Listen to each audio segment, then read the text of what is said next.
So I wake up this morning and I see a message, and it's Access Rattblood.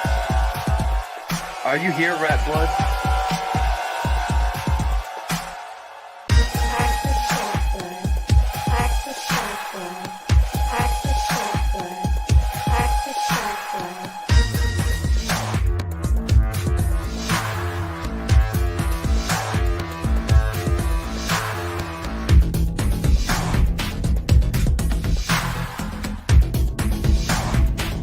And then you got people like Access, and then you got people like Access, and then you got people like Access. I'm Access fucking Rattblood. Access Rattblood, I see. All these Access people, I'm starting to get paranoid about that now. I don't know what to do with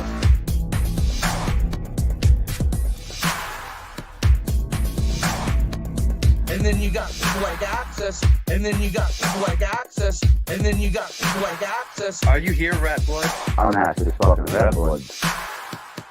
Access Rattblood. Most abundant and successful king hero that we are all sitting at this very moment. Are you willing to accept that as a truth? That you are a worthy man and that your penis is okay? all these Access people, I'm starting to get paranoid about that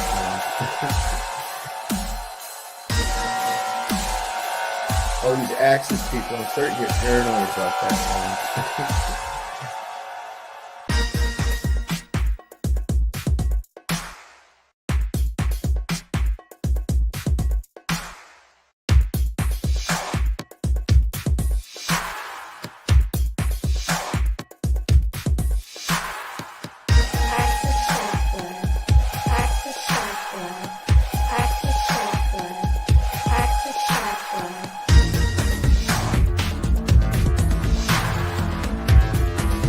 Are you here, Rattblood?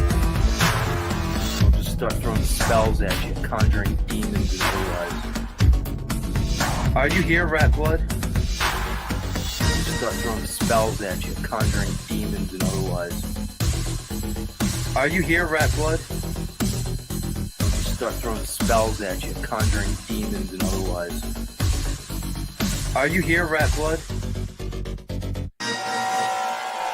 Who the fuck is Access Rattblood? I'm Access fucking Rattblood, bitch. All these Access people, I'm starting to get paranoid about that now. I don't know what to do about it. I'm Access fucking Rattblood. Hello, friends and enemies of YouTube, children of the metaverse. The Access is in. I don't know about you guys, but I've been observing the state of things. And if everyone remembers, back in April 8th, we had a beautiful eclipse. And there's been dances in the sky of everything from the planets to energies, different states, but none so powerful as what we went through these last week or so. There was a particularly interesting full moon, which led into the wonderful event of the longest night of the year. And some traditions are hard to break. So I pay homage to this by being available to all the children of the metaverse and to YouTube and to an open platform so that everyone can come and voice their opinions or their observations. Because I have seen some absolutely intense display of human behavior since the full effect of this last full moon we had. Building up to it, I could feel the energies, feel them in the air, started watching people twitch, jerk, and kind of brains recoiled in some type of madness, and they begin to speak. They begin to act.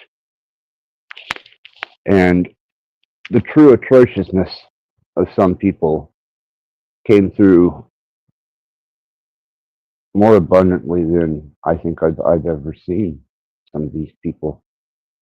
It was absolutely amazing to watch. At times horrifying to see the behavior of people that were once studious in their behaviors. And their display was absolutely profound.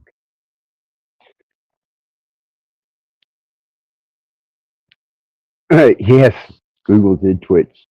Yes, I don't know if everyone's aware, but they have finally achieved a state of superposition and a quantum chip that does not have to be brought to almost absolute zero for it to stay semi-functional before it deadens out. Quantum chips only last so long in the previous state. And they had to put them at almost absolute zero to keep them from going blank. It's superposition, quantum stasis in superposition. But now with Willow, which is a development by Google, seems that we have achieved room temperature superposition in a stable state. And possibilities that are infinite and unbound. It is the fastest processor that was ever or has ever been developed. It also can be applied to a quantum state. And apparently they're able to supersede the average computer that we had, I'll say had, by a 1 and 25 zeros. That is so far beyond what I ever dreamed they could do in a quantum state, especially a stable state in room temperature. I mean, this thing don't even have to be in sub-zero. And that makes it almost portable, or it would make it portable, actually. Bex, good to see you.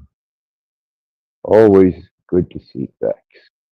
I know that I wouldn't have a enjoyable internet experience on my channel if it was not for Bex showing up. It's almost a sign that you are approved and you are a part of this metaverse. And Bex has come by to pay homage, and upon that, it kind of solidifies your state in the metaverse. So much love and all power to you, Bex. Seen you around here recently. Maggot, good to see you, brother. Glad you're in the house. Like I said, tonight I'm going to make sure that I keep the panel up and open, because I am off my meds and out of my head. And that was the only way that I was able to sustain this past week and gape.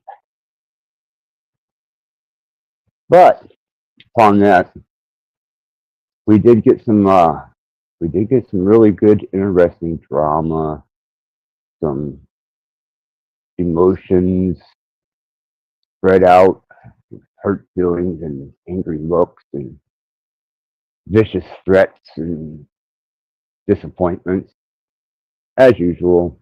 It was just amped up a little. Just amped up a little this past week or so.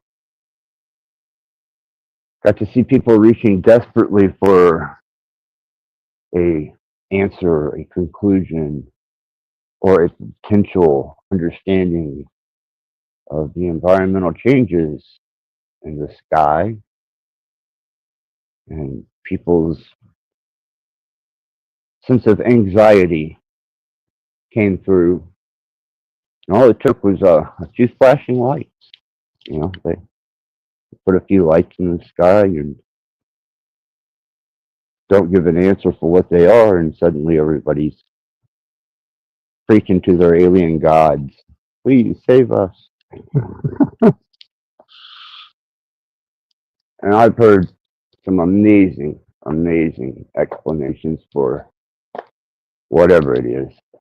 I'm not going to try and identify it. I think that would be fruitless, because the minute you put a finger on it, they're going to yank it right out from under you and leave you hanging. But it is interesting. It is very interesting to see what's going on. And at the particular time that it's happening, we have, like I said, the luminaries doing the cosmic dance. And as I said, the recoiling of the mind and what I've seen in these people with their emotions on their sleeves and the true state of their desperate hour showing through. Some with newfound hope. That was really interesting to see.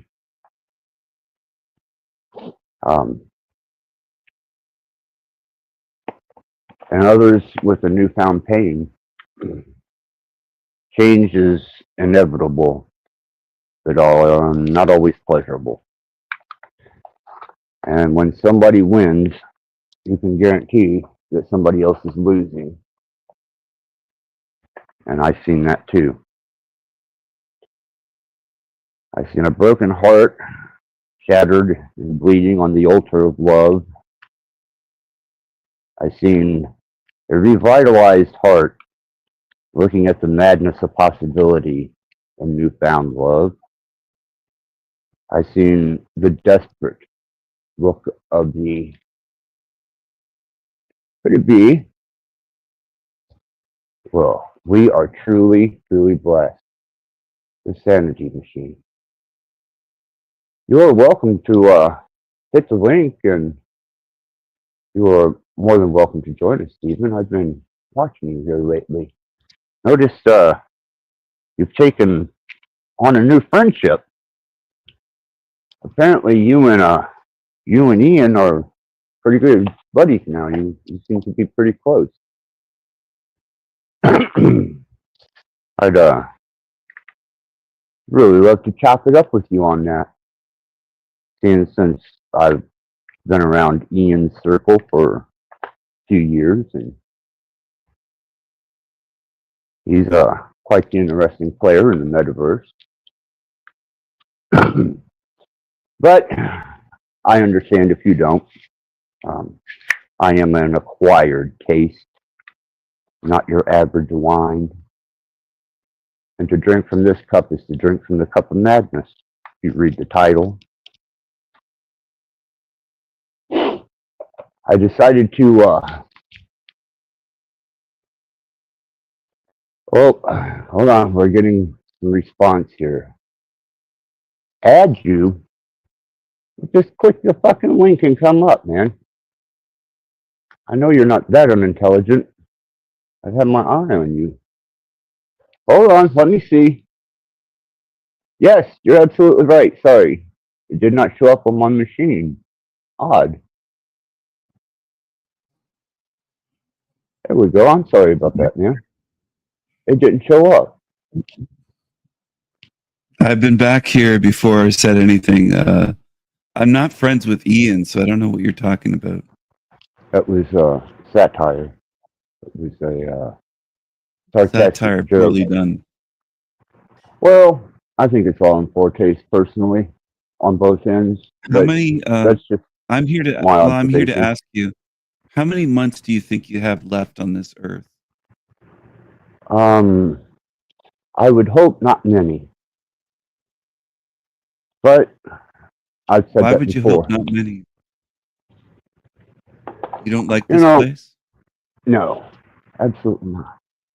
No. Absolutely not. It's a sewer. It's where God dumps everything that offends him. You know, fallen angels, Nephilim, humans, anything that pisses God off winds up here on earth. So what'd you do to piss him off? I know what I done. You believe in God? You believe there's a God that sends beings here? A creator, yes, I believe in a creator because of mathematical Wow. design and intelligent design. Absolutely. You think I'm an this omniarch. design is intelligent? You think it's intelligent? I think the construct is based off of an intelligent mathematical equation. Absolutely. You don't think it's I fucking don't stupid? find Then you think it's a good design? no, absolutely not. No. The thing that really destroys this place is the odd equation. See, this place was actually self-sustaining and self-perpetuating, and then the minute you apply humans or some type of free will to the equation, well, that's Oh, so when you the blame racing humans and like everyone else does? Christians blame humans. no, Muslims no. blame humans. Atheists. Not just humans. Everybody does. Satanists. Not Everybody just blames humans. humans. Not What just do you blame? humans. What do you blame? Well, if I was to take a biblical stance, I suppose I would blame God for his creation, Adam and Eve for being neglectful to their word. I would blame the adversary. I'd blame the Nephilim. I would blame any species that claims itself to be a rightful deity amongst men. And I would blame also the inevitable essence of control that we are under because we are bound by a mathematical equation and a potential of only two choices, which they call free will. You either do or you don't. It's either yes or no. It's either set or stand. Though you may have infinite amounts of possibilities, you will ultimately only make one or two choices, to do or not to do. When you said this place is a sewer, you weren't talking about Bex. You were talking about the realm, were you? I was talking about the realm. Bex is actually very. I just heard her name mentioned. Yeah, we just had Chris back. So Chris, you're gonna have to jump back there again. Sorry, brother. I tried to add you. It says in the chat, Bex is a sealant saleswoman. She said that she's someone that does catering jobs. Now she's all over the place. She has so many jobs that she's living on the internet 24/7. When does she work? I don't know. That doesn't add up to me. I don't know how somebody can work when they're always on these live streams. Well, I don't really take someone's Do you work or are you employment. retired? Are you I'm retired, retired. Rattblood? Yeah, I'm retired. Most certainly. Chris, are you retired or do you have some shitty slave job? You get paid by the hour? A peasant job, perhaps? I do contracts sometimes, mostly. What about other times? You just not work? You just kind of laze around, sit at home or something, watch TV? I like to do reading a lot. What Contracts. What Yeah, kind of just stuff do you make read? agreements with people, whatever they need, with my skill sets and stuff. Do you read comic books? See. No, not really. I used to like them when I was Graphic younger, novels? but no. What do you read? I'm curious. Mainly stuff. It's stuff like on the law. Why? The law. I already said I'm curious. The law. You like reading what is it? Black's Dictionary or whatever, that kind of stuff. Is that what you read? No, That would be was that access? That would be what? Black's Law Dictionary? Dictionaries? Yeah. Actually, the main words you got that they use goes back to etymological words. mainly like the Latin and the Greek stuff. Do you have an etymology dictionary? I don't have access to one on the internet. Oh, okay. So you like reading about the law? That's interesting. Do you think that knowing about the law as a citizen here can save you and make you free in a realm run by criminals and demons? It can make you more free, but I don't think anybody could really be private. 100%. That'd be super hard to do. Private. Why, do you know how to be 100% private? Interesting. I don't know what you mean by private. What do you mean by private? The private side of things. Hidden from public view, removed from observation. Unread, unregistered, and unidentified. You can be like less involved with the public, but to be 100% private, that'd be super hard. You'd have to have all kinds of resources like a king. You can appreciate this one, Stephen. The last time I was in chat and Chris showed up, I called him out as a demon. You remember that, Chris? Yeah. Yeah, you broke off there for a second. What'd you say? Can you say that again, Axis? I said the last time we encountered each other was in Cage's chat, and I said, "Oh, there's a real demon, Chris." Remember that? I think Chris likes me. Whenever he sees me on a live stream, he hops on. Well, he set Cages a lot, and we have a lot of communication with each other. I remember talking about that. Yeah. Mm-hmm. Yeah. It was just a soft pun to the conversation that was going on between Cage and I believe it was Dom and an AI algorithm, machine learning type technology Cage has. What if I told you that everything here is recorded? You can't be private. It's all being recorded, including what you believe to be your private moments. It's all stored. Oh, every single thing is recorded. All internet. No, I don't mean the internet. Every single second. I'm talking about you with the internet turned off. You could be out in the woods. You could be in your house. It's all recorded. Well, you still be watching by satellites if they wanted to look. No, I don't mean satellites. Your bioelectric field. You're able to read that. It's all stored. You're going to be able. It's going to all be played back for you, Chris. You pass away one day. No satellites needed. Not at all. Hey, Leslie. I'll be right back in a minute. I hope you enjoy you don't have anything private here. When you're seeking privacy, you have none. Zero. Oh, there's Big Leslie. Hello, Leslie. I'll be right back. Sure. Hello, dude. And Hey. Howdy. How are you?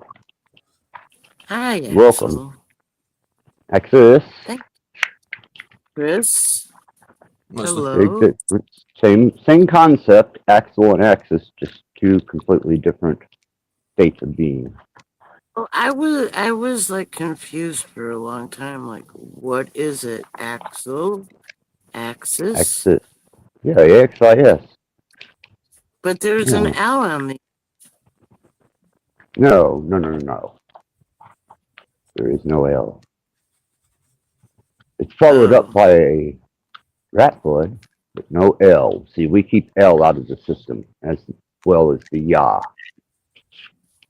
Oh. We don't want to step into the world of the Hebrew mind. Well, you see my, what do you call it? Title? Whatever, name?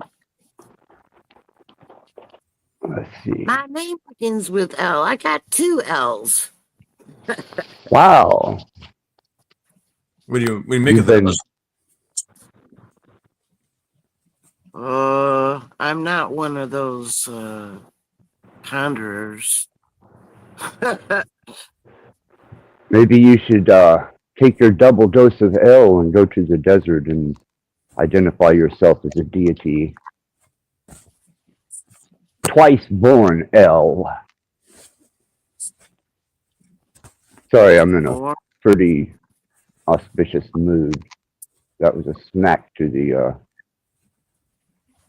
old lovable Hebrews running around out there prior to their development of a deity that they could agree upon.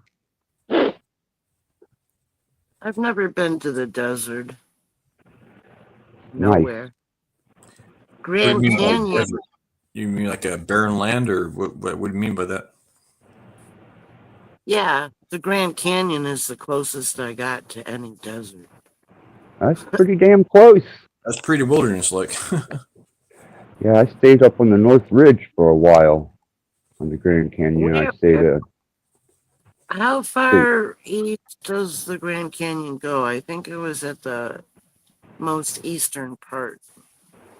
Yeah, the North Ridge you can get on a Bureau of Land Management and get out of the tourist area that leads into the town, the main entrance.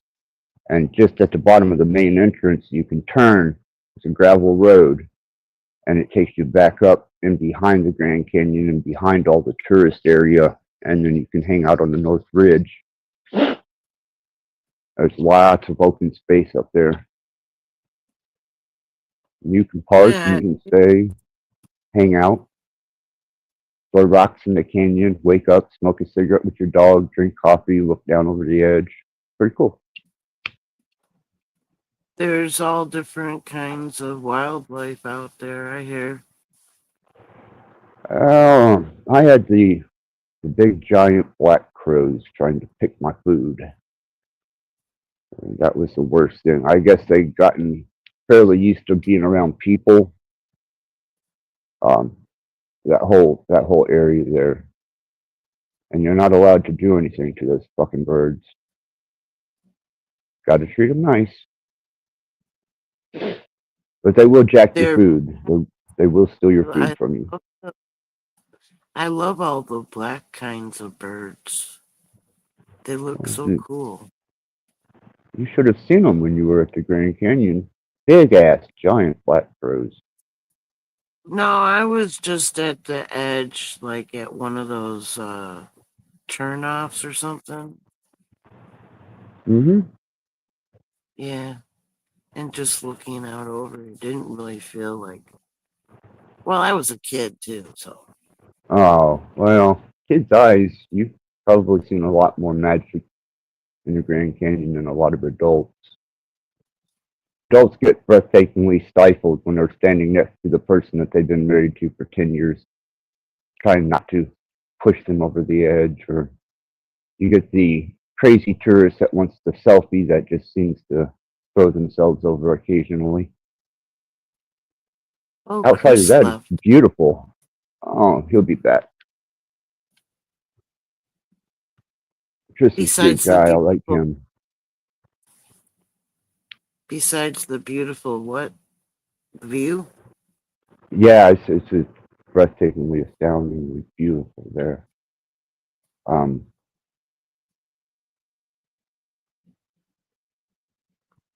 What when could I have was caused... a Viking, my friend, he was What could they amazing. gouge? The big gouge. Maybe. It's ripping apart there or something. I don't know what's going on there. I don't know. I've really been appreciating Venus's display of her Scandinavian appreciation. She had some real cool videos. She's in the chat. She had some cool videos about Krampus and the ceremony that they have, and she's been dancing around the old Nordic culture a bit. Much appreciated. Much appreciated.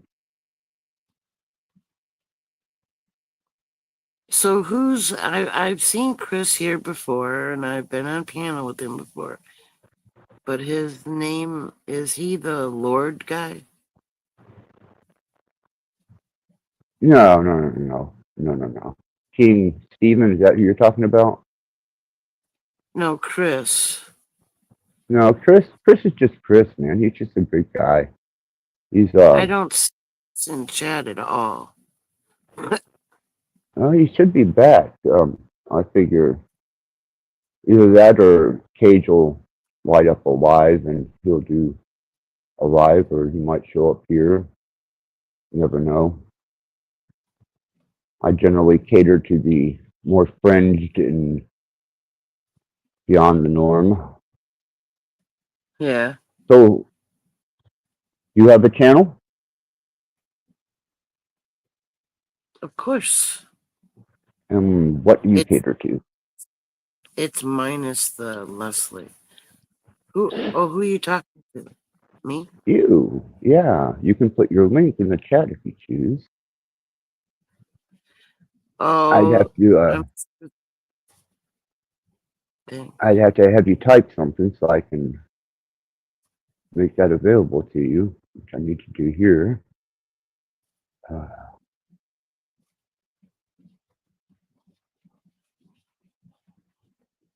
Okay. Did you get that, Jared? Got back. Venus. Okay. Origins. It Very good. says that you can't see me, but I went over to Google to make sure. Yeah, I don't have you blocked, Venus. So I don't know. Yeah, there shouldn't be any blockage here for anyone. There are those that are less appreciated and uninvited, but outside of that, no one's blocked. Try and keep a open platform for people to express their ideals and their approaches to life, maybe tools, ideals, concepts, things to make it a little easier to navigate this realm of existence. Yeah, and there's the drama on the tubes and the wars and the unfriending and the refriending and wow. Lots of drama. It amped up quite a bit this particular week, but I kind of sat back and was watching it come. I paid real strict attention to the movement of the heavenly bodies, and I seen this coming like a freight train, and I thought, I think I'll just go dark for a little bit and watch what happens. And wow, Right. this week was Well, we are all unique, so you know. But just each person's affected by vibrations and frequencies at a different level. You know, not everyone receives and transmits the same, and that's where we get the. When it comes down to it, we're all in the same boat, Axel? Axis? Yeah, some of us are just hanging off of the mast or, kind of checking the lifeboats out, and there's others that are laying on deck in the sun and enjoying the ride, and those that are looking to seek land, get the fuck off this boat. But either way, yep, I would say we are all stuck on the same vessel and wherever it's headed.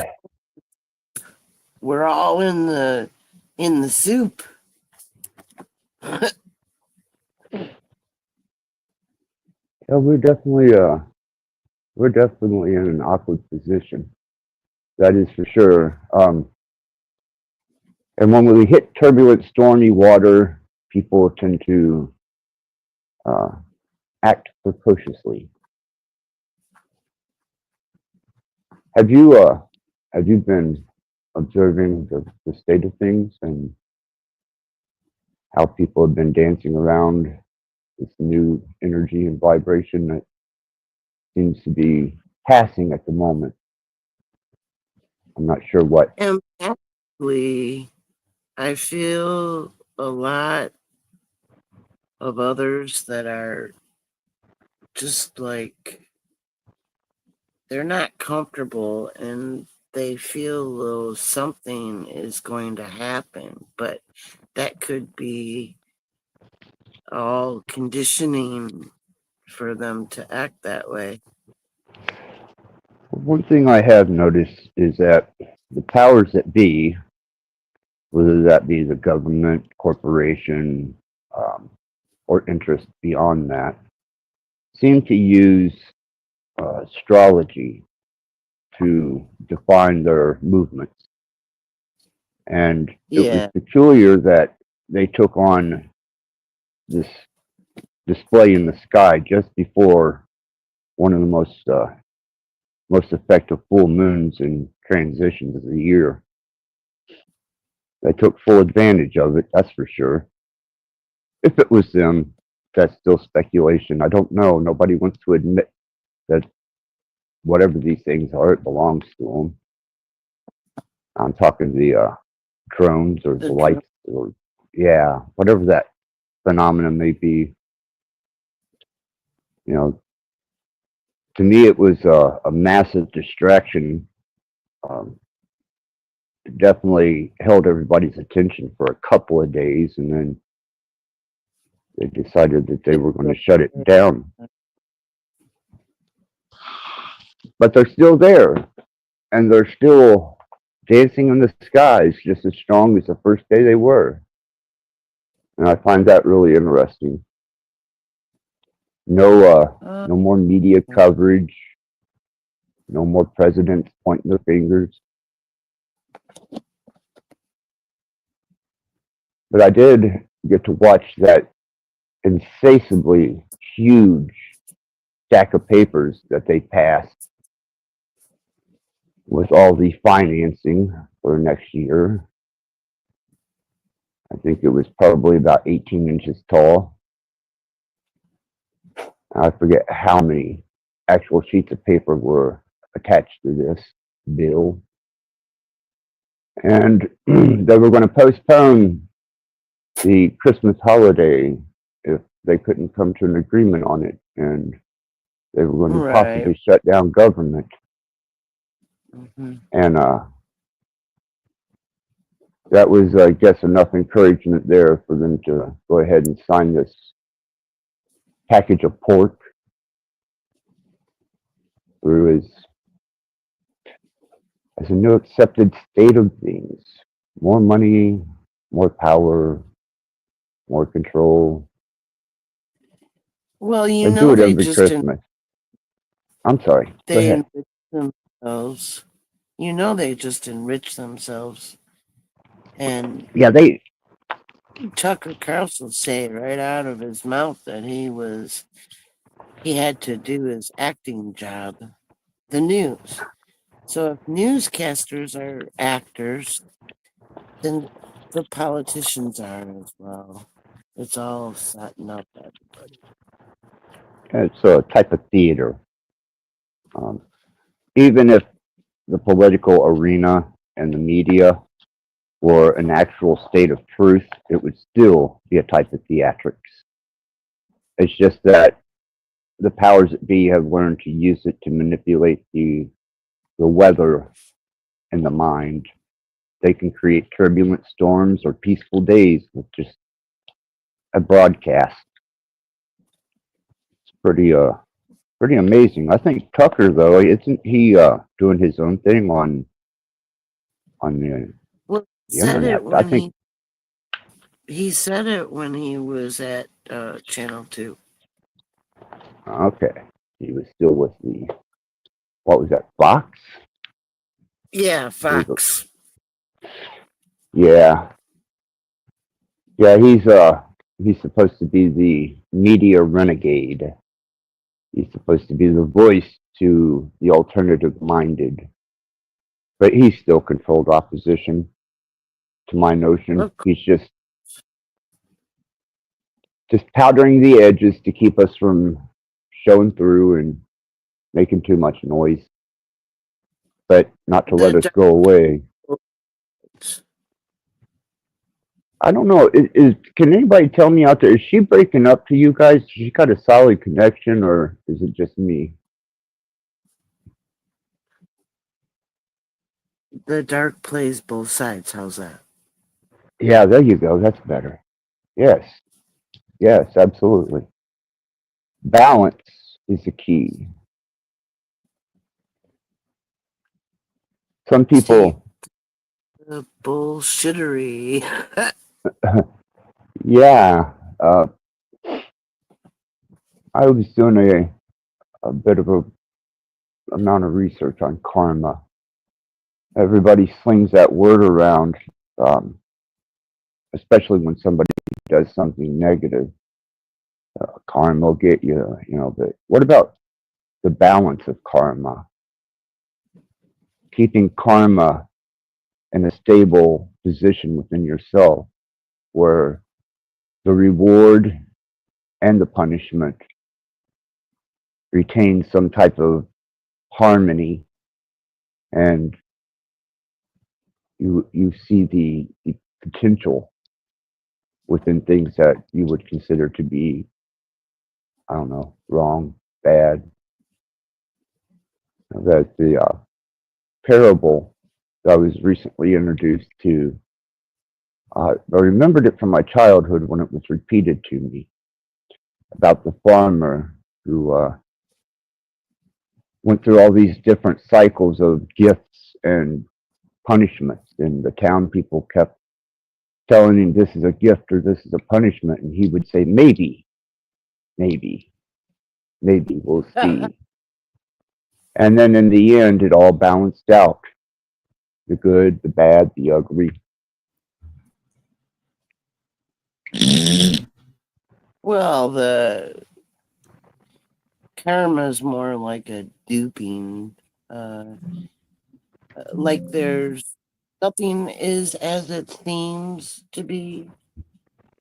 So there's tricksters about us, and they're able to know and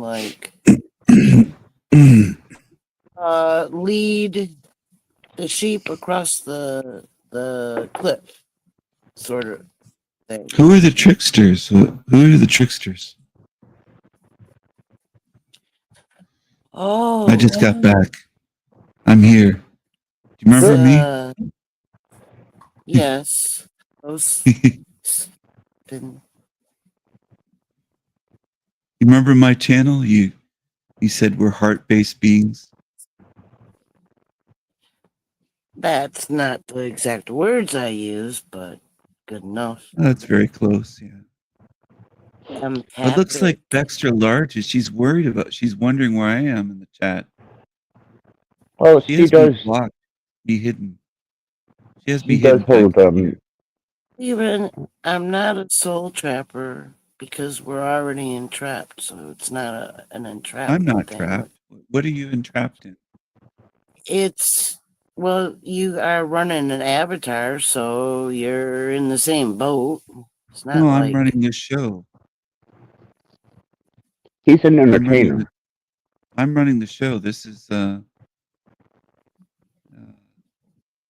haven't you seen his puppets? It's showtime. Haven't you seen his wonderful display of entertainment?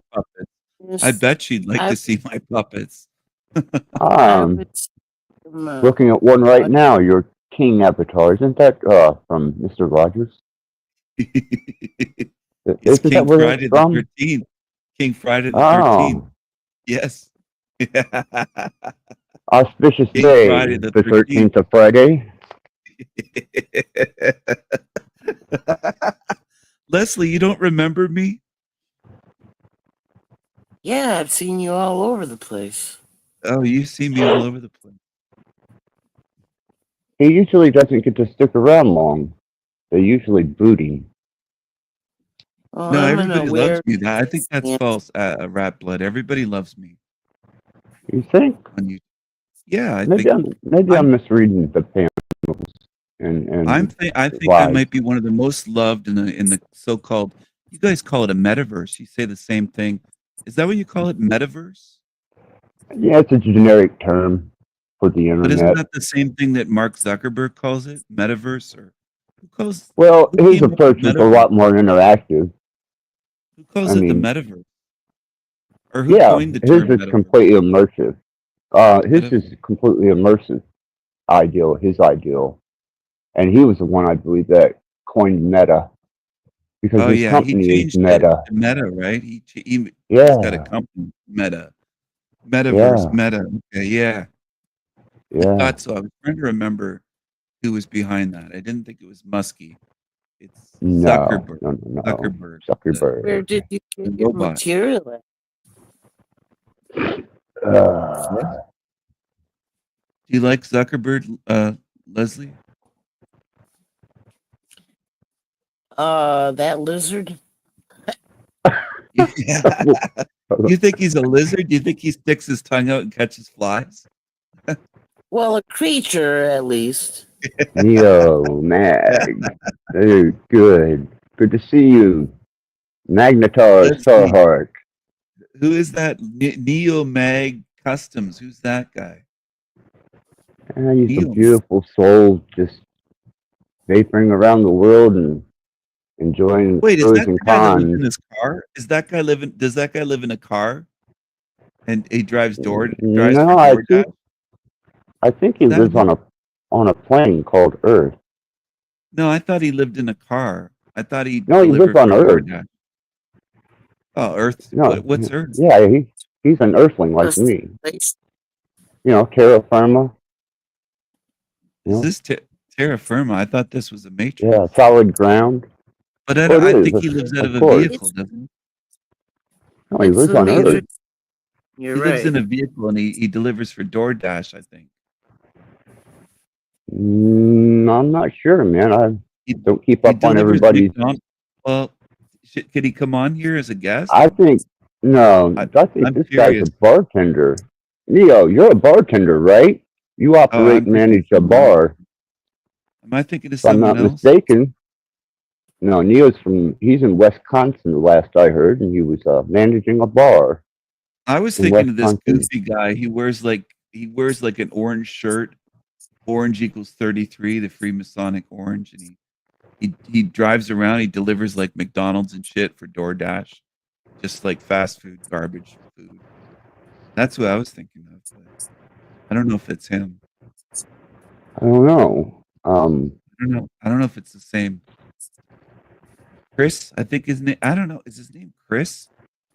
Christine? No, that's not. No, it's Neo. Neo. Neo Mag. Yeah. Who's Neo Mag? I don't know who this guy is. Well, that would be the gentleman that's in my chat, who happens Neo to be a Mag. wonderful person. Okay.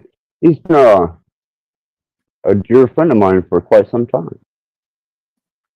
A dear friend, like on here? Do you know this guy personally? Through the metaverse and through personal interactions, yeah. Oh, okay. Is this the guy that dances like belly dances and slaps his belly? He's got like a beer belly.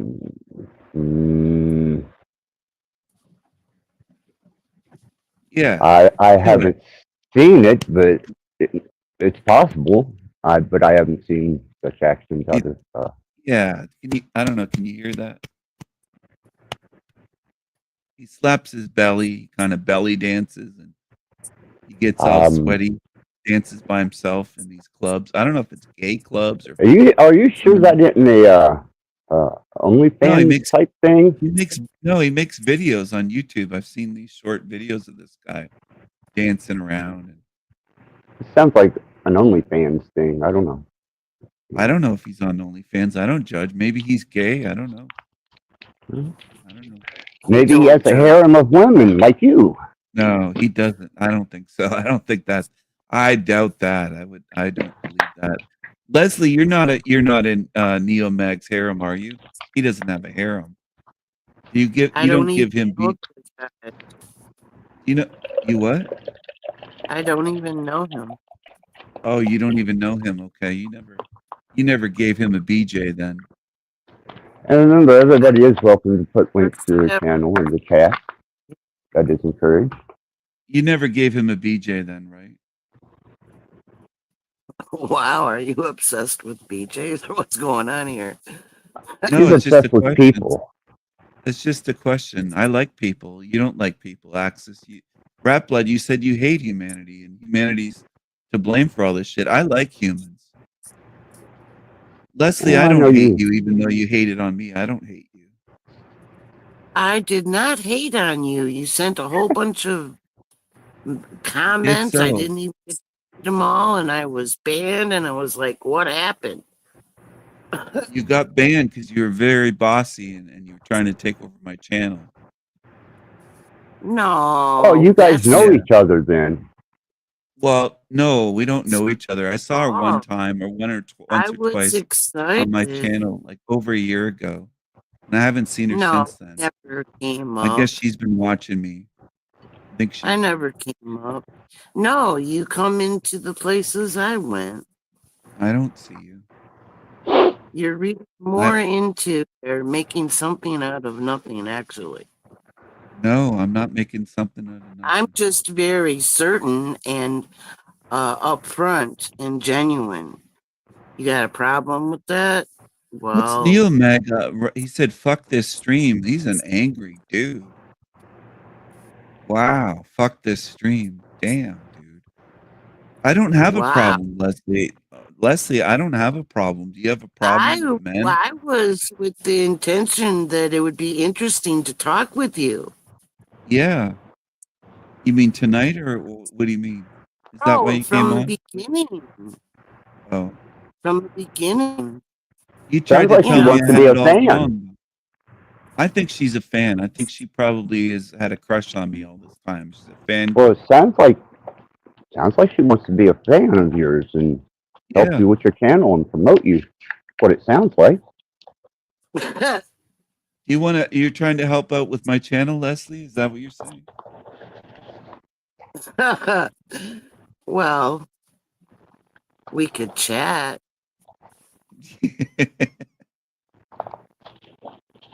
You're talking with a puppet. Do you realize that?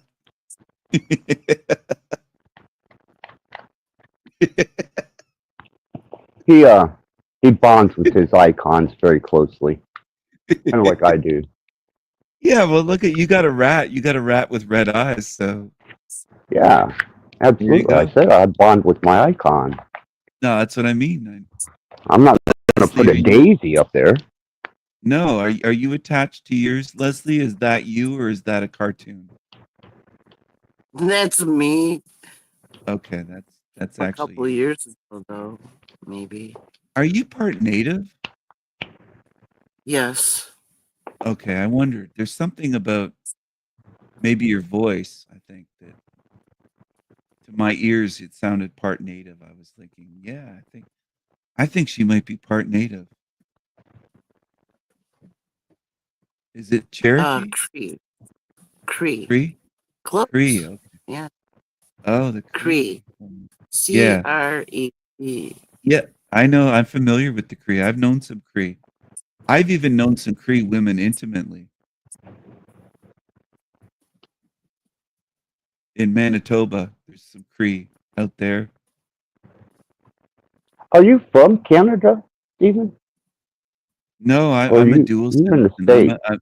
You're I'm dual? in the States, but yeah, I'm dual. So I've been to Canada, but I see a often live couple. in the States. Sorry, I'm sorry about cutting you off there, man. I hadn't done a live stream in a while, not since this transition. What were you going to say? You've seen my what? You didn't see me naked. No. I've seen you a couple videos you done from Canada, and I was like, I didn't think you were Canadian full blooded as far as birthright. Yeah, I sound more American. A lot of people say you're not Canadian. You sound American. I was on a stream the other night, and they said you're an American dude. They were kind of arguing with me, and I was trolling them a little bit, saying I'm not American. They go, yeah, you are. You're American. These guys, Mr. How long P. have you had? You ever seen that guy, Mr. P? No. How long have you had the dual citizenship? Since I was born. One of my parents is American. The other one's Canadian. So. Oh. Okay. That's how I got makes it. Perfect sense. Yeah. Makes perfect sense. But I slept with some Cree women in Manitoba.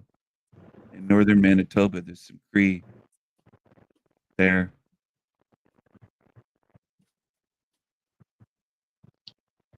I don't know if that counts, but yeah, the Cree. Some of them, oh man, they can be pretty hot on a cold night. I like the Well, Cree it was women. I like the Cree women. It must be a Canadian thing. Cree. Yeah, well, Cree are part of the First Nations in Canada. There's Cree in right. Manitoba, in northern Manitoba. There's some Cree up there at the top of Manitoba. I know. Gotcha. You go up there, there's polar bears up there. I don't know if you knew that. You know much about polar bears? In Churchill? Not You ever heard of no, Churchill, Manitoba? no. Oh, I No, know I some don't. people in Manitoba and Winnipeg. I know some people in Thompson and all the way up to Churchill. There's polar bears up there. There's tourists. You can go up there and see polar bears. They're very dangerous, though. They'll eat people. Been with the black Did you know bears that? in the Appalachians. Oh, no, you could scare a black bear by yelling at them. These polar bears, you can yell at them and run. They'll chase you and eat you. The polar bear is the most dangerous bear. It's the biggest bear. We have a couple feasts down there from the bears a couple of times a year. But did you ever fuck any Cree women? No, just Cherokee, Creek, and Iroquois. And I did see a very beautiful Navajo in Arizona that I would have liked to have gotten with, but unfortunately I was just passing through. I never heard of a creek. A creek? Where are they? I have. They are a part of North Carolina, Tennessee area. That's all the way up into the Ohio Valley. All the way up to Ohio Valley, the creek. Oh, well, interesting. Yeah, they were marched on the Trail of Tears with many of my forefathers. My dad was Native. What did you say? You're what? My dad was Native. Oh, your dad was Native. Okay. Wow. Yeah, my mom was Scandinavian. But my Did the dad creek get wet as the creek, or? No, it's just the name of the nation. Oh. We did a lot of trade with them, and when they decided to clean that area up and march us out to Oklahoma, they marched the creek along with it. Was it the Apache or the Comanche that were the real the warriors that were the fiercest? Or the Plains, yeah, the Plains Native, the real TPers. But they. Yeah, A. Start with an A. Apache. Yeah. Yeah, they were Plains Indians. Leslie, are you Canadian? No. Oh, you're not Canadian. Okay. Interesting. Michigander. Michigander. Oh my goodness. Michigan. I'm familiar with Michigan. I had a girlfriend that was part Native in Michigan one time. We did a lot of shows in Detroit. My daughter lived in Ann Arbor. Ann Arbor was pretty cool. Detroit sucked. Kalamazoo sucked. Battle Creek is cool, but it's starting to get slummy. Royal Oaks is still cool. Got a pretty good scene there. You know, the natives, they didn't have any horses till white people brought them over here. Actually, it was the Spanish. The Spanish brought them over here. Well, they're white. In Spain, they're European. Spain, Spanish. Part of Europe. Just a different time frame. The Giants. We had to Guy. teach these Indians how to ride horses. My people taught them how to ride the horses. So you're South American too? No, You're not no, Mesoamerican at all? my people were Vikings. My people were Vikings. We were here hundreds of years ago, centuries Oh, ago. you're talking We the were here before the expeditions to Spaniards the came here. Northern Territories. Yeah, And we then you came got to lost, settled. we came to Minnesota and Newfoundland and places like that. We taught them how to ride the Maine. horses. Yeah, Some really cool artifacts left over from the Norse up there. They don't like to bring it up much because they want to contribute everything to that Columbus guy, but Columbus guy yeah, was not. that dumbass. That was a Jewish guy, Columbus. Well, that whole thing was propaganda anyhow. Yeah, I think so too. Had it been, which it wouldn't have, because they were a lot more backed than what most people know. But had it been a failure, they wouldn't have claimed this guy for shit. Yeah, I remember But hearing then, some stories well, about yeah, Columbus. the King of England was in touch with the Spaniards, and the Spaniards had done come over to Mesoamerica and depleted and pillaged the place, and the Inquisitions and the wonderful things that the Catholic Church done. So Europe knew exactly what they were about to get themselves into. Yeah, So it's the dream. but I even heard that Columbus used to come, like he would go to places, and then he would be in a canoe and drill a hole and fuck a canoe, like fuck a hole in a canoe and all this weird shit. I don't know if you heard about those stories, but No, I don't think I know of his perversions. he'd literally fuck a Interesting. canoe. He was brutal to people. He'd get them to, get hands chopped off, and he'd fuck their wounds and all this crazy, weird, kinky, Sounds sadistic. like some bizarre satanic ritual. The Yeah, fall kind from of. above itself. Some unusual satanic behavior in the He was development. just like he wanted to stick his dick in anything. I think it was weird. Really? Yeah. Degradation of the human state. He was kind of on the verge of being a necromancer, huh? He just didn't pursue the corpse. I mean, they're good for 20 minutes if they're freshly killed. They start getting cold after about 20 minutes. Probably did. He probably stuck his dick and he was poking holes. There was something about, what was it? The Piggly Wiggly or the Pig in the Poke or something like that. That came from Columbus. Oh, he was into I don't know if you've bestiality heard of too, that. huh? Yeah, he was into some real crazy shit like poking pigs and just And you've done a lot of research on this, apparently, because I did not know a these little things. bit. Well, I'm a student of history. I like to study American history and Native history. It sounds like you like to study the more profane and hedonistic side of it, which I can appreciate very much so. Like I said, well, that part is just part of it. But the natives used to roast people over spits for days. Like they turn them like almost like a rotisserie chicken. Right. And it would take days to die. Like it was a very slow, painful death if they captured you, which is why people never want to get captured. So that would explain why they use biological warfare on them, right?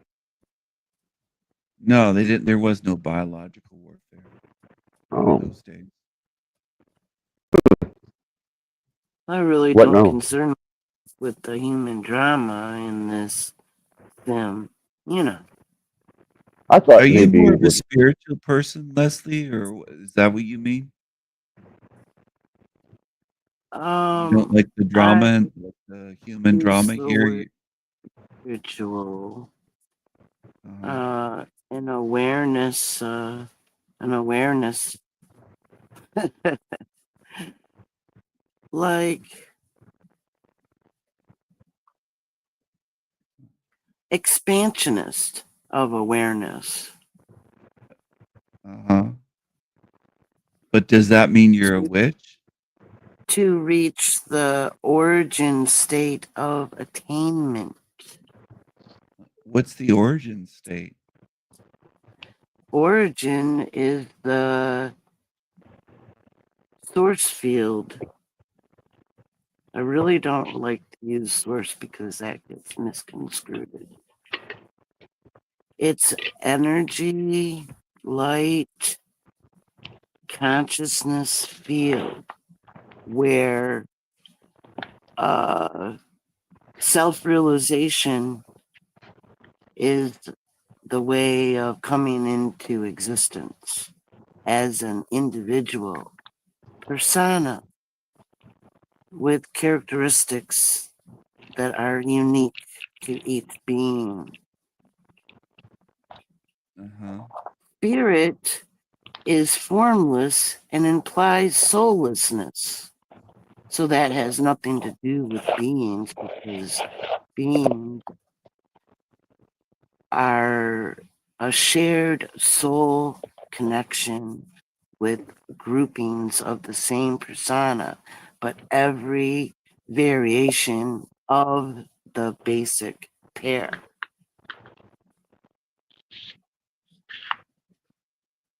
Are you comprehending that, Stephen? No, I'm trying to, but spirit, Okay. is it formless? It's formless? There's no such thing then as a spirit body? There is not, no. It's everything is made out of light. You've got the dark abyss, and what they did is they took they captured the first origin beings. You could also just shorten it to Eternals. They took the Eternals and they wanted to possess that eternal energy because it would extend their existence. So Who captured them? The Dark Ones, they have many names. Humanity is very familiar. They've labeled them all sorts of things. The interesting one is the egregores. The fallen. Or the Grigori. archons, all them. They're just actually negative thought forms that had built this whole construct of entrapment and siphoning of eternal life force energy, because once you weaken the being long enough, then extraction of that energy is possible. Where'd you learn all this at? The higher field memory. So you're saying you remember all this? Yeah. So you have kind of an Akashic record in your head then? You can kind of tap Everyone into? has their Akashic record. That's like a bad choice of words to really describe what it is in more detail. I could. The universal flow of information of all things seen and unseen. They communicate not through language. It's sensing and feeling. Like, when somebody's angry, you can feel it. That kind of perception. I've seen lots of angry people this week. I try not to tap into that too much. I just observe it. But I don't participate. How I got to do this and recall my true existence is by removing everything that wasn't present upon before entering into the system. So Disassociation. I had to go into the stillness and cut this place totally off. My avatar, I had to blindfold and earplug and just be with myself to have the self-realization again without thoughts, because when the thoughts keep coming, it distracts, and it's just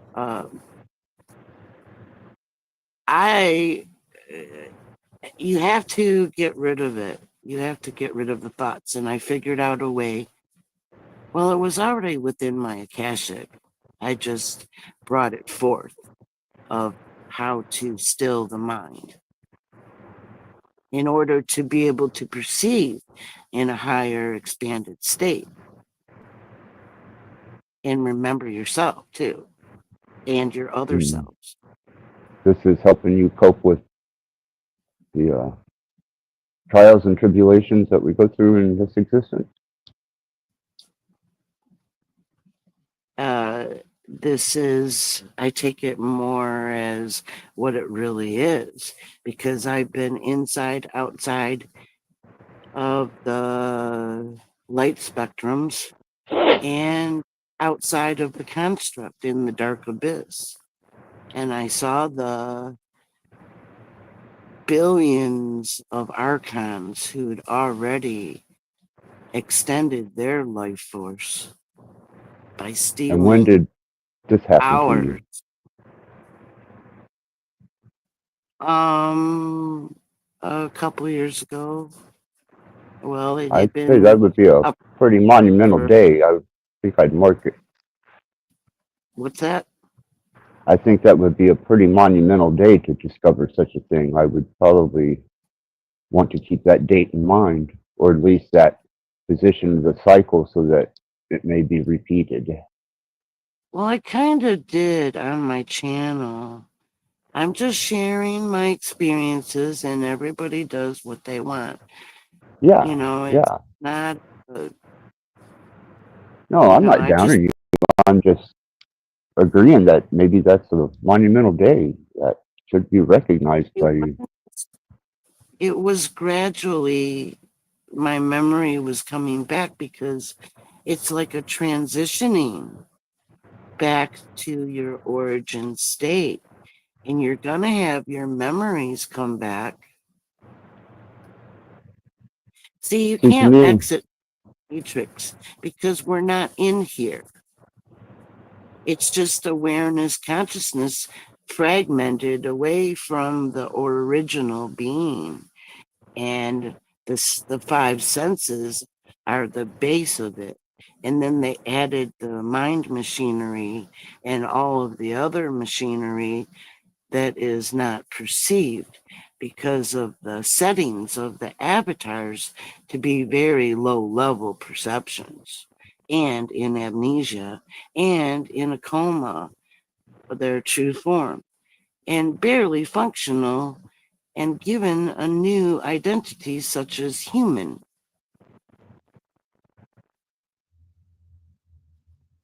See, when you say abyss, I think of, over the face of the deep, the void, that which has yet to be created upon.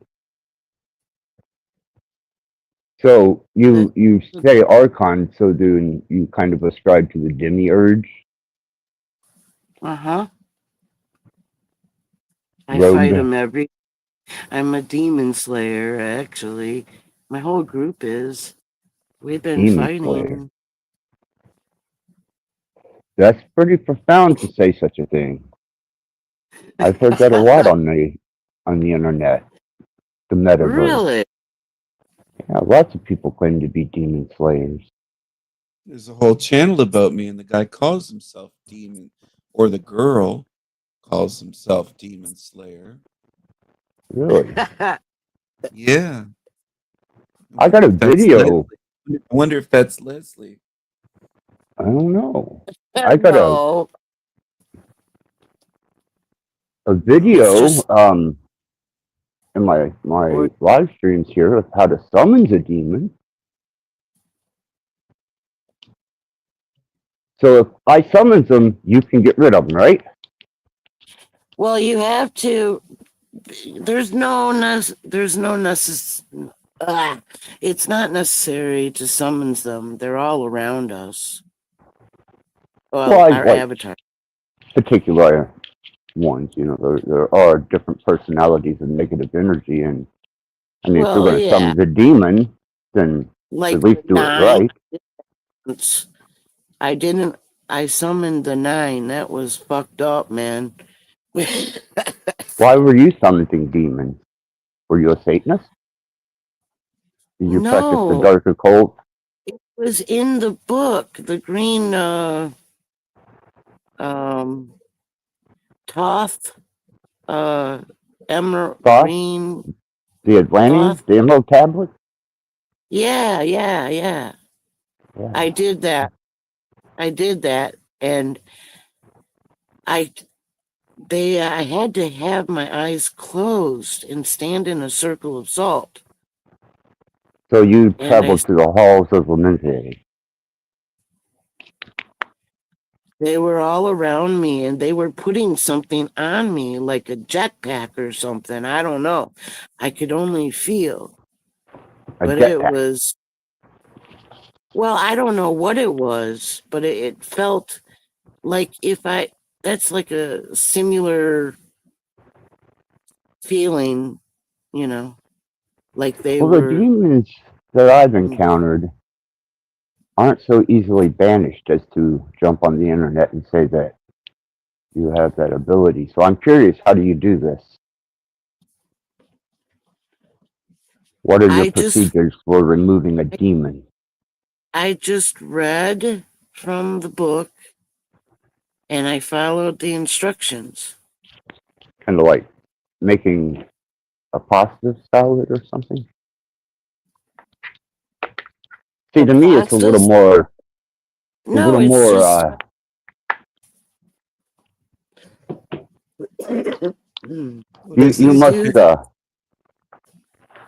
You must travel with a different band of demons than I do.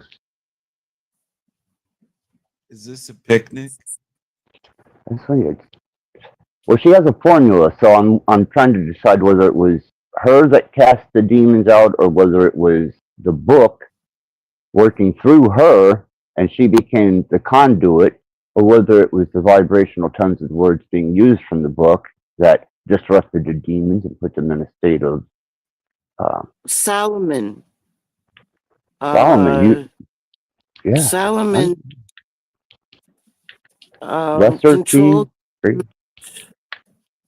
controlled the egregors.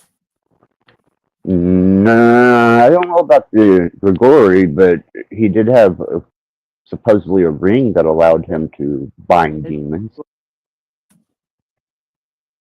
But the Grigori were different. They were not actually demons. They were fallen watchers. Thought forms, and they all come from there, no matter what it is. They come from where? The negative thought forms. EVO 33, right. 33%. 33 and a third parallel. And then crazy. Do you think Bex might be a demon? No, I think that Bex is a wonderful person. I don't really like to talk about others, so because everybody's got their own character and they have to figure things out. I just share what I've experienced and, just chit chat. Yeah. It's all good. That's what it's about. We're not Yeah. poking or prodding with judgment. We're just observing, listening, learning. Yeah. Sure. So out of body as a spirit, could one have a hard on and have sex, or is that impossible? Like, could you not? No, it's quite possible. Isn't you incubus, succubus? Spirit is the soulless ones, so I hope not. So Lilith isn't having multitudes of demons and giving birth to them? Incubus and a succubus, or figments of one's Oh, imagination in a sexual manner? the majority that are here are, you know, wherever they are on their schedule. Some get They have an extract, itinerary. and they become the demons and the entities and all that. My understanding was that it was the Nephilim spirit who did not have a place in heaven, earth, or anywhere abode beyond, and they became the restless spirits that were called demons. So apparently you know of some that I'm not familiar with, unless you're talking jinn, and then everything could be a demon. Well, there's many forms they've presented themselves.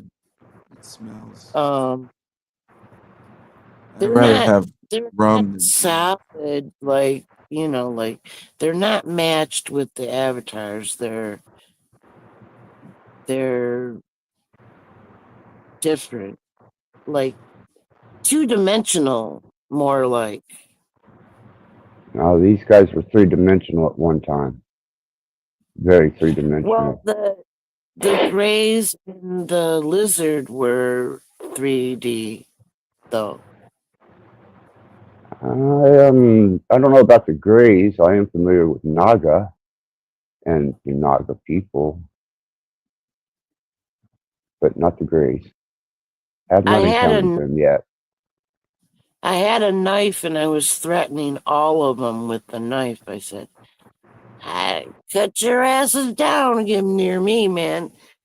And then one appeared on the side of me, and I looked really quick, but I didn't want to take my eyes off of the ones in the front. And I looked to my side, and I was like, oh boy, this one's up to something. And where did this happen? His hand. And I was like, oh, what are you going to do with that, buddy? Where did this happen? Huh? Where did When? this happen? No, where? I'm curious as to where. Where are they showing up and you have to threaten with knives? I mean, that's... I had a knife. I had it because the night before what happened. So I armed myself with a knife. And I figured, I looked at them, they looked like they could be physically hurt. Why would they hide if they couldn't be hurt, right? Was this a spiritual experience on like some type of DMT or you know, mescaline, maybe Molly? No. No, I was just. Are these the demons that put the bugs in your hair? The ones Whoa, bugs! They're not bugs. That was a rumor by a nasty. What was it? Source. No, these avatars they're more like from the machines, like holographic. So, and there's entities that work. Well, they work on the avatar, and they are everything that you're used to. Hello? Yeah, we have a new guest with us. I'm just making sure that he's of reputable stature. Hello? Well, they degrade, you know, they age, they run the system fully, and I just know how to protect the avatar because I need the entrance open for when I take back my awareness consciousness fully and then get unplugged from the system, and then nothing can stop me from there. And that's part of your demon warrior. Yeah, you have to fight them. You can't just like let them attack you and shit, you know? You got Well, in my situation, if I was parading around my home wielding a knife, attacking demons, they probably wouldn't let me stay a free man long. No, it wasn't like that, the way you put it. All it was I had the knife ready because now I live in my avatar in the locked building, and my door's locked. Yet I lived there for a while. There's a couple different places like that. Who can go invisible? Men's cologne. I smelled it. All of a sudden. I wear cologne. Does it smell like Prada? Prada. All I know is it was men's. Hello, greeting. Hello. How are you? We have a lord and a king. I'm amongst great royalty today. Yes, you are. Amazing. Hello. Hello, I just got done painting some pillows. What kind of paint did you use? Don't worry about it. Oh. You're kind of a eccentric artist? Keep your techniques and your mediums to yourself? That's good. I have a couple artistic techniques that I don't care to share with people. So I understand. I know this guy. His name's not that. He's a skateboarder. He's a train hopper, and he's a fag. I've seen That's that you. guy. He goes to glory holes and blows people. I don't know about all that. No, this guy is a faggot. This guy that just came in. He goes to How do glory you know? holes. Have you slept with him? He goes to glory holes.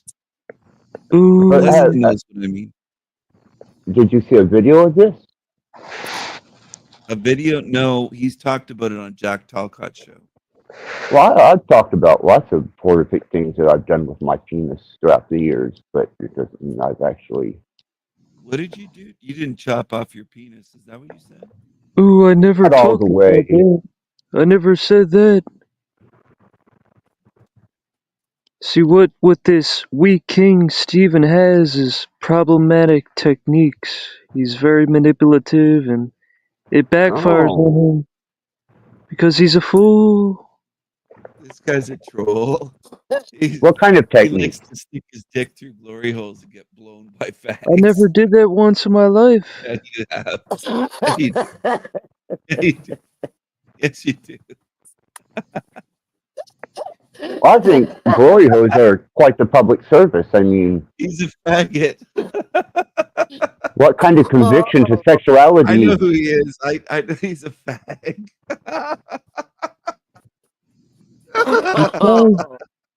So which end of the glory hole is he on?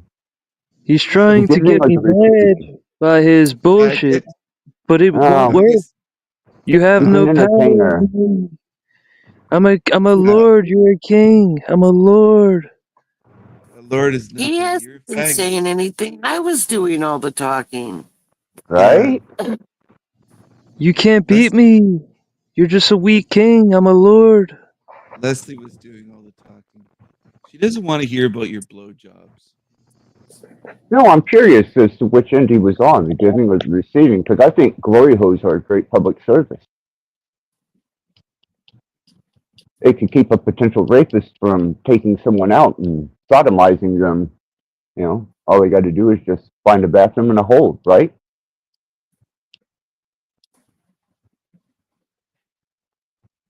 I mean, if you're too lazy to grab hold of it and yank it a few times to get your pleasures, then at least there's a glory hole. I mean, some people are fairly atrocious, and that may be the only thing that they'll ever experience. We King Stephen, what is a glory hole? How many times have you used one? That's where you live. You live at the glory holes. You like using those. Oh, now I live there. Yeah, your voice is fake. You can't beat me, man. I'm getting sleepy, but you're just a troll, but you're not funny. That's the problem. I'm not trying to be funny. I'm Lord John Hopkinson. I paint pillows.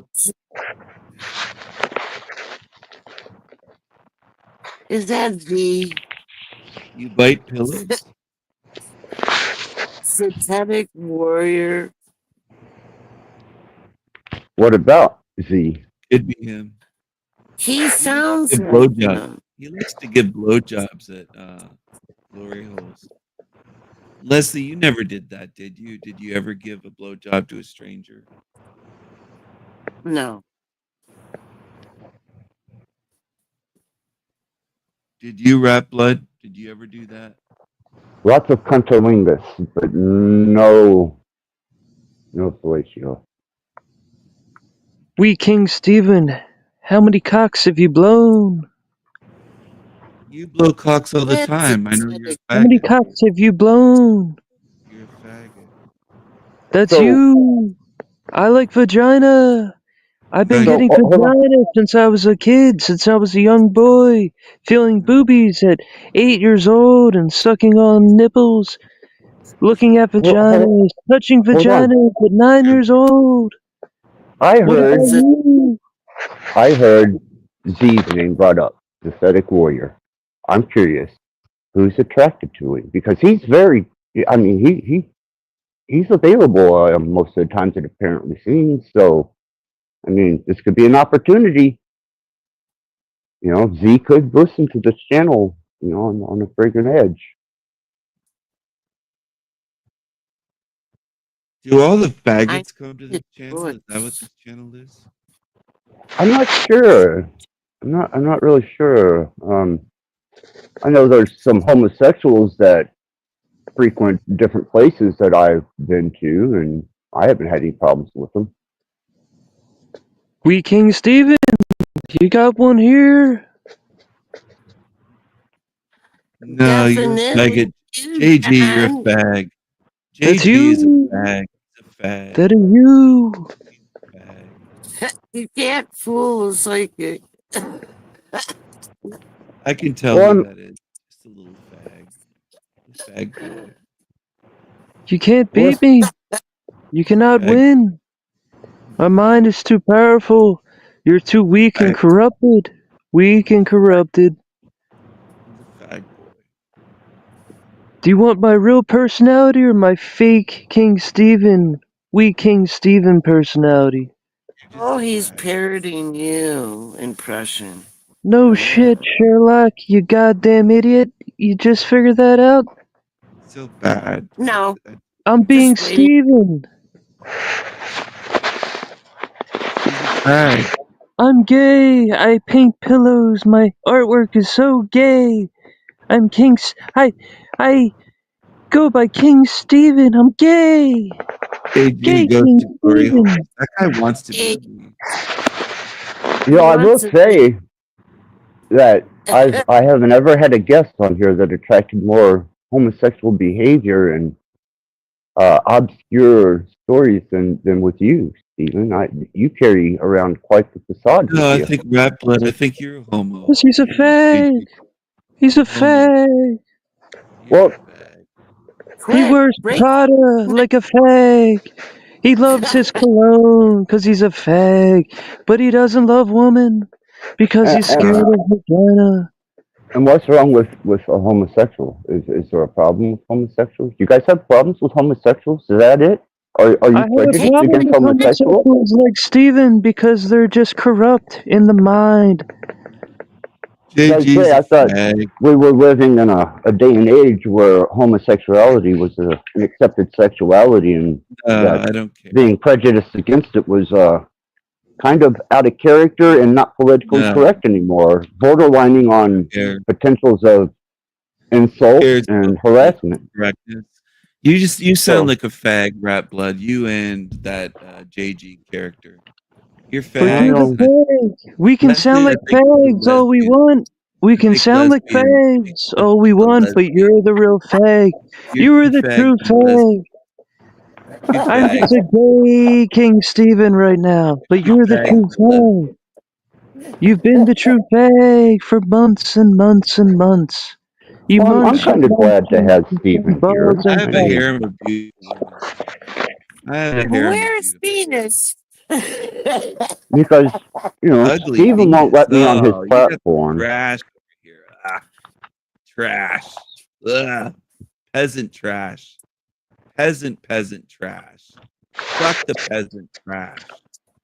I was deemed a cockroach and kicked off of Stephen's channel and blocked, even my backup account. So it's a great honor to have such a determined man here. Oh, he must have left. Oh, my. Oh, good shit. That guy is such a fucking bitch. Such a kook bitch you are, Steven, you little pussy.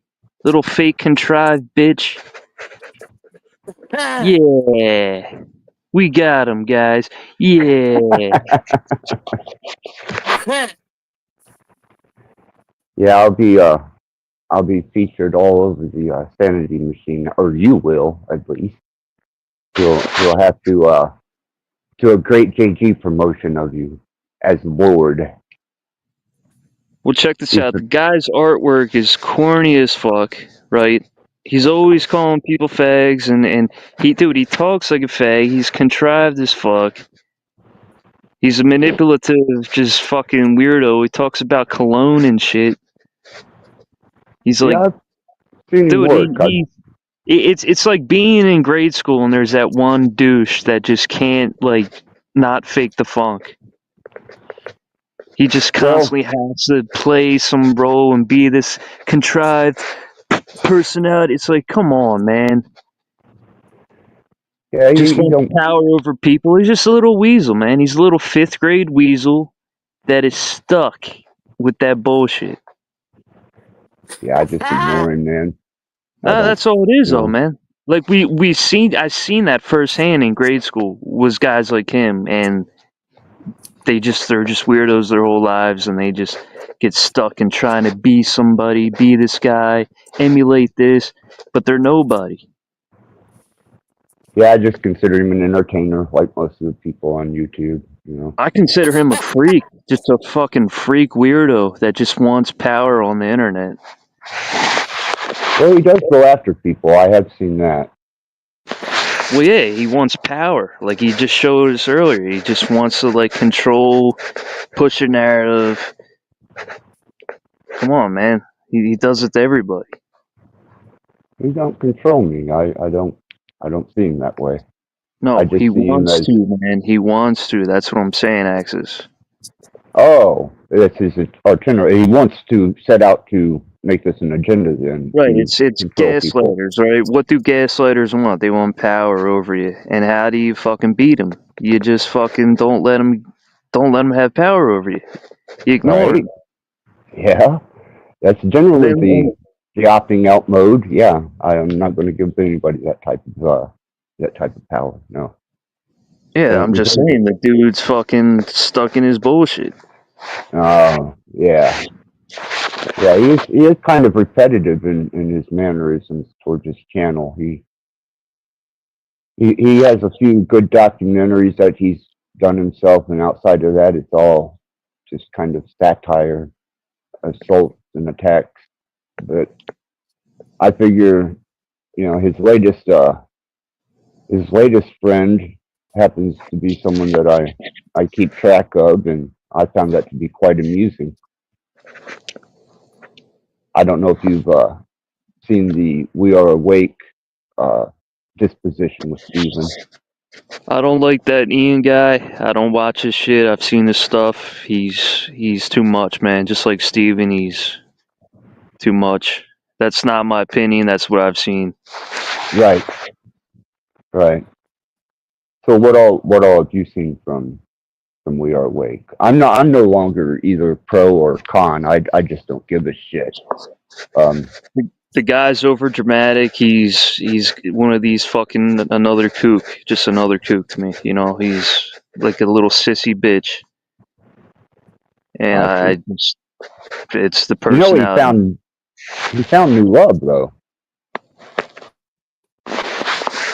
He what? He found new love. Dude, I don't care, man. It's just once I figure people out, I can't fuck with them. Origins of Beginnings. Venus. Channel. Yeah, like Venus is cool. Venus. Oh, Being. I thought you said Venus. I say Venus is cool. I like Venus. Oh, wait. Did it say Venus? It does that all the time to me. Oh, I don't know. It just says Origins of Beginnings Attainment Channel. Venus. Okay. Like as in being a soul. Okay. Is that... And who else you got, Alexis? I'm on a roll, man. I'll shit on everybody tonight. Who else you got? Well, let me Bring it throw the on, link man. out there, and we'll see who's out there. We got a hungry one in the house.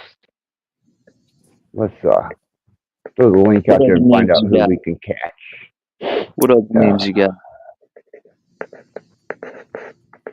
So apparently, Ian's going to change this format, and his channel approach with this newfound love, and I thought that was pretty interesting.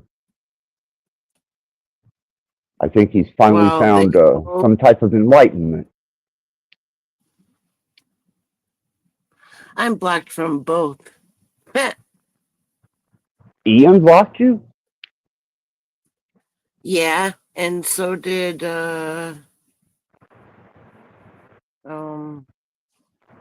John. I'm not familiar with John. Z. Yo, what the fuck happened to Lonnie? That is he still alive? Is he locked up? Is he free? Well, Lonnie decided to take the trip on the ice, and I don't think he's going to be coming back anytime soon. Yeah, what do you mean by that, though? Is he's still alive, or? I'm not sure. I tried to keep up with him for about 3 days, and disappeared. Yeah, I tried to get him to reason, and he wouldn't. Then he turned and was like freaking out on me. Thought I was an agent, and I thought, well, fuck you, dude. You know, you're going to trip like that, then you know you can take the stim and go on down the road, because I'm not about it. Yeah, man, shit. Hope he's better, but I don't know. He's been doing purges. That's what he's been doing, is purging. Is he doing better? He just wants the ones that he connects with to be there. That's it. Okay, because he was pretty keyed up for 3 days there. You are aware of that, aren't you? Yeah. Freaking out in his house, no sleep, peering out windows, arming himself, saying people were out to kill him. It got pretty intense, and then whenever he started calling people out that I knew absolutely had nothing to do with anything other than trying to be a friend, I was like, okay, he's definitely not in a good state of mind or a place to communicate. Right. Then I got to see evidence of this in one of his videos. He was a little reckless and careless, and there it was, big and bright as day. And I was like, ooh, that's bad. He's like in the state of fear badly. Yeah, I've talked to Lonnie several times. You know, I've even talked to him a little bit off on the side, and I don't know, man. I'm thinking his state of mind. You would think that he was like Bob Lazar, and he's running from agents from Area 51 or something. Kind of creepy. I've heard what he's said, and I don't know. Yeah, Jared, just throw some positive reinforcement, some some light and love his way, because that boy needs it. Dude, I had a buddy growing up, right? Great skateboarder, fucking Mark Fitzpatrick guy was just he was one of the coolest skaters because he was just off the wall, and you never knew what was coming. He'd do something first try, or he battled something out for like an hour and do something crazy. But he got into drugs and became schizophrenic, and he would be saying all this crazy shit that was just like all the aliens are watching me, and just saying wild shit.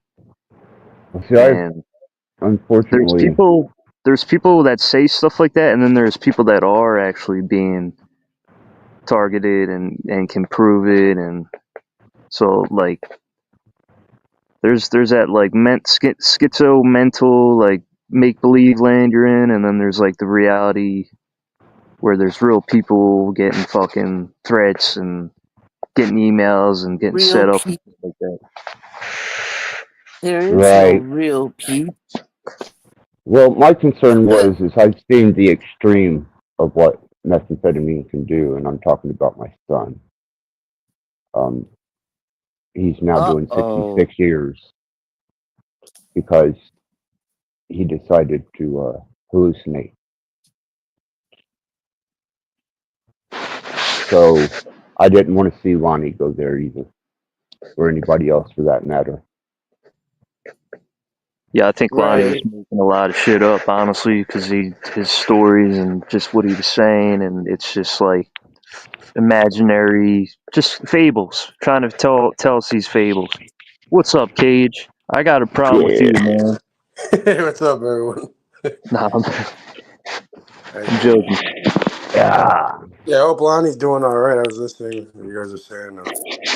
Yeah, I've been. There's and a lot of paper or something with somebody's. Yeah, somebody's Mike? making excessive noise, but that seems to be a trait of some people. I'm not trying to make any noise. It might be me, but I'm not intentionally doing it. I can intentionally make some noise. You guys want? What's that? He's taking after Lonnie. Yeah, I can't is move. that what it is? No, but Lonnie was tripping me out. I think it was on Charles or something, and he was like threatening a random lady and shit. I was driving beside him in a car. I'm like, Lonnie, you understand other people are on the road, right? And they drive. Like, you don't Well, that's why I threaten. got He's concerned, like thinking about man. shooting a random lady because he drove beside her. Dude, it's like Falling Down with Michael Douglas. It was like a real movie of Falling Down with Michael Douglas with Lonnie. Right? Which is what I didn't want it to go to, because I'm still fucked up over the situation that I had to deal with as a secondhand victim to somebody's bullshit. Buddy needs to calm down because I could see him actually hurting somebody or doing some crazy Yeah. shit. That's how the shit happens. That's why I tried to stay on him for a few days, man, but it was too much. I'd go to sleep and wake up and he'd still be going. And I was like, man, this is day fucking 3, dude. So hopefully he, I don't know, maybe get some help somewhere, or I don't know about overcoming that demon with just sheer force of will. I've had one-on-one conversations with him before. He kind of seems like he's getting it, but then he goes back to the shit. I don't think he's like someone's following him. And Do you think it's Go ahead. No, please. I've never actually talked to Lenny, but I've seen his streams. Dude, it's all bullshit. He's like, oh, look at the smoke. See the smoke? Yeah, you see that? It's like, dude, you're just making shit up. You're not You I got know, nothing but credible. It's just fables. Like your fables are getting worse and worse. yeah, if you say something like that, then he'll turn on you in like a blink of an eye. He'll be like, Exactly, because he's all of a not sudden, he'll be like, accountable. "You're a fucking agent." Da, da, da, da. I'm like, bro, what are you talking about? Right, because Right? you're a threat to his bullshit. So is that what you think? He's just kind of putting a lot of ham to this, No, It's I a think it's a making it ploy, a mental man. bit. health issue. It's like clear schizophrenia or something. You No, know, it's it's drugs and he's just putting on a show, and that's it like could be making drugs. him Yeah, even maybe more he's going crazy. through what, like psychosis off of it or something. Right? Because people, Yeah, I know. if you stay up, you go into psychosis with, especially when you're using like a stimulant or whatever like that. Yeah, it was getting pretty bad. He was trying to get money, and he was selling his shit at a couple pawn shops, and it was just, I don't know, man. He left his brother's house and then started going on a pawn shop rampage, and I kept telling him, go back home to your brothers, man. You know, get your shit together. Well, oh, But Yeah, I guess well, you can't really do too much. All you can do is just try telling them, like, maybe get some fucking help. Maybe lay off the fucking pipe or whatever. Besides right. that, you can't really do shit. It's just some random dude on the internet, Yeah, but I hate to see it, man. You know, I've seen the extreme of where that goes. And if he's fucking around playing a bit, that's just not cool at all. That's way, No, way not cool. he definitely believes what he's saying. That's for sure. Nah, well he's on drugs, but he's saying shit. Like, dude, I've noticed Lonnie's bullshitted so many times, and it's like that's just him. That's like a part of his personality. But then you get him on drugs, and it's like, oh shit, you know, Wow. it's Frankenstein. You know, it's just fucking well, it's it Yeah, monster. because does. Uh, I'd always gotten it along does with Lonnie. deeply. He was always, I mean, he was a little flaky, but he was, a cool cat to talk with. And I thought him and Max Vision were going to put together some type of bond or friendship, and they seemed to be going pretty strong there for a bit in their research, and then he just took left field. I was like, damn. Megan says he was fine until he hung out with Cage and he went downhill from there. Sorry, You get Lonnie. him hooked on the shit, man. He fucked with his head with Micromanage. that Manly P. Hall, and he resorted to the drugs. Oh, Cage. I made him look in the mirror. You had to smoke fucking meth after it. How the fuck is that my fault? Oh. Oh, man. Albert Pike done got to him. No, but Lonnie was actually making it. That's He was good. I think what happened was he broke up with he thought his girl was an agent. That's what he was saying when he was online. He thought his girl was an agent and broke up with her or something, and then something happened like that. And then he went downhill from there. That's all I see. Oh, I don't. oh, I that guy. Uh, Yeah, I wasn't around for that. I guess I he wasn't. used airplane to put on his wig, his rug, on his head, on his skin. Is He was a anybody crazy. subscribed to him? I'm telling you, he's schizophrenic. Oh, this was in my mom's kitchen. I found out about it, not on YouTube. No, I'm saying, is anybody subscribed to him? Yeah, I am. I haven't seen him online though.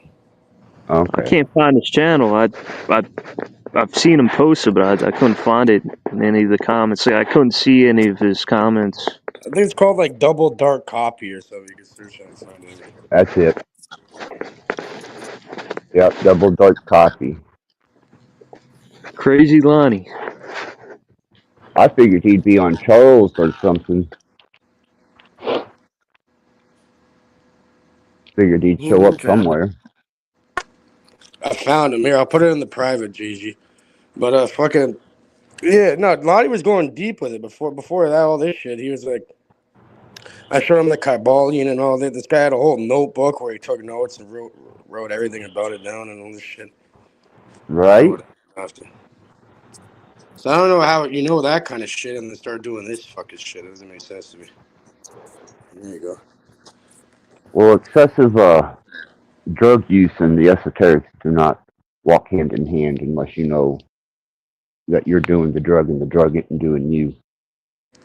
Unless you're fucking Aleister Crowley, and look at how he ended up living at the end.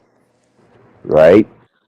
You know, because I'm not gonna condemn the use of certain things. You know, because I think that they are beneficial. What's he doing right now? Like crawling in a dumpster or something? Like, picture what Lonnie's doing right now.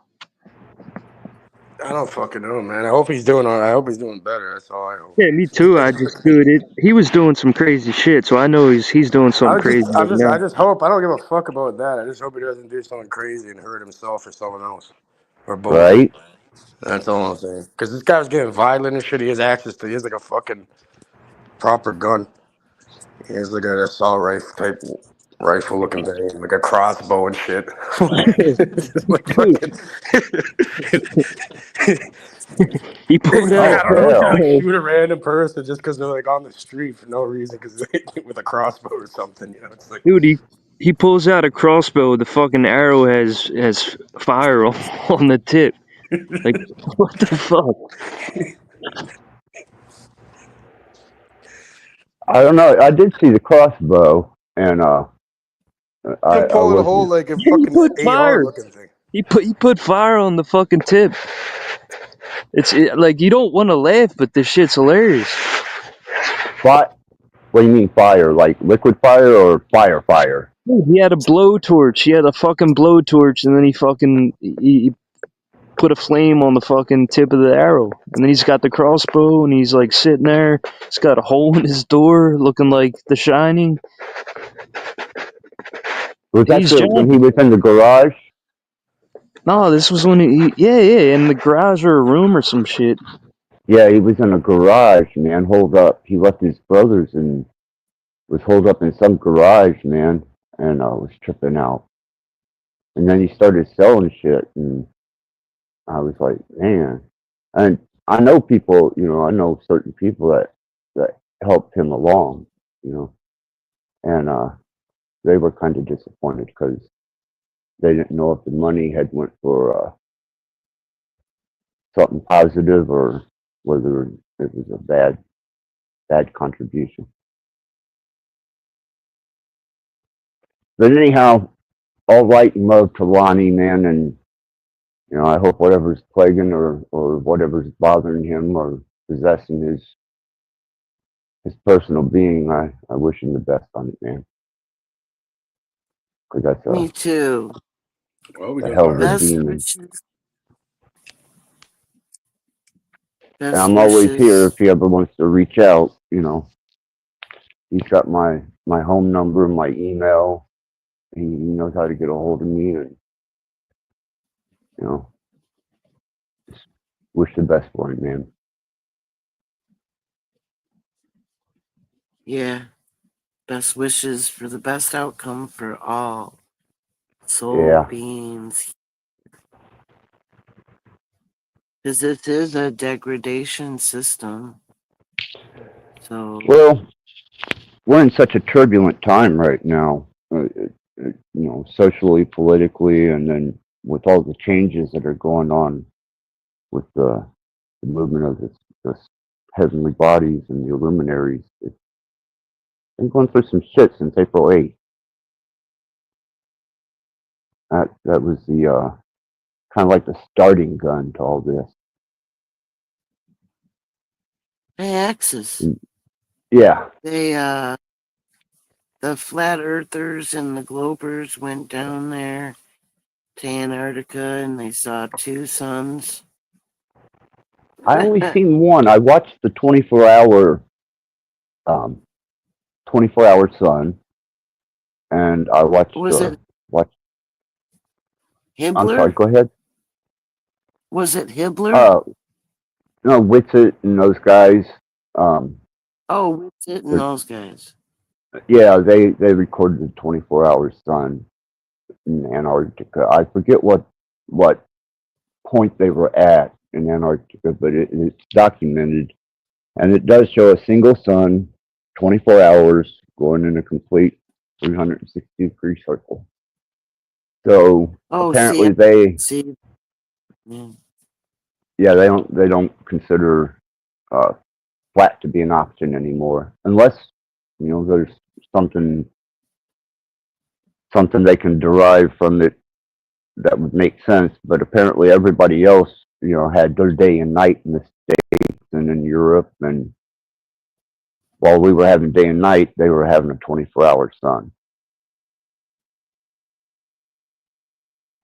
And the only determination that they could have from that was that the world was not flat. Well, Alaska, 6 months darkness or And something 6 like months that, light. right? Yeah. Yeah. Earth ain't Yeah, flat. that's what. No way. No way it's flat. Well, that's pretty much what they proved with. There could be more than one sun lamp, simulator sun. I say that's just too far of a reach for me. I've only seen one sun in the sky at any point in time. I have seen videos but I can't. That's a video. It could be. I've seen more than one looking up. Really? Yeah. There was one that was like dimmer, but like to the lower right or lower left. I haven't ever seen. I keep a pretty close eye on the sky. I have never seen it because I know we're in a massive solar change right now, and the sun is going into its fourth stage. I believe it's the fourth, which is the long count, the 36,000 year count from the Upas. Shit I think about is water's like water, right? The ocean.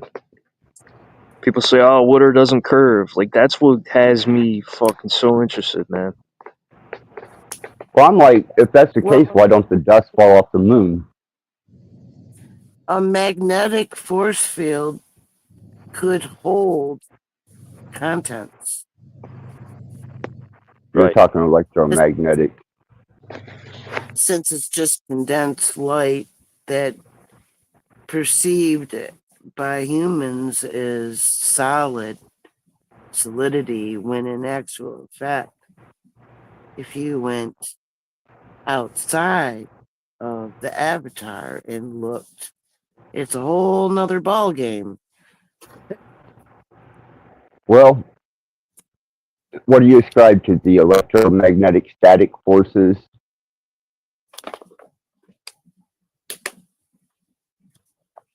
Because gravity is obviously not a proven option. It's still kind of in the theoretical realm because they haven't found a gravitron. Still consider it a theory. Yeah. So the only thing I can think of is... In the simulation, anything is possible, whatever you want to do. Well, there's still laws that govern this place. There's a code of physics.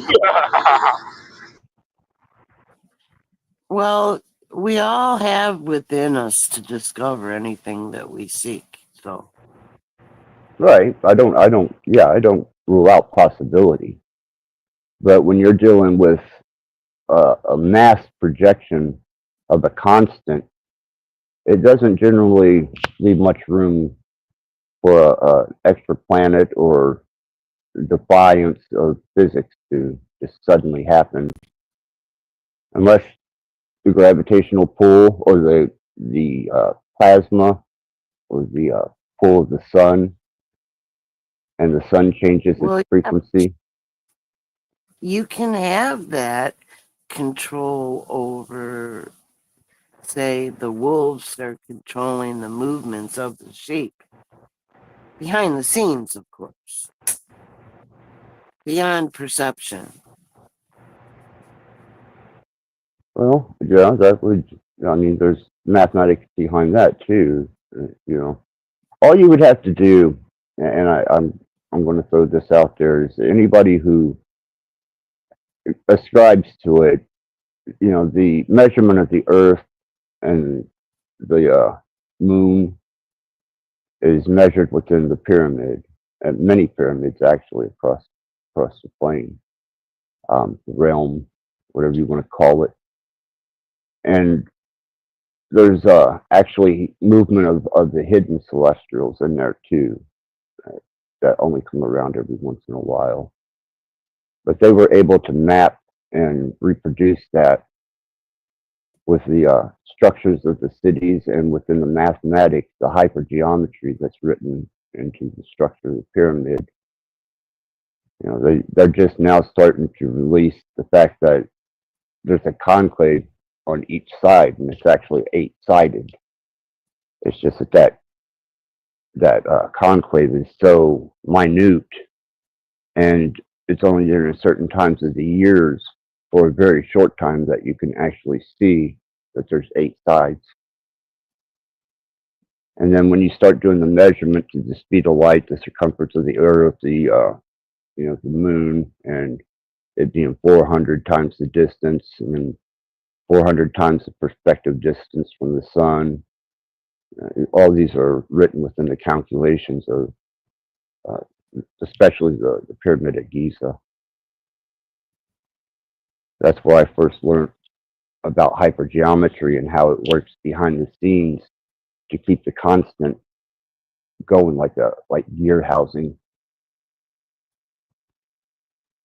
I feel it's more valid to not use the same awareness consciousness state as perceived by the avatar, really, because then you kind of like get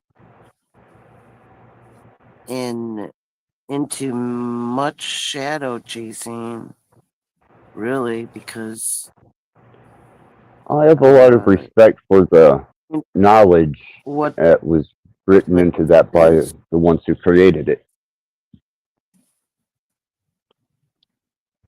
I don't underestimate the intelligence and the capability of the people who actually built the pyramid. Well, we all know it. It's just within very deeply.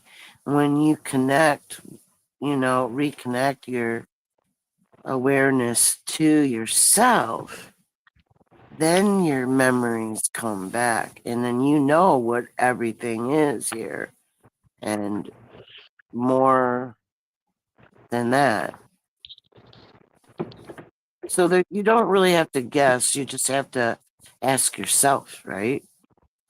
I didn't guess, I did the math. Oh. Yeah, I didn't. That wasn't a guess. Yeah. Yeah, I'm not really for the hippie stuff. I mean, there's a lot of stuff out here Yeah, I mean, they're the origin of life, right? You're going to tell me I can figure that out from within? You might remember it from some genetic spot inside of your being that I'm not sure, That's kind of an individual thing. Rewind this, and where I'm talking, I go over all of it. Because, my understanding is different than hers. She has her understanding of how things are, and she has her perception of things. I have mine, but I'm not gonna. We all do. Yeah, Well, yeah. So I've heard a few people say like, "Oh, it's all within," and you can basically think it. You could think There's no truth, I remember coming into existence. It's just self-realization is how come into existence.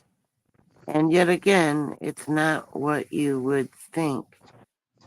And perception in an expanded state isn't where everyone is at currently. But it doesn't mean that it's not possible. You just have Well, to know how to that's why I don't say you're full of expand. shit, because to you, you know, running around stabbing demons may be a thing, but for me, I Well, have I a didn't different. chance to don't, because don't take that in a the bad way. little side of me disappeared to trick me. I was like, where'd he go? And I'm like trying to perceive him. And then before I knew it, he was right next to me and he tapped me with that wand and I was out like a light. Is this And then I Lonnie? was, Are you Lonnie in and they were disguise? experiment on me. I didn't know Lonnie fucking transitioned to Leslie. What's going on?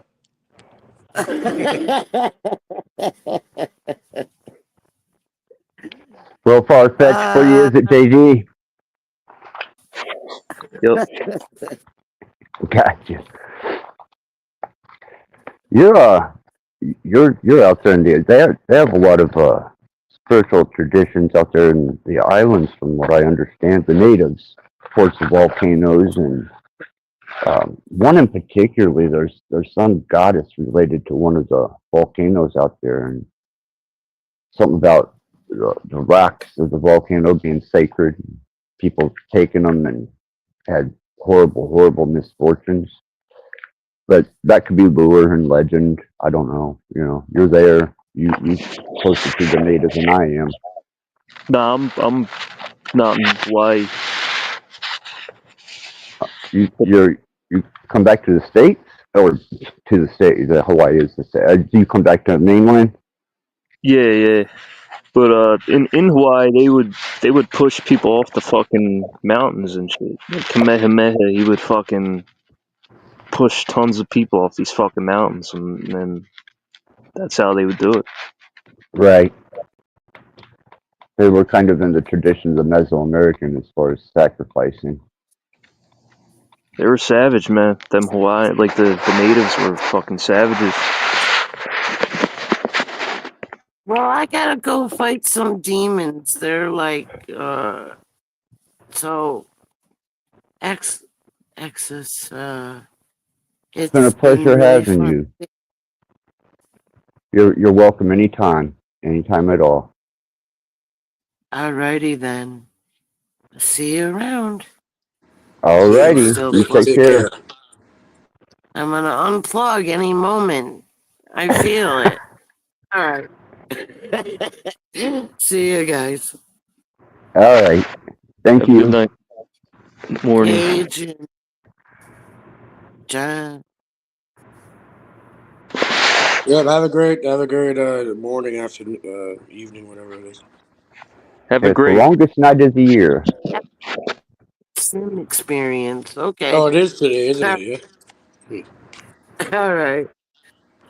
Night. Night. Get out of here.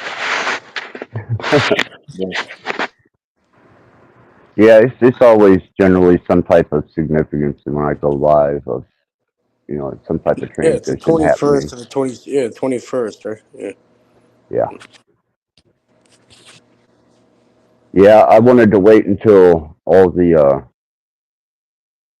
crazy recoil and everybody kind of passed over, and I knew today was going to be a much calmer day than this past week has been. If my memory serves me correctly, what you're talking about last time about demon slayers on YouTube or something. Last time you were on, I think you were on my broadcasting channel. We're talking about that. Yeah, I'm people claiming to be able to the demon slayers and spirit warriors, and you know, I don't ascribe to it, man. I'm sorry, I don't think that these people that are in chat calling themselves demon slayers are actually slaying demons, unless it's just their own personal demons. You know, the Christians, they claim that they can just cast them out in the name of Jesus, and then you have these New Agers who feel that their light source is their personal will, and then you have the occultists, you know, who use incantation, and everybody's got their approach to it, but I don't have the same understanding, I guess, of demons that most people have. Oh yeah, there's like the lesser ritual of the pentagram, the greater ritual of the pentagram, and then there's like the hexagram rituals and all. So certain people, yeah, that do ceremonial magic. They're not killing them though. They're invoking them and then evoking them. Kind of thing. Well, I would like to think that that was one of the procedures that they were using, but it's not. They apparently these people actually think that they're spirit warriors and they're going into the astral realm and they're battling demons. Yeah, and I'm just to talking about me, like ceremonial magic, like the Golden Dawn and all that. That's like one of the first things that's taught is the lesser banishing ritual of the pentagram. right? A lot of that, Yeah, they teach you how to get rid of it before to bring it in. You know. well, you would You better think know how that to you would fucking want to get rid of know. the shit if you're bringing it in. Type ideal, I guess. Right? Well, it seems logical to me. I mean, you know, especially once it gets done with its task, if you've assigned a task to it, um, you wouldn't want the son of a bitch just lingering around. You should probably know some type of incantation or ceremony to send it back where it come from. Well, it's funny because in that what they do is they in the morning time they'll do the fucking banishing, and then they'll evoke it at night, and then they'll banish it in the morning. I guess like while they're sleeping, something's going on. It's weird. Is that no? That wouldn't be related. Solomon used the ring. You would have to be what kind Yeah, of the ring and the Crowley, brass vessel and all OTO? that. Yeah, it's similar to the practices of the OTO because Crowley, pretty much with McGregor, Mathers, all these other people in the Golden Dawn. Yeah, he went into the Golden Dawn and they excelled at the shit. And then, you know, to piss them off, he released like all of their stuff to the public. You know, and then he created Right. his own fucking Thelema shit, OTO, the AA, and all that. And then Parsons and Hubbard took that and did the Babylon workings, and Created apparently they didn't Scientology and show all up. that. Yeah, yeah. They invoked, but they didn't. They didn't send They it didn't back. banish it after. I don't know. Right. I don't know if They you read released it into onto that. fucking the realm. Huh? Yeah, well, for that, I don't know. I don't really, you know, this is up to debate with people, but yeah, I don't really see the efficacy of the real. Well, I'm sure there is efficacy and power to it, but I don't believe really, or like that's like the most powerful form. You know, you got to use ceremonial magic and do all this fucking shit. It's all a mental game either way. You know, so I don't think you'd have to do all this kind of. You can make your own system or like your own way of going about things instead of learning another person's system, because then you're limited to that system. You know, in a way. Right. It used to be an individual development and practice at one time, kind of like whenever they were deciphering the Enochian language.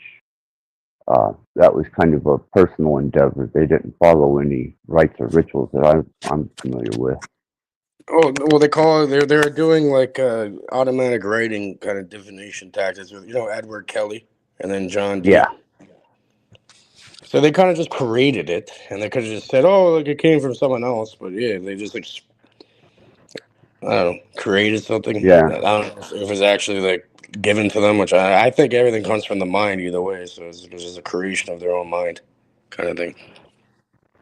Yeah, I never took the Enochian language that they developed with much seriousness. I know they use a lot of the sigils to identify demons in the Enochian language, but even that, I don't. No, I don't see those sigils as being a representation of those particular personalities.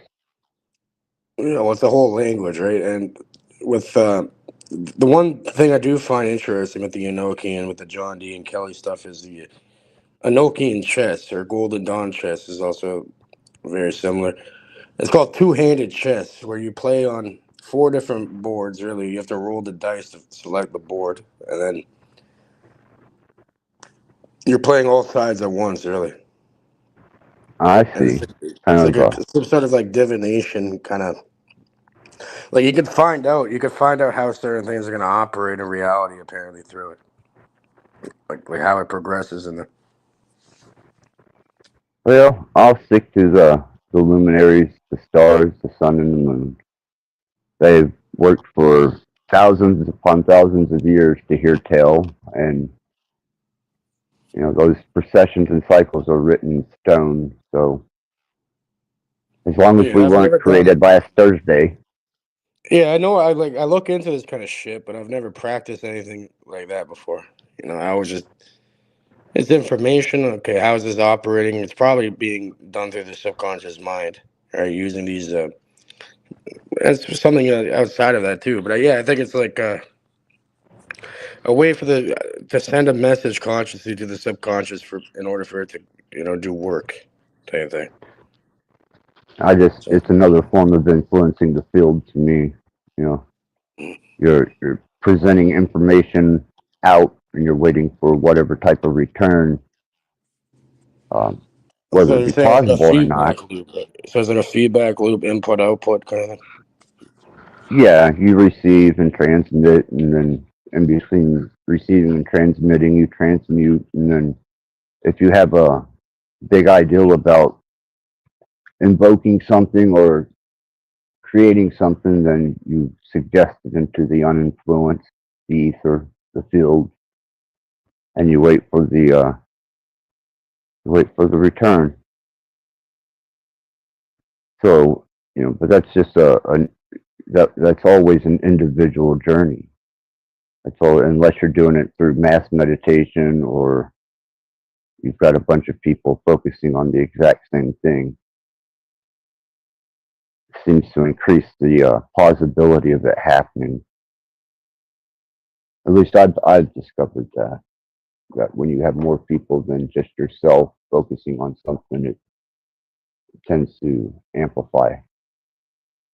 Well, yeah, like logos and sigils and all that work in that kind of way, or like an egregor. Yeah, well, that it was supposed to have been given to us by the fallen, the Watchers, and that was a part of what was that pre-flood information, knowledge that was inscribed on a couple pillars that was brought back into post-flood. But Or that's like a Jock and completely the Boaz or something, like the two pillar. yeah the stone and the wood, and they weren't sure which cataclysm was coming, and one of Noah's sons wound up discovering the pre-flood information from the Grigori. Yeah. That was when things were being. That's Christianity, or actually, it's Judaism and Sumerian. Yeah. Like there's these esoteric adepts, like for example, Frater RC. He's like a Golden Dawn adept. He used to run the temple, the Tahuti temple here in Vancouver, and all that. Right? They'll close it down. Yeah, he's big on that kind of stuff. He's like, and he's convinced that all magic has to do with spirits, if you want to call it magic, or you know, it's like it's all fucking spirits, and even if you don't know you're using them, you're still using them. So what does that really mean, though? Like, I'm thinking is like, okay, so it's spirits. What does that mean? Is that like a thought form, or like, is it all done through the mind Will kind of thing? will, Yeah, whatever you like to will, call it, intent. because that's the spirit. They call that the spirit, right? So it's like, okay, Yeah. what does that really mean? Consciousness. Yeah, consciousness, the observer, whatever. I mean, that's a construct, but think about it. Like, fucking, that's what it is. Consciousness. So it'd be force of will, individual force of will. And yeah, but actually, I was talking to him about that, but no, he's still trying to say it's like, okay, for example, that dice thing. He's saying, okay, that spirit's controlling that. And this is where I have like a differing opinion on it from what I've observed, because yeah, I've never done. You can have an effect without like summoning anything. Like, you don't need to do any of that bullshit. You know what I Does mean? he believe in the jinn concept then, that everything has the potential to be a malevolent spirit, animate or inanimate? See, I'm not exactly sure. I haven't asked him that, so I'd have to ask him. Yeah, that's what it sounds like. Is that everything is kind of capable of being utilized for malevolent, and then it also has the ability to be utilized for benign, and that's Islamic. Yeah, it's the Islamic Sufi kind of ideal, right? Yeah. Yeah, very much so. I studied into that a little bit because they would always, when I go into the gas station with my dog and definitely my appearance, they were none too happy to receive me. And so many times, they tried to get my service dog me to leave, and I was like, "Oh hell no! No, it don't work that way." So they'd be at night, the little general store that was run by the Muslims there in Borden. They'd bless the store at night. I guess my dog was unclean. A Muslim family fucking saved me one time. I lost. This is back before you had like the cloud thing where you could store your tactics over the cloud. And I Right? needed this fucking phone because I had all my contacts on it. And I'm like, fuck, I didn't really care that much about the phone. It was like, I just cared about the contacts, and I'm like, oh, what the fuck am I gonna do? So I used the other phone. I called that one a few times, and eventually someone answered. There's a Muslim family, So I'm like, oh yeah, can I come pick it up? Like, sure. I went, knocked on their door, grabbed it. I tried giving them money and everything, and they wouldn't accept it. And that, like, oh, it wasn't No, accepted. they probably didn't want the repercussions of having an item that didn't belong to them. Yeah, exactly. So I'm like, most people would have just taken that fucking shit and sold it right away. Because, the phone was you could probably go to any store and get like $300-$400 for it at that time. So I was like, right? So I got lucky with that. I'm like, yeah, I got lucky this Muslim family found that. I probably wouldn't have gotten it back. Yeah, that's probably just as it's got to be with what they didn't want to. Either that, or they were just genuinely good people. I'm not saying they're not. I've had some good experiences with some Arabic-minded people, and just the Sharia law thing, man. I'm not cool with the whole. Well, look at how concept. many people call themselves a fucking Christian or call themselves anything, but don't act any way that what the teaching tells you. So people can claim to be 90%? anything. Yeah. So it's like de facto egoism, if you want to call it that, or Satanism. It's a me mentality type thing. Right. So you can call yourself anything, but really, the fact it means like through your actions, through your words, through your deeds, you act as a different way than that. You can call yourself anything. Someone can call themselves a fucking atheist, and they could be a de facto Christian if they're acting a specific way with a moral compass and all that. Right.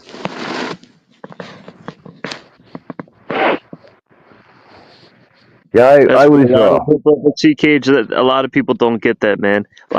Dude, it's so easy to fucking figure this shit out, man, if you think it through. But some people just cannot fucking get how bizarre it is, how I look at my family and just over the years, just how fucking credulous and conditioned they are with bullshit. And it's just like, can you fucking see it? You got shit on your tits right there, Mom. You know? You can't see that? Right? You know, my family, dude, man. My family, my mom and my daughter, they blame me for my son, and they ostracized me. They disowned me, and I know I didn't have nothing to do with what my son done. That was all drug induced anger, whatever. But they're damn down determined to point the finger and put the blame, and it landed on me. But I know they're just as dark as anybody else. You know, they're just as saturated with sin as their religion says that they are. You know. Well, I can kind of relate to you because my dad's a cop, and people use that against me, and I see like their angle, and I'm like, all right, you guys are just insane, mad. But it is different, but I see what you're saying. Yeah. Now, Axis, what you've become is now you're the scapegoat, and you're the whipping boy, and you're the fucking person people just want to destroy, and they can justify it, right? They can justify it somehow, but it's still fucked up. Yeah, it really sucks. It really does, man. You know, it's not necessary. You know, if you Come on, want to. jeez. You didn't know Axis is the evil Satanist on YouTube that employs death frequencies on people and shit, fucks people's reality on his little mind board, and that does everything. Yeah, he's a wizard. I'm a wizard. Okay. That works. You don't even want to know what he does when he's not on YouTube, bro. That'll shock you to your core. Man, he literally drinks rat blood. You know, he drinks fucking the blood of rats and everything. Oh, Oh yeah, yeah, absolutely, absolutely. No, I'm seriously. a vile. I'm vile, man. Yeah, I'm a vile creature. Why do you drink rat blood? Just fucking around. All right, shit, I don't know, man. I drink horse blood. Nah, rat blood's lately. He's been on the guinea pig diet lately. You know, so Right. Came into a couple extra bucks, man, so I could up the stakes, and I got a guinea pig instead of a rat. Bro, I'm fucking hoping. Ecuador. Apparently, in some South American countries like Ecuador, the guinea pigs, they eat that shit, bro. Come on. Yo, I saw some crazy shit earlier, man. Fucking wild boars came up on me. Where you at? You gotta be careful with that shit. Arizona. Okay. Wild boars will fuck you up, bro. Oh, I'm in fucking Wickenburg. Yeah, Alamo Lake, man. I know exactly where you're at, man. I spent a month up there on the mountain at Alamo Lake.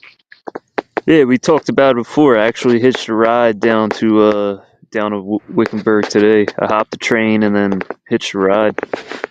Oh man, there's a nice fucking diner just down the road from I think it's Chicken Cross or something like Chicken Cross Road, and there's a couple gas stations, but there's a little diner with some hotels. That's a really cool place to drink coffee and hang out and bullshit. And then down from that, a few miles, is a really fucking cool little rest area, camping park place. That's fucking awesome. Man, Wiggensburg is just, and they're having the machine gun. They should be having the machine gun shoot, the biggest machine gun shoot in the United States happens there. Yeah. And the second biggest one is Knob Creek, Kentucky. But yeah, fuck, man, you're in a great fucking area, man. Yeah. How do you figure which train to get? Like, you're talking about like a railroad thing? Yeah, on the Wickenburg. hills. So there's a train that goes from Phoenix. It goes up through Wickenburg. They call it the P-Vine. It goes all the way to Flagstaff. So it goes north and then it goes east. And then How do there's you another figure out train. which one to get on and shit? Dude, That's what I study the shit out of these maps. I got it all figured out. Mhm. But Damn, man, I wish I was there with you, brother. Shit. But I hopped the train and then hitched a ride down here. It's cool, man. It's cool geography, cool layout. It's kind of wealthy, so I went into the grocery store and there's all these fucking cougars, just like older ladies, 50s, 60s, still got nice asses. So I'm getting horny as shit out here, man. Yeah, I hear you. But so, what did you talk with the guy who picked you up in the hitch ride? What do you bring up? Do you just what do you talk about there? What do you bring up? Reality, everything. Yeah, he was talking to his wife. As he's talking to his wife on his phone, I was like, "What's your name?" And she said Ty. I said Jack. Thanks for helping me. I was like, "Thanks for the ride, man. Appreciate it." And then he talked to his wife, made a couple jokes. I laughed, and then hung up his phone. And then he's asking me what I'm doing, and told him I was hopping trains. And then you could tell he like. I could tell he got He probably weirded thinks, out. is this guy a fucking serial killer? Like, what's he gonna do to me? Right. Yeah, He's but like, like where's this he guy got running weirded from? out. But I was like, dude, I love it, man. I was like, I love hopping trains. I told him I was like, I went through the fucking mountains. It's dope as shit, and whatever. If he thinks it's corny, or if he hates it, or if he's looking at me like, oh, you're a piece of shit, I don't care, man. But he seemed pretty cool. Yeah, they're I used just to feel like this time of I'm year, visiting friends in snowbirds. Elmo Lake. That's what I'd say. Fuck it. Say it again. I feel like I'm visiting friends out there. That's it. No, I just be honest with people, man. I don't want to fucking lie. Oh yeah, I don't want to tell them some bullshit.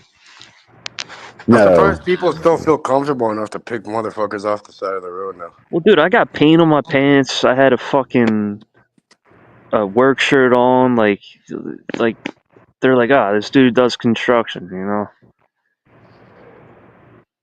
People around that area too are really fucking cool, man. Yeah, I'm All clean the way up to shaven. Kingman. I'm clean shaven. I keep I stay all right, Gage. I'm not looking like a tweaker. I'm not. He's like, this guy just has a need for a ride, type, Yeah, I'm just a fucking traveler, gypsy. Yeah, this time of year, you get all the snowbirds into Arizona, so they're used to a great transition and people flocking in. They call them snowbirds over here. The ones that go to fucking Florida in the winter. Yeah, that's what they call them out west too, snowbirds. Yep. Yeah, hitching a ride's easy. It just sucks, man. The hardest part is just sitting there with a fucking sign, and you're just like, "Fuck, man, I hate this shit." How long does it typically take? Driving by, huh? Like, how many? What's the percentage? Like, let's say 100 cars pass. Like, how many of them would actually pick you up? Dude, I'm not keeping track of 100 cars. Today it took me Well, just like 45 minutes. an estimate. Like, how many do you see a shit ton passing before someone fucking? How long does it typically take until you get like someone to pull over? It's all different, man. I've sat there for hours and hours and hours, and then I've sat there for fucking 10 minutes, 5 minutes. Today was 45 minutes. Depends, really. But when you're sitting there for hours and hours and hours, you start to hate people. You're like, man, fuck you guys. It's only 40 miles away. Right? Yeah, but I'm saying, would you want to fucking pick some random motherfucker up? Yeah, I'd help somebody out. Because I'm living it. All right, but let's say you never lived that experience, and All right, well, I can't talk about that, man. So you got to realize, like, yeah, of course you would, because you've had to live through it. But other people, they don't know who the fuck you are. They don't know if you have a weapon on you, what you're gonna do to them. Yeah, I understand that. Yeah, I got you. Not everybody's that paranoid minded, man. yeah, especially being the male in that, and you know, like you're. I'm sure if there's a fucking woman out there, they'd be picked up in like 3 seconds, probably. But you know, like this motherfucker probably overpower me and fuck me up. You're a skateboarder, so yeah, skateboarders beat the shit out of people most of the time. Nah, chicks don't pick you up. Once in a while, you'll get a chick. No, I'm saying if pick you up. were a chick. Oh yeah, you get picked, nah, yeah, but it'd be like fucking. You know, you wouldn't have. It'd be done. But then now you're the vulnerable one, technically. So yeah, I see how people are. Doesn't mean you gotta hate people for it and like have disdain. It's called them fearing for their safety and shit. Pretty much, that's what it is. Nah, but it's just fucked, man. Like sometimes people will slow down, and then just take off. Some people play games, it's the human family, Fucking people do shit. They're fucking nervous as shit, and I don't know, man. Well, some old lady stops and looks at you. Oh, he's, he has a cigarette. Oh, I gotta get out of here. Smoking a cigarette. He's a fucking devil. Go to hell, devil. Karen, some you're people driving out of here. don't like the fucking smell of it. They don't want it around them. No, I'm just saying, Cage. Like shit freaks people out. Like they'll, it's just it's a gamble, man. It's not even a fucking risk. You ever get picked up by a weird motherfucker before? What's the weirdest fucker you ever got picked gay up Asian guy. He's probably thinking about serial killing you, bro. Well, serial killers fucking pick up fucking hitchhikers, right? That's like one of their victims because no one knows. Yeah, but the thing I know about myself, if you're around me, I don't gotta fucking worry about you. You gotta worry about me. Do you at least have a blade or something on you? Of course I got a blade on me. But what I'm saying is, if you fucking make a move on me, you're done. Oh, of course. They could probably tell about that right away.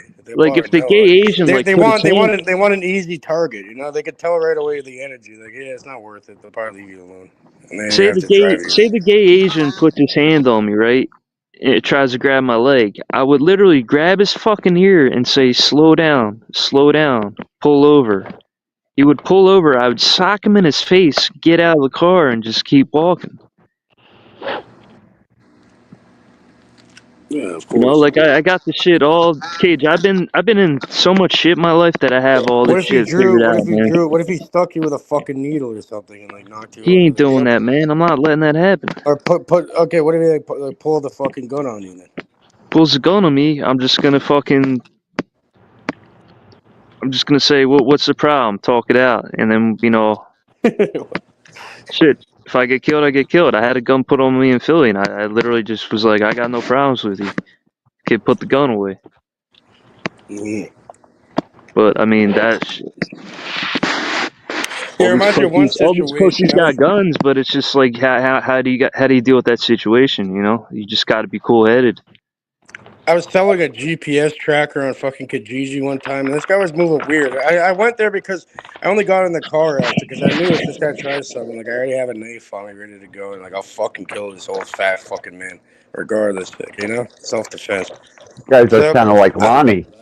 And I was thinking about, I'm like, what if this guy tries sticking me with like a fucking needle with like heroin or something or fentanyl or whatever, and just knocks me.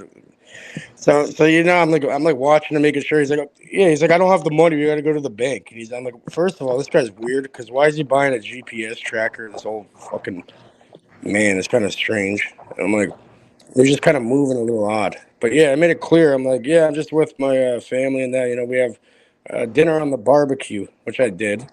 Letting him know that I have people expecting me, and then I don't know what this guy's gonna try fucking doing. It can be quick, so you have to be on point with your shit when you're sitting right beside him. Yeah, so I got the money, I got paid, and whatever. He left, but yeah, I always have the knife ready. I'm like, let's see this guy try reacting faster than me. Dude, I know why Lonnie's freaking out. He's been hanging out with you guys. Lonnie's freaking out because he's on drugs and he's fucking getting carried away with his stories. That's what it is. He ain't fooling me with that shit, man. Right? I just speculating. A lot of TV watching going on. people all freaked out about knives and needles and guns, and never had anything like that happen to me, man. Not when I was traveling like that. I don't even want to stab anybody. I just want to use my hands, man. Just fucking. Well, no, if it's something serious, yeah, I'm gonna use whatever I have, and yeah, No, I carry a knife on me, but it's like I'd rather just fuck you up with my hands. if you can, if they don't have a weapon themselves, yeah. If they have a weapon, then I don't give a fuck. Usually, you use a knife to scare somebody. Like if like say that boar came close to me or some shit, I'll pull the knife on them, and if that thing comes near me, of course I'm gonna cut it. But on the street, like Most of the time, I'm not, dude. If brandishing something, somebody even if you does something, brandish, I'm yeah, not if you pulling out the knife. I'm using my hands, and then if they pull something on me, or they pull a knife on me, or they try something, that's a different story. yeah, But most of the time, just showing something, like even like a firearm or whatever, a knife is good enough to, like 99% of the people probably just fuck off at that point. yeah, nowadays everybody's got a gun, so I mean, you pull a knife out, dude, they can just shoot you. So Well, now they're able to shoot you if you pull a fucking knife too, you know. So it's yeah, like, but if you're trying to scare somebody with a knife, right, that can backfire on you. So there's shit you just say somebody says some shit to me or spits on me, and I go up to them. I'm not gonna pull a knife out. I'm gonna go up to them, just casually walk up to them and fucking drop them. It's all technique, man. well, yeah, if they're not using a weapon, yeah. But spit is a fucking weapon. What if they have a disease or something? You know, they never know. What I see with a lot of people is they're not thinking, and they're just pulling guns out, pulling knives out, and it's just, I've seen it in Philly, dude, so many fucking times, and it's just like, what the fuck, man? People can't just like fight. They can't just fist fight one-on-one. They gotta do some dumb shit, and then they get shot and killed, or then they get fucking beat the shit out of with a skateboard because they pulled a fucking thing of mace out. Like, Oh yeah, everyone's always a pussy, bro. They're never gonna fight one-on-one. When they fucked me up, they had to have like 6 fucking guys. I don't even remember really. There's a bunch of them. that's what's And yeah, fucking with people up. knives and guns and shit. They had the gun just in case. I had one, I guess, but they fucking they stabbed me up and everything.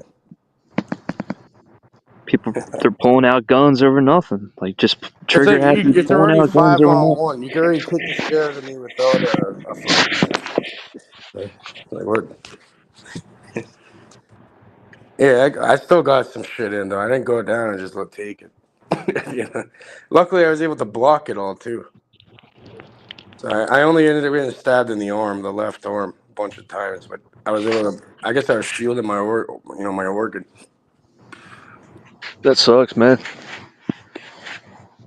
Yeah, the kicker was it was on my fucking birthday too. You know, taught There me a you big go. lesson about that. Yeah. Birthday stabbings. Oh yeah. You know, remember like a pinch to grow an inch type thing? It's like that with knives now. Yep. There you go. Or the birthday beatings. You used to kick the shit. When we were growing up, we used to kick the shit out of each other when it came to the birthday. Yeah, you're fucked on your birthday. Yeah, birthday punches. You got the birthday stabbings. You call it birthday beats. I guess they got to upgrade to birthday fucking poke after the fucking shake. Oh, yeah.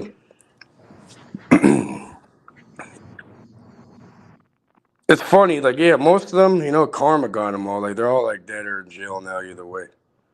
Well, yeah, one of them changed it up. You know, I talked to him after. I'm like, all right, bro, I'm going to allow you. Because I was going off, too. I kind of made it happen in a way. You know? So, yeah, so I'm like, all right, whatever. The man got married. He's religious now, changed up his life and all that. So I'm like, I'm going to leave you alone. He found God. Yeah. The criminal finds God and he gets a reprieve. Yeah, but when people really switch up and like they're way different, that's when it's like, yeah, you know, I can't fuck with this person. That's just the harsh truth, man. I've seen it. Even for that, because I thought the cops were going to charge me. They're saying, like, this guy looks worse than you. I'm like, how the fuck does he look worse than me? I'm the one who stabbed you and got beat by people. I thought the cops were going to charge me. I'm like, I don't Yeah. remember what the fuck happened. I actually don't.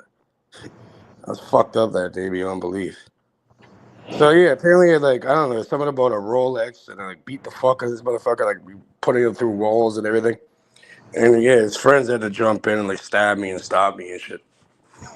Fuck me up. I wish these cops would let me get a fair one-on-one with people, man.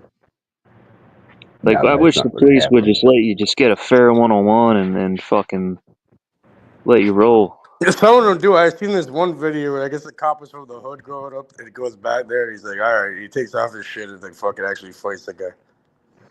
Fucks him up too. I'm like, that's a real cop then. What the fuck? Yeah. He's probably still a part of the gang over there. Fuck is I with got in him? a fight in Phoenix and fucking cop sees it, starts running after me and the guy I was fighting, and I fucking ran off. I already hit the guy a couple times. I see the cop running towards me. I was like, I'm out of here. Right? Just Right? let us get Especially a in fair Maricopa one-on-one. County, I'm not man. going to kill the guy. Just let me get a fair one-on-one, and that's it. Yeah. Maricopa County, man, that's a fucking cop county if there ever was one. But dude, it's funny when you see in cops' eyes when they're like, "Ah!" Like they're just like, "Ah!" So nervous and just, "Ah, stop it," you know. Yeah, I fuck, man. Like that No. savage, that like nervous, crazy man comes in, like you see it in their eyes, and they're just like, you're just like, ah, shit, like what the fuck's this guy gonna do, you know? Fear, Overreacting like man. this. Fear. Right. You see him tripping. Yeah. Yeah. It's definitely not a pleasant experience.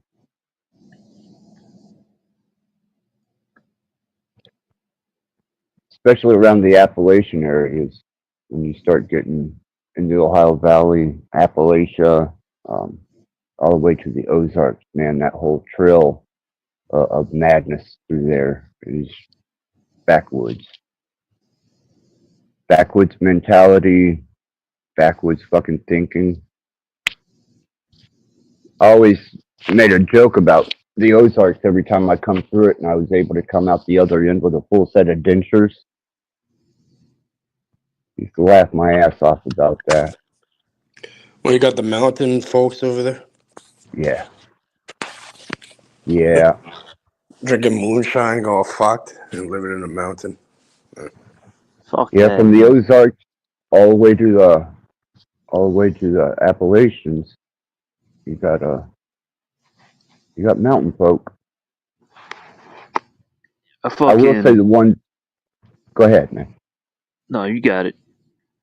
I will say that the ones in Oklahoma are a lot different than the ones that are in Kentucky and Tennessee. There's a different kind of backwoods.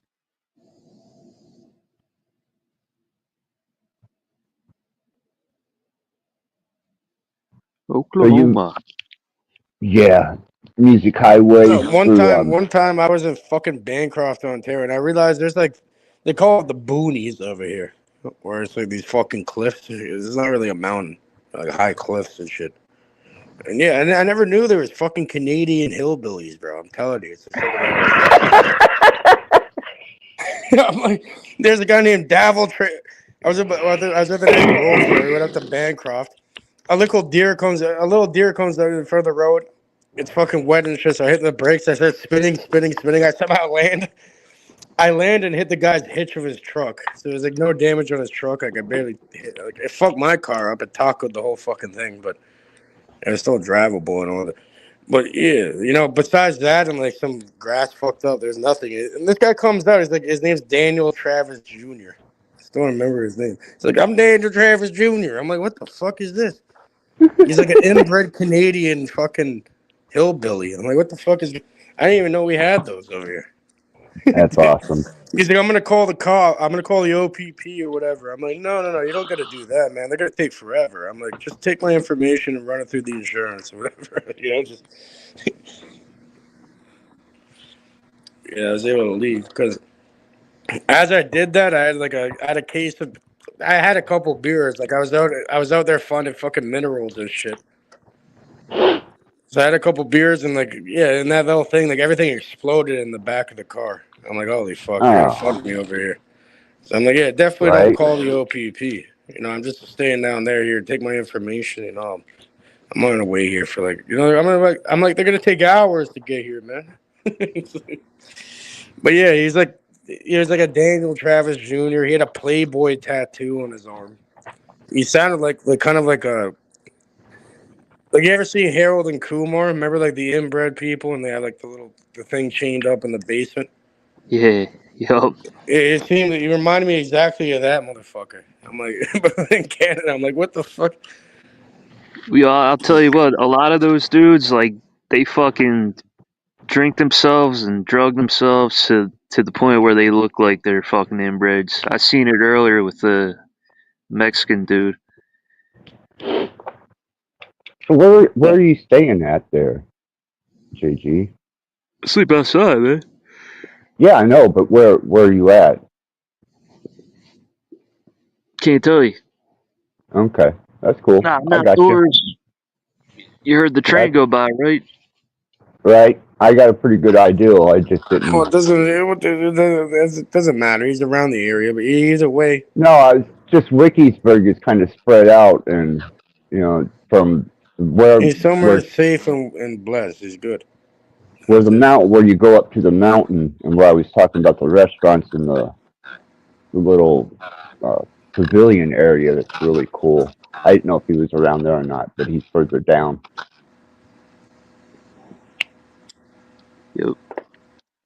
Yep. You don't have to say anything. I remember. I know the place. Yep. Mojave County. Like I want over there. Like one time I went out in the middle of the fucking, it was like -30 in the forest and shit. I got surrounded by wolves or coyotes or some bullshit. I'm like, yeah, maybe I should have a fucking, I had a knife. Yeah, if you're out there like that, if you're attacked, especially if there's wild boars, yeah, you need protection on you, buddy. Well, there's coyotes, there's rattlesnakes, and then there's the boars, and not to mention the little fucking yellow desert scorpions that sting the piss out of you. I never seen a boar in my life, and then they ran up on me. I was like, holy shit. Like, I seen lucky you didn't get mauled by boars. Those motherfuckers will eat bones and everything. There's a fucking serial killer in Canada that killed like fucking bear people, and he was feeding them to the fucking pigs and then selling the meat to everybody. Yeah, they'll eat everything but the teeth. Cage, that's how they do it, man. Like, dudes kill fucking people and feed them the pigs. That's how people have been doing it for a long time. There was a guy in Vancouver doing this shit. He got caught for it. So that's fucking disgusting, bro. Yeah, you gotta bust the fucking teeth out of their head before you feed them to the pigs, though.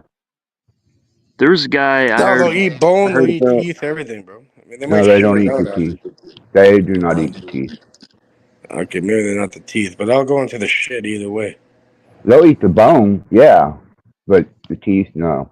But tooth is a bone. I guess they're too small to crunch up properly. I don't fucking know. No. They won't. That's disgusting. For some reason, they nope. They'll eat everything but the fucking teeth. Well, in Mexico, there's a cartel called the Zetas in that. And you know what they did? They actually got this known fact what they were doing. They were fucking feeding people to people, telling them it's pork. Giving away free fucking tamales and shit, tacos, whatever. And people are eating like their own family members and shit. It was like they thought it was pork. Apparently, it tastes the same. Bro, there's people out there that are fucking weird, bro. Why are they even doing that? I guess they don't want to waste the meat. Might as well feed it back to the people for free after. What is that? Like a ritual or something? They're doing some sort of like magic shit on them. Is that what they do? McDonald's does it every day. Yeah, because that's another rumor that's been going around too. It stems from that rabbi. What's his name again? I think it's a hoax. Really, I don't think they're feeding human meat to people. Is that what it is, maggot? The fingernails and the hair too. Am I echoing? No, you're good. I don't know if I was echoing or not. I gotta get some sleep. Catch you guys in a couple days or tomorrow. Yeah, man. Be careful out there, man. Sleeping. I know some of the local denizen that run around there, and believe me, those Yeah, coyotes are fucking rude as fuck.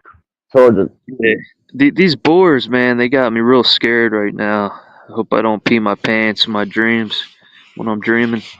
Yeah, you'll be yeah, alright. You'll be alright, but Nah, I'm just good. be I careful. never seen, dude. I never seen boars, and when you see those eyes and they are kind of husky, I was like, oh shit. I was like, damn, these things are pretty vicious. That doesn't mean business. They were just staring me down. I was like, oh shit. if you don't headshot them, you can shoot them like fucking 8 times and they'll still charge you.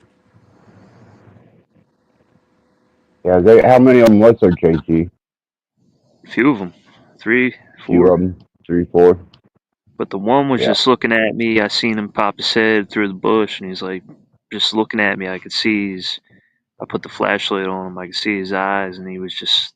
You could see he was yeah, stone cold right. boar. Just, But just all be right, man. careful out there, man. Yep. Yeah, he's in a really cool place, man. I loved it there. Loved it. Very fortunate. What's been going on, Cage? Same old Axis, you know? Same old, same old. Oh, yeah. Yeah, only place I went was I showed up at your channel a couple of times, and just I stayed away from the craziness that was going on. I had seen it, man. It was going to get stupid, and it did. And it got really stupid. So Well, I've seen people are utilizing the AI bots I created. You know what I mean? They're talking to them. They're learning something off them. They use it for entertainment a lot of the time. It was kind of funny. That's a, yeah, I've been having people tell me they've been seeing this AI shit everywhere now. With these different yeah, characters.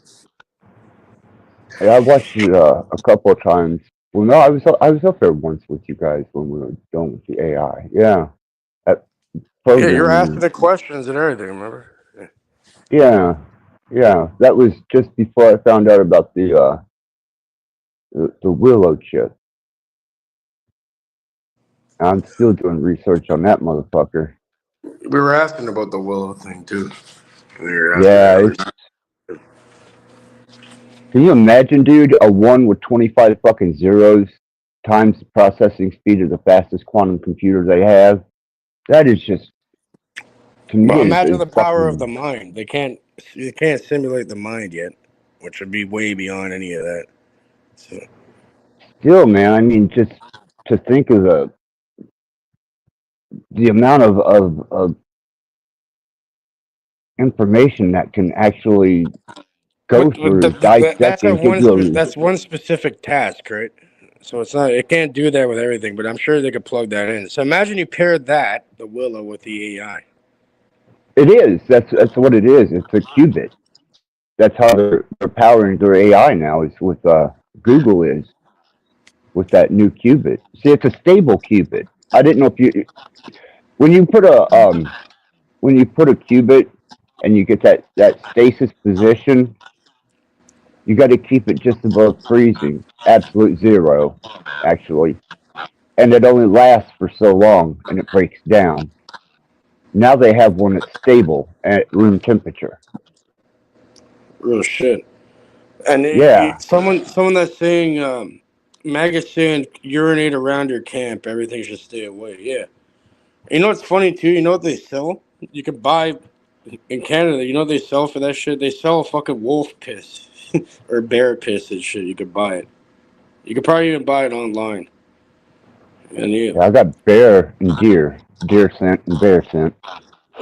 yeah, they sell the actual like piss, and you put that around your camp, and it could attract that fucking. It could attract it. You know, it could go both ways, and now you could attract the wolf or the bear. But Yeah, you don't want to usually put too fucking close to your camp. Damn, that shit stink. Reese. But yeah, Oh my that god. they sell that to like I guess maybe attract certain things or repel certain things. I guess I don't know. The boar's not coming anywhere around that shit if it smells fucking a wolf. Or, I don't even know if they have wolves over there, do they? So it They depends got where. feral dogs, mostly coyotes. Yeah, wolves are usually in the colder temperature thing. Yeah, they got scrawny ass wolves further north. But where he's at is just absolutely fucking. You got coyotes, you got rattlesnake. Well, you got several breeds of venomous snakes there, and little yellow bastards fucking sting the piss out of you, motherfucker. But when you're sleeping, man, anything will. Because I know, being in my camper and staying out there, we still had to fucking deal with shit in the wheel wells and blasting the fucking air to get the coyote fucking gone. They were after my dog. She was just because she was a she. And then the birds want my food. But everything out there wants to fucking bite you, sting you, or eat you. It's trying to kill you. Yeah. It wants That's why I'm blood. like, Abscess rat blood. It wants that kind of blood. yeah, it's just he's out there like sleeping under the stars, man. It's a beautiful place, and absolutely, but damn, I'd be afraid I'd wake up with a fucking snake in my fucking shit. Get bit by one of them motherfuckers in the middle of nowhere. And they got that, yeah, they got the green Mojave out there too. At that motherfucker, it's a rattlesnake, but it don't have a rattle. It don't fucking rattle its fucking tail. Evil little bastard. Yeah, he's got about 15 or 20 breeds of snake out there that can aggravate, bite you. A couple of them can kill you. And on top of that, you got the fucking coyote. I guess I never seen the boar out there. I never had problems with the boar. Oh, he has an access to a cell phone, so you'd probably have to call and get airlifted out of there to the fucking hospital for anti-venom or whatever. You gotta hit one of those. Yeah, as long as he ain't in no service zone because he's here to train. But yeah, it's a trip, man. It's a whole nother fucking world. Hey, wait, you'd have to tourniquet. Like, let's say you got bit on the leg or ankle, the arm, whatever. You'd have to tourniquet that, no? Like fucking. Yeah. And then call for help, so it doesn't spread through the bloodstream and shit, right? Kind of thing. Yeah, you're liable to lose. Depending on how much venom it shoots in you, you're liable to lose part of that limb, but better than dying, I guess. If he doesn't have a tourniquet, just rip his shirt up or whatever, and fucking use that, or just use a shirt or whatever, and tie it as tight as you possibly can, and fucking probably save you like some time, right? So you don't lose your whole like fucking Maggot arm says, or whatever. Yeah. they'll keep that venom back to hunt prey. They don't waste the venom. I know that timber rattler that I raised, it didn't start spitting venom anywhere until it come mating season, and then it would spit venom. But prior to that, it kept its venom for the rats, and it was all good for a couple domestic. of years. That's raised not in the wild though, right? Yeah, I raised that from it was a juvenile when I got it, and then So that's later a on, domesticated fucking snake. Yeah, it's a bit different. yeah, but I wouldn't. Yeah, it's still fucking just as fucking venomous as any other fucking snake. I mean, fuck, it's a timber rattler. But it wasn't. Yeah, I got to keep it a couple of years, and till it started wanting to mate, and then it started slinging venom, and I had my kids weren't very old at the time. I was scared to death that they'd wind up brushing some venom on them, so I I let her go. I love that snake. One of the best gifts I ever got.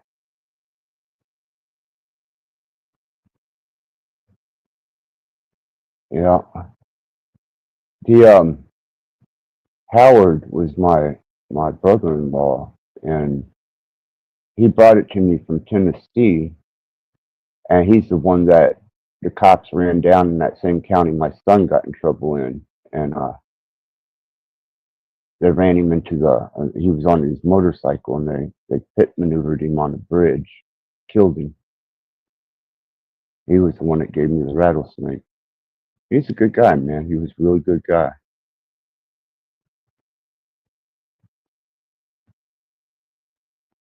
They wound up killing him. But, yeah, it's a crooked ass county, man. It's just crooked.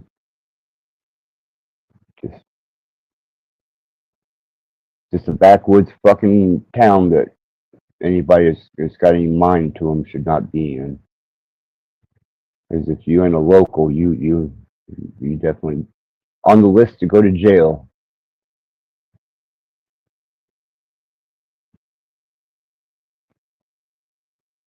Yeah. It's fucked up, man. I don't know if they got those kind of places in Canada or not. There's places it's best not to be.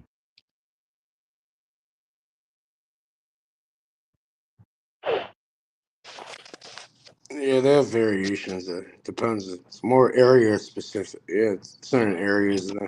It used to be rampant. Just when I think of Canada, I don't think of like violence and shit like fucking backwoods hillbilly mentality or shit like that. No, you got it all over here, bro. Yeah. The thing is, Well, it makes sense. I mean, yeah, I was gonna say the population is very low, right? So you have certain pockets in areas where it's probably worse than a lot of places in the United States when it comes to certain areas. And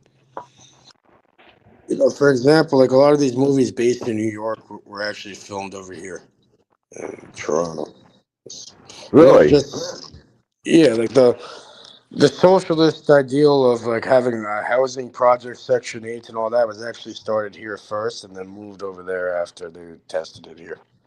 Like we had the first public housing type stuff, and where you get pockets of crazy amounts of crime, where it's like even over here we had a worse murder rate than New York, right? And then when you hear about New York, there's a bunch of shit happening. I did not know that.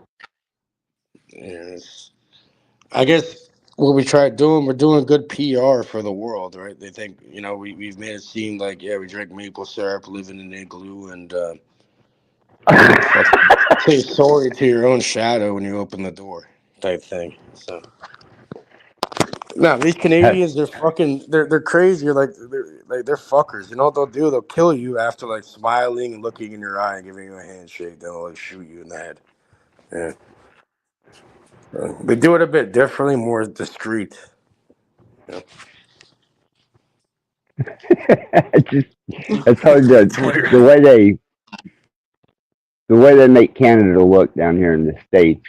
That'd be the last thing that you would think of. Well, look at the MK Ultra stuff. That was mostly done here and then moved over there. Like they did all in Montreal with the Dr. Cameron character. The Canadian government actually got sued and paid out a bunch of people's families for this crazy shit that they were doing. Yeah, they're always testing shit here first. It's like legalizing weed. They're just testing the market and then seeing how to lock everything down in a specific way, or testing MK Ultra and then moving it over there and dealing with it on like a wider. It's like a perfect place to test. It's like a test ground. And think about it like this too. All of Canada, the whole population is less than that of like California. Yet we're a way bigger landmass than it's a huge fucking country. So you can hide a whole bunch of shit over here easily. Right? No one's there. It's just you can test. This would be a perfect place to test shit in, because there's like fuck all people. Like 80% of the population lives like within 100 kilometers or 200 kilometers. It's about like 100 miles or whatever, or less than that. Like within the border area. So it's all concentrated in certain spots, and they're just bland everywhere. I've been keeping an eye on the maid service, is what I'm keeping an eye on, because I have a feeling that you guys are the testing ground for maid, and See, I'm waiting that's for. another good. That's another good one to correlate to it. Yeah, the maid. But we're not the first country to do that. I'm pretty sure like Sweden and some other countries already been doing that shit too. Yeah, it was when it hits that close though, like Canada, like you were saying with the MK Ultra, man, it's just a matter of time. Did you hear about the bill that's coming through now? So now they can't. They're ramping it up to the point. That's why people got talking about it really, because now it's not even people with like clinical diseases like cancer. Like before, it was like about like chronic pain even. And like, oh, the Canadian government will kill you and then harvest your organs after. Yeah, okay. But now they're doing it with people with mental health. That's what they're in a year from now, that's what they're putting into effect. So how the fuck can somebody with a mental health issue say they wanted someone to kill them? Like how could they be or it's like this, like you're too poor. There's a story about a lady here. She was too poor to afford. There's like smells coming through her vent, like people doing all this weird construction. It's like it's killing her, it's fucking her up. And they ended up killing her after. They approved her for that. So apparently this society, this government would rather kill some random lady because instead of just moving her to another apartment or moving her somewhere else or whatever. Because she can't move. She's like, I would want to move, but she can't because they have rent control here. So if she moved to another place, she'd be paying over double the amount. She wouldn't even be able to fucking afford that or have any food or anything. She's already dead at that point too. So it's like instead of doing that, it's like, yeah, just kill yourself, bitch. That's it. We'll do it for you. Then we'll take your organs and sell them back. What the fuck? These people are fucked, man. I'm telling you. These guys are. Yeah, like Beck says, maid is murder. Damn sure it seems like it. I know they were discussing the age of consent here recently for, I guess, I don't know whether they're wanting under 18 to be able to be placed in it because of like autism and mental illness and birth defects, and they were just talking some crazy shit about the age restrictions and whether the parents had the right to write them The off. cost of living is so high. Let me kill myself, and then you could take all my organs, including my skin and everything, and then sell it and use it to make money. And it's a fucking racket. They're harvesting human beings in their vessel and everything. These guys are crazy. How the fuck? That's what. Go ahead, man. Yeah, that's like sodium pentothal and like what is it? 2 different drugs when they kill people with a lethal injection. That's what they're using on them. And it's not an easy death, but people think it's an easy death because they can't scream or move or anything. Because the first thing fucking paralyzes them. The other thing fucking kills them. Apparently, it's like torture. Like these people aren't dead right away. So that's like you just kind of have to get tortured to death, really, through drugs and injected into you. I seen the pods You're that on they death use. row. At that point, you might as well just fucking crash out on reality. Like what the fuck? Yeah, I've seen the pods. And they use a gas, and then like they're gassing them like a fucking Nazi chamber. Is that what you're saying? I thought they were injecting them with an IV. Like they already have the IV, and they're probably gonna get them high as fuck. They're using you just get them high now. as fuck, and then inject, and then put the other thing in. I don't know. I thought that's how they do it. No, they have actual pods for it now, and they use a gas that lets them fall asleep, and then they just die in their sleep. And Beck says Oregon had euthanasia before Canada. Yeah. Other countries had it way before Canada, but Canada's doing it in like I don't know the numbers, but last time I checked, I think it was like they have over 50,000 people dealt with through the MAID shit at this point, or something, or probably more. That's what the numbers are saying. In Canada, we don't have that big of a population, and now they're opening it up to the point where if you're depressed, because they're set up in a fucking retarded society, you can't even fucking afford to live, and you have no family. Now you can just kill yourself legally, technically, and they could take your fucking organs. Because technically, suicide's illegal in Canada, right? Right. But who are they going to charge for your dead vessel? So what the fuck? It's just fucking weird. Well, they went after Kevorkian years ago when Jack Kevorkian was doing assisted suicides, and that was questionable. Well, he wound up being charged criminally for it, and then they started bringing in these suicide kits, which are two different types of gases. You breathe one of the ones in, and it's then a two-part fucking poison thing. Yeah. Okay. Yeah. And they were using that over here, and then they outlawed the suicide kits, and I guess somebody in Oregon, Vermont, and Washington, New Mexico, Oregon, Vermont, Washington, New Mexico, Maine, Montana, Hawaii, Columbia, District of Columbia. All right, but Colorado. that euthanasia is like this. I think that's like pulling the plug. This MAID thing is a whole different fucking kind of thing. I think what you're referring to there, Rebecca, is it's been legal if somebody's on life-saving, like a machine or a respirator or whatever the fuck they're on. The family do not resuscitate type thing. They have that clause where they could be like, all right, even that can be in their wishes where they don't want to. I seen one thing where someone had that tattooed on their chest, do not resuscitate. It's like a joke kind of thing. But yeah, I guess if someone's that's different than this type of euthanasia, right? Because technically you can keep them on, if they're like a vegetable, you can keep them on like the respirator, the feeding tube, all that to keep them alive for indefinitely until their body eventually quits. But it's like, I think that's the ideal of, as a family or whatever, like whoever has like, what's it called again? Power of attorney or whatever it is on that individual. Then they have the choice to just remove the fucking, turn it off. So you're not actually killing them. Like the way the MAID is doing, what you're doing is you're just turning off something that's keeping them alive unnaturally. So it's a bit different. Yeah, I don't think I wouldn't mind the morphine trip out. That would be a pretty easy one. What, just make them OD or something? You got? Well, yeah, I'd want to start, kind of like in the afternoon, and just. We got Rebecca in the backstage, by the way.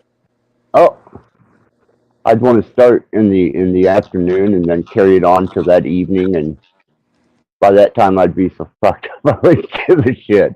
I'd be like, oh, more. Hi guys. I was just gonna say, I think you were talking to Maggot, not me, but I could be wrong.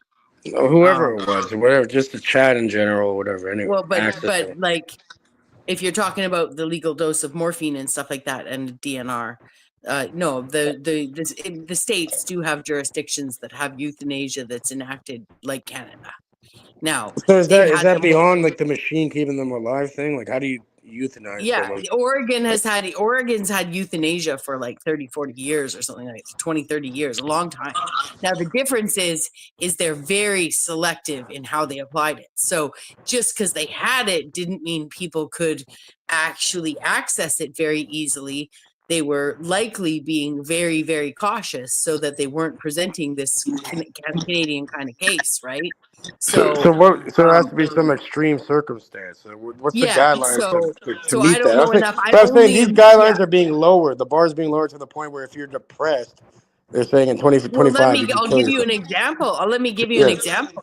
Right, because not only was one of the first people ever actually assisted in their dying, the mother-in-law of a guy I went to high school with. So I wasn't aware of it when she became the poster woman for the campaign, right? But I saw this all after the fact. But I'm looking at a guy I went to high school with and his wife, and how they were plastered all across the fucking country as the family that sat and was interviewed, but that's not the story I have. Just a couple of years ago, my mom's best friend's cousin, who'd suffered from some, pretty serious diabetic conditions and lifestyle, health implications, from physiology and lifestyle choices, most of his adult life, right? A couple of years ago, he went in for a hip replacement surgery. Right now, hip replacement knees are pretty good. My dad had a knee and a hip replaced, and his knee was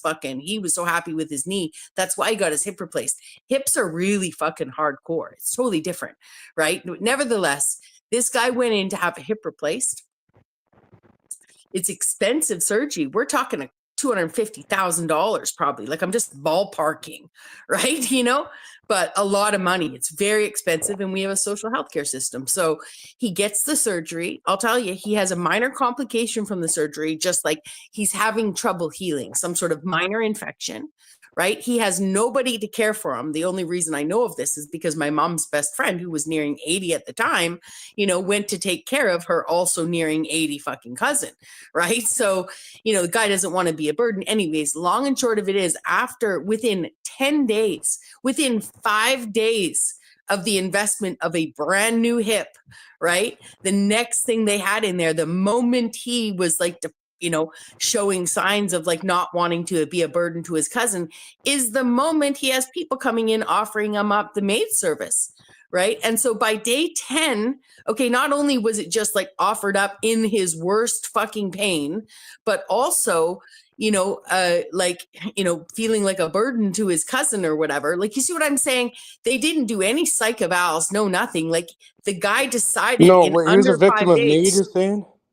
Yeah, in under 5 days, he went from just having a hip replaced, which is super fucking painful, right? And you better be prepared, and I'm sorry you feel fucking alone and like nobody's there to care for you. I get that. I mean, I had a broken foot last year, just a broken toe. So they killed him after. Well, yeah, and so instead they sent in their Legally fucking killed him. people, to essentially convince the guy that death was fucking a better option. Why didn't you do that before the hip replacement? And I don't give a shit. I don't care about the tax dollars. I don't care what the $250,000 investment. I'm just saying that ultimately there is something weird going on when in even a social system where you just invested huge money in somebody, you're willing to just like off them, but fucking, under 10 days later, not Look at these sick fucks. Yeah. I have a friend, and his grandmother was in the fucking hospital for a lung infection, and they were offering maid, like multiple times. She was in there for like 3-4 days. They're calling every day, offering maid to her. Well, yeah. And she recovered. She recovered in less than a week. It's completely fine. They go, just kill this old lady. Great Like, point. We don't want to pay her the the retirement pension plan in Canada and all that. No. Yeah, just kill her, and then we'll harvest her fucking organs and shit. Exactly. I have a friend whose parents, when he was let's say a late teenager, when his parents were going through something, they were in the hospital regularly. They were suffering some sort of familial loss, a grandparent or something, right?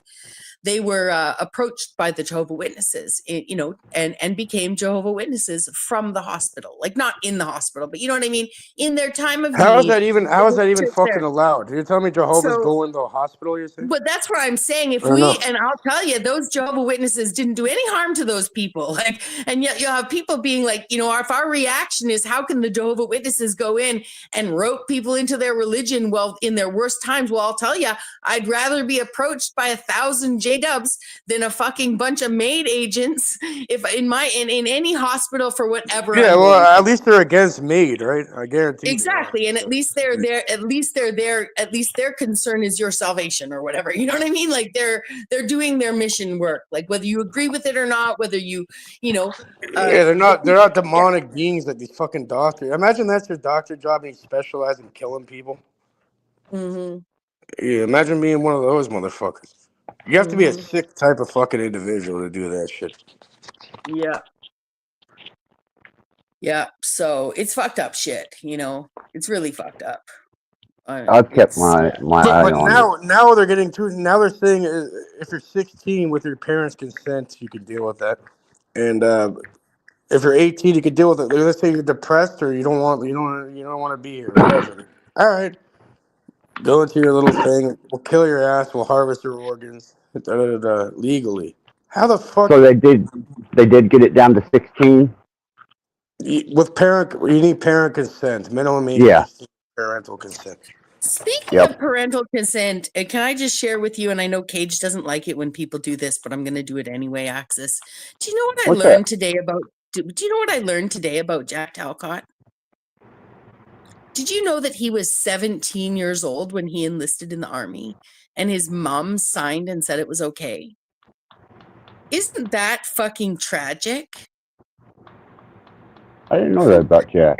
Well, he got groomed. He got groomed into something. Exactly. And so when I asked him in the chat, did your mom suggest it, Jack?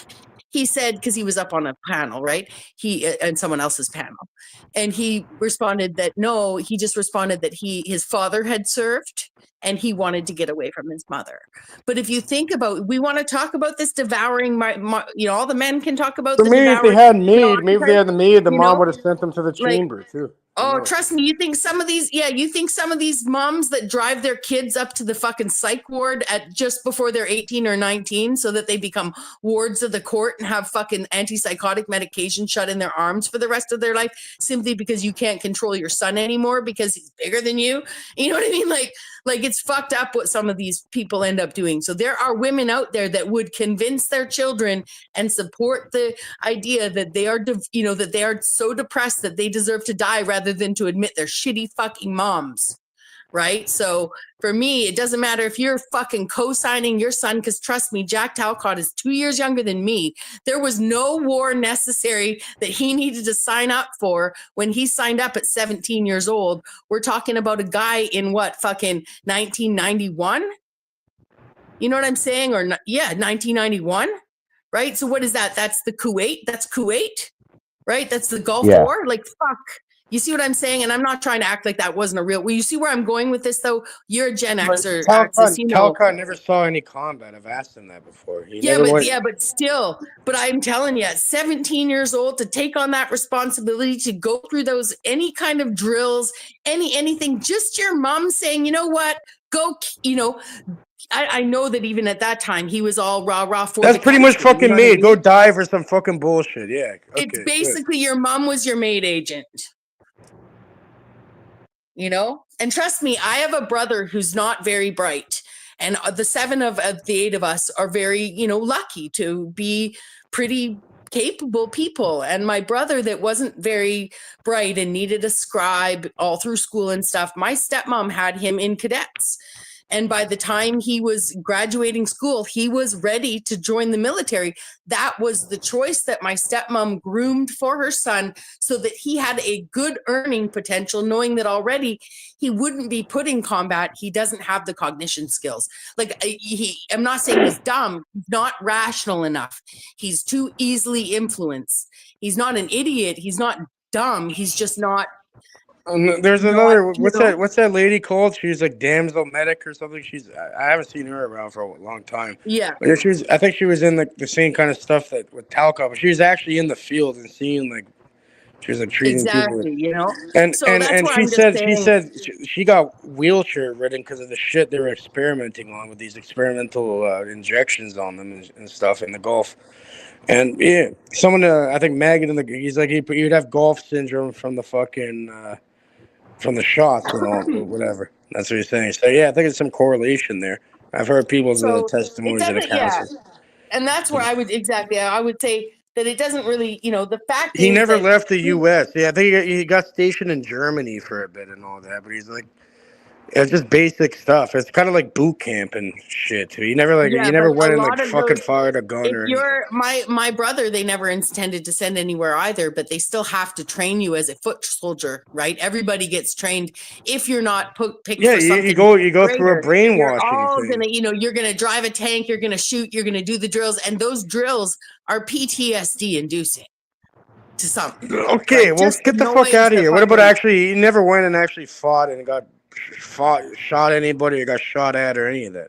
People in the I fucking know. city are fucking live more war shit than the people. I know, but I'm those still kids. just saying, when you put yourself around those kinds of weapons and you're simulating war, even though you're safe, right? Just the noise and the fucking angst and the energy. You see how into a fucking paintball game people can get.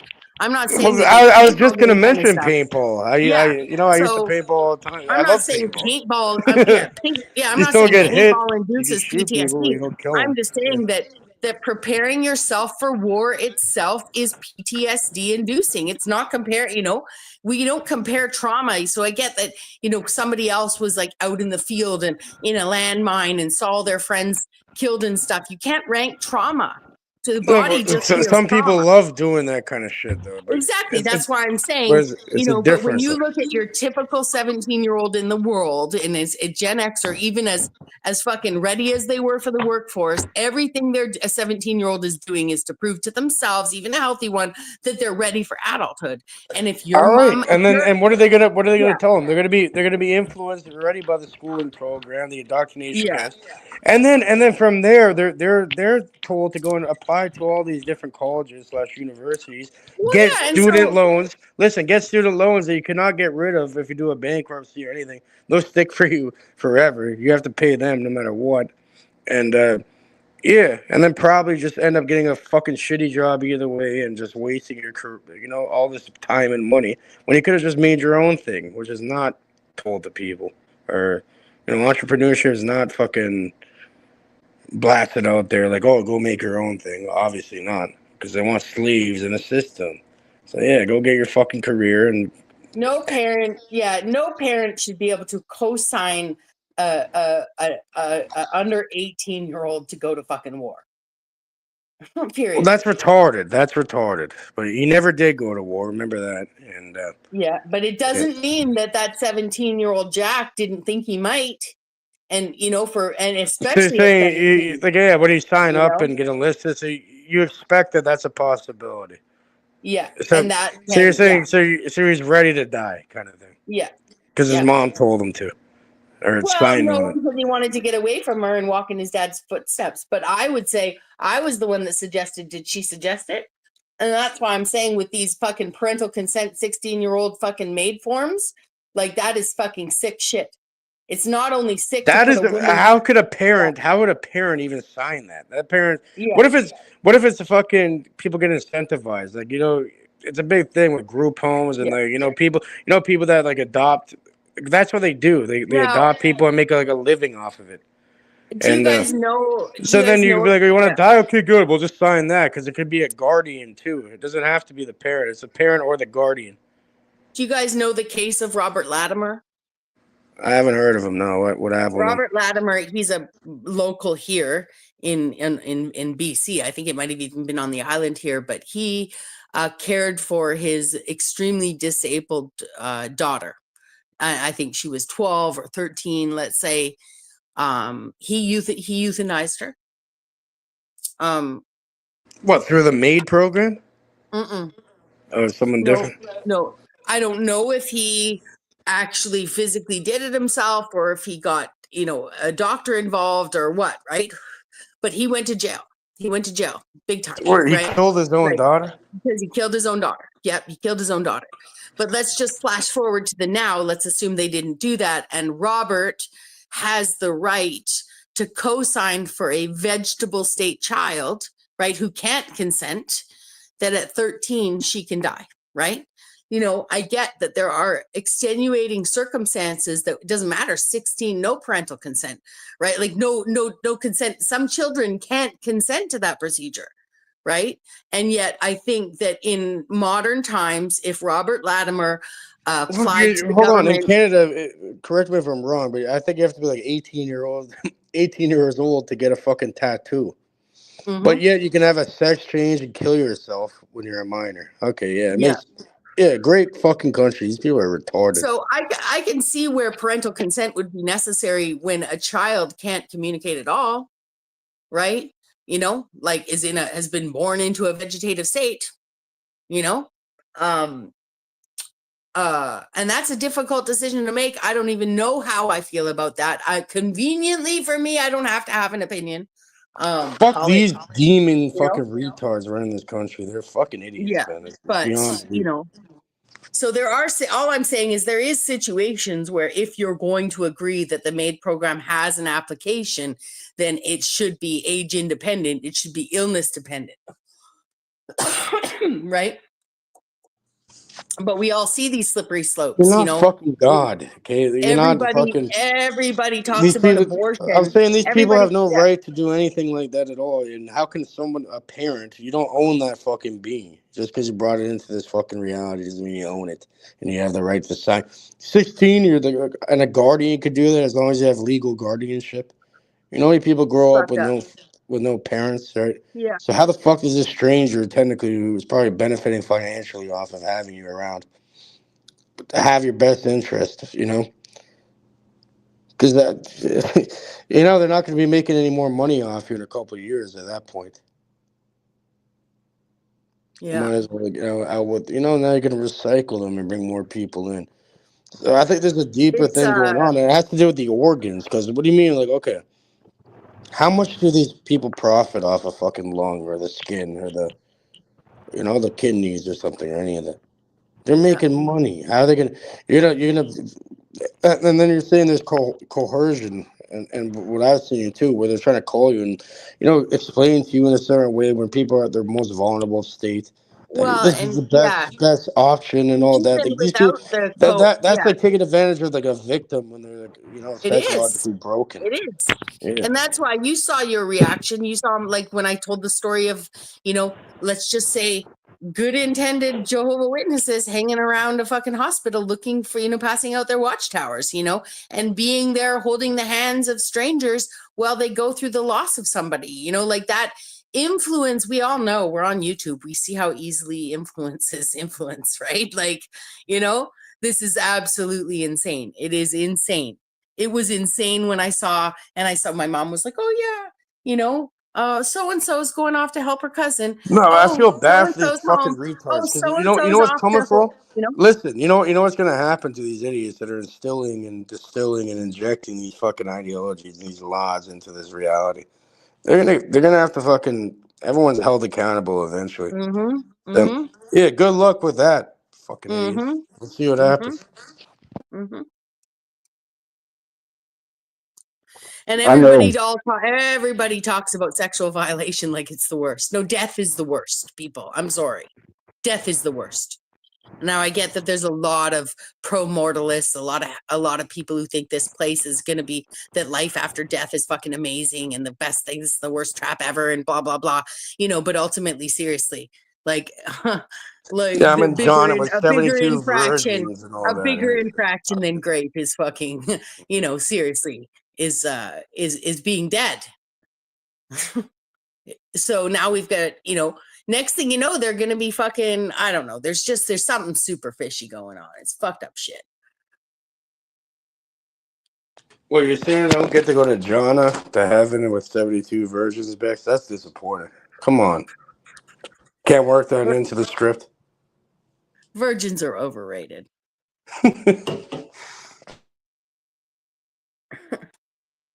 I know if it would have been chic whenever I was growing up, I could have seen my family doing that.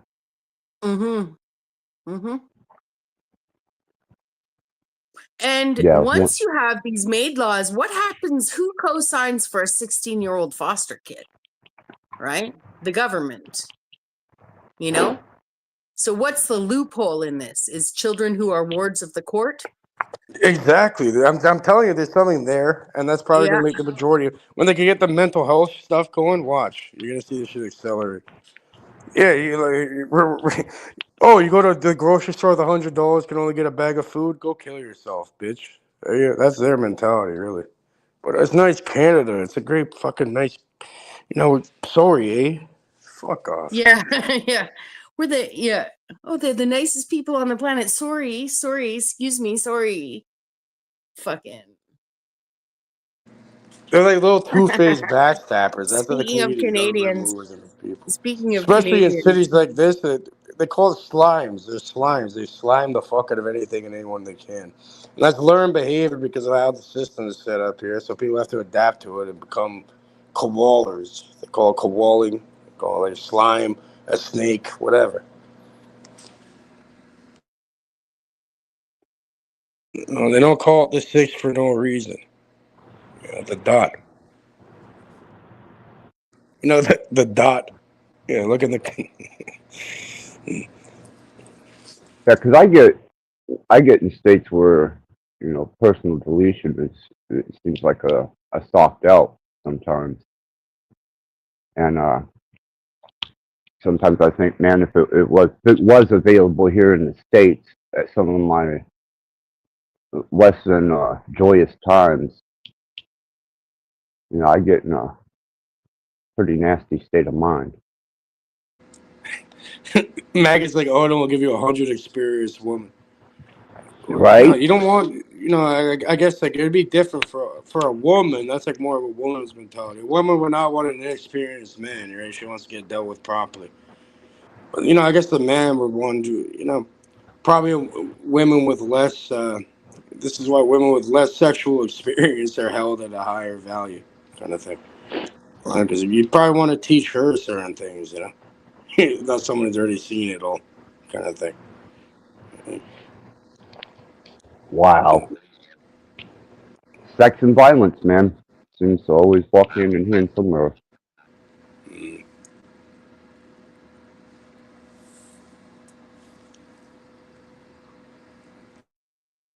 I don't know, man. I just think with the level of depression in the States here, and with the unstable state of mind that a lot of people have, there could be a line outside of that service.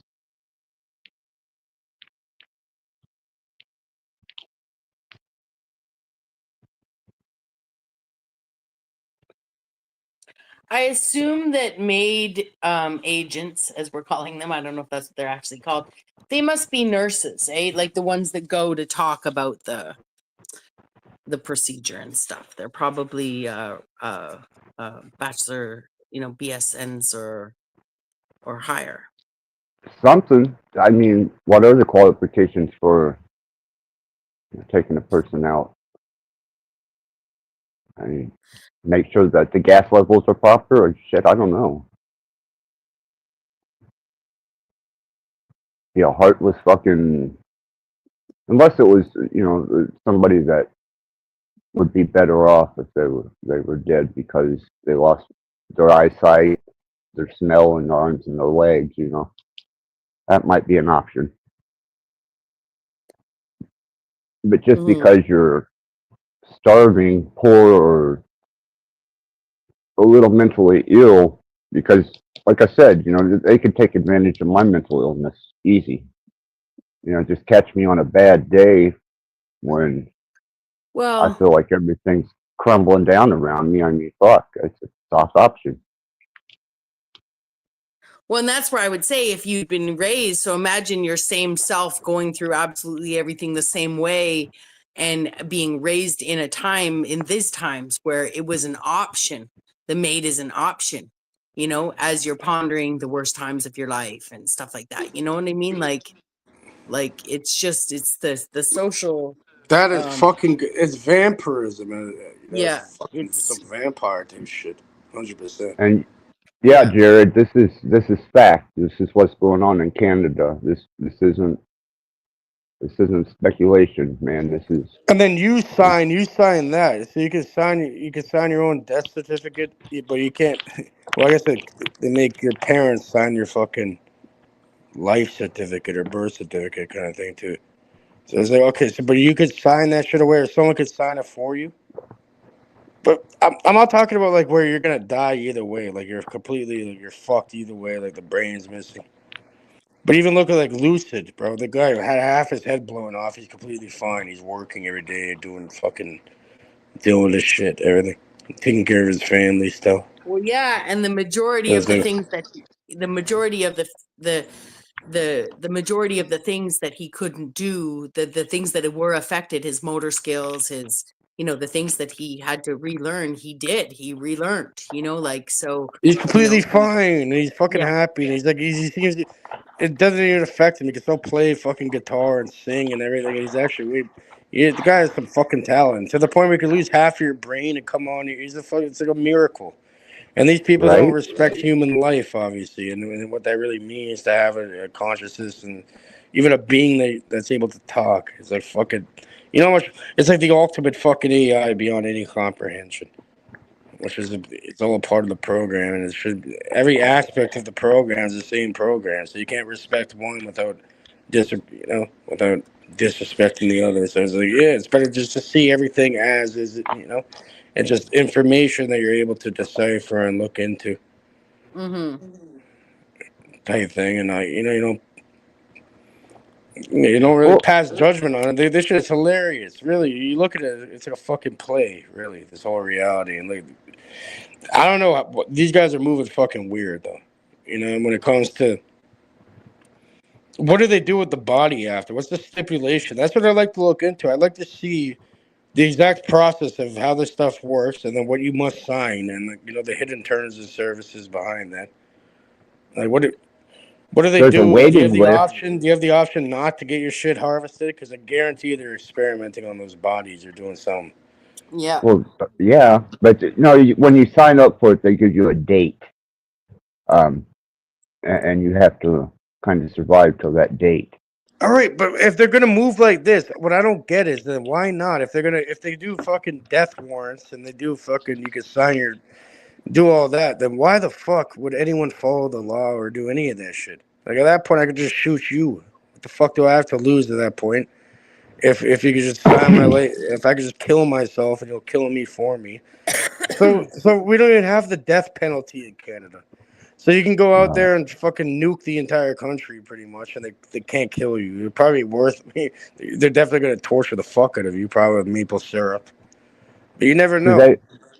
They just killed off. So I was saying, why the fuck would anyone respect their law at all then at that point? Well, they if they don't even kill people that go and harm people, but some innocent person that is being coerced into fucking signing their life away to get it fucking harvested. Yeah, you'll do that, right? Yeah, go against our shit, and we can't even kill you. It doesn't make none of it makes sense. Fucking Canadians. Anyhow, Indiana just put down a guy that murdered my friend's brother, and it's the first execution in several years, and this was last week, and that was weird, man, having it that close to home. And this guy just a couple weeks ago called me up and was, telling me he felt bad for me about my son. And I asked him about the dude that killed his brother, and that's how he told me. He says they're going to kill him next week unless he gets an appeal. I think he ran out of appeals, and sure enough, they fucking killed his ass off. He killed 3 people, man. The paranoid, white supremacist dude. Thought the people downstairs were talking shit about him, and I happened to be Adam's brother was one of them. And he came downstairs and took out all 3 of them motherfuckers. So I know while he was on death row, he did learn the Greek language so he could read the New Testament in actual Greek. Thought that was odd.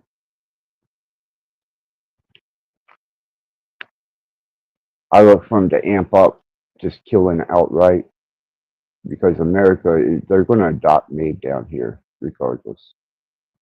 I see that coming.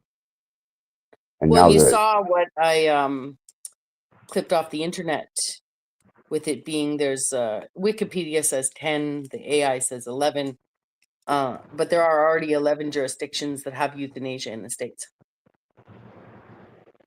yeah, is Indiana one of them? No. A lot of them are Western.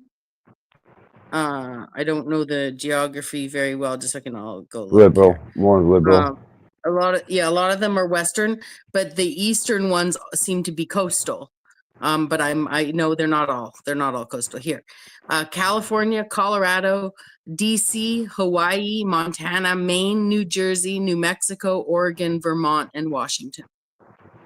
So just in case people think I said the most of them are like, in the West. Well, California, Colorado, Oregon, Washington. I'm not as aware. I would consider New Mexico to be relatively Western. It is a little more central. It is. I don't know about the rest though. Hawaii doesn't count, obviously, in terms of East-West that way. Although where is Hawaii's in the Pacific Ocean, isn't it? Yeah, it's Pacific. Yeah.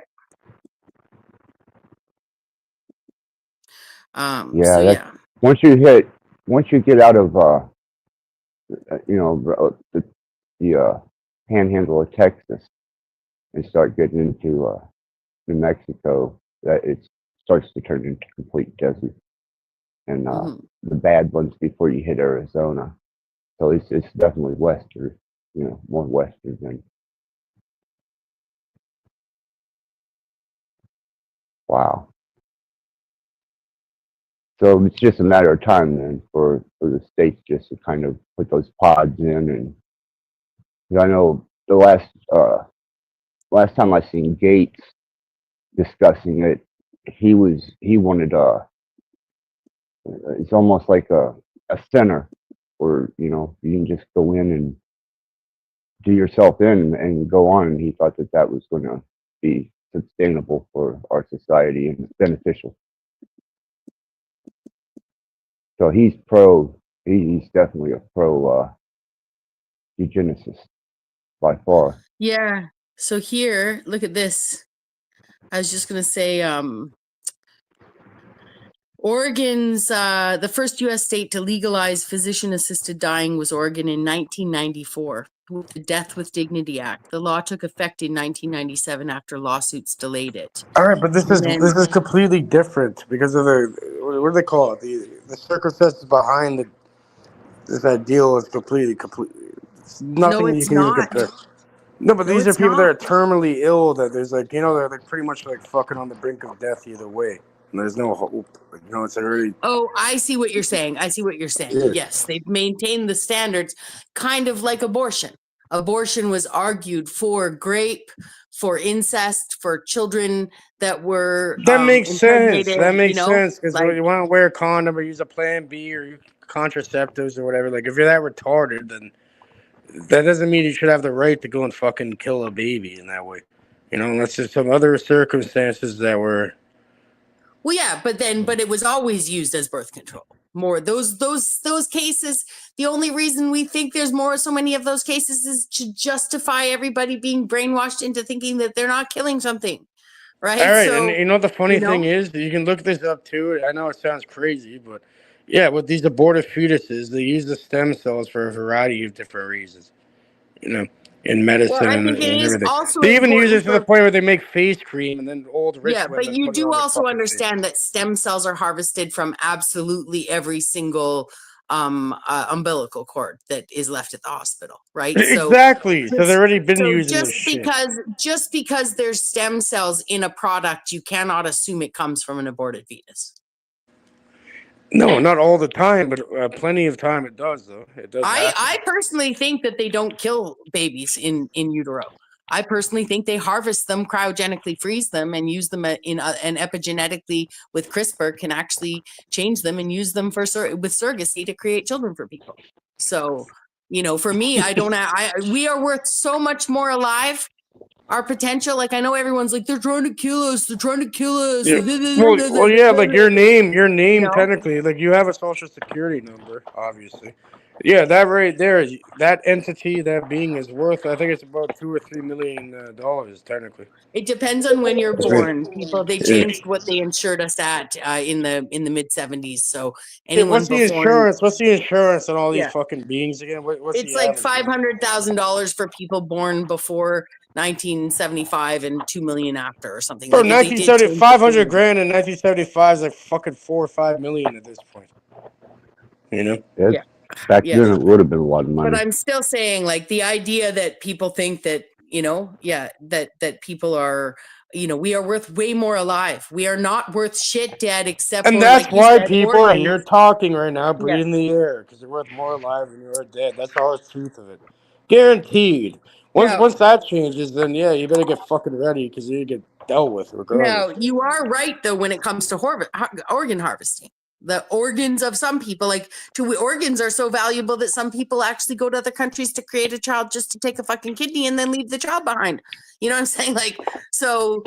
That's people who actually have their own childbirth so that they can help a child they love. They don't even have the love for the second child they created to fucking give the kidney to the first child. You see what I'm saying? Like, people are fucked, That's crazy.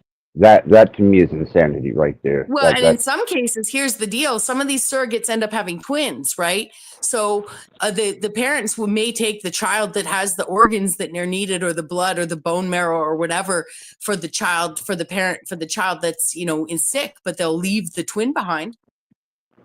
Like this, it's not a perfect science. That's crazy shit. Yeah. So, it is sick shit. In fact, it's so sick, organ donation should be illegal. Well, what about blood donations? Most of these blood donations, it's for profit. You know what they make off per pint? It's something crazy. I think it's like $200-$300 American, depending on the blood type. It's like $150-$300, depending on the blood type. The rare blood types obviously fetch a higher price. But yeah, those are the guys that people are helping people. A lot of the time, these people that donate this blood are fucking mentally ill. You know what I mean? There's something else going on with them where they think, they need someone where they, some people survive off donating blood and shit.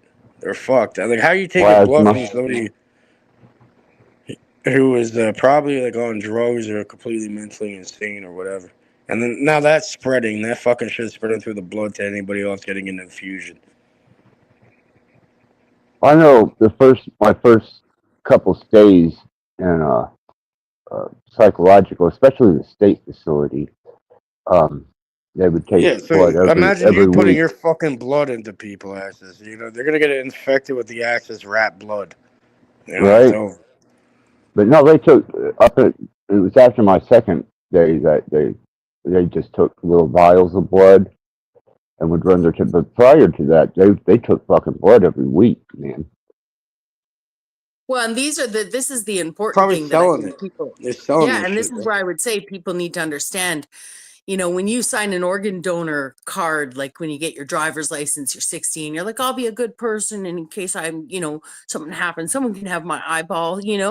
What people don't realize is that we actually have organs that can be harvested from without any imminent death in present, right? So you understand that they're going to take critical organs if you're brain dead or whatever, and you've signed that list. But what you don't realize is that they can find a reason to cut you open and take eggs, semen, anything that's not lucrative to you, a piece of your liver, all sorts of things, right? Things you wouldn't notice were missing, and so as an organ donor, if you've been in a car accident and you've been knocked out and put on a slab in order to have your life saved, odds are they took something to pay themselves as well.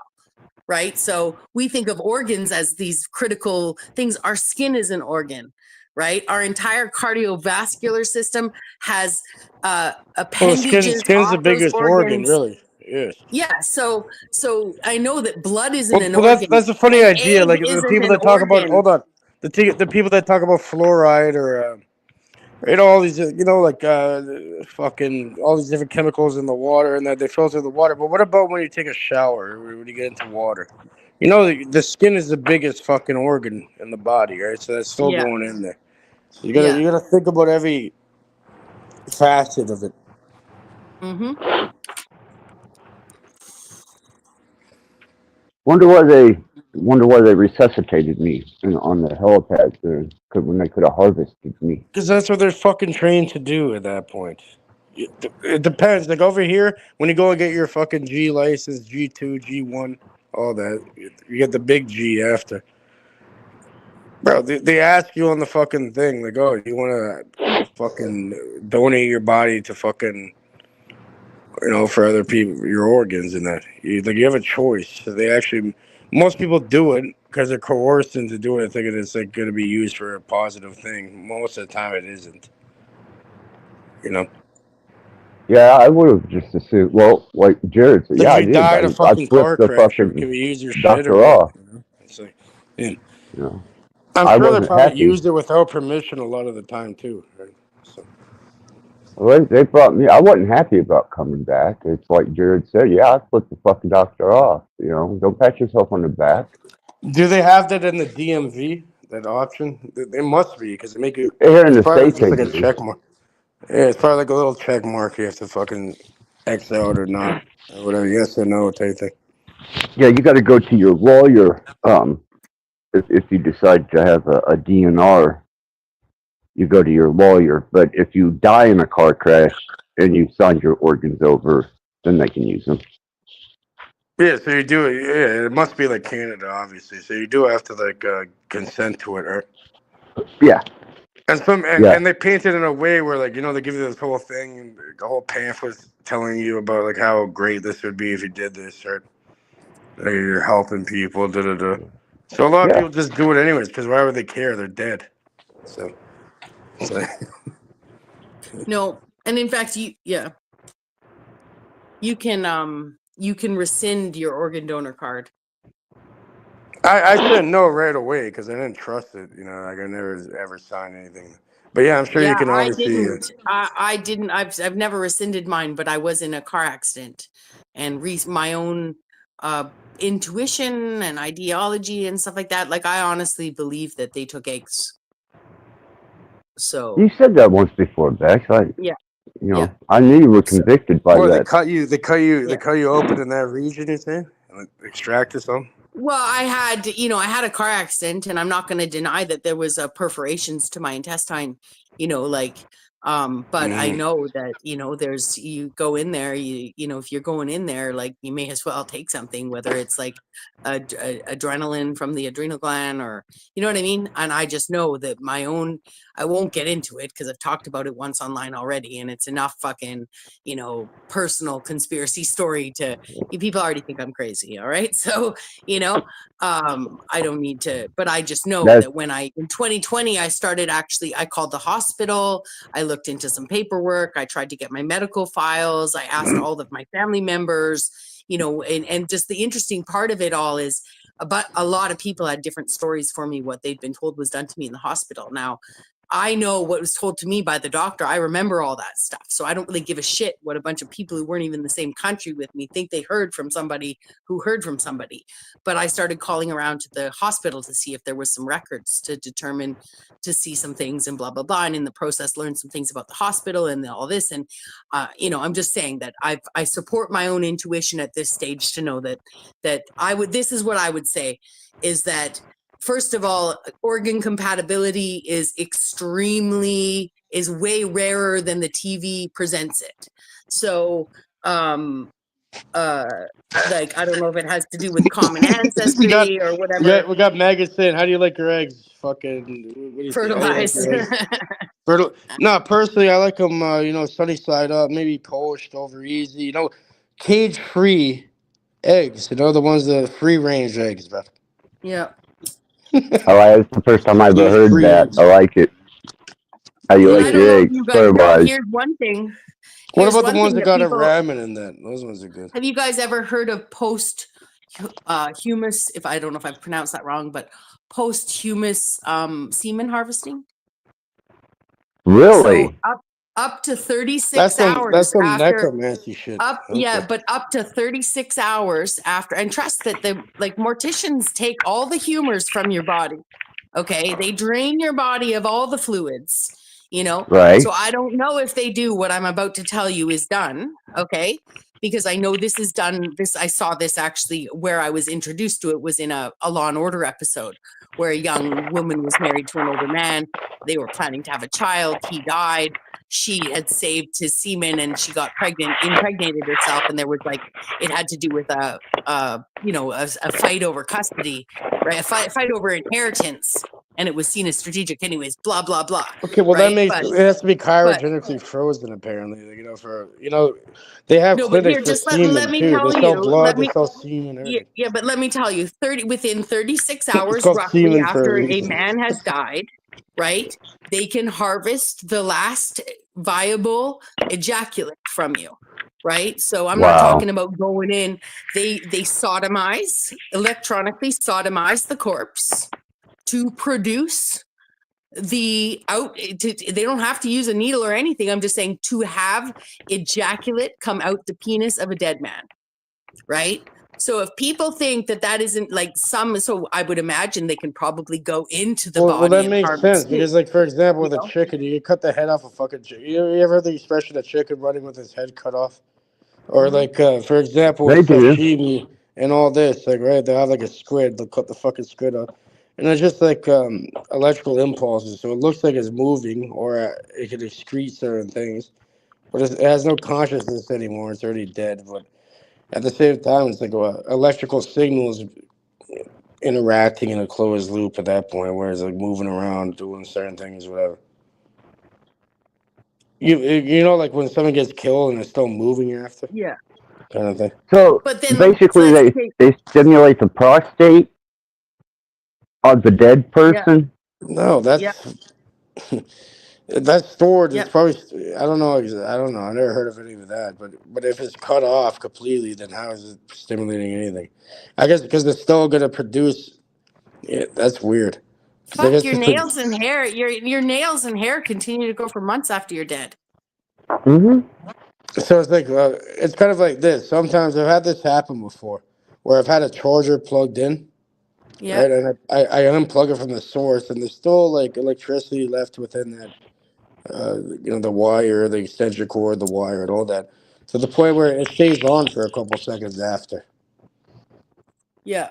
Even though it has no energy source, but there's something left over, the residual. Well, and this is the important thing that people should understand too. I mean, and I'm not going to, it's way too late for me to start talking any of my question death, theories, right? But I will say this, before they had, like, one of the doctors, allopathic medicine did two main things when they first came into the realm of service, right? The two main things were childbirth and pronouncing death. Now there's other things. There's the snake oil salesman, there's the medicines, there's all this, but their main things were taking people from home births to a spa, right? Because people were dropping kids in the fucking fields and you had 5 other kids to field, right? So if you got to leave your house for a day or 4 days or whatever, to give birth, like, hallelujah, like, I don't know who took care of the kids, but anyways, and death announcements. So stethoscopes were used for the longest time to pronounce someone dead. Right now, that being said, there's my stepmom has an old pamphlet book for pamphlets from the 1800s, 1900s, right? One of them is how to revive someone after death by lightning, right? So, just because your heart stopped doesn't mean that fucking Frankenstein. It's alive, Frankenstein. Right? Hit with the Well, fucking and so, but there's an allegorical this, thing to say about my that. point to this is we stopped with the stethoscope pronouncement of death when we started monitoring brainwaves, right? So now you have brain dead and you have heartbeat dead, right? So you can Well, look at research someone's have you heart, looked but into you the can have Bardo? brain dead.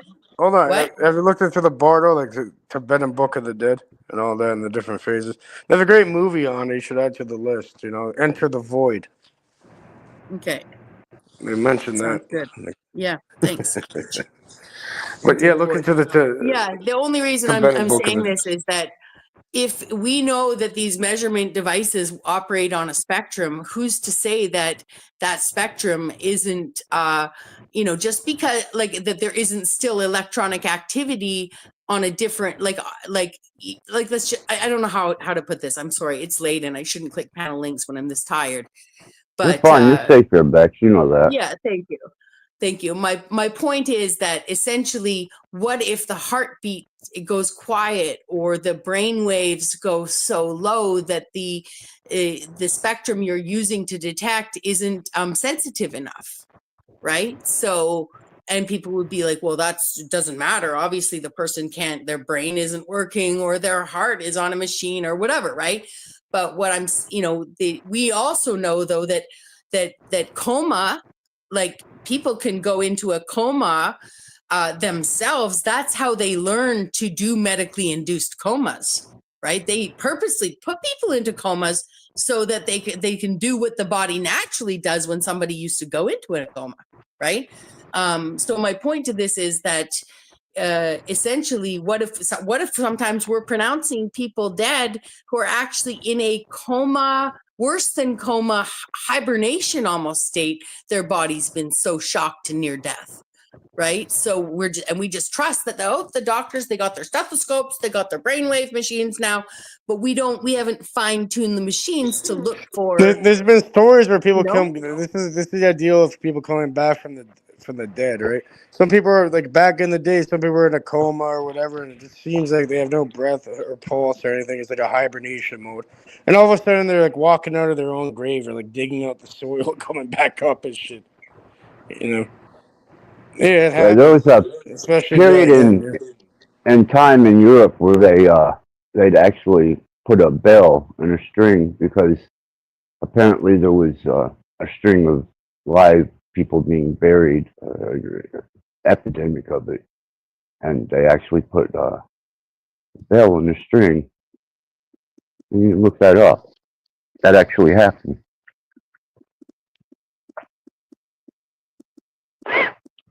I just I stay close to trying to keep their moves relative and see what they're up to and what they're about, because I have a lot of philosophy and thought on demise, death, being declared dead, and the irony of being, like one that I pondered here recently, is the irony of being excommunicated from your family, and then if you die, do they grieve or do they just not care because they've already, or do they show up and they have some type of grief, or if you're it's just the human mind being dualistic in its nature. How can you do that to somebody and then have any type of grief, remorse, or feel anything towards them?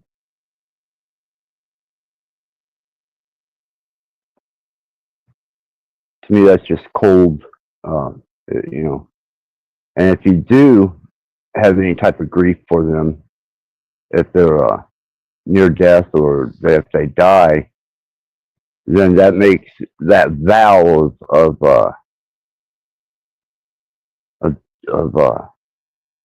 ostracizing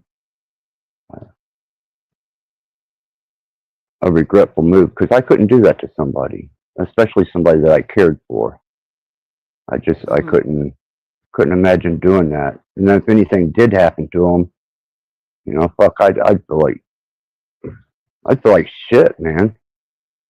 Feel like, damn.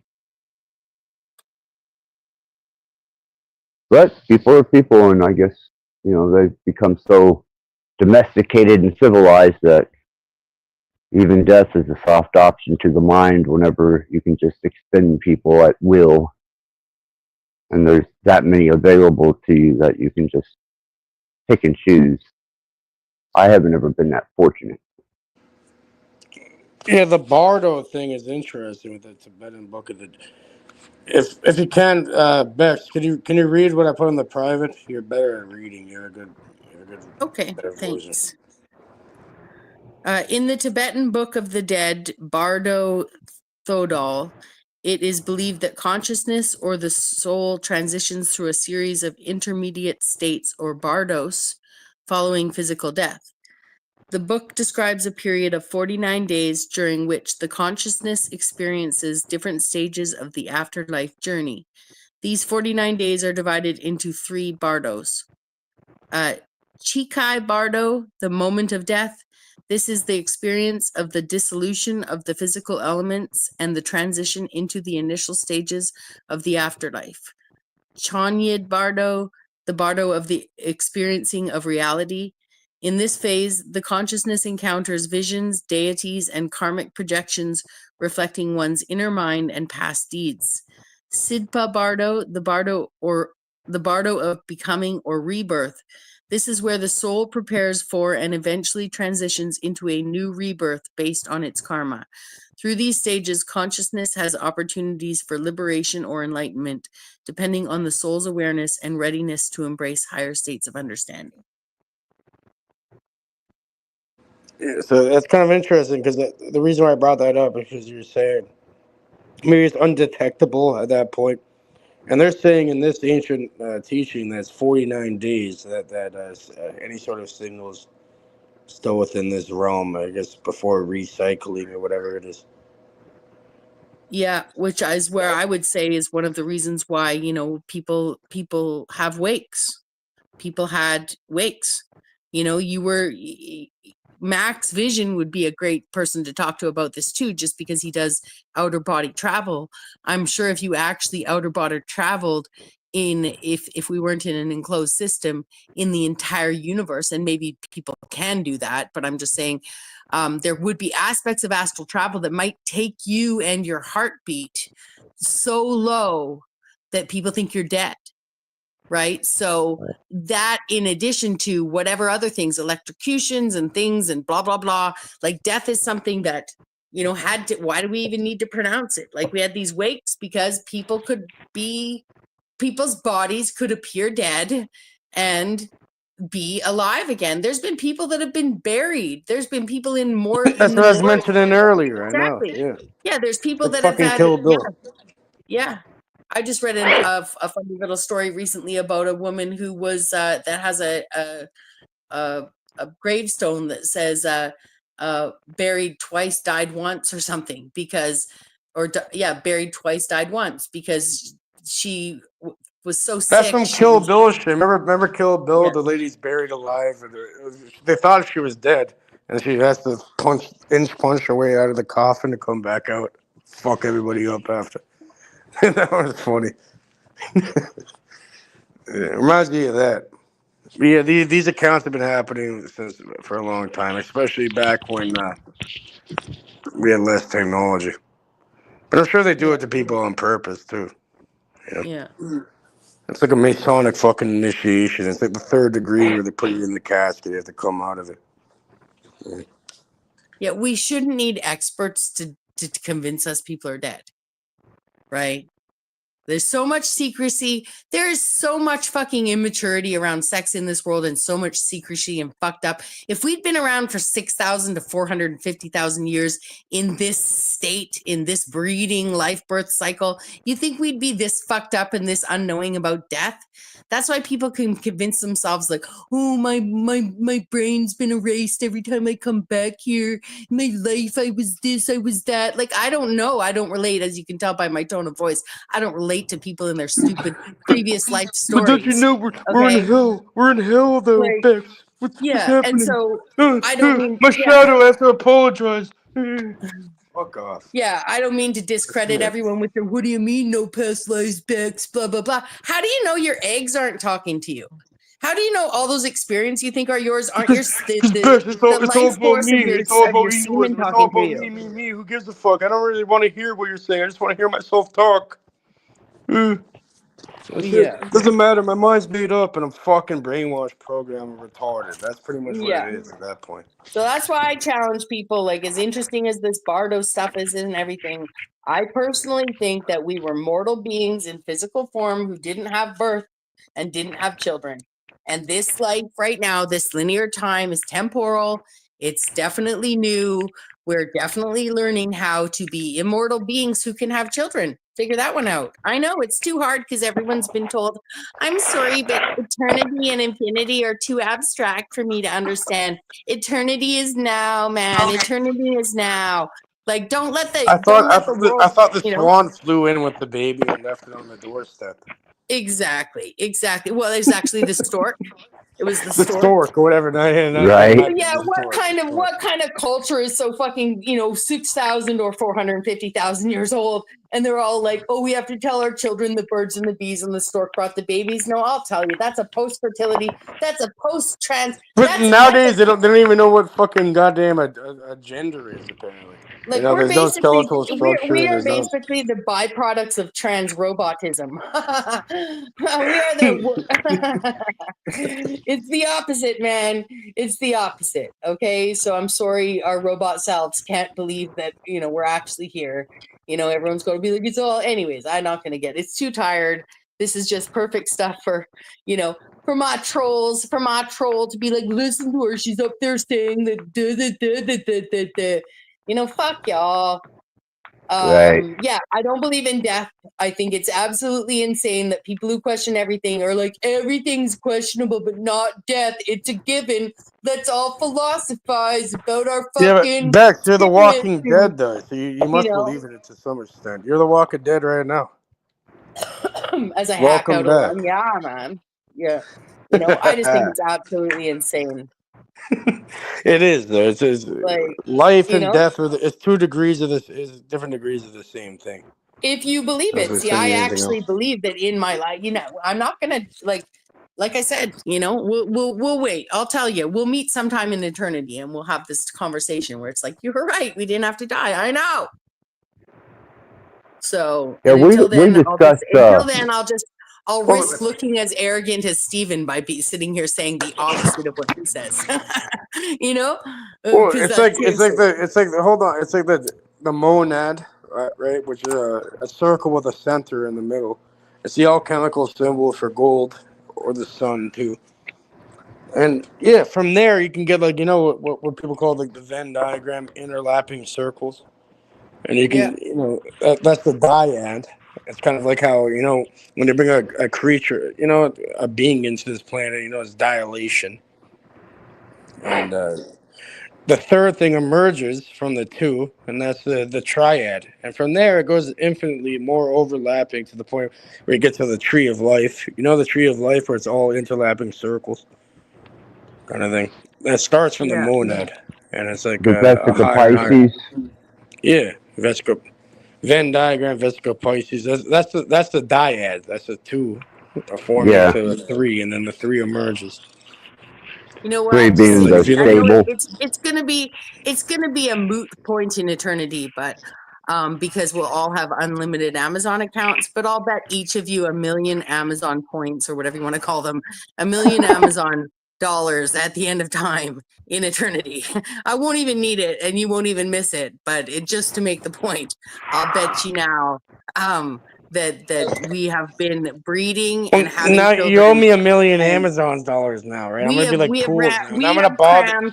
You owe me millions of Amazon dollars. So where are they? Hurry up.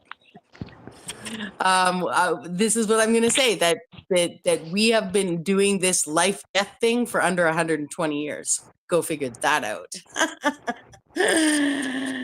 They had to squeeze a lot of, they basically had to they had to turn a line that was a horizon that was moving forward into a line in one way direction. And you can't tell immortal beings that they're mortal now without them fucking freaking the fuck out. Okay. Like just our mortality alone is fucking what caused our amnesia, people. What are you talking about? You don't believe in mortality, though, apparently. Well, what I'm saying is we are in a 120-year system here, right? In the middle of eternity. According to what? According to what your deduction of what? What information was available from the get-go? What's the validity? I'll let this be fucking torn down by. No, you have to recognize that you're in another. Is this not another I program? will have this conversation with you in private. I will not have this conversation publicly on YouTube. Well, because it's true. Because it's just another way of concluding or deducing a specific narrative on the environment of what I you're didn't fed come with. to YouTube. It's like an AI model. Yeah, I didn't. It's like come an to AI YouTube model. You're being to try fed and tell certain things, people- so you come to that. I don't need to tell people about my belief system. I thought people might want to hear about my belief system, but I definitely know they don't. And so I didn't come to YouTube. That's not true, Bex, because I appreciate I do. Well, no, I appreciate that, but I'm saying in general on mass. If I didn't care, I wouldn't be having the conversation. I'd rather look like a delusional idiot with dropping one sentence here and there than try and actually cohesively put my theories and where and why I even pick 120 Well, years. you can't spell fucking belief without the LIE, regardless. That's bullshit. That's bullshit. It is. It's a belief. That it's is not this, a fact. that is, no, I'm telling you, that is not how language works. And it pisses me off when you guys do that. Right? It is disgusting abuse of our language. So what is it? It's just a coincidence. I'll do it. It's a I'll tell you this. happenstance. I don't play YouTube Ebonics. I don't play YouTube phonics. I learn What about words. it's called an entendre. Okay? It's not an entendre. It's called is pareidolia or whatever. It's called seeing something that isn't there. The E is there to pronounce. Oh no, you're talking about apophenia. Yeah. I know, yeah, whatever. This is what I'm going to tell you, and I'm only going to say this once to all you stupid fuckers in your good morning grand rising. Fucking belief stuff has lie in it. Television. First of all, television is T-E-L-E, not T-E-L-I-E. And it's pronounced television, just like believe is pronounced believe, not believe or believe, right? So I'm going to tell you this much. What happens when you go to school to become something? What happens when you go study to become but there's another, something? it's called enunciation and pronunciation. Let me cook because I'm pissed. I'm pissed with you guys and your grand rising, superstitious, fucking YouTube phonic breakdown of the English language. You can't do it. Should we pray You're or not pray? allowed to do it. Should we it's not why the language works that way. So I'm going to share with you guys what believe means. Okay? Believe is believe, like to become. So I come to this world, I decide to become a doctor, I go to school, I get the degree, I become a doctor. That's a become. That's like beget. Be means in the future, something's going to happen because of the verb that follows it, right? Like busy bees. So bear with me, I'm almost done. Believe is to believe. It is to look to the future and understand with your own creative powers, right? With your own understanding. I'm not saying you can believe anything into existence. I'm saying if we understood the real natural laws and our real power of will and intention, instead of it being a passive participle or worse yet, a fucking verb used to describe how we pass on our objects in life, our will is our full volition. Okay. So when you have faith in something, you don't have to have faith in God. You don't have to have faith in the afterlife. You don't have to have faith in immortality. You can have faith in something's going to happen in the future, right? Because I believe it, because I believe it, because it's beyond becoming, it's be knowing, it's knowing now and knowing in the future so assertively that it actually exists in the future now because you believe it and become it in the future. Does that make sense? There's no fucking lie in it. The only lie in it is people actually running around believing things that they're getting from outside sources, not from inside themselves. So the E has nothing to do with a fucking lie. Drop it. Just like people being like, good I understand. morning. Hold on. Pause for a second. It's disgusting. Allow a response. Yes, please. Okay, so I do hear what you're saying. I understand if you want to go, to the etymology of it all, we could break it down even. But what I'm saying here is that it goes beyond a belief. for example, when it comes to true, like accordance to will and law and nature and reality and all that, it's beyond belief. For example, I'll give you an example. Like you're not always consciously aware of your breath or your heartbeat or any of these autonomous processes that are happening, but yet they're happening either way. So there's an underlying program that's there regardless, and when you get out of your belief or like how you feel or think or your conclusion, it's Belief beyond is not you. a feeling. Well, it's beyond you either way. I'm saying there's something beyond a belief, because the belief is just you're experiencing an input output, and then you're like putting your 2 cents, 3 cents, whatever it is in there. So it goes You beyond didn't that. hear what you didn't. I was speaking too passionately, and people are going to think I'm angry. But I know you guys know me well enough No, to know you're it's not good. You're beyond just that. going deep into it. That's fine. That's amazing. But that's what I'm saying. But because I You're spoke so cooking up passionately, you missed the you mark said a let me little bit. cook. Hold on. You said let me cook, and then all of a sudden the fire alarms went off. How I'm just it saying depends on what that kind of oil you're using. but that's where I'm saying. So yeah, let me tone it down a little because you're missing the point. You're still It looking at a doesn't belief matter like a about how feeling. it doesn't matter about how you're saying something or if you're putting fucking anger or whatever energy into it. It's about the words that are being said. I'm not angry. I'm just like I'm just not telling you. saying that. I never Yeah. said that. You're the one who mentioned any of that. No one mentioned that except yourself. Thank you, Cage. If you go back. Thank you. So yeah, you just hear the words regardless. I'm not. It's like what? Oh, you don't like this food, or you have to have food that way. I'm like, okay, well, Like either way, it's people food. got to understand that anything they've ever been told about an electron microscope involves more faith than what I believe. You see what I'm saying? Because nobody ever set their eyes in an electron microscope and nobody ever actually looked into the science behind electron. I'm not saying electron microscopes are lying. I'm telling people, anyone who's read commonly held then at that ideal scientific with knowledge hold on, at that ideal with is an acting electron on faith. microscope. Hold on, now you're bringing up electron microscopes, which you always have to put into account the observer, okay? Because the observer effect is completely real and it's 100% documented, and it's as real as any other information you'll put into your head. So the observer has, I'm sure, depending on the individual's programming, even if you do random experiments, which they've learned, the people that are conducting the experiment and observing the experiment change the results depending on who's conducting that experiment. So any observation would probably fall in line with this kind of conclusion there. If there's something going on, they call it the fifth element or the quintessence in alchemy. You're talking the state of observing a quantum environment. Yeah, this is how through reality is electron operating. microscope. Yes, there's an outer program, but it's like almost like an algorithm, and it has to do with the conscious, subconscious, superconscious mind of the observer. And there's definitely something going on, a correlation there. Well, it goes to how can you truly observe a quantum state in its natural state when you're the observer? Well, and independent of electron microscopes, every textbook we've ever read, every bit of information ever disseminated to us, people got to realize that they were having faith. They're having faith in history. They're having faith in science. They're having faith in things that they don't verify themselves. Now, I'm not trying to tell people that history is a lie and science is a lie and they shouldn't believe in it. They're all already there on YouTube All right, already. but I'm saying, Dex, let me ask you a question, please. Like these conclusions, what you're talking about, does not, of course, you're going to get like a confirmation bias because this is the reality set up in a way, kind of like with confirmation bias, because it's it's an input-output kind of thing. So my question is, do you not think that you're influencing the feedback that you're receiving in reality in general because of your rigid belief system and you're very, logical and you use deduction and all that? You don't think that has something to do with it, in the result you're being fed, or no? I don't understand what you mean by the result I'm being fed.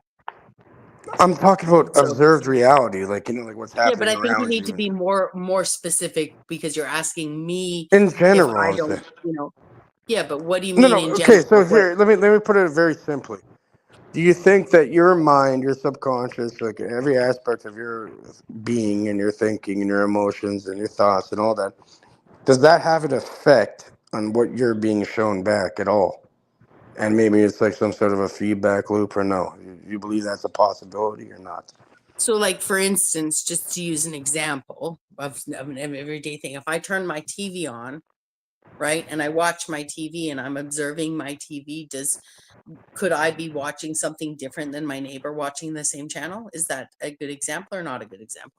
Well, in a way, well, it depends on what time and what instant that you're watching. Like, this would correlate, whatever you put on the TV would probably correlate to something you were thinking about earlier, or it'd be like catered to you in a certain way.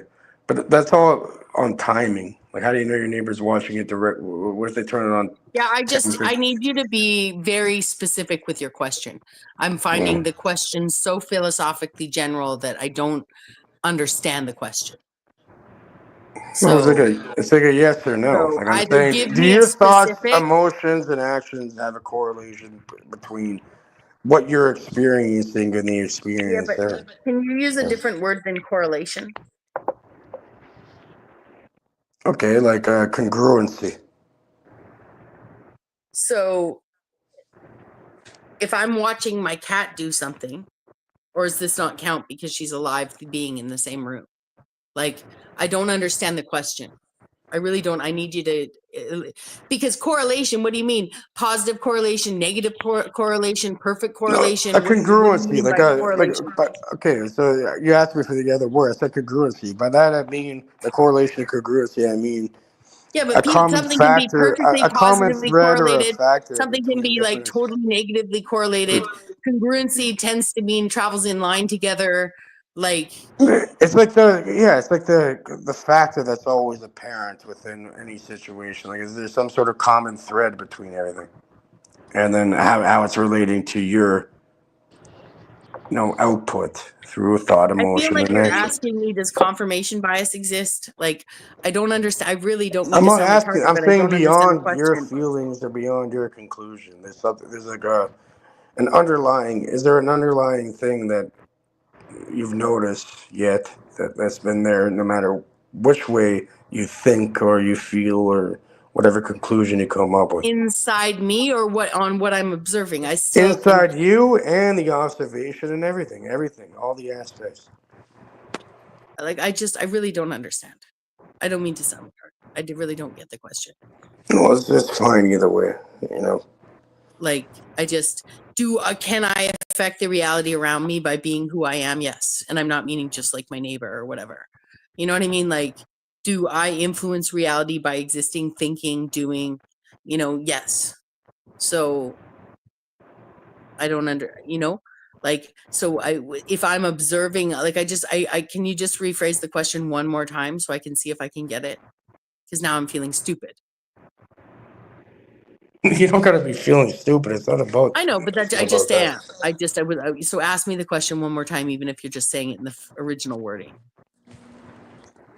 Okay, so is there a common thread or a correlation or a congruency between your thought, emotion, and action and the perceived reality around you? That's pretty much what Perceived by myself or other people? Well, other people, the perception of other people is a part of your experience because you're not that other person, right? So you're perceiving how they're perceiving their own reality, and it's based off the ego kind of thing. Yeah. So is there a pattern to me doing something and how I perceive myself and other people's perceiving that? Is that what you're asking? Yeah, with everything in life in general, like the interactions you have, the people you meet. You go down to wherever you meet someone, have a conversation. The results that you get, simply like, is that do you find any common thread between your thought, emotion, and actions, salt, sulfur, and mercury, and alchemy type thing, the tria prima, and the result that you see and perceive in reality, or no? It's a simple question. Yeah, well, no, but the common thing could be what my thoughts. Okay, short answer is yes, you do. But you want to. Yeah, but I just want to explain to you why the question could be confusing, because whether what I'm trying to say is, like, of course there's a relationship, right? Of course there's a relationship, or we would have no need for consciousness. Like, so. All right, so how is that operating and how can you utilize it? For you I don't and the even people understand around you? why that's important. Dude, that's the most important thing ever. So yeah, here's how I want to explain what you're asking of me. Do I see a common thread or pattern or correlation or congruency between my thoughts, emotions, whatever the other one you said was, actions, and the perceived reality of the outcomes? Is it what is like? Well, I'm saying, yeah, what you're experiencing and seeing from the external world. Do you see the correlation between the thought, emotion, and action of your beingness, and that projecting itself back? It's like a reflection. You don't see any of that. Come on, that's it. I'm telling you that every action has an equal or greater reaction. Period. So that's like a reflection, right? You put something in reflection, it has to reflect back an opposite and equal reaction to it. It's and not it's mirrored, opposite right? and equal. That's not But the way that opposite works. to your left is your right, Why and your do right is people your left. say opposite and equal? Okay. That's not how it works. Every action, if you look in a has mirror a reflection, how is greater, it equal not or working? greater reaction? Right? That's the way that goes. It's not equal. And that can be proven by the velocity in which a piece of rock is thrown into a body of water.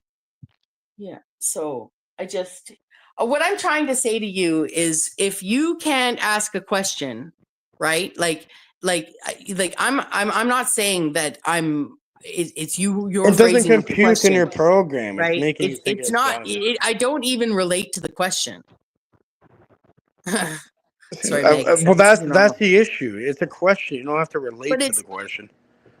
Yeah, but I'm That's just the saying. issue. So, and if you can't change the words, say you were talking to a 12-year-old, how can you change there's got to be a way to change the words, because what I'm telling you is what I act on, feel, and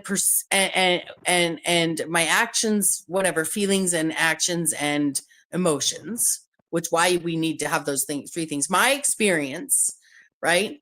And my expectations, my experience, my feelings of something that happens, what I think is going to happen, and how I behave and interact with the world, of course, right, are either in line with what I expect the perceived outcome to be, the opposite of the perceived outcome to be, right? Like there's going to be one of those. Are you asking me if they're always in line? Are they always? So it's stuck. The program's stuck in the dichotomy and the duality thing. So it has to be either one or the other. Huh?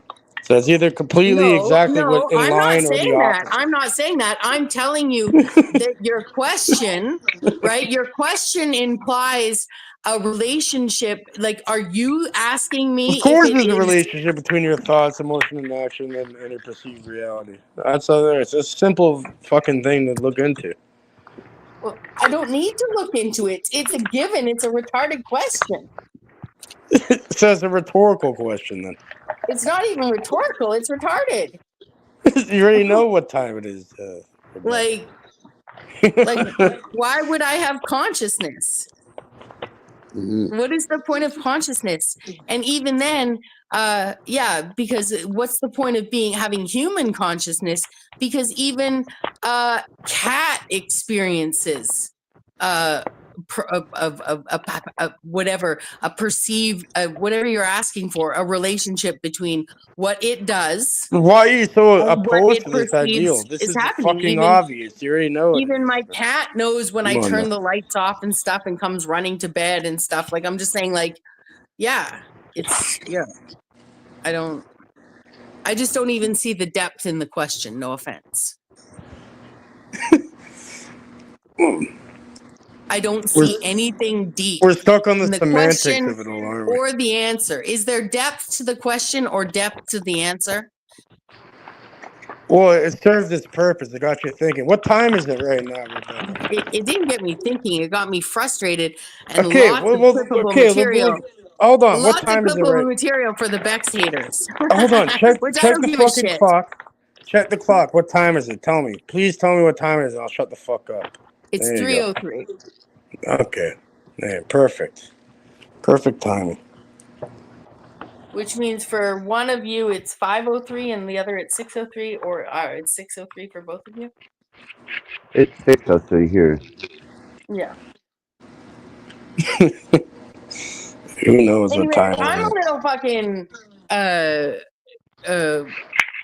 extra Bex today because I didn't get a lot of sleep last night, and I really should have gone to bed a few hours ago.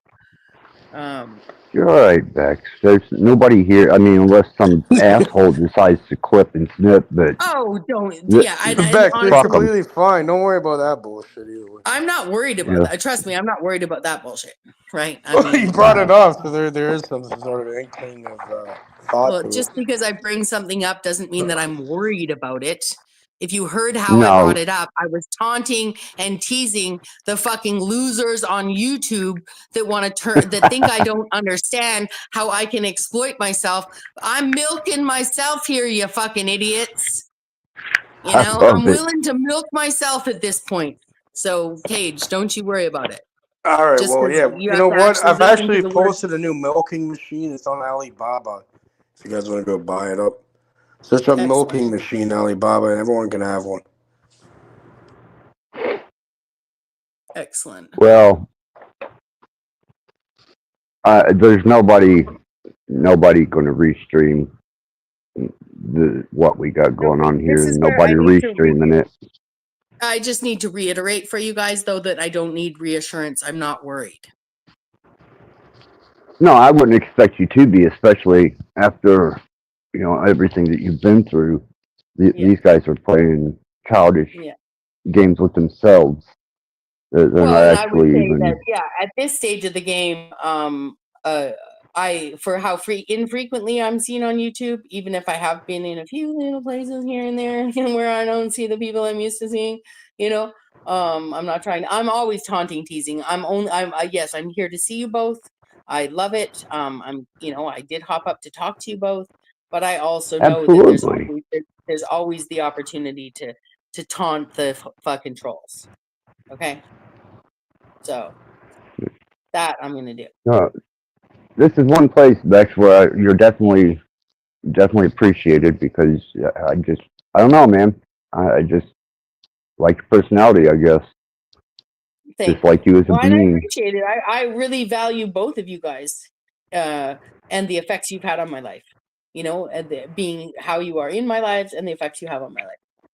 In a thoughtful, like in my thought process way, and in the. Oh, I don't know. Like I called you out on your fucking nonsense, and all of a sudden you're cleaning up your shit, and you're going outside dealing with people being a pillar in the community. I'm like, all right, well done. Everyone's this is not a sexual innuendo. I will qualify this, but everyone thinks that I have a daddy. I guess obviously Cage is my daddy.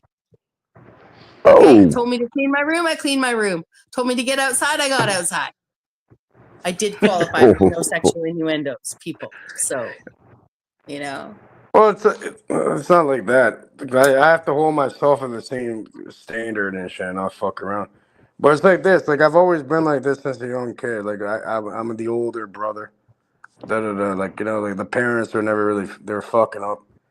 So yeah, I had to step in when I was like a young kid and make sure people were fucking surviving and dealing with their own stuff. Fucking they're able to have a good shot at life or whatever. It's the same thing, yeah. Like I have that fatherly figure in me in a way, but it's nothing to do with anything like that. And it's really weird. I found that very weird how there's like daddy shit, mom, stepmom, fucking sister. It's all this weird incest fucking shit that's being pushed on people. It's very odd. It's like you're not the fucking royal family, okay? They're all incest creatures. You're not Daniel Travis Jr., like I was talking about earlier, when you find Canadian hillbillies out of nowhere. It's like, what the fuck is going on here? Like what? You have like a retard changed up, like some crazy creature chained up, like Hills Have Eyes type shit. Or like Harold and Kumar when they have that thing chained up in the basement. What's going on? That's frowned upon? Yeah, that shit's just weird and perverse. You're gonna think I'm stuck and worried about something, but I'm not stuck and worried about it. I'm stuck on the logistics of what was said to me and the fun fact that you don't know. In fact, I will tell you that Garen fucking teed this stream is being restreamed tomorrow. Just right. Like, now it doesn't mean that my part's going to be restreamed, because the person restreaming it is only likely to want to restream their visit here, right? But once they see the cat avatar, like if they see it later, or someone tells them, then they probably will review my being here too. And again, I don't give a fuck. Shout out. Oh, look at you! Look at you! This is look at how popular you are, Rebecca. Oh, I'm not. The cat Oh no, avatar but I'm there. telling you, no, I'm not. They're not. If you understand though, Cage, this is where Cage. You actually only listen. I'm guilty of it myself, which is why the perceived reality. I'm just pulling your chain at that point. But you actually only listen to about 50% of what people say to you. No, right? I listen to everything that you say. Yeah. Okay. And everybody that everybody says to me. So I'm like an because elephant. the egocentric person that will be reviewing the video tomorrow is, like I said, reviewing the video for Okay, and I themselves. already know what you're talking about and what you're alluding to, guaranteed. Yeah. So, and that's fine. I'm just saying that, I'm popular enough and he's fixated enough, and to actually, if the cat avatar is mentioned or seen, he probably will review that too. I won't be watching. So, Ooh, okay, continue. I'm gonna go to Burlington and figure it out later. Burlington, eh? I've been to Burlington. Oh, that's a place. That's an actual place in Canada, Burlington? In Ontario. Yeah. Oh, it's in Ontario, yeah. Okay. Yeah. They got a gold tooth put over there. Okay, I kind of put on in Burlington. Mm-hmm. Fancy. Now I'm assuming you need a tooth that needs some capping or fixing. You're not just golding over your perfectly good tooth. Some people do, they call them grills and all that. That's not the place for that, though.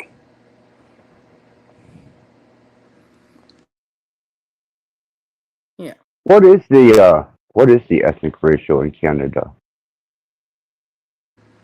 In certain parts, like we have Scarborough over here, it's like 50% of people there are immigrants. Like they're not even from the country.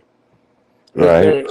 Toronto and all that, you got little fucking China. You got Chinatown, you got fucking Greek Town, you got little Italy, you got little fucking Jamaica, you got little everything. Yeah. You really have to break it up. It's one of like the most it's one of the most culturally diverse places in the world. Yeah, you really have to break it up by province, and even provinces that have one of the 5 big cities in the country. If you pulled out the big city and stood it alone with its own demographics, you'd get different for every single province. You'd get different north to south. You'd get different everything. Like for instance, in Nova Scotia, in Ontario, there's huge populations of Black people, and they've been here for many generations, 3, 4, 5, maybe even, forever. Who knows, right? That being said, out here on the West Coast, we don't have any 5th generation Black people, right? But what we do have is 5th, 6th generation Chinese and Japanese people, right? So, and they don't have as much of that in Nova Scotia. So, it's very, and then on top of that, we have our First Nations people, which over here on the West Coast happen to be much shorter in stature, much more Filipino looking. This was Spanish territory, right? So even if it wasn't on I'm not saying this island was per se, but, the whole Pacific Northwest was still Spanish territory. So even looking at, if you talk about North America, you talk about First Nations people and how they look in Canada. I mean, I get that we all know that there were tons of tribes of First Nations people, but the people here look, the Inuit people look different from the northern BC, like drastically different looking people, right? Even though they all happen to be what one would claim to be, say they raise the red fist, but from an observer's point of view, brown or, like they could look Hispanic, they could look Asian, right? So, right. So yeah, but so some of those populations, so independent of immigration, just talking about ethnicity that's been here for 3 or 4 or 5 generations, it really varies. You'd find in the provinces, there's very European, a lot of European settlements in the prairies, right? So that's where you're going to find the Ukrainians, the Germans, the villages and places where you can still find Catholic churches where there's a Ukrainian Catholic church where the whole sermon's done in Ukrainian and everyone speaks Ukrainian, still, right? Well, they got those everywhere. They got them over here too. But yeah, they have ones for fucking like Greek Orthodox, fucking Romanian, whatever. All these. Yeah, but this is where But all I'm saying is that in those towns, you're basically looking at a non-Mennonite, non-Hutterite German settlement, right? So those towns don't have much Asian population or black all right, you know what they're gonna have a lot of? They're gonna Yeah. have a bunch of natives fucking up, going crazy over there. Well, Which is not really their fault. Yeah. It's not really their fault. No, No, most of out those there, like towns what do you mean the prairies? Like what, like Manitoba and shit? I've been most of what I'm talking about would be Alberta, Saskatchewan, but I have been as far as Manitoba and stuff. But most of my friends are from Alberta, Saskatchewan, and those towns them natives are fucking serious out there. The Jills, these. I don't know. This is the thing that I find that it doesn't exist in my reality around me. The people I know that grew up with natives beside them, in these kinds of towns in Alberta and stuff like that, like you're basically looking at a white reserve and a brown reserve side by side, right? There's no money. The groceries are the same. Everything's the same except for government access. Yes, the natives were put through all sorts of shit that the Ukrainians weren't. I'm not trying to deny that, but I'm saying if you stand back and look, neither group had money. Neither group had shit. They're still poor. They all speak the same language. You know what I mean? It's not like they're wealthy fucking, settlers from Europe, blah, blah, blah. Right? They're crass, backwoods fucking people. Just as much as I don't know. I just know that there isn't a lot of racial tension where I live. There isn't racial tension on the prairies where my friends grew up. There wasn't then, there isn't now. I'm not saying not the way it's been presented in social media. I'm not saying there aren't people aren't subject to racism. That's not what I'm saying. But I'm just saying, where I live, there has been so many. The main thing we don't have in the West is Black people, right? But every other ethnic group we have here, and we've always had here since I was a child. Now, in my high school, were we 80% white kids? Yeah. But the Chinese kids go to Chinese school. That's just the way it is. That's just the way it's been done. The people on reserves went to reserve schools. There's always been schools, and some of them public, that are taught in different languages here in Canada. So it's not. That's way different than over here. Over here, it's the opposite of that, really. So. Now, the white people that I could walk around the street. I could find you Black people here that are definitely. I know a guy that was fucking harassed by the police here for 10 fucking years. So I'm not trying to say that shit doesn't happen. Okay, I'm not saying that racism isn't here. I'm just saying in that general sense, in that there's a huge group of oppressed people. Now, if you want to talk about who it was, it's the First Nations people here. But in the West, that's true, because over here, they're the worst. They hate the fucking native people the worst. Why? Because they have their own court system. They don't pay any taxes. It's funny how they're doing this GST. But if I want to just add one thing here that people got to understand, the natives here in the West, there's some of the people that ended up here in the West are people that fled. They didn't have these borders. So they're people who fled ahead of the railroad, people who fled. They developed mining towns.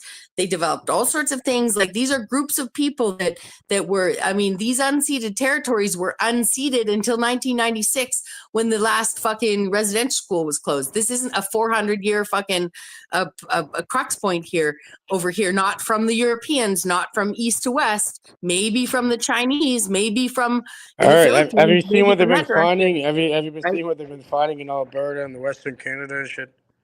They've been finding fucking churches with native people. They were killing them since the 90s, like you're saying.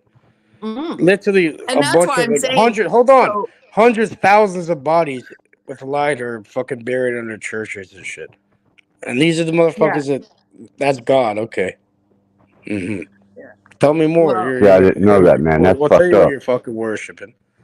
Okay. Yeah, but again, we all know how influencers work. So when they start digging up those bones, then I'll believe they're there. They have. It is happening. And it was kind of swept under the rug, really. Yeah. Anyways, I'm not saying that I'm not trying to deny atrocities. I'm just saying like sensationalism and propaganda is huge. So it's important. Yeah, great. I understand. I just think that people don't really realize that these unceded territories, some of these unceded nations, right? Unceded territories, they literally weren't even approached until like 1950s, 1960s, 1970s, 1980s, and they were trading. They were mining, milling, everything. They already had it all, right? So they weren't living in teepees. They weren't living in wooden houses, like wooden fucking long houses. They were there were trappers going and getting food and stuff, but they were also already trading with the fucking other provinces. Like it's fucked up shit. There's empty cities all over this, at the towns at the end of roads that are totally unpopulated, that they'll say, oh, well, this mine made that, and it's a mining town or whatever. Shut the fuck up. Shut the fuck up. That is, Well, these are the what's funny? Like, these are the territories. Those were their cities. I look at Thanksgiving, right? How, it's November in the U.S. and we have ours in October or whatever. I'm always like, I'm thankful for smallpox infected fucking blankets, That's what I say. Well, I'm just going to say this. The only reason I brought that up is a biological weapon. The only reason I brought that up is that, that's why some of this, the acknowledgement started in the West here. Like I'm just saying that these people unseated and they're winning. Right. So sure, they've been subject to major racism. And I'm not trying to deny it, but I'll tell you, we are in a stage of reconciliation. So they raise their fists, they stand, they have their red dresses hanging. We are on board with them. We respect them. We do the best we can. We've been paying huge taxes to the reserves for a long time. Like I'm just saying, they have gas stations.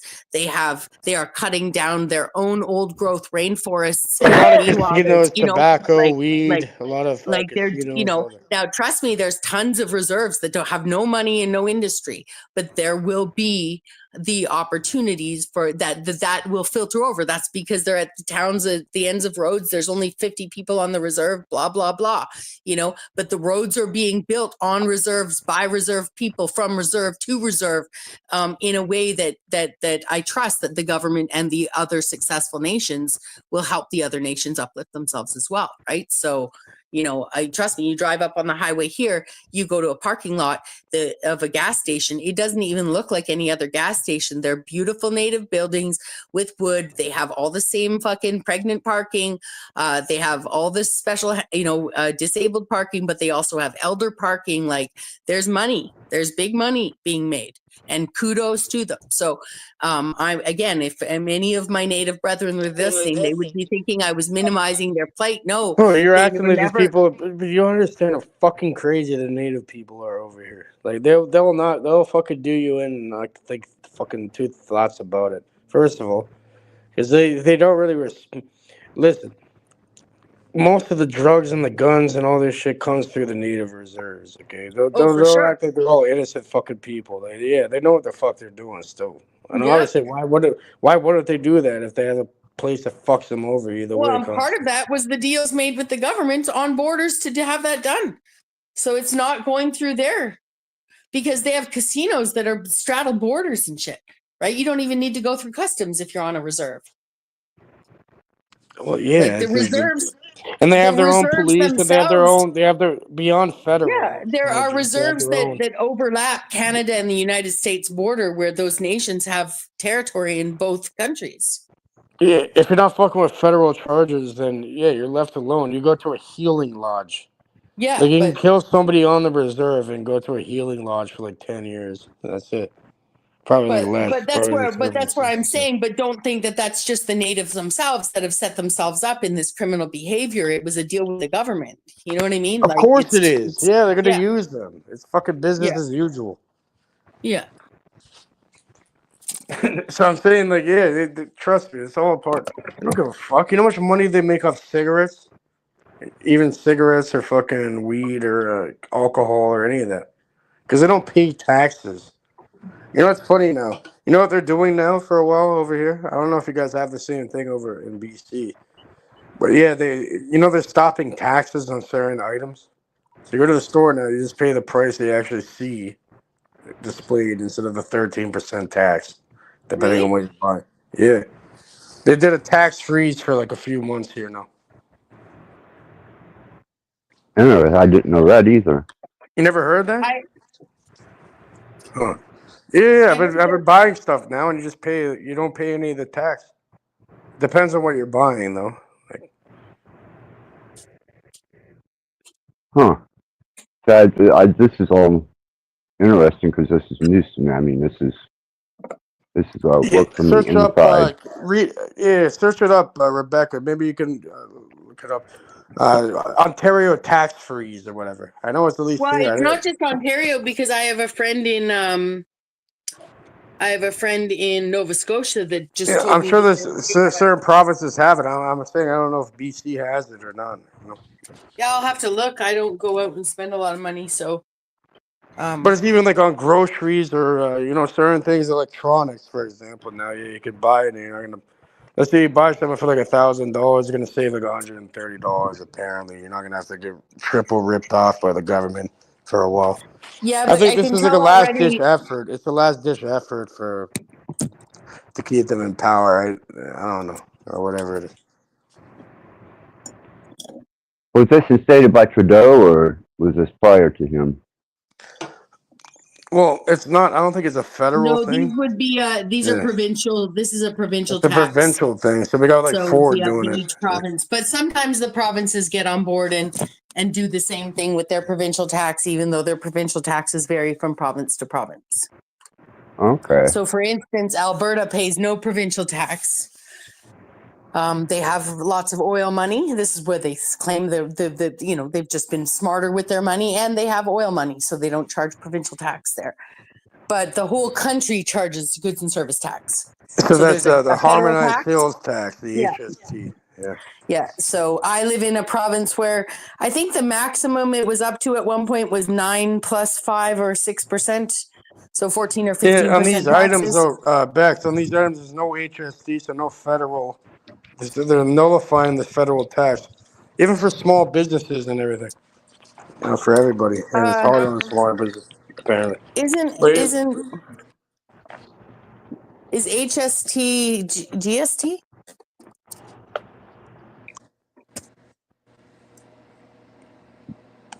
No, GST and HST is different. I think it's like 6 and 7% here. So Depends on HST is your PST? HST is a federal thing here for us. But GST is federal, not provincial. Okay, so whatever. It's the opposite way then, but either way, yeah. Over here, it's called a PST. So that's why I was confused. We don't have what's called a HST. Yeah, we have HST and GST here. I know that other provinces have the PST, which is it's always confusing to me. Yeah. But the PST makes sense, right? The provincial, provincial. Well, then you can always figure out which is the federal one because provincial is, in the title, right? Yeah, I don't know why they have that differentiator here in Ontario. It's a bit different, the rules, I guess, but fucking, yeah, they have HST and G, whatever. But yeah, I don't know why they have that differentiator there. You guys have PST, HST, GST. And I think it's if you export to other provinces, then you have to pay PST. Kind of thing. Like, let's say I'm from Ontario and I'm doing business in fucking Vancouver, Alberta. Then I think I have to pay an extra thing, the PST. Well, yeah, because when I come to your town, your city, I have to pay HST. It's not extra. You wouldn't be paying HST, GST, and PST. PST is HST. Same thing. Different number. Yeah, it's just a different number, right? We got like 6 and 7%, I believe. I know it's 13%. Well, yeah, but they all vary. They all have always varied. Ever since we've introduced provincial taxes and federal taxes. The federal will be consistent across the country. The provincial will vary by province. So you call it an HST, I call it a PST. Doesn't matter. That's your provincial tax. They've always varied. So it might be 7% here, 4% there, 2% here, 9% there. That's just how it works. That's why it's provincial tax. You know? Yeah, like I'm not a fucking a chartered accountant. I'm not really like an accountant here. Like I know enough. I know enough not to get fucked over. Like I do have an accountant. He has one small arm. But you kind of just imagine like when you go on vacation or you go to visit somebody somewhere. Of course, you're still paying taxes there, right? So my accountant has one small arm, Rebecca, and it's from thymidylide poisoning. Is like, yeah. He has one little arm, though. I have a black accountant with one small arm, and he's fucking on point. I love how you described that. I had a friend who dated a guy with a small arm. I always bugged her like that her boyfriend. He's on point. He doesn't fucking play with the accounting stuff, I'll tell you that. Basically, those men have built-on French ticklers, don't they not? Oh, shit. I don't know about all that, but all I know is he has one small arm, and he fucking deals with it. I'm just saying it makes fisting more approachable.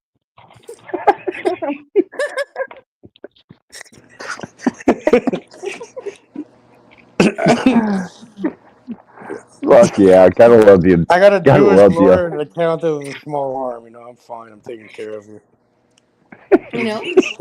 Like, well, I'll tell you who, depending on, the size of things, right? I'm just saying, like, when you're a man with one small arm and you're black, it might be like, woo, won the lottery, man. But he's like British, though. He's like a British guy. I don't know. He just deals with everything. He deals with my dad's business, and he's my fucking accountant now. Like I use him. I don't use them. It's a mutual agreement, I guess. But yeah. How many fingers does he have on his small hand? I haven't really got up close to personal look at that, but I know I've never even met him in person. But yeah, he has like a one small arm apparently. Yeah, my friend's boyfriend with the one small arm. We all worked together. It's like a nub or whatever, right? Like and he was a chef. Some middle-aged stuff. He's from the UK originally. Yeah, he was a chef, but his small arm only had 2 fingers. You ever seen Scary Movie? I don't know. You know, oh my god, it's a classic. But remember the guy in Scary Movie? They're in some weird haunted mansion thing, and the guy cooking the fucking steak has one small arm, and he starts touching the turkey with it and all that. Yeah, there's like a Honda. Well, fucked up the turkey. He's basting it with his I had a friend. Sorry, go ahead, Axis, please. I just wanted to kind of either meet you middle road or at least surpass you. How about for me it would be like a 25, 28-year-old beautiful hot chick with her teeth gone, no with teeth. What on? With no teeth, man. Hot 25, 28. That's called a gummer, Axis. Hey! Yeah, so yeah, I never had any experience with that. Is that why? Well, I'm just telling you, find a 22-year-old and feed her enough crack, and I'm sorry, I'm bad tonight. Well, I'm thinking, a tire tool and out back, and she's marrying material then. Well, keep this one. Yeah, I love it. I meet you there, Bex. That's cool. That's cool. It was weird. There's this guy named Bowie Nude, and then my stepdad. And one time he's like, "Oh, Cage, bring this bag over, and don't look in it. You just gotta bring it over." Obviously, as a young kid, I looked in the bag. I'm like, "What the fuck is this guy making me fucking bring over there?" I'm like, "What the fuck?" But I had to at that point, so I brought it over there, and it was fucking weird. There was some guy that walked into the house and tried ransacking the house and shit. So Boo and Chris, they beat the fuck out of him. And they threw him off the balcony. It was only like a 2-story balcony, so he was fine, I guess. But I guess he was like moaning or whatever outside, and his mom came out, and she was a gummer. She's said, please leave my son alone. I'll suck all your dicks. And she was like holding like a bottle, a thing of Fireball whiskey. And she's like, I'll suck all your dicks. Just please leave my son alone. And he's like apologizing and all this. And, your son came in here and tried robbing the place, right? Wow. We didn't say that, but then apparently Boo went and took that option, I guess, and got gummed. And then they had this whole fucking little joke, inside joke about being about a gummer. I'm like, these guys are degenerate retards and shit. I was a little kid. I'm like, what the fuck is wrong with these people? That was just being humorous, man. But I suppose if it's a thing, man, it's a thing. Oh, it is apparently. I learned that when I was young, apparently. I'm like, what the fuck?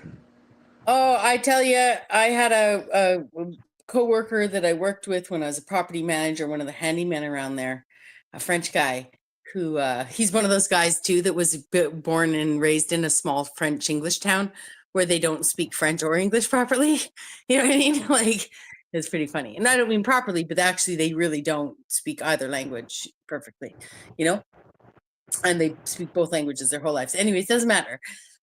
He had a blowjob from a woman with no teeth when he was 18 years old. And he fucking still like that was his fucking best blowjob ever. Swan song, like just dreaming of it ever since. He was always talking about it. I mean, not like all the time, but it's just something everybody knew about him. Yeah, that's called a gummer, apparently. That's what they call him over here. I had to learn that in a weird fucking way where I felt bad for the kid, but he got thrown off a second-story balcony after getting beat the shit out of him. Can we get back? And then his mom sucked fucking Boo's dick. It was crazy. I'm like, what? You're gonna get thrown off the balcony. I love that you guys call him Boo too. The Boo took the. I was trying to find the Boo gummer. was completely crazy. I was trying to make gummer rhyme with mama. That's when the British German accent comes in handy. Oh, you mean Boo? Boo who got got the gummer from some mama, right? There you go. Yeah, it sounds British, I guess. Yeah. It sounds better in British, I guess. It really does. It rhymes well. Which is essentially German English, just so everyone knows, or Dutch English, depending on where you go. For me, Dutch English. Disenfranchised German people. Yeah. So, but back to this French tickler for a minute, because I just was thinking about how funny that was, and I was thinking about how your earlier guest, whatever his fucking name is, the guy with the puppet for his avatar. You don't have to tell me what his name is. I've already forgotten it. How he would say that this is a hell realm, like, oh my God, I can't believe like some person with a small arm is being mocked. Like, that's an awful thing. Like, it's so sad that man didn't have both arms. Like, meanwhile, out there right now, all over the world are men with one small arm who've already mastered a long time ago why they keep their girlfriend happy, right? And it being like not a glass half empty thing at all. And they're fine with their fucking, they're way over their childhood of wishing they had two perfect arms, and they're fucking like, fuck you, dude. Fuck you. Ain't no fucking hell realm. I like this arm. Serves me just fine, We had different fetishists that would come into the club, and some of them were into medical and handicap, and those were split apart. The tale from the Dungeon of Access. Oh no. No, there were certain ones of them that had medical fetishes. Extra for the time obviously it was a business, right? So if I see motherfuckers like that, I charge them at least 3 times the amount. No, it was they never found any satisfaction with doing role playing. They actually role playing just wasn't interesting to them. They were true to their fetish, and the medical fetishists we could get by with and pretty much accommodate them, but the ones that were into handicap and amputees, they were a rare breed, man. Weird. and not weird in a bad way, just abstract as fuck. Kind of like looking at Well, yeah, and Salvador I wasn't Dali. trying to make this. I wasn't trying to make the small arm tickler, French tickler thing a fetish. Like, I'm just trying to. Bro, my to counter show doesn't participate in any of that. that I don't even see that. I can see where you're going with that, but I'm just talking about, Just being relative to the fact that, for me, it's not far-fetched. I'm just saying that there's be absolutely no reason why a guy with two hands, any guy with two hands, might use his, dominant hand most of the time to stimulate his girl, but also sometimes when you're sitting on the wrong side of the couch or such and such, someone's not feeling well, someone's got a cast on, whatever, you're going to switch up the hand, and so you should be ambidextrous. There's no reason why someone with a small arm shouldn't. It shouldn't even be seen as, I'm not saying that you were saying that it was, but it shouldn't necessarily even be seen as a. You know what? All this fetish. talk. I think our being's gonna get flicked by a formaldehyde child eventually. Here, Rebecca. Who knows what's gonna happen? Your being's gonna get flicked by a small arm at that point. I'm not interested in seeking out someone because they have a specific aspect to their body, that is so not that's so not me, The way it was explained to me whenever I discussed, sat around and talked to several people that were into different things, and the same way as some guys find big boobs attractive, or small boobs attractive.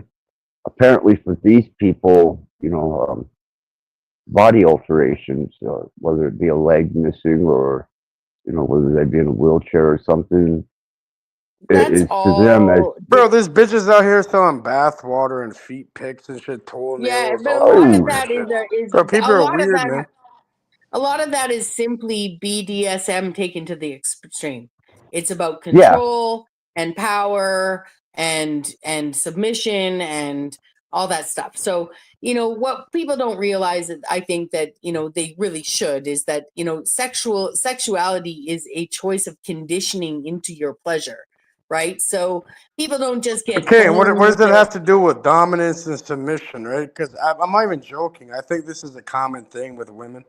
Because I've had multiple women tell me this, in confidence and that. But they're like, they have some sort of a rape fucking, like a rape fucking fantasy. But it's not about really rape. It's about, I guess, some force, or, it's like a masculine principle. Taking control and guilt. Maybe but it's like, I don't want to be raped and against my will. I want it, but it's just like, it's me not doing anything and just that happening to me type thing.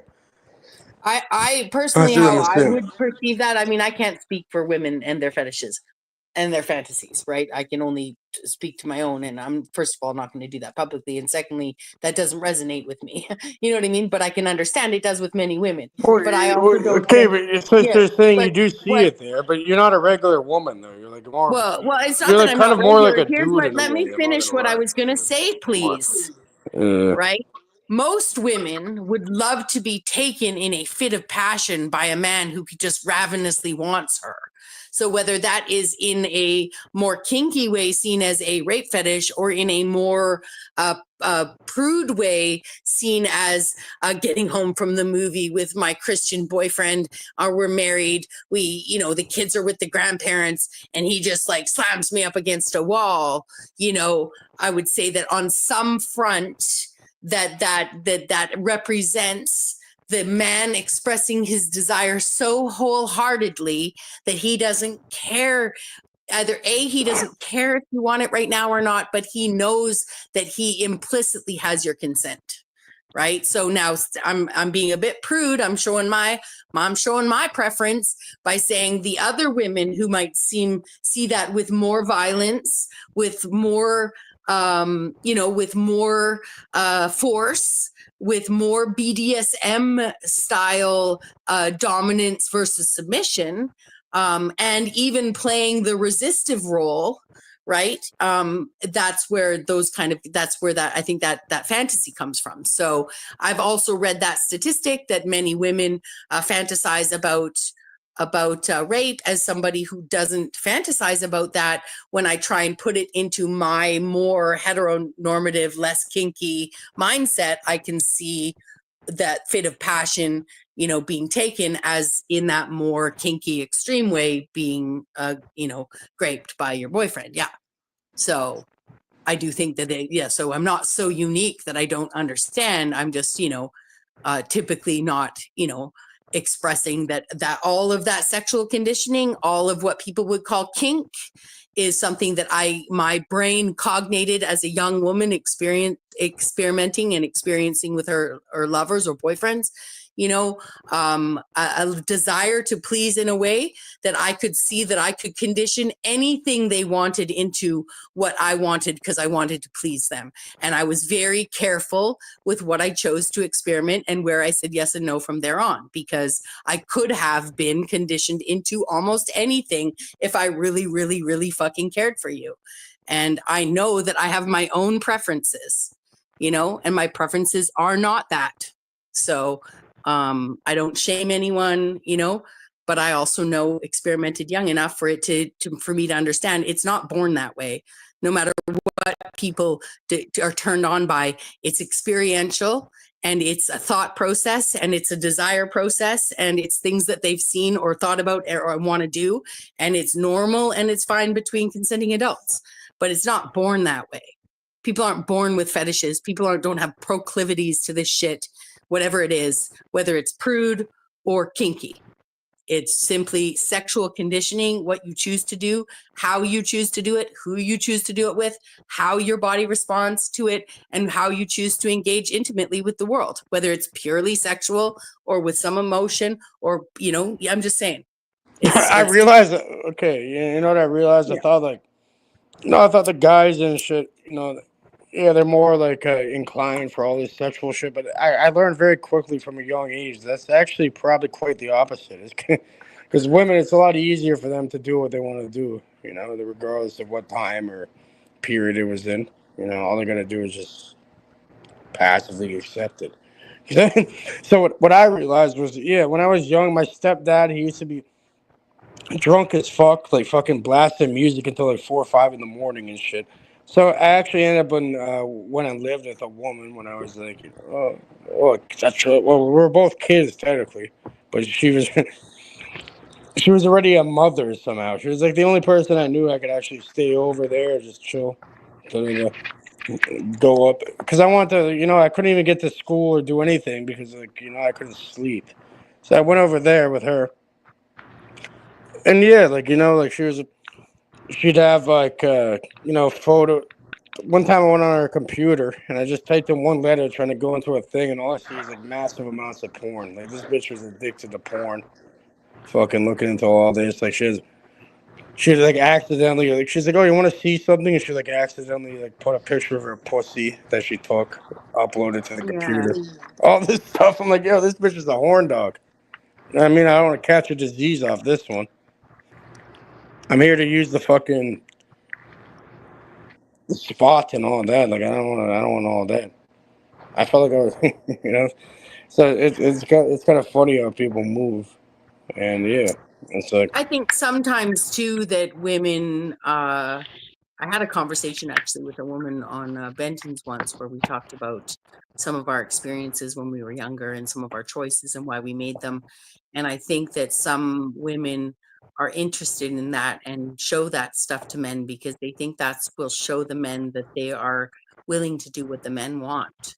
So I think as much as a woman, I'm not saying she doesn't get off on all that, but she's actually molded herself to be what she thinks a man wants more than she's actually even in tune with her own desires. So ironically, here we have a man saying, like, I don't want disease. You know what I mean? Like, you know, right. So she's actually not actually appealing to all men. You know, she's appealing to the base level of men that want to fuck around with everybody. And I'm not saying that not all men want to fuck around with everybody, but not all men actually fuck around with everybody.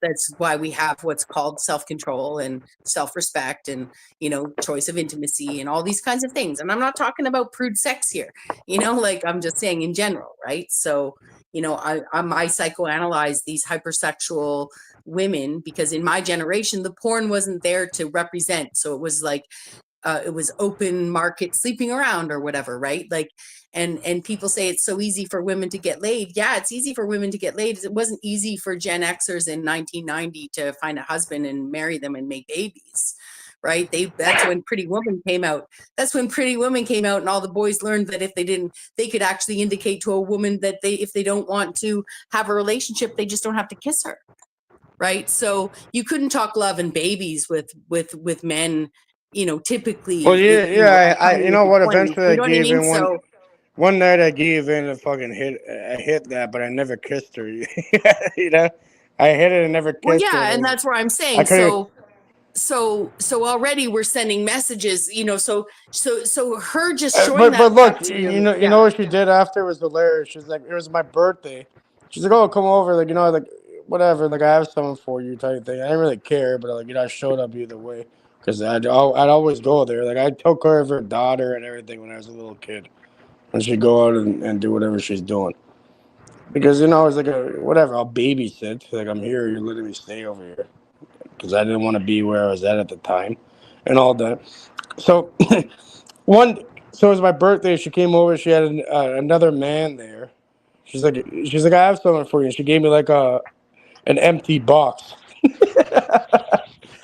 So here.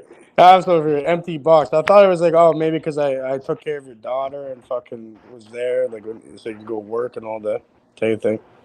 I'm like, yeah, empty box. And she had a nice man there. Like, actually, that would hurt my feelings or something. I'm like, yeah, this bitch crazy. And then what happened after was I was a stupid kid. You know what I mean? So she pretty much set people up. She used to be like a setup thing.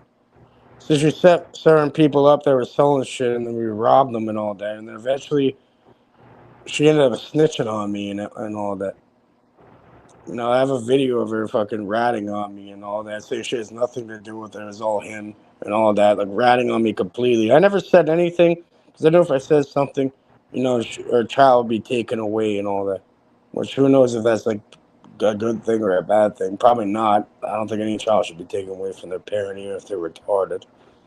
So, yeah, I didn't say shit, and I hugged the charge and all that. Yeah.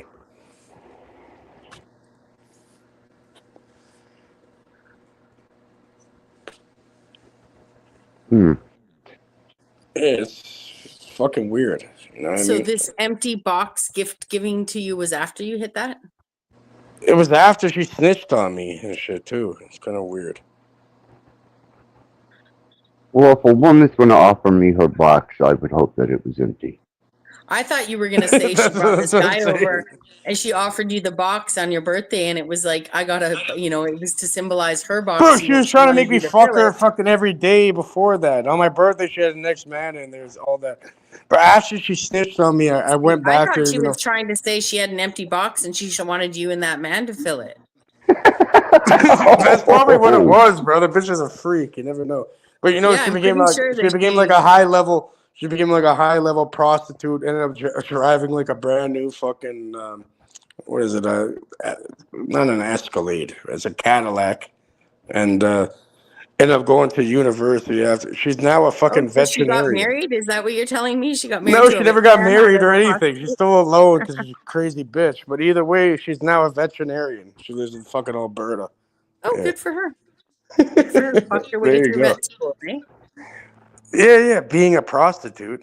I just think it's hilarious, the concept high-level prostitute. I get what you're saying. Well paid, right? I'm sorry to the working girls out there. I don't mean to be expressing my desire for you to have be able to make that money in a different way. I'm not even trying to shit on. I'm not trying to kink shame anyone. You guys, everybody do you. People can pay. I'm just saying high-level prostitute is, to me, is an oxymoron. It's like professional server is to other people. I was a professional waitress for 20 years of my life, right? And I was a career server. And then to lots of people, that's an oxymoron. So that's great. I just see another oxymoron. But in both those cases, both women are being somewhat moronic, in my opinion. Like, I undervalued and she overvalued her pussy, but kudos to her. She got her through vet school. I undervalued my labor. She didn't overvalue. She didn't even overvalue it, really. She was undervaluing the fuck out of it. And you're right. You're right. I seen what was going on. I see what you're saying. Yeah. Yeah, but because it's only valuable until she's like 30, and then it's over. So she targets to utilize that time period. But either way, I felt bad for her because Well, making I that know her kind of money. parents. I know her Yeah. parents. I know the environment. She's living in the hood. Has a child when she was 15. Like I'm telling you, we're little kids. Like I was like 15, 16. She had her own place, her own apartment, everything. She was emancipated from her parents with her own daughter and all that. Well, back in the 90s, if anyone was back in the 90s, like prior to like lots of porn everywhere, a high level, the highest paid hooker in town, let's say, was the dominatrix. Yep. But she never was a hooker, like when I first met her, and that was after I didn't know her, and then she became like, she was like driving like brand new cars, owning condos, like fucking whatever. So she got pimped, Well, but I'll tell you. she understood. I think she pimped herself. It's like this. It's like my cousin's fucking daughter. She's a young Latina girl, woman, whatever. But she's the pimp. She's like the masseuse or whatever the fuck it is. You know what I mean? She's like She's her pimping own out other lady. girls. Madam. Yeah, the old, She's her own madam. A madame or whatever. Yeah, a little kid. A kid, though. It's like, all right. So, yeah, you don't get it twisted. These women are fucking predatory, too. Like, some of the time, more predatory than the men. So I was like, okay. Yeah. Horn dogs, Like, okay, I can get fucked, which I love to do because I'm a nymphomaniac and I can get paid for it. There we go.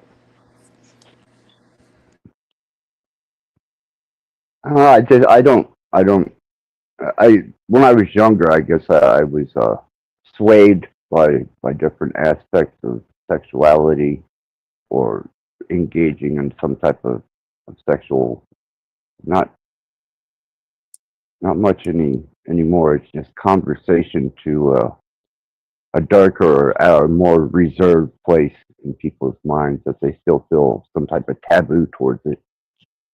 I don't see that it's taboo if it's truly your nature. Yeah, this bitch we had over here, we picked her up and moved her from Blue Jays Avenue. It's like downtown, like big condos and all that, and moved her back into her house after she got charged for pimping out other younger women. So it's like, yeah, the women are pimps too. Don't get it twisted. They'll be like, and they can. It's kind of like fucking Jeffrey Epstein and Griselda, whatever the fucking bitch's name was. Not Griselda. I don't know why I was about to say Griselda Blanco. I'm saying, yeah, like Epstein and Ghislaine Maxwell, whatever. So, yeah, you need a woman in there because women will trust other women a lot more than a man. And be like, okay, you can do this and that, and you can have that. Oh, a house mother. You always had to have a house mother. Even in the strip club industry, you had, she was kind of like a co-manager because she could go into the girls' dressing room, whereas a male couldn't. Yeah, and they can get it too because the other women want to link up with each other because of the matriarchy or whatever, or the patriarchy. I mean, so the women link up together because they're like, okay, we're gonna do something for ourselves type thing. So I was like, it was usually if the girls got into a fight with each other or a customer, or there was disagreement between management and the girl, they would always run to the dressing room. So you always kept a co-manager, a female co-manager, or a house mother in the club that could go back there and you're gonna instruct her. Well, it's like the bottom bitch or whatever, and then the top or whatever. So yeah, you're gonna bring somebody in there in order to mind control and brainwash the other fucking people in that situation. I mean, it's like an agent to fucking. Well, yeah, you didn't want to lose girls, especially if they were money makers. I mean, and the top girls knew that they were top girls, so they always kind of threw that added weight around. And you didn't want to piss them off because that was usually the nicest looking and the most profitable girl in the club, and she's the one that would get temperamental before anybody. So if it run customers off, get drunk. Yeah, but she doesn't own the club. Good money maker. It's an asset. It's an asset to that point. No pun intended. Yeah. But we couldn't, if they got pissed off and went back to the dressing room, we weren't allowed to go back there and get in the girls' dressing room. That was a taboo. That was a no-no. So I can understand Yeah, because where. you have a bunch of fucking retards paying for nothing, really. So yeah, there you go. Well, they make good money. Well, like people over here, unfortunately, like human trafficking, if you want to call it that, or like prostitution, all that, it's kind of legal over here in a way. There's like millions of different thousands of different rubbing tugs and cold massage places and Yeah, all that. prostitution is, from what I understand, is legal in Canada. Pretty much here, yeah. Yeah. It's at least It's not legal for the decriminalized. people selling it. It's legal for the woman dealing with it. It's kind of like possession, right? It's like possession will be decriminalized. I see what you're saying. Like, it's fine for me to sell my own body, but it's not fine for me to involve myself in the selling of someone else's body to profit off them selling their body. Exactly, yeah. Yeah, In a way, like, yeah. so, yeah. Now, but hiring a bodyguard, right? Is It's different. preservation of life, though. It's a bit different. Yeah.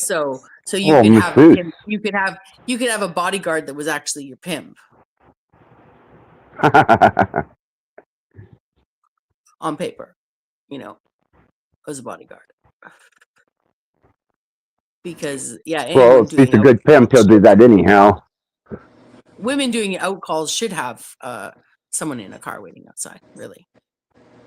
Well, you know what? Like, funny enough, it's kind of hilarious because they use people in Toronto. It's one of the biggest places. It's a lot more prevalent in Toronto. They call it telly-tings, right? The women they put in the hotels and that telly-ting.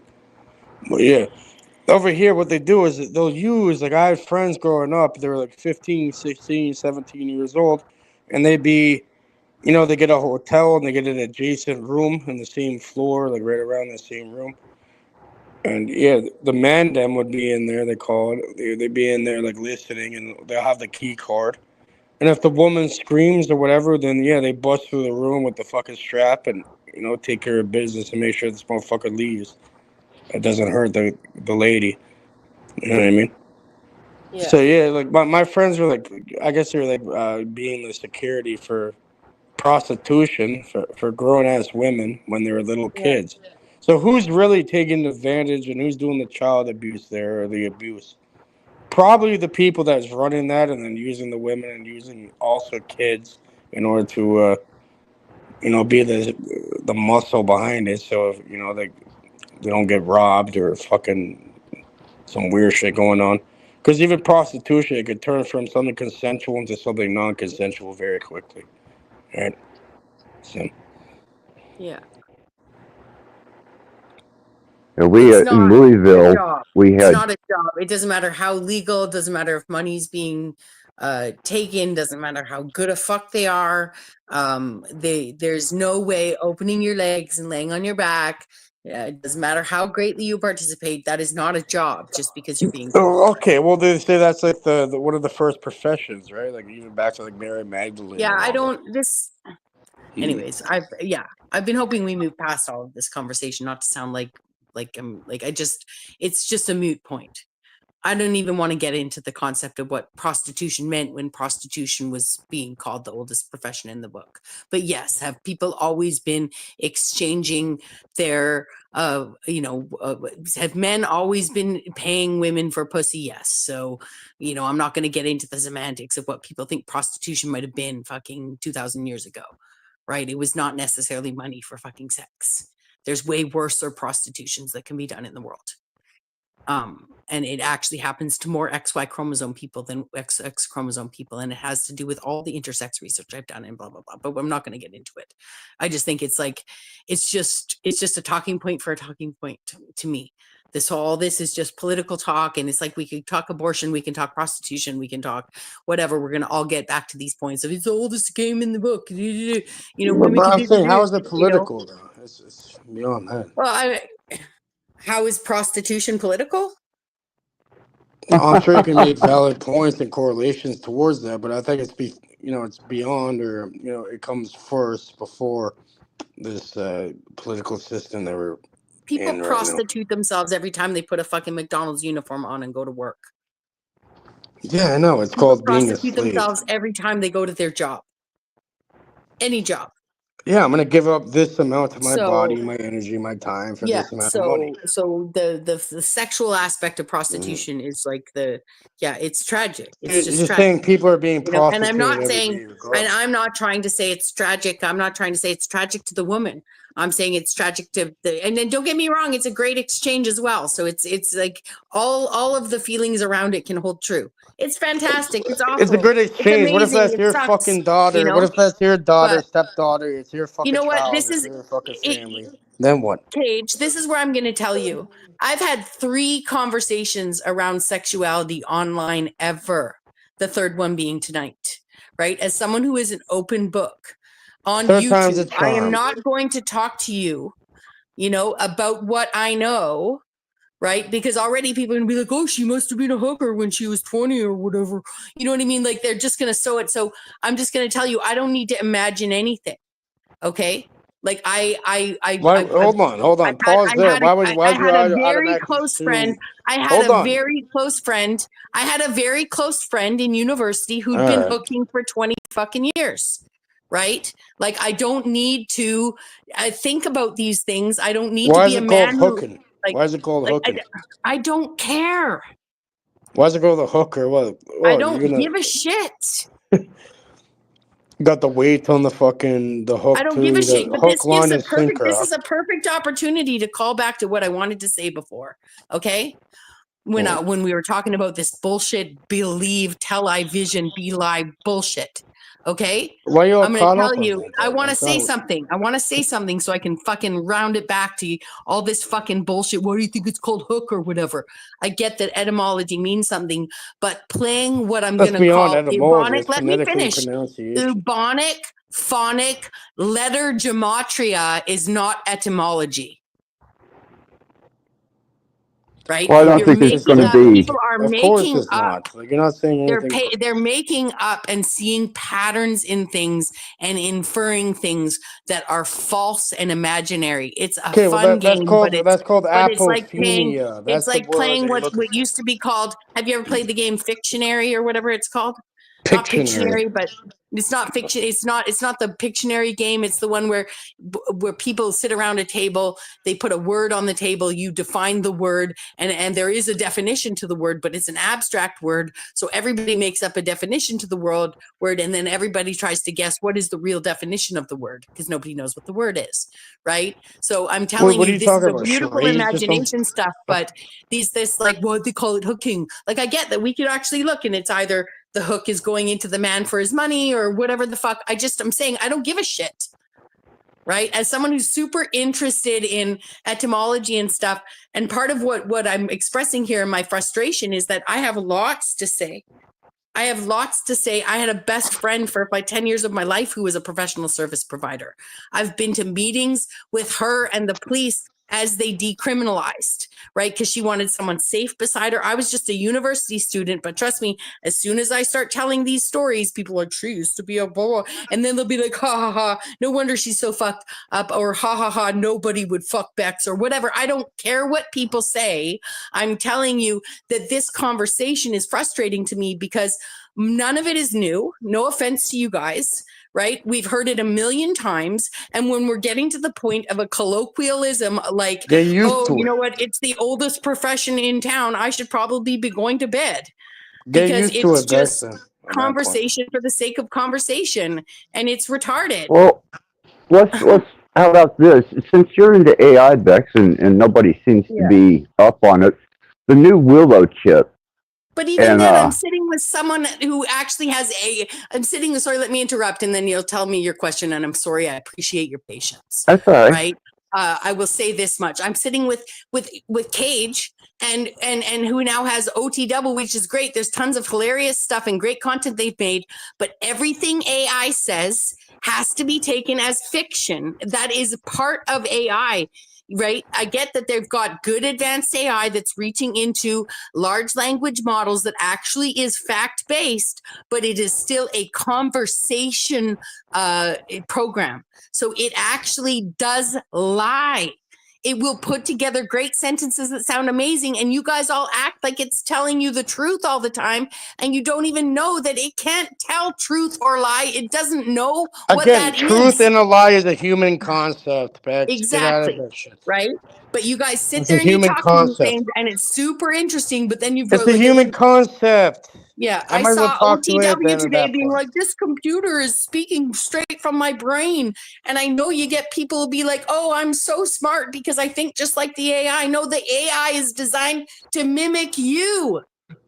Actually, I was They got talking you about. fired up, huh? I can smell it from here. Actually, It smells like no, shit.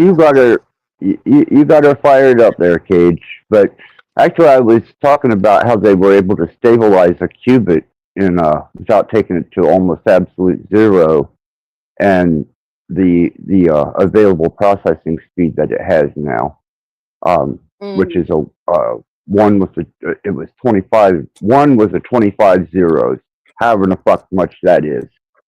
So basically like Vex reaction rate. No, I was thinking how many nanoseconds to does it take for Google. Bex to formulate her opinion? Let's look into that next, yeah. We'll have those parameters ready for you in less than 12 hours. Well, no, it's going to change the spectrum of processing, especially whenever you're doing like machine learning, and it's going to bring it closer to a natural reactionary state, which would be what they're going to try and pass off as sentient, I'm sure, but it's still only as good as what the input is.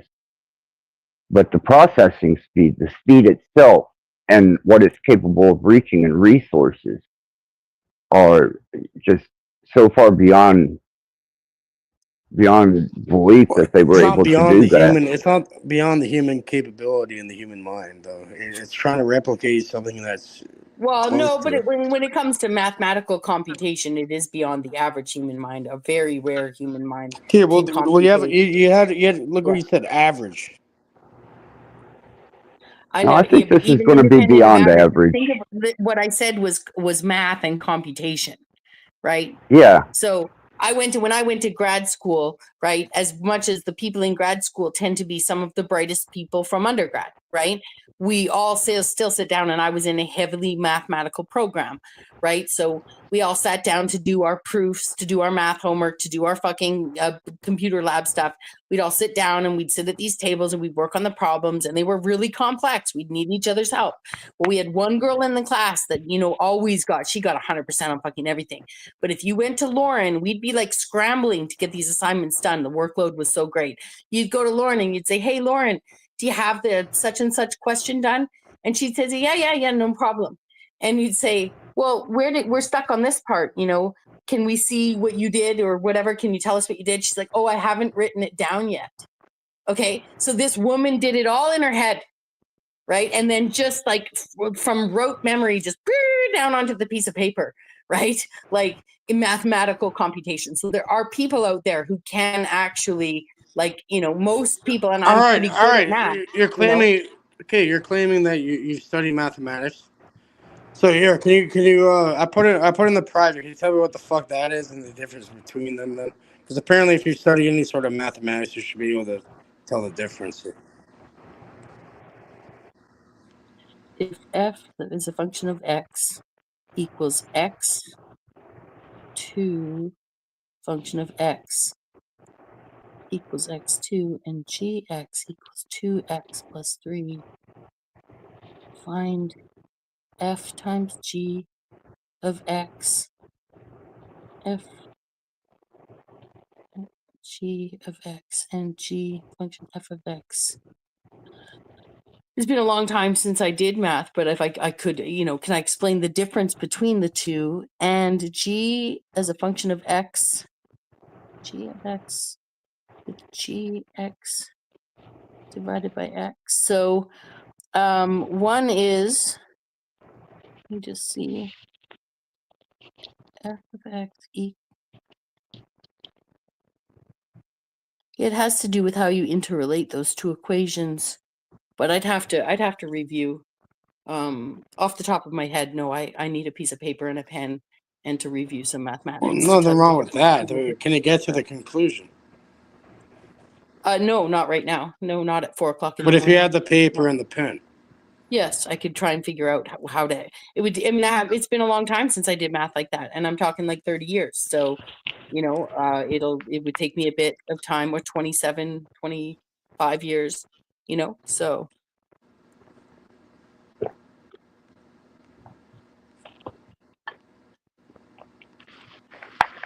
Yeah.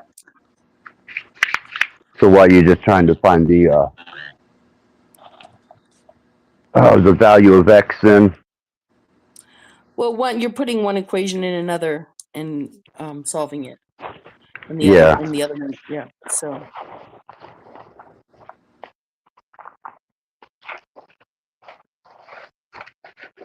Yeah. It's best to have a chalkboard or some paper if you're going to do theorem. Yeah. But there's the majority of people, a computer could answer that question in seconds. And I'm not even talking about average, where I would say, I'll bet you I'm making up a statistic totally here, but the outlier that might be able to compute that at a rate that would be even comparable to a computer is probably 1 in 100 million or 1 in a billion or whatever, right? So we're not talking averages. We're talking, there are aspects of computers that are not mimicking humans. They are doing what humans can do at There's the 1,000,000 answer times there, speed. best if you could read it, 'Cause it makes sense if you look back into it then, without the calculator or the paper or whatever. Well, yeah, no, I knew that it had to do with how you were putting the two equations together, one into the other, but still. It has to do with squaring the equations also. And then also when you're looking at this kind of math written in font form, you have to see sometimes, the multiplication versus where the X is versus a circle and stuff like that. You just make sure that that all of the symbols are how you're used to seeing them in a book, right? Like, I don't know if that makes any sense, but X to the power of 2. Read the final answer, Bex, because you're great at enunciation, and you'd be a great audiobook person. I should make an AI. Yeah, but there's no point in reading the final answer because I'm saying I don't even remember the math language what F Well, circle the point 2 is the fact that you read it. That's the point. What about that? Man, floating variables would fuck you up, Cage. I'm gonna have to get a few of those. Throw them at you, see what you can come up we'll leave with. that to the jury.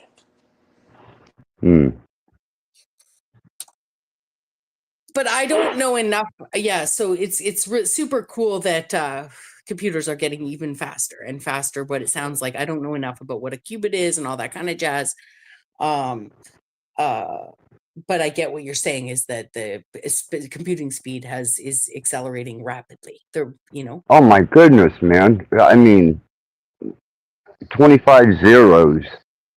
And I'm not sure exactly how to say that particular amount. They had a word for it, but it's it's way beyond petaflops, and what it's capable of doing surpasses anything that we've ever been capable of producing. And I'm like, and it's stable in room temperature. It doesn't decay like a standard quantum chip. So you don't have to replace the chip. You don't have to reposition the particles in it. I mean, it's holding superposition in a stable environment. And that just, to me, that's like going from not having the will to having the will. It's that big of a, for me, and for what I use computers for and what I do with computation. But okay, but Axis, what about the human consciousness and all this? For example, I had fucking Pool's Land, which Rebecca knows about Pool's Land, talk about millions and all that. Think about this. He was on there, and we're doing the dice thing, and he rolled I think it was like 7 or 8 times in a row. Number 6. You know what the odds of that are happening are? Well, whatever statistically to the number of possibilities is going to be the relevancy to that. But It's beyond any sort of a chance. It's like it's almost like 1.7 million in one. So, which is not that impressive. But if you add the factor, you could add other factors in. It's even beyond that. right. So, however much time it took us to just minutely take that equation in as a possibility, what you presented, the computer that they have now in the chip would have done had it solved, laid out all the potentials, that just that quick, and still have time to smoke a cigarette. You know what I mean? It's like going from not having a will to having a will.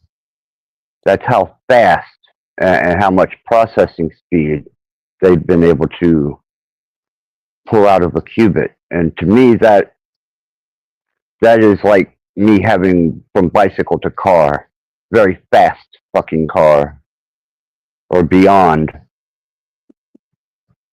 You know, the human mind is great as long as it's been trained to do whatever it's conditioned to do. But this thing can take any state of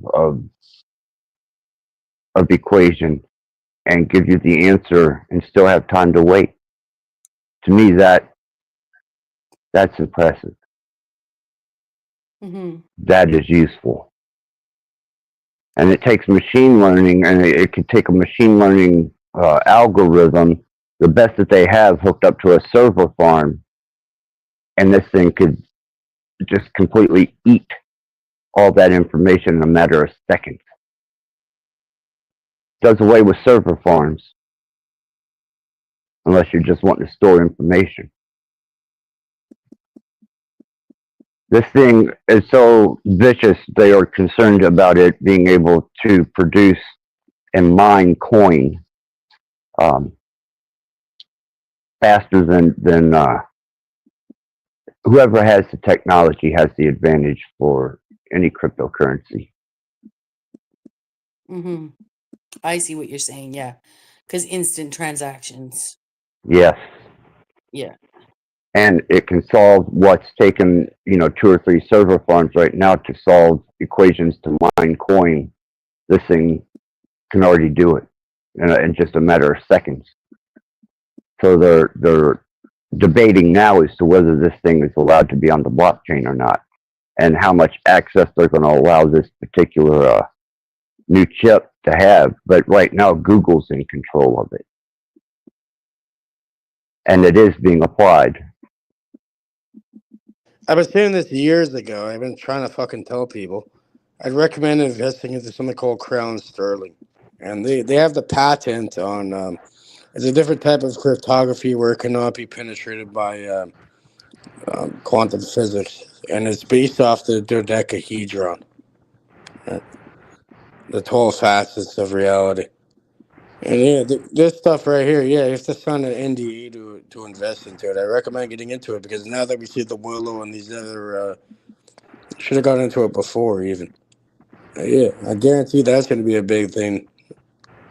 Well, I just want access to that type of processing speed. That's all I want is, make it public. If you've got to keep it on a controlled protocol, that's fine. But let me at it. Let me have access to this thing so I can utilize it. You wouldn't have to, oh man. Yeah, because the type of cryptography that the blockchain is using now could be solved easily by chips like the Willow and all that. But this right here, I don't know, has something to do with geometry and a different way of dealing with this cryptography where even the most advanced chip or anything, they're not going to be, it can't solve it, apparently. So I'm not an expert at this cryptography and geometry and all that, but something along those lines to do your own research, come to your own conclusion. But yeah, Crown Sterling. I'd recommend looking into that and possibly investing into it. It's probably your last chance to do it before everyone, people smarten the fuck up. It's always good to get into it early. Yeah, I don't know about investments. I wouldn't even be concerned too much about money with that type of process. I'd be more concerned about what it could answer as far as Well, it's not about the fucking money, but access. Let's say you had zero money and no insurance or whatever. Who the fuck should come and do whatever they got to do for you? maid. Oh, then you're gonna go with maid. Might as well kill yourself. You know Right? what? I have a new version of maid. I'll buy you the handgun and a brand new silver bullet since you're like a werewolf or a vampire, and you can shoot your fucking own self in the head with it. Yeah, I'd miss. That's my luck. You probably miss because you're retarded. So we'll have the nurse do it for you. Wind up hitting my neighbor or the neighbor's dog or something. The nurse Get has been sued. trained to have like steady hands and not to hit the neighbor's I dog. do have a new nurse. She's pretty cool. She's really cool, man. Oh, there you go. Yeah, but she's not an intellectual. She's just an average person, man. She's good at her job, though. Very good. To You're a appreciate picky her. motherfucker, right? Well, you don't like tomatoes? I don't like rude people. What about your food? Whatever they send in the box, man. You see whatever's in the box, huh? Yeah. Supposed to be the equivalent of what I need for nourishment, so unless I like order a pizza or she did bring me a box of Twinkies. And I'm not sure, but my last understanding was Twinkies aren't made of anything that is like of any nutrients. So I've managed to eat 4 of them so far. You never seen that Family Guy episode where they got nuked and all that, and you had Peter Landia and all that, and the only food they had was like Twinkies from before the nukes. Yeah, that shit doesn't even get fucked up from nuclear radiation. You're fine. Yeah, eat that. Well, there is no nutritional value. I mean, from what I've looked at and what I remember, because I never liked a Twinkie. Just Twinkies to me were bland, and it wasn't one of my choice cakes in that aisle. So I never looked at them. But she brought me a whole box of them, and I'm not going to be disrespectful. I'm going to eat them. I'd be careful. That bitch she's probably going to try killing you at that point, giving you Twinkies. She's trying to like, get rid of you, buddy. No, it's really cool because she grew up really. She grew up. She was poor when she grew up, man, and just everything she does is so mindful and so much. It reflects so much of I how guess she people in grew up. poverty buy boxes of Twinkies at the dollar store and then give them to their patients, right? I don't want to hear, I was poor and I'm going to poison my fucking patients with shitty food. Okay. No, she's just a good, genuine, good person. I mean, the nutritional value didn't concern her. It was the fact that she was able to buy a box of Twinkies and give them to me. Mm-hmm. To her, that meant everything. That was showing me Nourishment respect isn't all. Yeah, exactly. And nourishment is, sorry to interrupt. Nourishment No, isn't it's fine. all. Everybody here reveres science so much. Like nourishment is memories. Nourishment is sentimentality. There's so much more to nourishment than just fucking calories and biology. Why would we have why would be basically alchemical machines, right? If everything's supposed to always be like poison, poison, poison, All right, but okay, but hold on. Like, let's say I was in a position of power in that sense, where I'm taking care of you and I'm being paid to do it. So, like, I'm gonna bring you a bunch of junk to consume, And I guess just She because, didn't just but listen, it has nothing. But it's well my intention, right? Because even in a loving, misguided way, I can give you some yes, fucking and a bullshit to loving eat. my mother. When my mother bought And ding dongs for me as a child, she loved me. what the fuck a ding dong? A ding dong is in the same family as Hey. Twinkies, made by the same company. It's a little chocolate cake. We just didn't get a lot of Twinkies. My mom didn't like them. She liked ding dongs. So same thing Well, I'm though. sure your It's a grandmother chocolate and your cake mom with like chocolate. ding dongs, okay? I'm just saying my mom. Yeah. So like when my mom put a Twinkie in my lunch, which if she ever did, it was super rare because my mom hated Twinkies, right? But if my mom put a What about a Twinkie in my Jalo lunch Louie? as a child, my You look mom like was you not ate a few trying to Jalo poison me. And my memory of that Twinkie from my mom in my lunch is nourishing. So when somebody comes to my house as a person who can't leave their own house to go get their own Twinkie at the fucking corner store, yes, my nurse, when she brings me my fucking Twinkie at home, is doing me a service, a loving service. Did you have a and bringing me a Jalo Twinkie. Louie too, Rebecca? What about what are those things called again? It's like not Aunt Debbie or something. It's something like that. It's like remember those ones that have it's like some sort of a roll and it has like a spiral The of Swiss jam, roll. I think it's called the Swiss roll. raspberry fucking jam. I can Yeah. tell you ate some of those in your days, huh? Well, yeah, I'm just saying. So this idea that this concept that poison, poison, poison, and my mom, poisoned me as a child, like it's just disgusting. It's disgusting that Well, somebody's it's not telling them. about that. It's about the intention behind it. But at the same The time, it's still the intention same was to do product. something nice and nourishing for her patient, her Exactly. client, Yeah. Exactly. right? But really, That's in what I reality, it's appreciate. not. It's not. It doesn't really line up with the intention. It does line up. Yeah, it does. Because when Makes me feel the better. gratitude and the childhood memories and the You'll nourishment feel better that comes with temporarily. that Twinkie can't be bought with a fucking apple. Mm-mm. Not a Not vegan at Well, all. an Twinkie apple. Why not substitute, just none have of it. the apple? What's your It's so favorite type fucking of an retarded. apple, My Rebecca? diet saved my life. My diet saved my life. People are fucking retarded.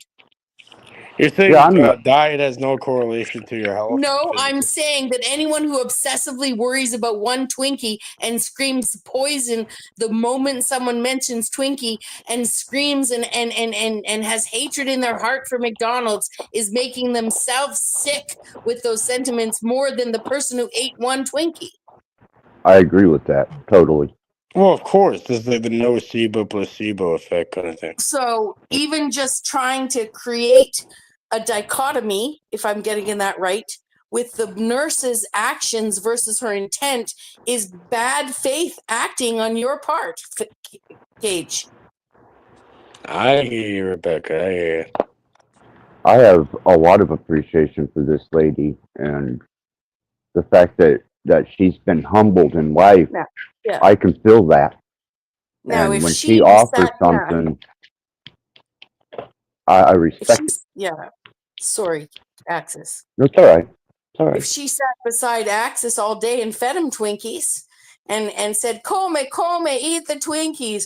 I brought you more Twinkies. She stocked all his cupboards with Twinkies because she knows they're going to last his lifetime, which actually be kind of thoughtful in case some other nurse came in with the opposite attitude and was like, I ain't going to pick that up. I'm only bringing vegan food to you because I'm here to take care of you, blah, blah, blah, blah, blah. And he's like secretly got his secret stash of like mattress size, stash of Twinkies in his mattress. You know what I mean? Like I'm just saying there's all sorts of ways we could look at this because Twinkies supposedly last fucking nuclear All right, bomb. you know what, Tell you, Rebecca? after a nuclear You've just bomb, exposed. Hold on, Rebecca. You just exposed yourself. So you're telling me you've been sleeping on a fucking waterbed of Twinkies this entire time? ding dongs shaped like little tiny arms. Ding dong shaped like I little knew it. tiny I arms. fucking knew it the I've whole been time, casting Rebecca. them I've into been a on to mold you. of I've been little on to you. What tiny you've been arms. doing? Exactly. Okay. You don't even Yeah, want to welcome know back. about the hole in my mattress. Yeah, some people stash cash. You probably have like a fucking whole human. How many people have you killed and put under the mattress so far, Rebecca? Or in the mattress? You know what? I'm lucky I have my bed in my living room in You're my worse than apartment. the maid program. Like, how Because many just bodies do you laying have? on my bed in my bedroom squishes the people in the bed below me in the apartment below me. Okay, that's how fucking massive Bexel is. I just lay on the bed and I squish all the Twinkies and I squish them down into the mouths of my neighbors, and they squish out the windows of my apartment because I'm so fucking big. I know you weren't saying that. I was going, that's me It's expanding on you, insulation. Laura. I look at it like insulation either way. Yeah, there's no way Bex extra large can have a fucking water ban. Okay, like Why are you calling yourself these fucking platitudes that others created for you? they're not platitudes. That's Not the wrong by a word. long shot. Yeah, that's not Whatever. not a platitude. These little like you're pulling your fucking own chain, huh? Okay. Well, There you because yeah, that's what you do when somebody tries to insult you, is you own it, right? I remember there was a point where somebody was calling Yolanda Yo-Yo, right? And trying to What the offend fuck does that and even mean? Yeah, well, and so all I did was start every time I saw Yolanda in chat, I'd just drop a yo-yo and a queen sign, right? Like yo-yo, hey yo, right? Like, we just own that. You just gotta own that shit, right? Right. Yeah. I agree. It takes the venom out of it because I'm not sure about. Yeah, sorry. I'm saying I don't know about the yo-yo. The only thing I remember, we had a yo-yo when I was a little kid. Yeah, you play with the yo-yo. I remember I used to be able to do tricks like the cat in the cradle. The what else? Like around the world. Yeah, all that. There you go. Play some yo-yo.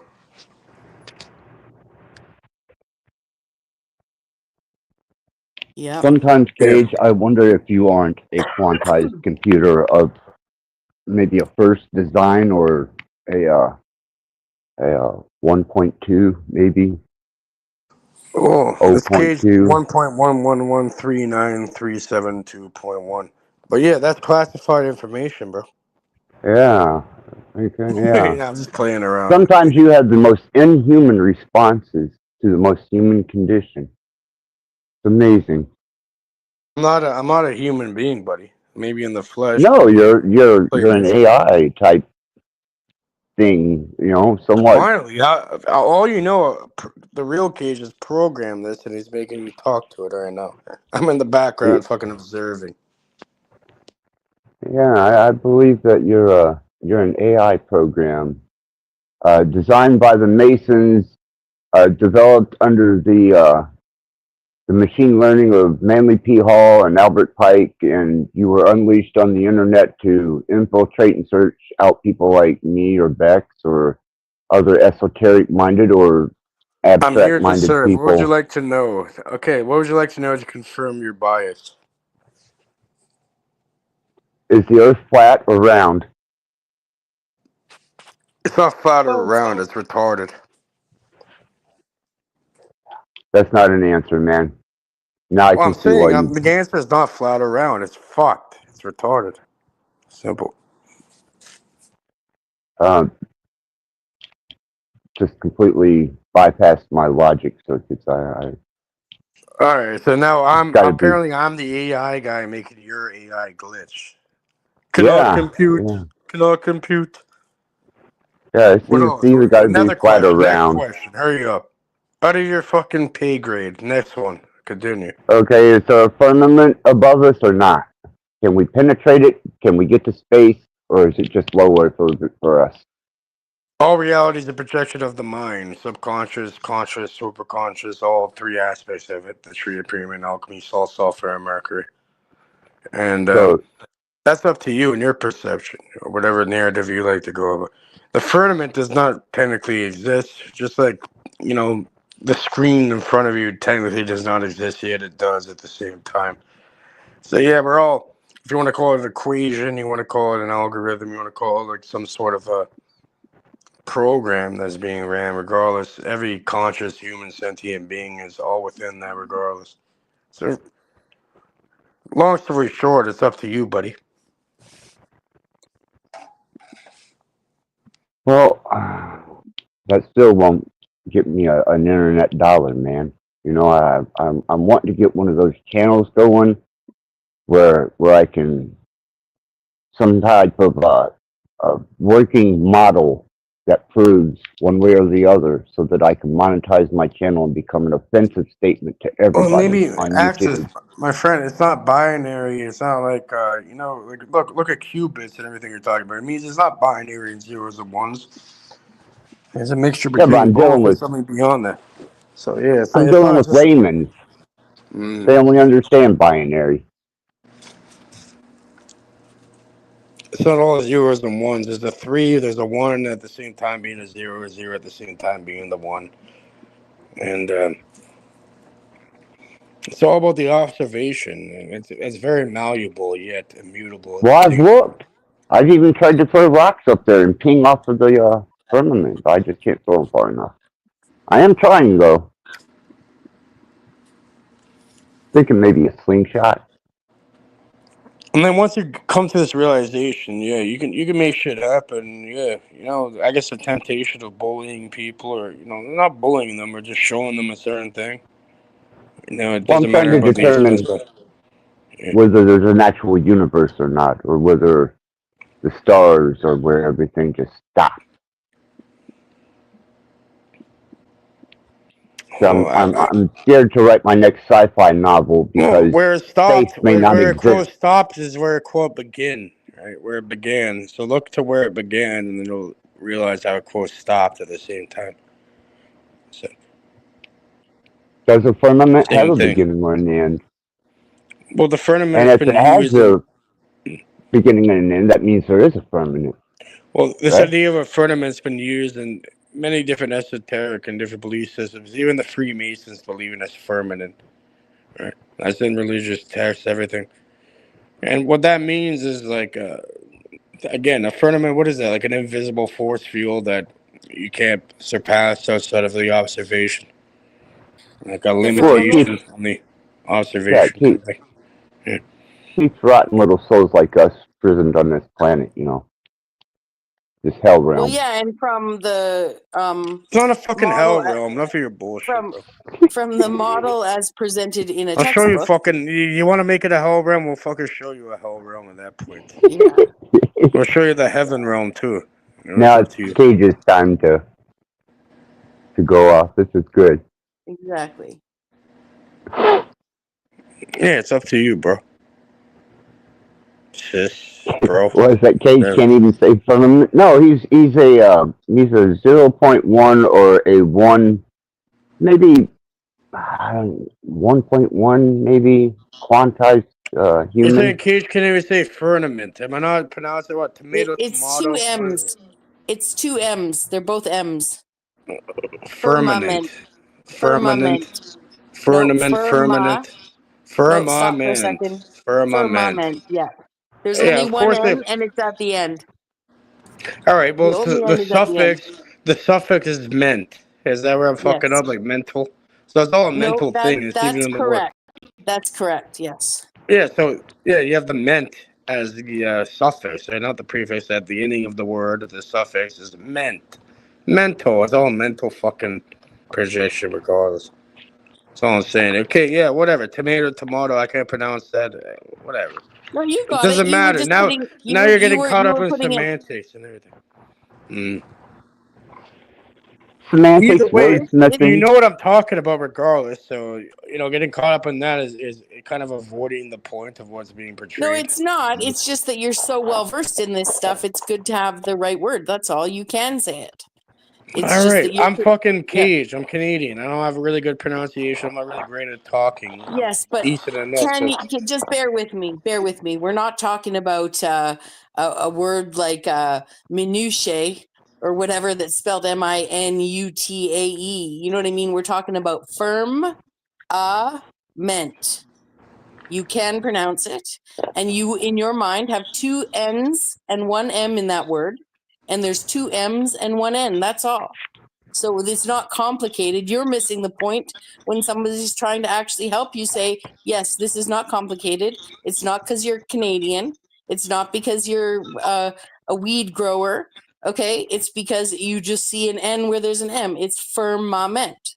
So say it once and get it done with it. All right. There you go. Getting back. It's not lieutenant, right? Which is actually in some places pronounced lieutenant, even though it's spelled Lieutenant, right? Lieutenant. There's no F in there. There's never been an F in there. It's not spelled with an F, but some places pronounce it lieutenant. All right, I have a tongue twister for you to recite 6 times fast. Rebecca, can you do it for me, please? Yeah. Since you're great at this linguistics and stuff. Here, say that in the private. Say it 3 times fast, 6 times fast, whatever. Okay, I'll try. 6 slick snakes slid slowly southward, swallowing 7 slippery slugs while swiftly swapping their slithering styles. 6 slick snakes slid slowly southward, swallowing 7 slippery slugs while swiftly swapping their slithering styles. 6 slick snakes slid slowly southward, swallowing You 7 fucked slippery up. slugs while swiftly swapping Try it again. their slithering styles. Only 1 fuck up in 3, though. That's pretty good. That's Okay, good. All right, try it again 3 times properly. Let's go. Okay, 6 slick snakes. Oh, I'm going to start slow. 6 slick snakes slid slowly southward, swallowing 7 slippery slugs while swiftly swapping their slithering styles. 6 slick snakes slid slowly southward, swallowing 7 slippery slugs while swiftly swapping their slithering styles. 6 slick snakes slid slowly southward, swallowing 7 slippery slugs while swiftly swapping their slithering style. It makes me want to do suffering succotash. 6 slick snakes. Can you do it 6 times now? Let's go. You got 3, hopefully, kind of. 7 You gotta slippery butcher it up. But... slugs while swiftly swapping their slithering styles. Now you're talking like Keys. You're retarded all of a sudden. Continue. We are definitely going to be 6 snakes reaching slid tomorrow. slowly southward, swallowing 7 slippery slugs while swiftly swapping their slithering styles. 6 slick snakes slid slowly southward. Okay. I did pretty good. It's a tongue twister, my nigga. Come on now. Yeah, I know. 6 slick snakes slid slowly southward, swallowing 7 slippery slugs while swiftly swapping their slithering styles. 6 slick snakes slid slowly southward, swallowing 7. Yeah, I was doing pretty good there, though. No, you can't even do it 6 times in a row, though. You're locked in the cage. It's over for you. Try doing it. Prove me wrong. One more time. You want Prove me to do wrong. 6? You said 6, not 3. You want me to do this 6 times? Damn, he's touring you. 6 slick snakes slid slowly southward, swallowing 7 slippery slugs while swiftly swapping their slithering styles. 6 slick snakes slid slowly southward. You already fucked up at the second one. You fucked up. I'm pacing now. Okay, focusing. 6 slick snakes slid slowly southward, swallowing 7 slippery slugs while swiftly swapping their slithering styles. 6 slick snakes slid slowly southward, swallowing 7 slippery slugs while swiftly swapping their slithering styles. 6 slick snakes slid slowly southward, swallowing 7 slippery slugs while swiftly swapping their slithering styles. 6 slick snakes slid slowly southward, swallowing 7 slippery slugs while swiftly swallowing. Oh, fuck! That was a 4th. I was on 4 there. You can't do it. It's too hard, huh? You can't even It do is this. a really hard one. Suffering succotash. I'm sure people are getting tired of this. I don't know. I can stop. We can prove. I probably could get to do it one. Fucking do it. If anyone could do it, it could be you. Fucking okay, I'm gonna do this. I got to 4 1/4. Okay. Sitting down for this one. 6 slick snakes slid slowly southward, swallowing 7 slippery slugs while swiftly swallowing. Oh, fuck. I'm trying too fast. I'm going to start the first one slow. And then, honestly, we're at 4:46. We're not doing this for any more than 4 more minutes. 6 You've broken your AI program. Southward, swallowing 7 slippery slugs while swiftly swapping their slithering styles. 6 slick snakes slid slowly southward, swallowing 7 slippery slugs while swiftly swapping their slithering styles. 6 slick snakes slid slowly southward, swallowing 7 slippery slugs while swiftly swapping their slithering styles. 6 slick snakes. Oh, see, I did it again. 6 slick snakes slid slowly southward, swallowing 7 slippery slugs while swiftly swapping their slithering styles. 6 slick snakes slid slowly southward, swallowing 7 slippery slugs. No, well, you fucked it up again. Okay, whatever. You're done. You're done. I'm done. Yeah, I'm done. Does not compute. Does not compute with the. But I did 4. Have you got to 4.5? Have you ever got to 4.5? I could do it right now. Completely first try. 6 of them. 6 times. Yeah. Do it. Well, all you got to do is just like go back to. You can just simply reiterate it, right? Well, we want to hear you do it. You've done made the claim, so now we want to hear it. 6 slick snakes slid slowly southward, swallowing even slippery slugs, while swiftly swapping their slithering styles. You said 6 even, not 7. You have to start again. No, I said while swiftly swapping their slithering styles. You said swallowing even slippery slugs, not 7. See, even hearing it, I think it just fucks it up. I literally read it exactly verbatim, but yeah. But if you go, it's right, literally, but just so you know, it is literally taped behind us, so you can literally go listen to the fact that you said even, not 7. Who knows? Okay. Well, here, let's try it again. Maybe I could do it just one time. let me ask you this. Do you pronounce 7 as 7 or seven? 7, seven. Tomato, tomato. Thing. Yeah, I'm pretty sure. 6 slick snakes slid slowly southward, swallowing even slippery slugs while swiftly swapping their slithering styles. You did it again. It's 7, not even. I said 7. You said even. Go listen. No, swallowing 7 slippery slugs. Exactly. So say 7. You haven't said 7 yet. You said even twice. Well, I was saying 7. I don't know if you heard 7. Nope. I'll say it again. Pause and go. 6 slick snakes. Don't honestly, Cage. Don't gaslight me. 6 slick when snakes the fucking slid the slowly receipt is southward, fucking 1 minute behind swallowing us. Okay? every slippery slugs. Yeah. Swallowing 7 slippery slugs while swiftly swapping their slithering styles. 6 slick snakes slid slowly southward, swallowing 7 slippery slugs while swiftly swapping their slithering styles. 6 slick snakes slid slowly southward, swallowing 7 slippery slugs while swiftly swapping their slithering styles. That's 3. 6 slick snakes slid slowly southward, swallowing 7 slippery slugs while swiftly swapping their slithering styles. 6 slick snakes slid slowly southward, swallowing 7 slippery slugs. Yeah, sorry, you gotta start again. Yeah, see, I fucked it up too. Why is it so difficult? It's like a mind fuck, So isn't let it? me try. I'm just gonna try once Cage pace. Okay. Yeah, do it slowly and just actually try reading it out until it's so fuck you. Slick snakes slid slowly southward, swallowing 7 slippery slugs while swiftly swapping their slithering styles.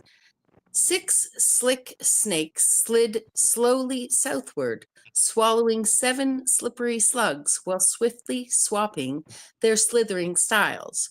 6 slick snakes slid slowly southward, swallowing 7 slippery slugs while swiftly swapping their slithering styles. 6 slick snakes slid slowly southward, swallowing 7 slippery slugs while swiftly swapping their slithering styles. 6 slick snakes slid slowly southward, swallowing 7 slippery slugs while swiftly swapping their slithering styles. 6 slick snakes. Oh, fuck, that was number 6. 5 times fast. That was 6. Okay, I'm gonna do. I want to try that. I was doing really good. He there. went past, but he fucked up because he went past the 6 and fucked it up after. God yeah, damn. I was blinking slowly and kind of looking away. So, okay, I'm gonna try it. I'm gonna do one more time. Like, you can't even do it at Cage pace. Like, I'm not retarded. Okay, I'm gonna do it. I was almost there, man. I was fucking almost there. Okay, I'm gonna speed it up. 6 slick snakes slid slowly southward, swallowing 7 slippery slugs while swiftly swapping their slithering styles. Slick snakes slid slowly southward. I fucked it up. Okay. Okay, give me one more chance. Is everyone okay with one more chance? I think we're up a couple viewers. Okay. I'm focused. I'm ready. 6 slick snakes 6 slick snakes slid slowly southward, swallowing 7 slippery slugs while swiftly swapping their slithering styles. 6 slick snakes slid slowly southward, swallowing 7 slippery slugs while swiftly swapping their slithering styles. 6 slick snakes slid slowly southward, swallowing 7 slippery slugs while swiftly swapping their slithering styles. 6 slick snakes slid slowly southward, following. Wow, damn, I was so close. 6 slick snakes slid slowly southward, Why is it doing this? So, how does it do this to the brain? Where it can't even say a specific sentence that'll fuck you up. There's something going on there, and it's kind of interesting to me. Well, and I think you're right, because a lot of tongue twisters, actually, this has a lot of S's, but the S is mixed with the SL, mixed with the SN, mixed with the SW, mixed with the T, right? There's just a lot of, most of it is sl or s, but then you got the sw. A sow is a weird one, though. Slow, sla. Sow, it's swapping their slithering styles. So, yeah, southward is a bit of a weird word in there. Slick snakes. Slid slowly southward, swallowing 7 slippery slugs while swiftly swapping their slithering styles. 6 slick snakes slid slowly southward, swallowing 7 slippery slugs. So, Yeah. To me, it makes this something like it shows you some sort of an exploit to how that because we're looking at these words and we're trying to see them in incantations and through our speech. There's some sort of a process going on there where mental gymnastics. It's confusion in the mind where you're gonna fuck up the words even though you're looking directly at them and you can't even see them like over 5-6 times. And it's like, what the fuck is going on? That's a type of mental dexterity. I think you did pretty good, Bex. Thank you. You did a lot better than fucking most people. Most people can't go over 2 or 1. So you went past. You got it 5 times. I think you even got 6, but you fucked up. You kept going and fucked it up after. So the most I got to, I think, was fucking up in the 5th. Early. Yeah, I think it was on number 5 or whatever. Yeah. Mm-hmm. Which is fucking you making it to that is like pretty. Most people would never be able to even make it past like 3 or 4. Well, like I couldn't even go past 2. If we went slower than what we were calling cage speed, if we actually went slower, we probably could do it. Yeah, if we break it down, you just look at every word instead of looking at every word slowly. Yeah, that's something to do with that's something to do with how we look at reality in a certain way, how you're combining a bunch of different things that are similar together. Back to the apophenia thing. Well, let's say we looked at it in the mind like it's one word at a time, right? We looked one word at a time and just didn't put any other thought or anything outside of that one word, then it'd be very simple. A good way to test that would be to read it backwards. Styles slithering there, swapping swiftly while slugs slippery 7, swallowing southward slowly, slid snake slick 6. That's a lot easier, right? Like styles slithering there, swapping swiftly while slugs slippery 7. It is easier backwards. Styles slithering there, swapping. Slid snake slick 6. Way easier. Yeah. It's way easier backwards. Yeah.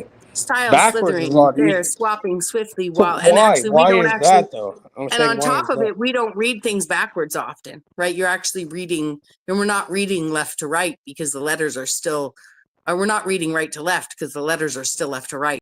So you're actually doing something pretty funky with your brain, Style slithering there, swapping swiftly while slugs slippery 7, swallowing southward slowly, slid snake slick 6.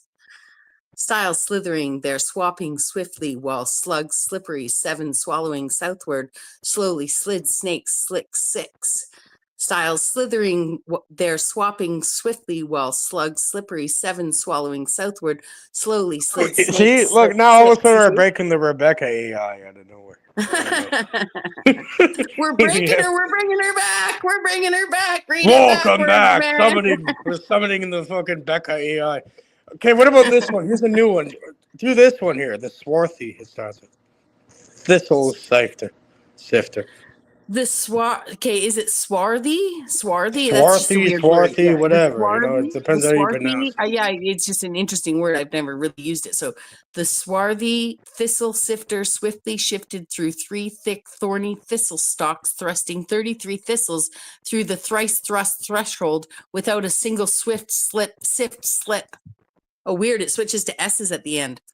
Okay, so the swarthy thistle sifter 33! 33, come on now. Thistle stalks thrusting 33 thistles through the thrice thrust threshold without a single swift slip up. Thrice greatest, Remy Trismegistus, Thoth. Yeah, thrice greatest 3 times. You know, allow it. I was trying to find ways to turn thorny to horny and thrusting 33. I was trying to be like witty already. Well, that's the backstage, Rebecca. You know, that's called reality. Reality is a big cock going into your mouth. That's called the Bex Factor, baby. You got me talking about sex earlier, and I don't care if I'm proud to be somewhat prude in this kinky world. I tell you, my kink is what if I told you my kink is kink shaming? How do you go with that? Am I allowed? Don't yuck anyone's yums. Don't yuck my yum. I'll shame you all the way to fucking the bedroom. Anyways, I'm just being silly. Social media. Say that again 2 more times. Let's see if you can get it through it 1 time. First of all. The swarthy thistle sifter swiftly shifted through 3 thick, thorny thistle stalks, thrusting 33 thistles through the thrice thrust threshold without a single swift sift slip. The swarthy thistle sifter swiftly shifted through 3 thick, thorny thistle stalks, thrusting 33 thistles through the thrice thrust threshold without a single swift sift slip. That's the hard part, oddly. Okay, one more time. The swarthy thistle sifter swiftly shifted through 3 thick, thorny thistle stalks, thrusting 33 thistles through the thrice thrust threshold without a single swift sift slip. It's a fun one. The swarthy thistle sifter swiftly shifted through 3 thick, thorny thistle stalks, thrusting 33 thistles through the thrice thrust threshold without a single swift sift slip. You haven't got through it 1 time yet, though. I think the 33 of the thistles fucking you up. It's like the itchy bitchy bush. Yeah. Although I might be saying shiftly instead of swiftly or something, so you're probably picking up what I picked up when you were saying even instead of 7. So I'll try one more time. The swarthy thistle sifter swiftly shifted through 3 thick, thorny thistle stalks, thrusting 33 thistles through the thrice thrust threshold without a single swift sift slip. Bingo. Close enough, I guess. What? Close enough. Which one did you think I said wrong? I said all those words right. It's the pronunciation of them. Like, now it's sounding like you're drunk or high or something. Which words do you feel like I'm pronouncing wrong? Bro, I can't do any better. I'll try doing it right now. Like, you know, the swarthy. See, again, like, I don't even know how to say that fucking word properly. So the swarthy. The rest were all fine. The swarthy thistle sifter swiftly shifted through 3 thick, thorny thistle stacks, thrusting 33 thistles through the thrice thrust threshold without a single swift sift slipped. It says it slipped at the end. I fucked it up. You see? What the fuck is this? It's like a mind fuck, really. What did you... Okay, you know line 2 back there on the chat where it says thorny thistle stalks? Mm-hmm. How did you pronounce that? STALKS? Oh, that's up to the individual. A little bit. But swarthy, some people will say swarthy, some people will say swarthy. That's a word that I know we don't use. So, but the rest of those, your pronunciation was fine. I don't know where mine is wrong. The swarthy thistle sifter swiftly shifted It through sounds fucking German or something. Thistle sifter. How do you say it? You say it. Hold on. I'm making a new variation here. It's going to even be more ridiculous. But hold on. What part do you want me to pronounce? My bad. Thistle. Stalks. How do you pronounce that?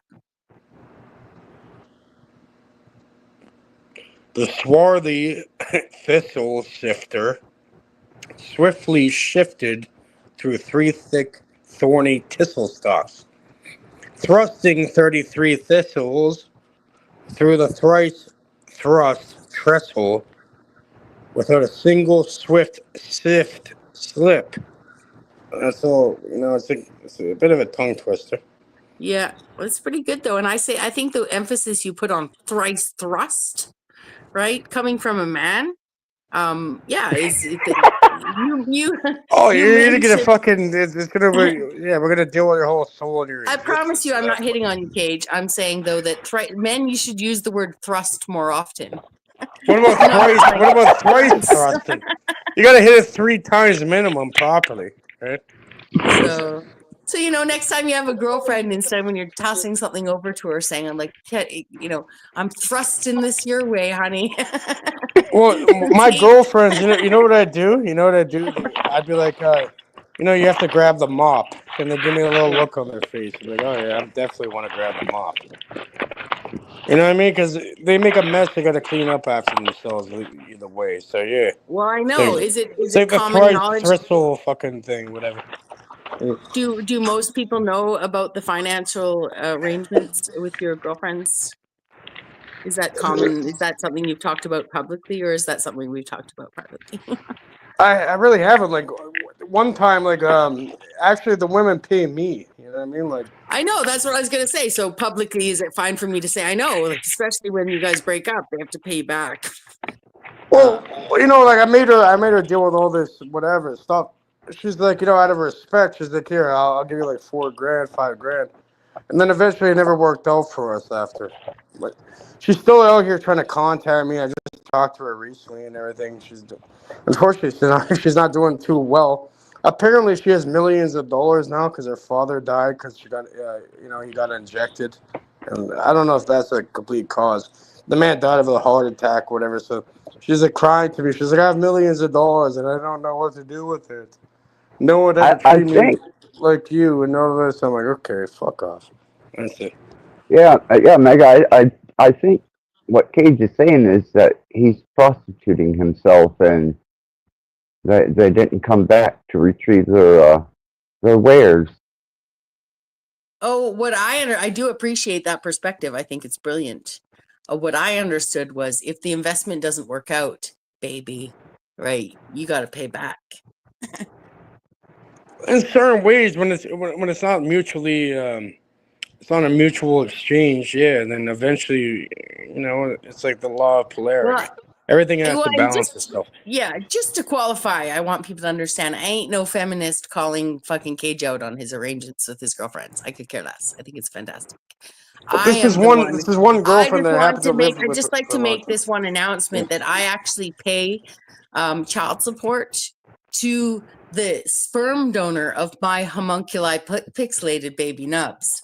Right. So our son climbed out of the womb night 1. He's a fucking genius. He climbed out. He built me a fucking.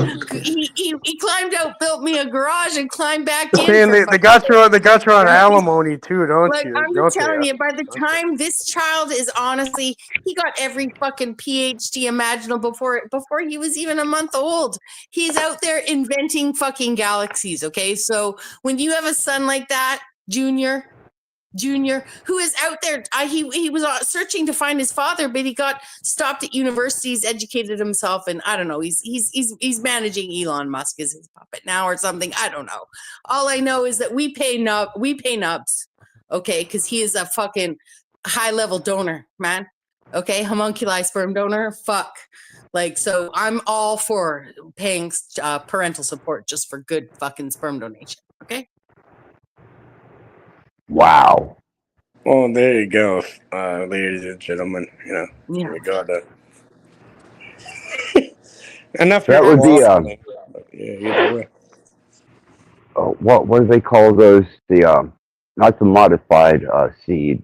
They have a word for traditional seed. I can't think of the name of it now right now. Yeah, I felt bad for this broad and shit because, like, I was with her. She's like, "Oh, no one's ever gonna treat me the way you did," even though, it's before I broke up with her. I knew that this wasn't gonna work out, and like, what I did was like I allowed her to live in my space. Like I gave her like the life any person would fucking dream of type thing. You know what I mean? But then I knew it wasn't gonna really work out after certain things happened and all that. So I'm like, all right, let's prove you're real. All right, so empty your fucking bank and give it a cage. So it wasn't much, right? It was only like $5 or $6 grand. And she gave it, she's like, she came to me with the money. She's like, "Oh, I'm sorry, Cage, but I couldn't get it all in hundreds, like you said. They had to give me $20 bills." So I'm like, "Yeah, that's fine. Don't worry about that." You know what I mean? And what I took was I gave way more than what I ever received either way. So I felt justified in taking that back. It's like, okay, now you're contributing, and then it didn't work out. And I'll come to this day, like she's been trying to contact my family, contact everybody. So I had a conversation with her, and she was like apologizing to me, being like, "Okay, she's like, I never knew, like, no one would ever treat me like that." Da, da, da. And I have this horrible issue where I have millions of dollars that my dad left me, and I don't know what to do with it. And she's crying about it. I'm like, okay. Yeah, don't worry about that. And she's like, "Oh, when can I come home?" She thinks like home is like living with me or something. I'm like, "What do you mean going home? You're already at home." And all that. I don't want any of her fucking money or any of that. But I'm just saying, it's like, yeah, you're gonna come cry to Cage about having millions of dollars and not knowing what to do with it. And like what I said was like, that's a great problem to have. Smarten the fuck up and get back to who you are in business. Like, this is not the person that I knew. On drugs, all fucked up and all that. And it's like, okay. Nah, I want nothing to do with that shit. But, I'm always here if you want to, either way. You want to talk, I'm always here. Give you some good advice to the best of my ability. I don't know if it's good or bad or whatever, in between. Regardless, I'm still there. This must be a Canadian thing. Because I can tell you the generalized male response in America. It's not just about a Canadian thing. It's about like a love thing, right? Like, I showed her like I always love you in a certain way. You know what I mean? I know in a sense we're little kids in high school and shit. She's like follow me around and try finding me in any class I'm in and all that. So, I'm like, yeah, this is not you. You gotta smarten the fuck up. Again, it's back to the daddy fucking thing that you were mentioning earlier. But yeah, like even when I was in a relationship, like when I'm in a relationship with people, even like my family, like I feel like I'm the parent every time. It's kind of retarded. Yeah, who can you really blame in that point? Yeah, at that point, who can you really blame, right? When you're feeling like the fucking parent. Kate, sounds like, don't worry again, not hitting on you. I have all my teeth. It sounds like you need to come, mama. Well, okay, well, at that sick fucking degenerate point, it's like, okay, let's knock your teeth out, and then we'll talk in a few months. You know what I mean? Touche. We'll go boo on it. If I spend much more time on YouTube, I probably will just lose my teeth anyway. So, it's okay. It happens. It's going to happen eventually to most people anyway. They haven't accused you of being toothless yet? Pardon me? They haven't accused you of being toothless yet? Do they have an issue? I don't know. I said they haven't accused you of being toothless yet. No. I got called out. I've never had a cavity. Oh. I know. That's pretty good. And that's not like some sort of OCD tooth routine. You know what I mean? It's just good teeth. I left right. Good teeth. And what Megan is saying, like, yeah, you let someone live at your address and they sent mail. Yeah, there's something called common law. Yeah. So over here in Ontario, yeah, you got to send them home at least like once every 3 months or whatever it is. Like as long as they're not receiving mail and all this other shit here, It's not common law, and they have to go back there. They could have stuff there, their own toothbrush, all their shit. Like, I remember this one. Like, I let her do what she wanted. She set it up with all types of crazy shit in there. The shit she wrote down, like a bunch of weird spellings, these spells, and like, little fucking altars and all types of weird shit. It's like, some of these people they really like, like the ideal of different elements. Different like minerals and all that shit. Like magnetite, they have fucking fluorite, whatever. I think it's fluorite, not fluoride. Yeah, fluorite. Yeah, a bunch of different other things there. Yeah. Whatever, let her do what she wants. Man, I'm just saying, like, try facilitating, and she's been trying to get a hold of me for so long. And now I'm having a conversation. She's like, "Well," she's like begging me to pretty much come back over here. I'm like, "Yeah, it's been so many years, and you're still trying to bother me and my family and shit. Like, what do you want?" Maggots like geologists? Yeah, real shit. Have you not mined deeply enough and to get what you want already? Like I told you to grab the mop. So she was in the new age. Bro, this fucking... I've had women... What they do is they cut themselves with blood to make blood, and they write stuff on the door and everything. Like blood sigil shit on the door. It looks like the fucking Blair Witch Project. And What are you doing to these girls, man? It had an effect on other people, too. Like, not me personally, but yeah, maybe it did. It actually had an effect. So, I don't know what they're doing, like blood magic type shit. It's fucking weird. The Italians, like the Sicilians, Italians, one thing that's taught from mother to daughter? They'll put the period blood in your pasta sauce and shit. Oh. Instead of blood magic. Yeah. Oh. No. Yeah, they do all types of weird shit like that. No, that's just wrong in all kinds of ways. Wow.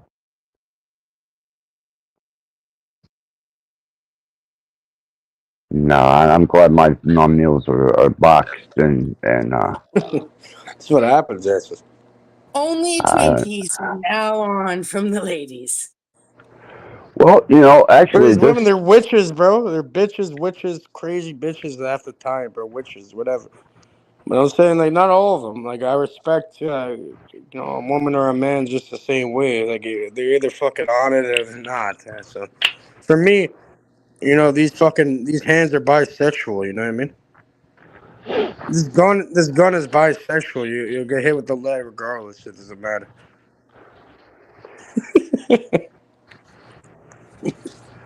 Wow. You almost inspire me to take samples and write a new song. I figure if I don't, somebody's going to. It's all inclusive, this shit, either way. You know what I mean? It's for everybody. It reminds me of the time. Go ahead, Bex. You're fine. Go ahead. I was just going to say, it reminds me of the time of somebody was talking about a murder that had occurred in Kelowna. And they were talking about how the victim was a woman, right? And, the newspaper will always present it like, oh, she's left behind a child. It was a single mother of one child. No one ever writes the fact that she was a street worker. The child was in her care of her sister and had been since she was born, or things like that. Not that I'm saying that I'm not trying to minimize the loss of life to anyone, to someone else's hand. Right. But my cousin, when everyone's sitting around talking about this, you're like, oh, this poor girl, this poor woman, as someone's reading the article, my cousin pipes up, some bitches deserve to die. Right. and the whole room is like, what the? And my cousin was kind of like tough biker guy, right? Like, and I'm being vague for a reason, but it's just like the perspective is this dude, like, because no one's gonna be sitting there. Oh, the poor man. Like, sure, you could be like, oh, his poor child. No, it's beyond that. And, okay, hold on. The allegory. Hold on, Rebecca. I know what you're saying. The allegory I look at to that is, You put the fucking nickel in the jukebox. You best do the dance either way, and that has nothing to do with what being. Either way, the congruency there is the being that's putting the fucking nickel into the jukebox, and now you're gonna have to do the dance and complain about it and say, no, I don't give a fuck. Either way, you're a human. That means they're held at a higher standard than an animal or any of that. You take advantage of it. But either way, you're gonna get dealt with regardless. I don't give a fuck who you are. If you're a woman, a man, if you're a fucking tranny, I don't give a fuck. Yeah. Yeah. Wow. And the stuff running it doesn't either. So yeah, get used to it. It's up to you, really. It's your choice. The stuff running what? What we call reality, the program behind reality, the algorithm, whatever. Yeah. Are you not in control of your own reality, though? To some extent, you are. Yeah. So, but to the maximum extent that you can control your own reality, whatever the system. There's an outliner outliner there, Rebecca. Well, yeah, whatever you want to see as the system being run or by or around you. As Access refer to it as a mathematical equation, but there's an outlining algorithm. Yeah. It's like this. It's like saying you're on fucking YouTube, or you're on Instagram, or you're on Facebook, or whatever. You're trying to build a business or build something, and it's like saying like there's no outside thing that you're in a system and a program that has specific rules that can be manipulated, but not really manipulated or broken. It could be manipulated in a certain way where it seems like it's being broken. No, it's like the hermetic or kinetic principles, right? There's an underlying program happening, regardless of the input or output of the individual observer. Yeah. Yeah.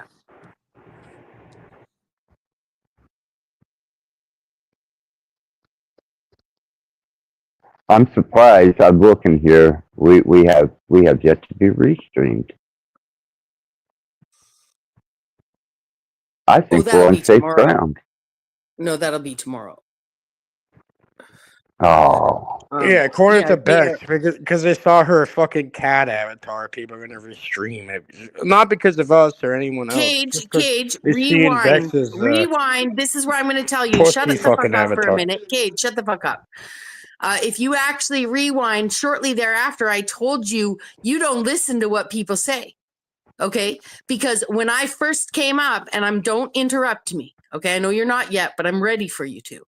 When I first came up, the first thing I said was he has screen captured to review his appearance here, okay? Or he plans to restream his own appearance here tomorrow, okay?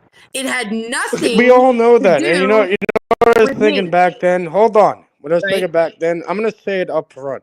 You haven't been fucked properly in years. You need to get fucked properly so you can shut the fuck up. Someone has to put someone in your mouth at that point. Excellent. Thoughts on that? Appreciate the observation. So it's true, right? Like I am right. Yeah. Either way. Can you just say thrice thrust since you're actually speaking to me like that? 3 times, way beyond 3 times thrusting. What about fucking 9? Threshold 3 times, please. We'll multiply it by thrice greatest. We'll multiply thrice by thrice and get 9. Like really slow cage pace. Okay, cage pace. Thrice. You do need to get fucked properly at one point. That's all it is.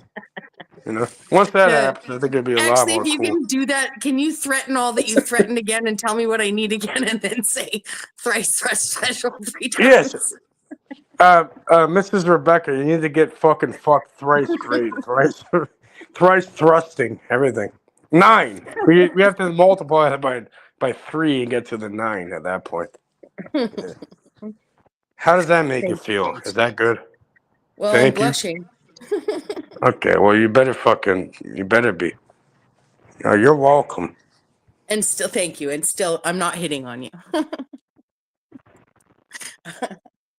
Oh, we got pools for that. We could pay pools maybe $1 million. You'll fuck you too at the same time. I told him if he immaculately knocks me up with his mind, I'll pay his child support for life. for the other baby. Okay. What are you, So fucking I'm Mary waiting. Magdalene? What are you, Mother Yeah. Mary over here? I don't know. I'm just saying if he can do it, I was trying to create some incentive, right? He's good seed. He's good stock, right? He's a fucking funny guy, man. And he was feeling stressed out about a baby on the way. So I was like, I don't need him to be the dad. I'll pay for you and the child and the mama forever. Just knock me up with your mind. Right? I don't know. I don't believe it can happen. I don't think I'm Mother Mary. Don't worry. I'm not. This isn't some weird Talcottian like, oh, I'm so special. No. Okay. Like, I do not think I'm fucking Virgin Mary. Okay. You're It's a sick just a puppy, aren't scientific you? experiment. It's a scientific experiment across a pixelated space. And if it didn't, it's not going to work. I get it. Right? That's why I have Junior, Nubs Homunculi Baby. He got the assignment. But he doesn't get any real money from me. Okay?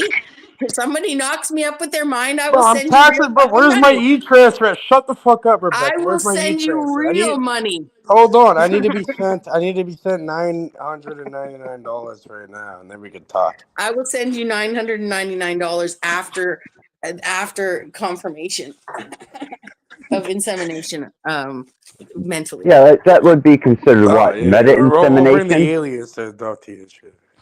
Pardon? Meta insemination. Yeah. So I'm not trying to produce a Jesus, just a mini whoever knocks me up with their mind. That's awesome. Yeah. I think Access can do that. Access, fuck her with your brain. Hurry up.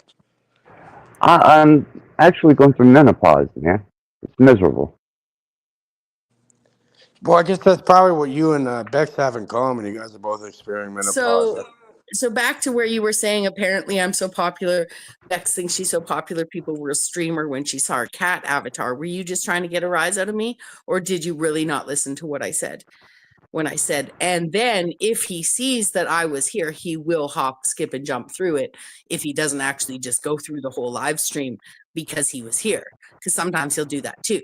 But if he sees that I was here, he will definitely fucking restream it. And I'm not saying a bunch of people. I'm speaking about specifically whoever that guy was up here with that fucking puppet avatar, like whatever his fucking name is. Yeah. Well, rearrange the jaw, give you lip service, everything. Enough of your bullshit. So that's it. And I don't care if he does or doesn't. Dual, whatever. Yeah, guess what? You're still over here right now. I'm gonna go to Burlington and go to my favorite spot over there. I mean, I'm eating good. What the fuck are you talking about? You really want to play this shit? It could be done right now. And green light, red light, green light kind of shit.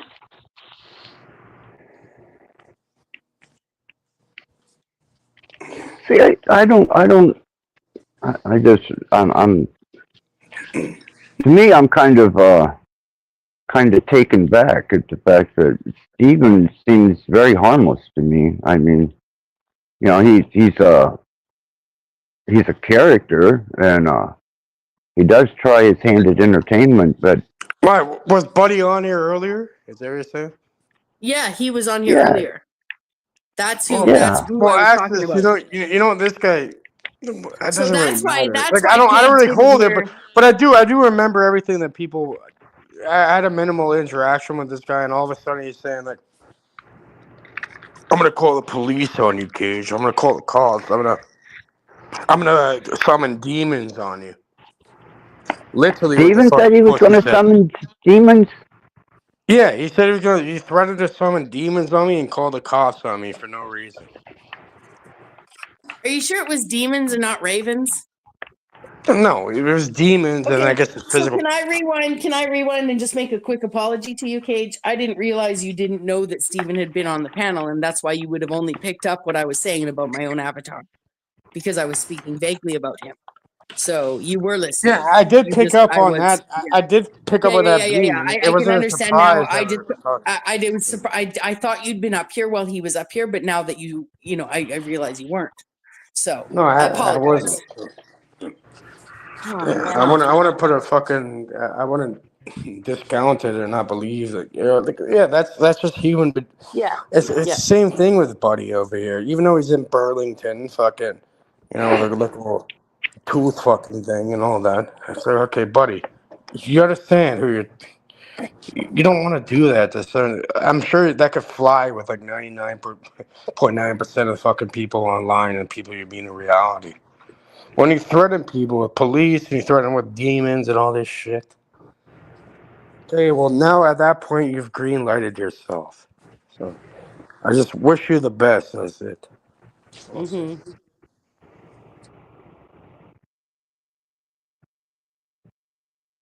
Well, if you're going to summon demons on somebody, Do you have especially these don't type tell of them you're fucking doing idiots it. on your access? Bro, you know how stupid these motherfuckers are. And then we have this other broad on here talking about hunting demons and shit. It's making a mockery out of reality. Well, I just don't think they've encountered an actual demon.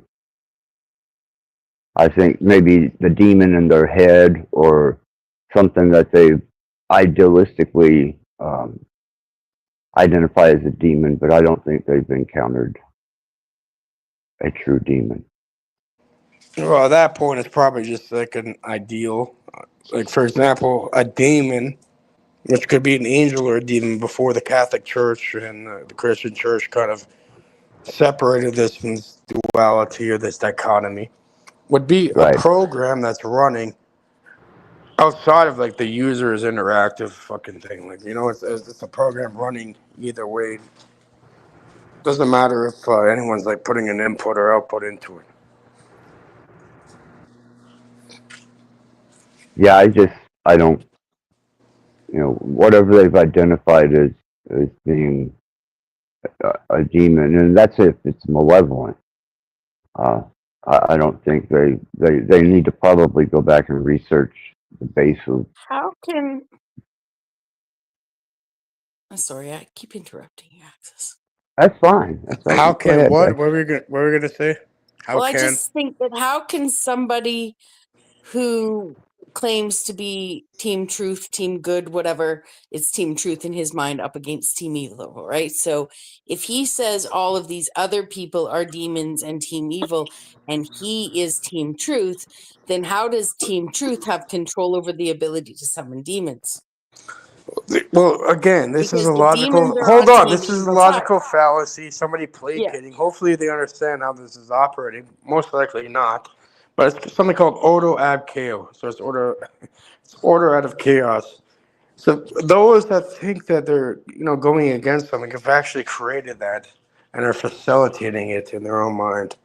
So there is no fucking evil or well, there is in a certain way, but at that point, when you go to that level, yeah, okay, evil and good or whatever the opposite of evil is, that means it's the law of polarity. It's different degrees of the same thing. It's like looking at cold and heat or warmth, and being like, oh, it's completely different when there's an underlying or congruent.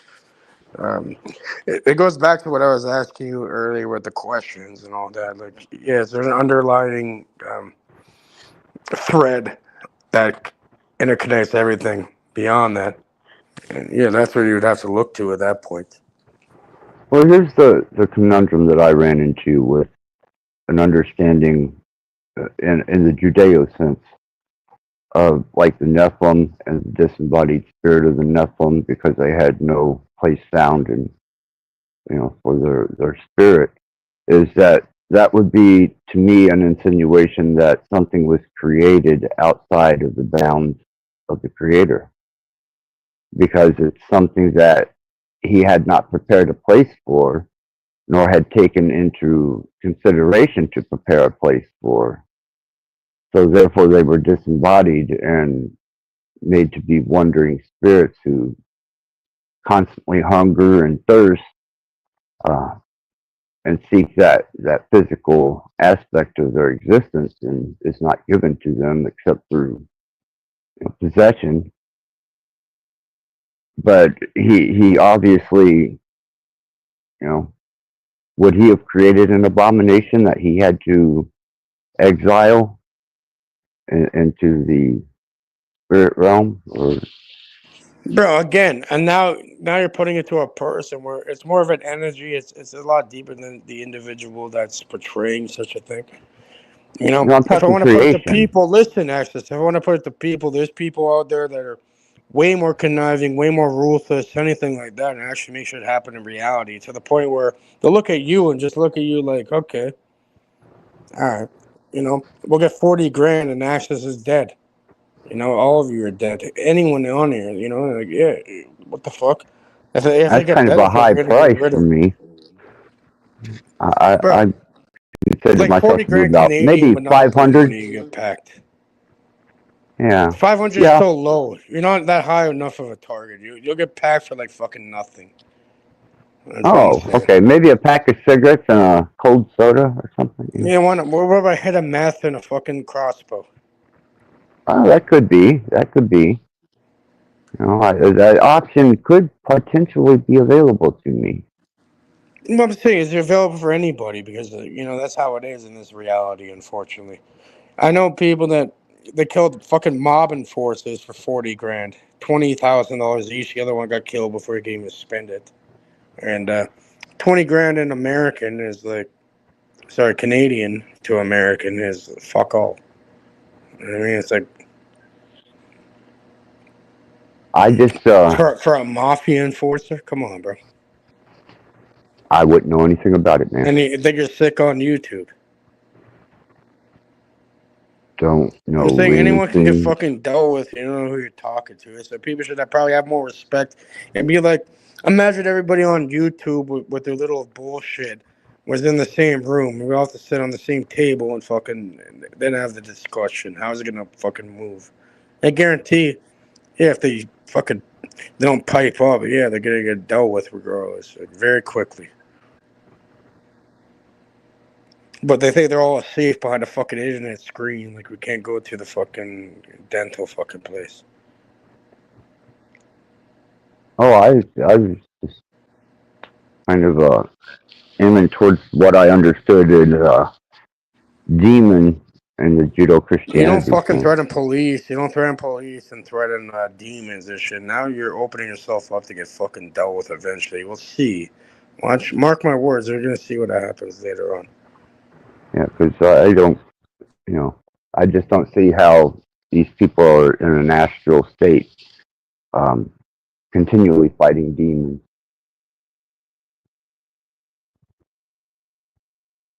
I only pay interest on the home. When I die, the house gets paid off. I never make a payment on the loan.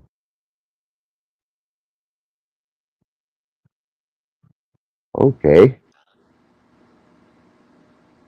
Yeah, maybe next time I walk in the I forest, you're think gonna get that hit. people have been using the idea of demonic possession as an excuse for their own bad behavior for a very long time. And that I'm not trying to say demons are a boogeyman story. I'm saying the idea of a demon being actual entity attached to a person versus a person embodying the concept of an idea of an entity, in terms of allowing a program to run in themselves that causes them to be fucked up, Well, right? Like, there you go, you know, Rebecca. Think so, about. but Hold when it on. Think comes about it. to, Think about a daemon in the I in the know about the terminology of computer stuff. I computing. get it. I'm already there. You know, Okay, we'll keep that in mind. so a daemon is a subprogram running in a computer, and it's not necessarily a negative thing. A virus can be sent into your computer that is a daemon, that's a subprogram running with a nefarious purpose. Malicious. But ultimately, Malicious yeah, purpose. malicious. Ultimately, a demon in computer programming has a reason, has a purpose. It's a subprogram. So when you look at that language and apply it out to human beings, right, then what you're saying is so even if you talk about the possession of something that operates inside you as an ideology, what the possession is, like an object you've taken into your house and you own it, right? Like my cat food dish or whatever, you know what I mean? Like, I own that dish, I possess it, right? And in essence, it possesses me because I have to have a house to put the dish in, to feed the cat and all that jazz, right? So when you look at the concept of being possessed by something, that possession. Well, that's why they're called possessions, right? Yeah, those. Right, and so there's a great quote about that. What you yeah, perceive but what that I'm you own talking ends up about, yeah, owning you. Yeah, but that's what I'm talking about, this concept of being possessed. It's not, we don't call possessions stuff because they own us. We call the other stuff possession. Like it's Well, not, that's also a level of hubris because you think you own something when really you're being owned at the same time. You know. Yeah, So but my it's kind of point was about hubris. the concept of being possessed. So I kind of am contradicting my earlier question when I asked if how could a leader of Team Truth or whatever, a self-proclaimed leader of Team Truth, summon a demon? Well, anyone can confuse themselves.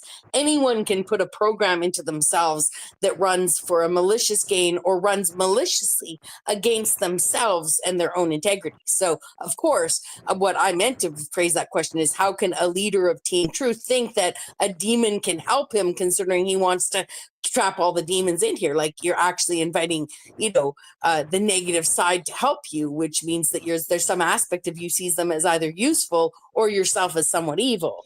So that's an aside. Well, at the same time, now you're locked into the same fucking ideology, one way or the other. And that's where I'm using it because I'm talking about what he said to you based on what I understand his own ideology to be to me. I'm just logically. What exactly are you talking about? What are you talking about?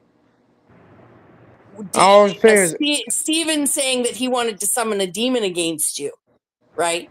Like, he's the one who wants to trap demons somewhere. Why would you work with the demons if they're the ones you're up against, So my point to that is that no matter what, the idea that somebody can say, and call the fucking police and act all sick. We exorcise this demon out of this person, blah, blah, blah. It's always been an influencer show, just like clips fucking taken from a fucking video out of context, okay? That is a way for the church to say, hey, we exercise this bad behavior out of these people. They put on a big la la la la show, and next thing you know, boom, voila, everybody thinks like the evil spirit is gone. I'm not saying that church can't help somebody sort out their own confusion, even if it is some weird ritual. It doesn't have to be a church. Well, but to be real, I've never, even on the internet, Rebecca, I've never had anybody so fucking foolish enough to do something like that. At that point where I could do whatever I'd like to do. If somebody told me they were going to, I can make it real. I can make it real into everyday life to where there's nobody on the internet talking. They're going to be caught up in a way that you can't even describe. But it's like, no, I'm not even going to do that because I know what I can do, and it's not even worth it. Yeah, but either way, to summon a demon against someone may as well be like, my dad's gonna beat your dad up after school. Like, it's fucking childish. If somebody said to me they're gonna summon a demon after me, that's fucking a joke.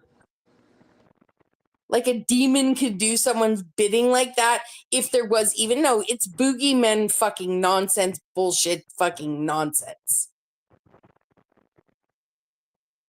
And it's always been man's excuse to not be accountable. And I'm not saying man in the terms of sexist, gender-specific men.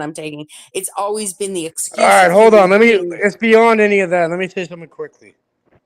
Because this stuff could get physical and real. You know what I mean? If you really want to play that shit and really press it. We've had this conversation before, and I don't believe it. Okay, so you're telling me how much you want to bet I could have someone knock on the door right now? Right now, for you. Within 24 hours. A demon? No, a human being. Within 24 hours. And you probably like wish it was the police after. What about that? No, I believe all that. I'm just saying, if you told me right now you were going to summon a demon after me, which I know you're not the type of person to do that to me. I just don't even comprehend. I would almost say. So I don't want to. So the point of me bringing that up is like I don't want to hear your nonsense. Like we can literally have it happen in reality within 24 hours. You want to fucking really play that and push it? Okay. You could have a demon at my door within 24 hours. No, a human being. Yeah, that's not what I'm talking about. Yeah, but I'm saying we can bring it to reality. So fuck your demon. We'll have someone actually knock. I see what you're saying. Yeah. Yeah, and that person can be a tough ass motherfucker. They're gonna knock 3 times on the fucking door. Okay. Well, yeah, and that they better threshold that door. They're gonna knock thrice times, right? 3 times. Yeah. But the reason I'm saying that is that if that, let's just say that person you sent to my door is a tough ass motherfucker, right? Who doesn't give a fuck about me, that I'm a woman, whatever, has come to do some sort of like Yeah, they're intimidation gonna bend tactics you on over me. either way. You know, you better be receptive. Yeah. Yeah. Oh, you're gonna send someone to take care of my thrice threshold? They can knock as many times Yeah, as they want. you're gonna be a new woman after. Hopefully, you can walk later on. Thank you, Cage. Thank you. I appreciate that. Now, let's just say you were sending someone to my door to do some sort of disservice to me. That guy at my door, let's just say, and he comes in here and intimidates me, whatever, kidnaps me, fucking takes my money, grapes me, whatever. Like, I'm just saying, any negative thing that you can imagine. He's gonna give you comes to exactly my what door. you want. That's the funny thing. It's not malicious.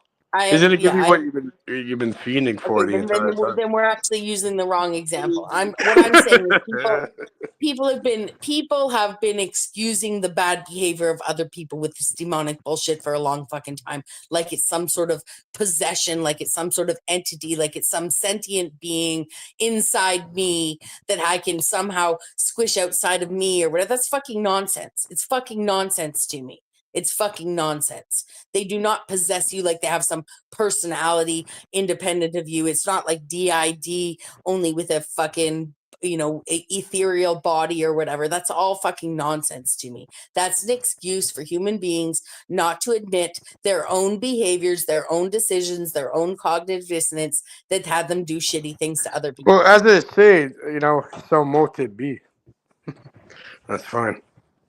So my demon made me do it. It was my demon, not me. I'm a victim of my demon. Well, now what you're talking about, hold on, Rebecca. Now what you're talking about is using some other external bullshit. It's kind of how religion is used or political positions. It's because of this way. Now I can use that as an excuse for my shitty behavior.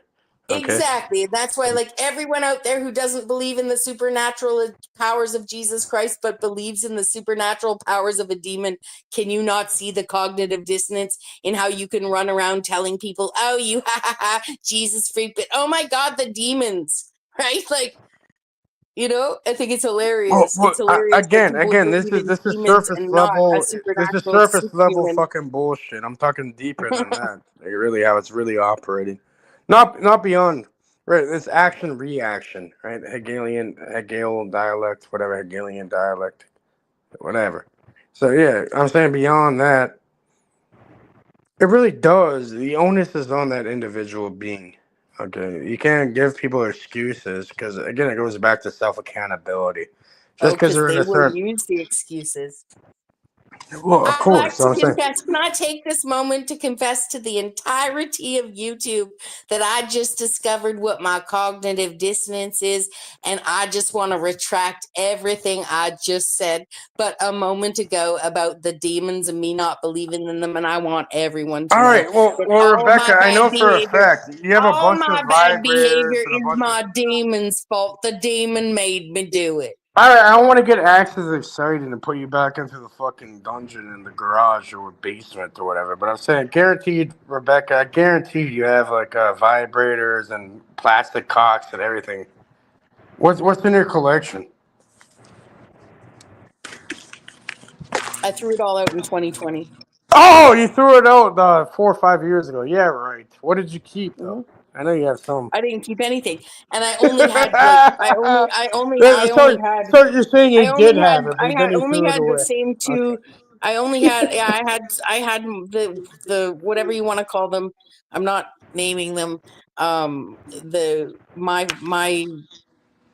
masturbatory aids were in my life for a very long time. They were high quality. So I'm sure they were. What color was it? I don't think women should be using. I don't think electronic impulses are natural. I think it creates an atmosphere where your body, a man's body. Well, I got the schematics from Access Rattblood. Like I know you have the Kickstart dildo there still, and Access actually designed that. Did you just say Kickstart dildo? Yeah. I was thinking Diesel Power, but he outdid me. No, that was the old thing we used to say that as kids and shit. I'm like, yo, what did you get for your birthday? A Kickstart dildo? Fuck off. Yeah. Yeah, I say the latest design I got is the diesel-powered dildo, and I'm still working with FAA rules on that. So Yeah, that will be approved by Health Canada and the FDA and all that eventually. It's food safe, right? There you go. yeah, we just don't Not have back. the. And I was trying to find a way to be So, like, what Bex, you're saying back in 2020, you threw out your dildo and your Kickstarter fucking vibrator collection out? Is that what you're saying? it Got was rid of so it? old, it was all hand crank. It was hand crank, huh? It was a Okay, hand older tech. crank wooden system from the early 1900s. Have you ever seen that solar stuff? It's like an automatic movement on a watch, right? So, Yeah. no battery necessary. Yeah. You threw it. So, what made you? What possessed you? Let's go with this narrative. What possessed you to throw it all out, your whole collection? I didn't have a collection. It Yeah, made it you sound like did. I You had had a some whole sort of roster of suitcase. this shit. I did not. I did Probably had not. names for them and everything. Nope, no names. Well, I'll tell you, if any, you want to know what their name was, if they had a name for one, what its name would be? What? Becky. Because Oh it's no, you're mine. fucking yourself at that point. Well, that's what it all is. Well done. Go fuck yourself. Go fuck yourself. Yeah, I might. What possessed me to do that was just, the realization that, I impulses. I don't need those things to, and it's not like it was something I used all the time or anything. And when it comes down to, I never use them with my partners, and I'd rather just have straight up normal. I don't need to have a electronic impulse a stimulation. I wanted to see what it was like to have a not, because it becomes like competing forces, for lack of a better way of putting it. I'm not saying they compete against anything. It's just that a man's natural pace, no matter how fast he can go, cannot match an electronic device. You're actually creating unnatural competition, and conditioning that into your body. Actually, no. So If you look deeply into each other's eyes when you're having something like that, I think it was beyond. The physical thing. They still have to use their own fucking hand in order to put that there. So it's a bit different, it's a bit different, right? There's also that, what do they call it, intimacy and all that. yeah, I think it's a bit yeah, different. yeah. But I guess the better answer would probably be to lie and say something menopausal. I don't know. You know what I mean? Just because we're on YouTube, like, I don't know. It's just No, like from the beginning, right? Like I just think girls that and women, women. I think they're if there's trained, women they're out trained to there, have the pussy on the pedestal, and then all of a sudden they're middle aged and they're with nobody, have no family, and they have a bunch of cats around them. You know what I mean? So it's unfortunate. there's lots of cat men out there too, though. Did you know that? Yeah, Oh there yeah, are, I'm sure. man. Yeah, I know, like A lot Doug, of for cat men. example. The Dougie's In like fact, when that. I They're do have a retarded. girlfriend that one time I actually went up and helped. I rescued her and her 9 cats and brought them to my apartment. So I know I've known and if you have a crazy cat lady friend that you actually go and rescue and bring her 9 cats to your apartment, you are a crazy cat lady by proxy, right? Yeah, because they're Yeah. playing games. Because as soon as they turn 30, like their pussy is not as valuable. Because the whole dichotomy of the pussy power, the pink power type thing, eventually I fades, don't and they're like, okay, now I'm just alone, and I have 19 cats, and I have to be rescued by Bex. It's pretty fucking retarded, if you ask me. So.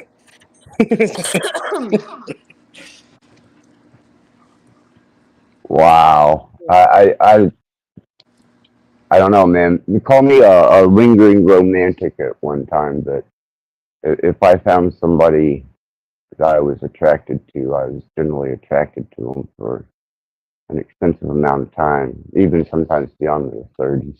Well, Sure. you remind me of my dad, access in a way. You know what I mean? You got like, my dad was the same way. He got some like young pussy and shit, like 20-year-old pussy. He's like, oh, amazing. And then, yeah, obviously it didn't work out because it makes zero sense. The man's born in like the 60s and shit. Fucking like 20-year-old pussy. It makes no sense. it's all going to be like a long-lasting thing, and he doesn't have enough money to sustain that kind of in a way, you know what I mean? But now he's in a really nice relationship. The woman's about like 45, like maybe like 15 years or whatever, around like less than 20 years younger than him. And now he has an actual relationship, and he's super blessed and happy. Yeah, like Yeah, I was maybe have someone wondering. closer to your age, right? I don't know. Well, yeah, I was thinking too, though, that I was just thinking about that recently because my parents are relatively close in age, let's say within 5 or 6 years of each other, right? And when they split up, both of them ended up very quickly with who are now my step parents, you know. But my mom and my stepdad are over a decade apart. My dad and my stepmom are even a few more years than that, right? So both Yeah, my it's around the parents ended same up age range there. yeah, Okay. splitting up and being with someone, say, essentially 15 years older than them, right? Both of them were like, not both parents split up and was with a mate with an age gap of 15 years younger the woman was, let's say, right? Roughly 15 years younger the woman was, 15, between 10 and 15. And so I was wondering if there's something more natural to that, right? Like, if that and that if that works better, right? Like, so yeah, because I'm not saying, yeah, I it just seems to me like there may be something to a bigger age gap between the genders that would Well, work. there definitely is, but why? Yeah. Because they have more life experience. They're on a different level of engaging in these relationships or whatever. Yeah. So yeah, there's definitely whatever. Like the lady's like I think like 45, 47, whatever. My dad's like 60 something, whatever. That's it's a bit closer. But yeah, if he wants to go and move like Axis there and like fuck some young broad or whatever, younger and all that, like we're in the 20s, 30s or whatever. It's a bit different, right? Like, there's not much of life experience where these two beings can have some sort of correlation, and people are Yeah, on it different works a things. lot different. It works a lot different when the age gap is in the other direction between a woman and a man. And what I'm saying about that is like in my 40s, I never dated men that were a lot younger than me. I'm not a cougar or whatever, like I had boyfriends that were a couple years younger, but when I hit into my late 30s and early 40s, that's when younger men started really hitting on me, right? And it was a regular occurrence that a man, 18 years, 20 years younger would be hitting on me. So And I thought, this is, they're trying to fuck a MILF or whatever, but it's the well, same thing. Like, for example, I know but some Medina. The Medinas and it's all not the the same though. It's not the same. And let me just finish my thought, because what's beneficial is, so yeah, there can be some, I want to sleep with an experienced woman. I want to, there's a MILF or whatever. There can be all of that, whatever fantasy stuff, but there is also no pressure of family. Right. So that young man knows approaching a woman around my age, the likelihood of me wanting kids or having already had them, it was a non-issue. We were actually at very similar stages in our life because he didn't want that serious stuff. And, and neither did I, and nor could I. Right. So at least maybe not at 40, but as I did end up having a long-term love affair with someone who was quite a bit younger than me, and he pursued me for years, right? But it wasn't only him that tried to hit on me, right? So I just thought it was strange, because it's not like when I was 30, I had, I get that there's only so much younger you can go, right? You're not going to have 12-year-olds hitting on you when you're 30. But when you're 40 and suddenly like it's this very strange behavior, and they are young enough to be your son, and you are I am a responsible person. I'm not trying to fucking pick up young dick or whatever, but I did end up having a relationship with one of them.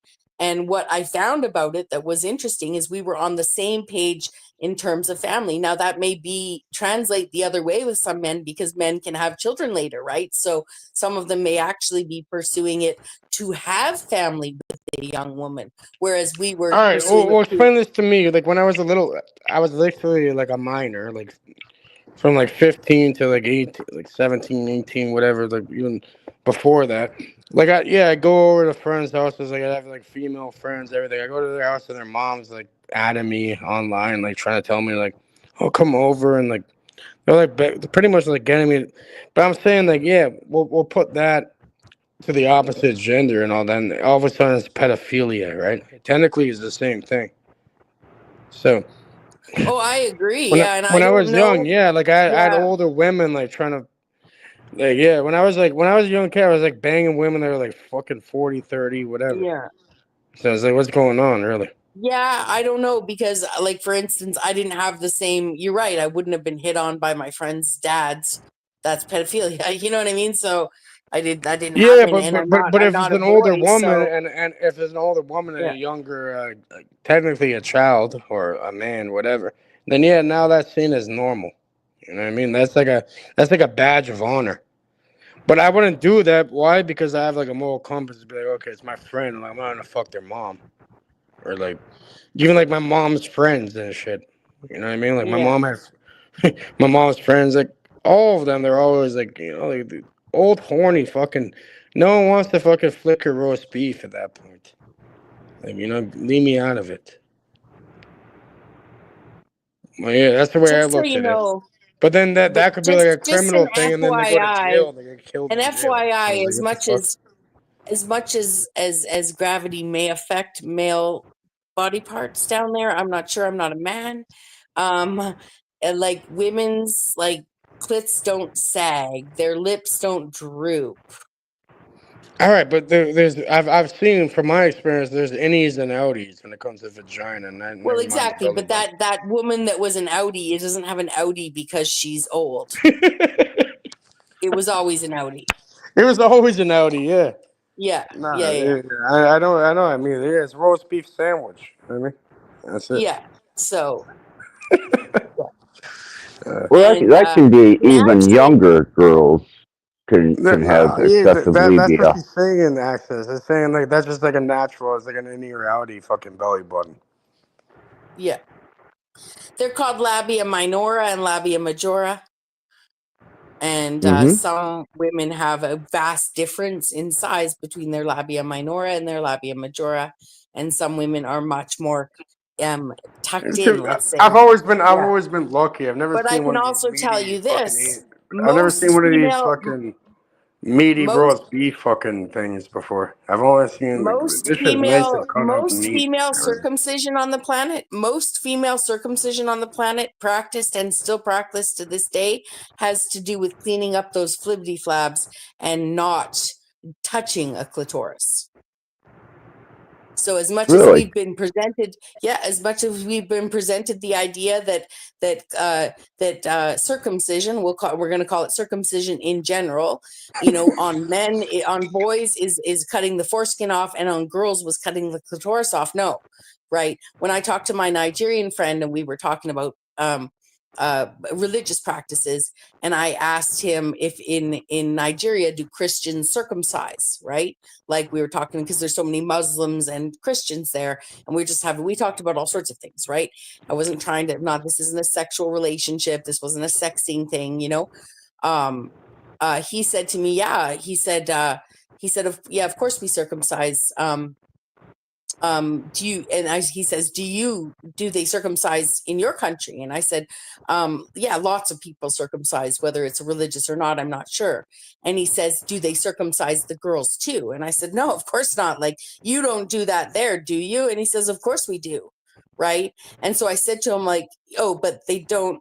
I said, do they perform clitorectomies? And he's like, what's that? And I'm like, do they cut off the clitoris? And he was like, oh my God, no. Like, he was like, no, why would they do that? Right. And I'm like, well, then what do they do? Right. And he explained, they just clean it up if it needs cleaning up. So some people have innies that weren't actually surgically changed as babies, as young as the boys were. Isn't that called like a vaginoplasty or something? It would be in our Western perspective, it would be called vaginoplasty, but in their I thought it was like female castration at that point. What are you talking about? In their religious practice, both of those things are called circumcision. End of this. You know what I mean? So we can call it whatever we want. It is a religious faithful practice done to all boys and any girl that needs it. Right. Right. It's just the excess skin is what you're removing instead of the stimulating Yeah. part of And the it nerve system. 100% is a vaginoplasty, right? Right. Now, I could get into theories. When he told me that, I was like, I already had, trust me, like this intersects these ritualistic behaviors around sex organs and churches and their promotion of marriage and sex and this reverence of babies over and above everything. Like this, all of this stuff comes down to making sure the world thinks that everybody's binary.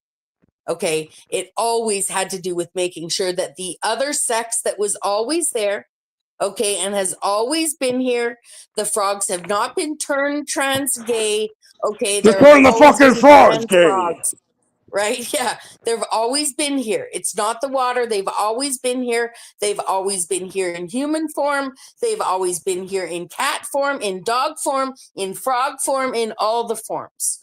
Right? We just happen to have been living in a very controlled world that makes sure that You know what, it, Rebecca? At this point, I'm gonna fuck reality froggy style. You know what I mean? At that point. You're gonna what? I'm gonna fuck reality froggy style. You are really talking erotically tonight. I noticed What do you that. mean? I fuck demons. I fuck I know. reality. Everyone's saying they're sleeping demons. I'm fucking demons. So what do you mean? Bend them over. What's their thrust threshold? How many times do you think? Oh, well, yeah, we have a safe word. It's called it's called dolphin. They have to say dolphin 3 times. 3 times. Yeah. I see. So they say it once, you kind of back off a little, and then they say it twice, you back off even more, and then the third time you just got to stop. Yeah, dolphin.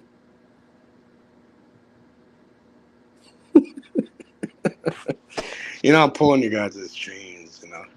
No pun intended. Mm-hmm. Well, safe words are necessary in the world of So you got the erotic and big golden kinky. G on the fucking apron, bro. Come on now.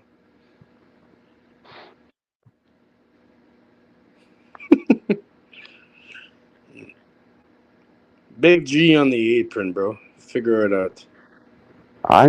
Yeah. I just It's made out of gold. I'm in a momentary state of stasis with the Brotherhood.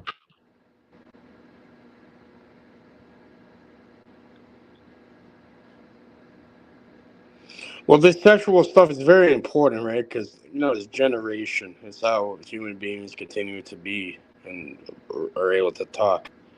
It is an important fact, but it's also very perverted at the same time and used in ways that are not really intended. It's a byproduct of the intention behind procreation. Well, I think if you're able to discuss it and you're able to talk about it without a schoolboy giggle or some sense of embarrassment, then you probably reach a level of maturity with sex.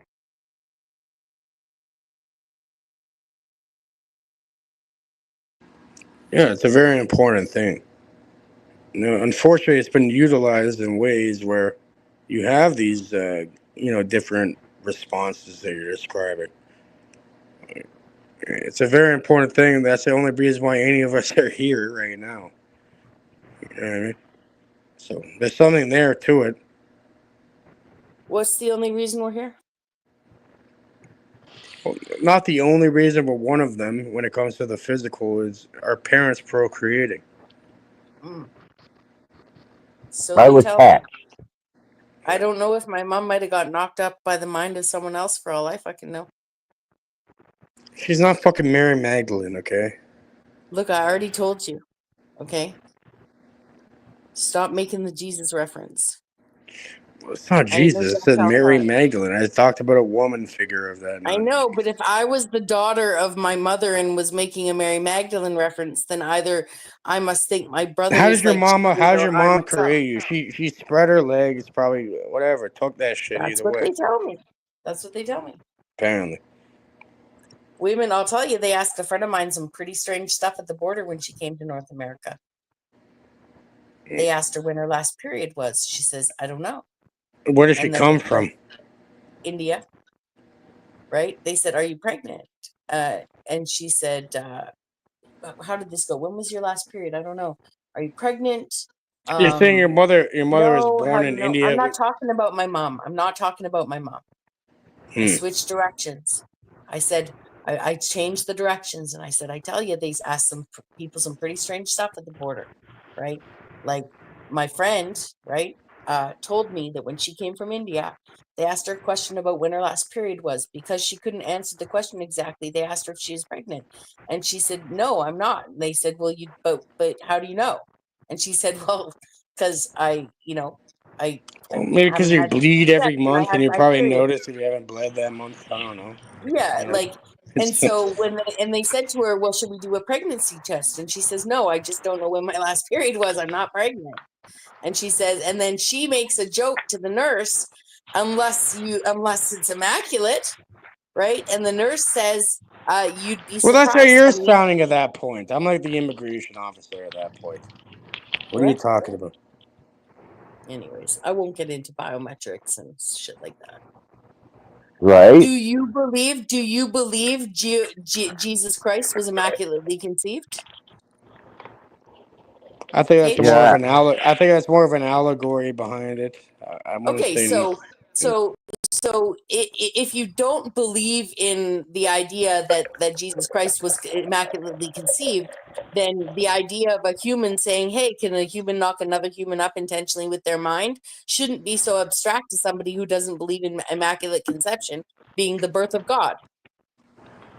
Right? So I'm not, it's interesting because I would argue to the faithful person, you can impregnate anything or anybody with even if somebody did have an immaculate conception that did produce someone named Jesus Christ, right? The idea that somebody could mimic that two humans could mimic that together would be just somebody trying to expand the imaginations and the realm of creation in which we exist, not trying to bring back Jesus Christ. So my point is making the Mary Magdalene reference to the idea of a person saying maybe someone could knock someone up with their mind. This is all just philosophical conversation, right? But is actually a logical conundrum for the person who's offering it. So have you looked in? Hold on, pause there. Have you looked into women that believe somehow it's kind of like the nocebo effect, kind of like how they did tests and gave people like fake chemo pills and they start losing their hair? This is a phenomena. Hold on, this is a phenomena where there's fake pregnancy, false mental ideal, pregnancies that have no baby. All right, but I'm saying, you know about women who show all the signs of pregnancy, yet they're not pregnant. They're never going to bear a child, but yet they show the signs of it. Exactly. Right. All right. So what does that tell you? And it probably is caused from women thinking that they can birth Jesus or whatever. I don't fucking know. I'm not trying to birth Jesus. I'm going to also tell you, though, do you know how many millions of women on the planet would claim that they actually had immaculately conceived? And no one would believe them anyway. How many women were on Maury Povich or Jerry Springer that not the father, not the father, not the father, not the father, not the father, not the father to 17 men in a row? And everybody says, she must have an 18th man she forgot. Or what if you what if you got a more sensitive test and actually biologically tested that there was DNA of all 17 of those men in that woman, but you were looking for patriarchal DNA and there weren't enough markers because her body took a little bit from all of them. Right? I'm just saying you can have these imaginary pregnancies, but do you know how many millions of women out there actually do claim that they have had? Hold on, Rebecca. Look what Mega's saying, bro. Mega's saying, my mom traveled when she was pregnant with me. Luckily, she didn't get done for smuggling dope. Yeah, but do you understand that I'm not contradicting what I'm saying to you? I'm trying to expand your imagination for the sake of all the retards on YouTube, which is not. Just let me finish, Cage. For 95% of you who on YouTube who are fucking retards. Okay, I'm gonna say, trust me, I don't believe that I can actually immaculately conceive. Just for the 95. Hold on, the 95 relies on the 5% that's outside of you. I don't care about your math right now. I'm saying just so people understand, I'm not sitting here in public on a forum espousing that I think I can get pregnant with my mind? Do people understand that you can have a thought? People can have a thought concept. I was going to get us a GoFundMe going. You can't be a fucking man. You know, you're close enough to a man as it is, but you could never be a man. Unfortunately, I don't want to be a man. Where did that come from? Well, that's why you're stuck in your emotion. You know, you have no actual real logic beyond your emotion. Excuse me? Of course she does. You're a woman. It's like you're my mom or something. It's fine. What? What? It's okay. You're doing your best, I'll tell you that.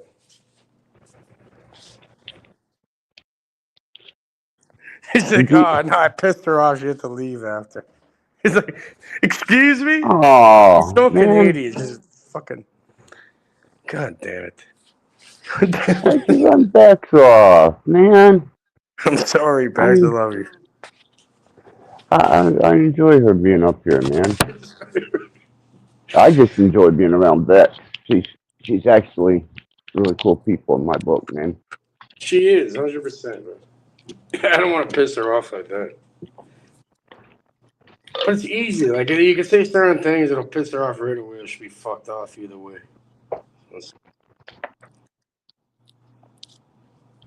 Yeah, I just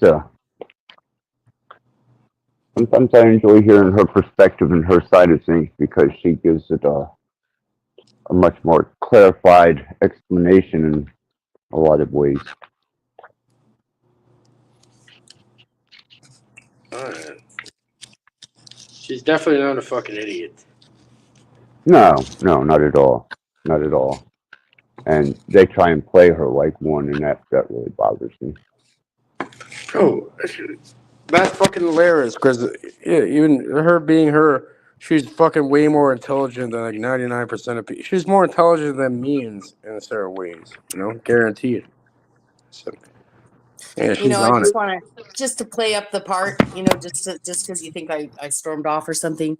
You're such a man, Cage. You have no emotions. You're so logical. You're nothing but a fucking man with no emotions. You have absolutely zero emotions. You're so logical and rational. Like, why You're such a one with all emotion. You have no logic at all. And then I come up here and you're actually saying the opposite about me. Like, what was the point of that? If you heard what I was saying, no offense to your mom, because I understand she's very, very bright, right? But please don't liken me to your mom on that aspect. No offense, right? Oh, don't liken me to your father either. I don't need to be cared for by my children. Thanks. Well, I'm saying don't liken me to the father figure that you had in your experience either. Then. I was joking. You're the one who takes you act like because you said clean your room and get outside because I cleaned my room and got outside, you made me do something. It's not about me making you do anything. No. Now you're putting words in my mouth. I never said that. You take credit for the change I made in my own life. And then you act like you've had to do this parenting to adults your whole fucking life. All right, so hold on. Let me ask you a question here. Go back and listen to the conversation, Cage. Hold on. Let me ask you a question then about that. You are full of yourself. All right. So ask your question. Who was telling you something positive? It's not about. I never claimed that what I said made you do whatever you do. You do what you do because that's your own decision. Okay, that's your birthright. That's your. Dude, go back and listen. Hold on, listen. Yourself. So I'm saying.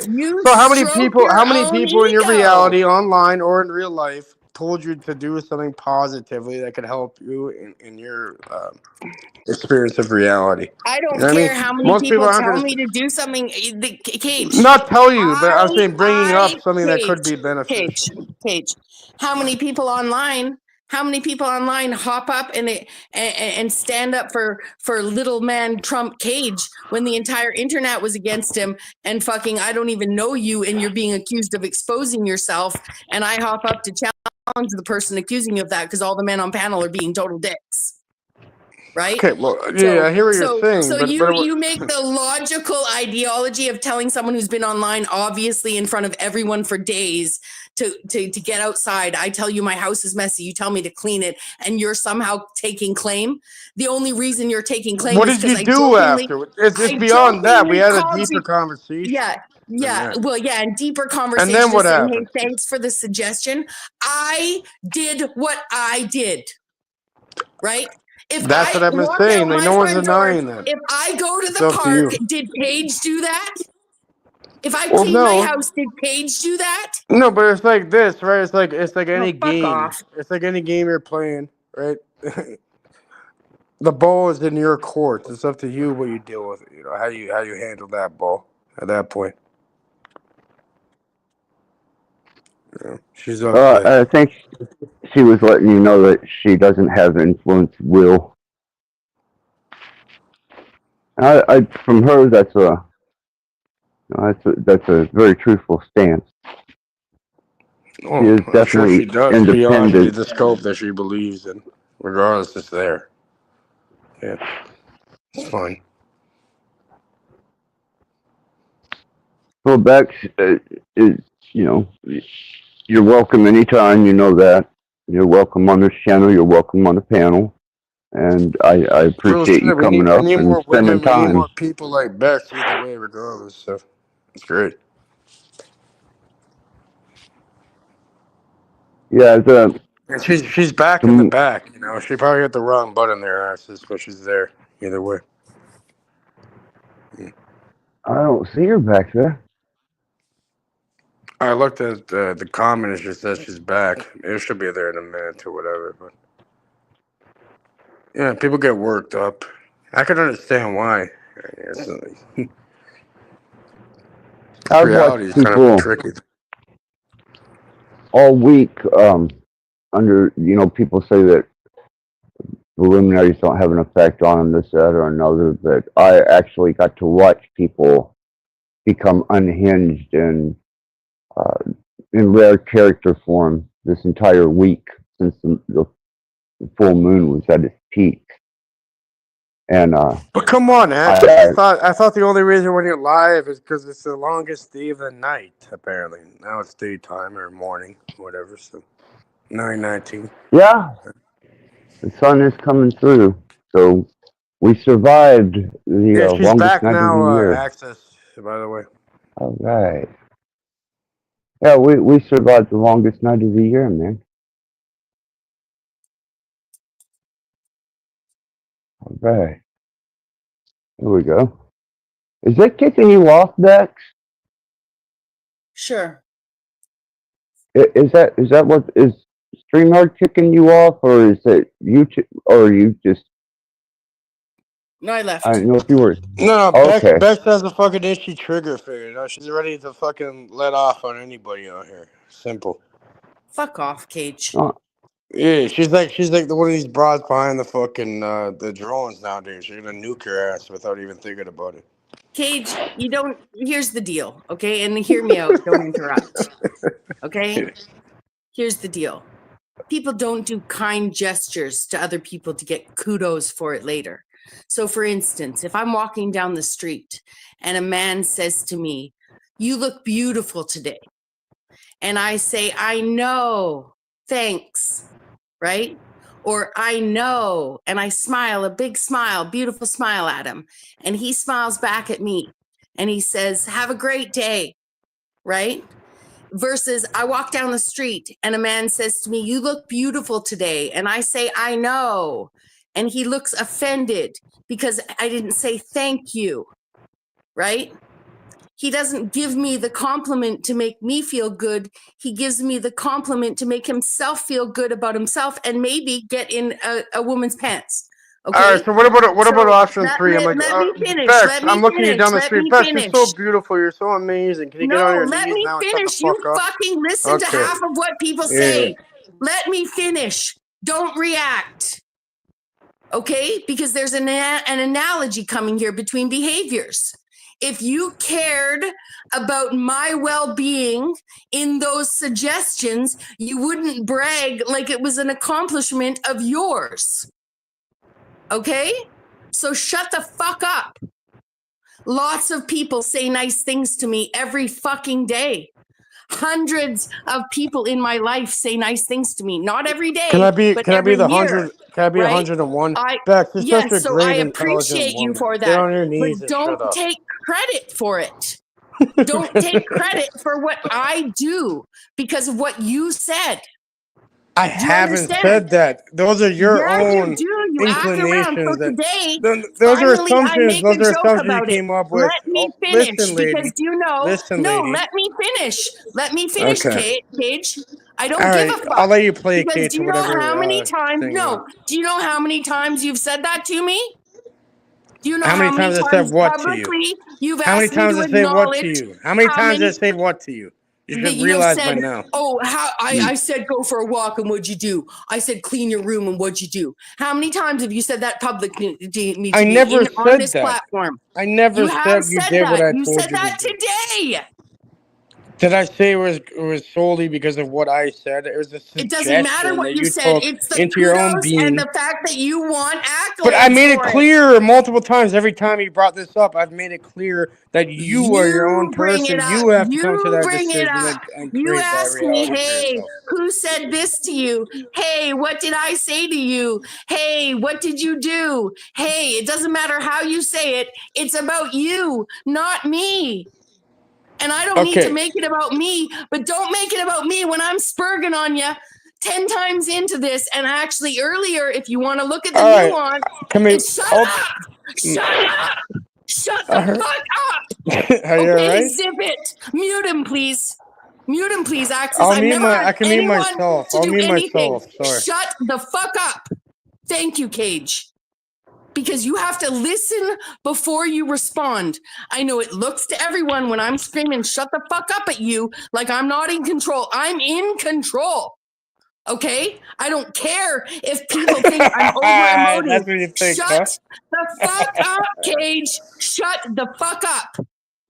I don't want to ever hear you ask me about those nice things you did for me ever again. Ever. Do I come up onto your platform and say, hey, doing them right now, baby. Shut the fuck up, Cage. Come on now. Do I come onto Cage, your man. platform and ask you, hey, remember that time I hopped up? No, we just talked Pierogi Gate 2024 and we laughed. So tonight, for the first time ever, don't do it. Come on now. Don't fucking do it, Cage. Shut the fuck up.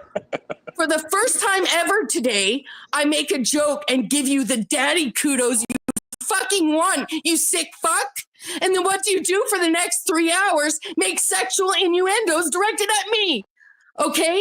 So shut the fuck up, Cage. You don't even get it. Honey, Good night. I'm pretty sure you're the one who Good started night. that one. Okay. Good night. Go look Thank back. you very much for having me, Axis. I sent you a message in Facebook earlier on in the stream, making a minor request. If you could please look at that, especially given what's just gone down here, I'd really appreciate it. Not a problem, Bex. You know, yeah. You're always welcome here. You know that. I thank you. And yeah, Bex, I'll see you may I around. say Have a Merry something, please? I Christmas. don't want to interrupt. Can I say something, please? Yes. You're highly intelligent. You're very well received, and it's beyond just this bullshit that we're talking about here. Remember, we're on the fucking stupid YouTube bullshit.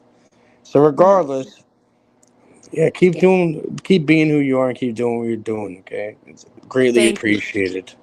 But can you visibly, as much as you were laughing at me, can you visibly, as someone who I'm not laughing at you. Why don't you ask me, Cage, were you laughing at me? I'm not laughing at you. I'm laughing at the entire fucking bullshit beyond that. Yeah, but still, can you It's understand not you. something? It has nothing to do with you. Yes.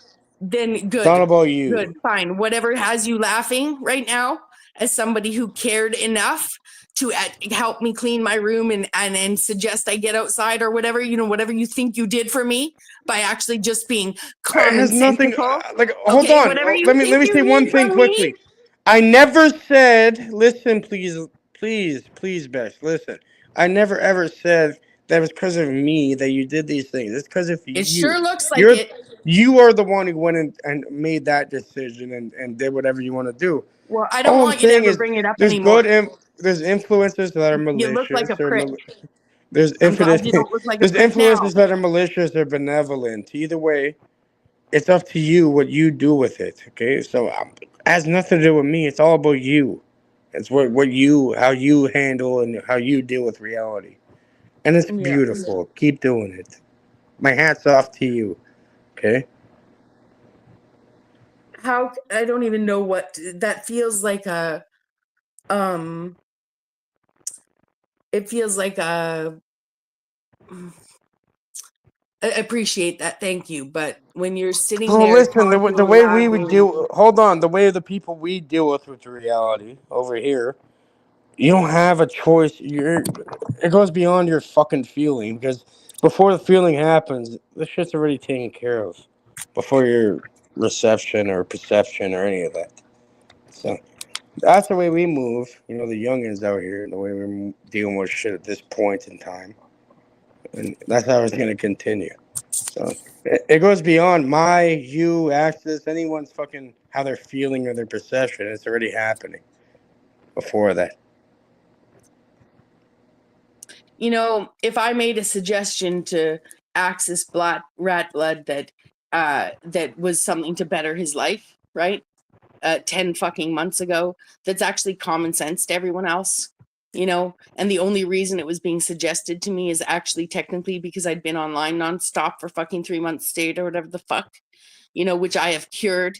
Okay, I've cured myself of that kind of behavior. I don't have that kind of problem. I don't need to be reporting into anybody what I'm doing or not doing. I'm hardly fucking online, you know, and when I come out here and you need to have these conversations fucking 10 times over, right?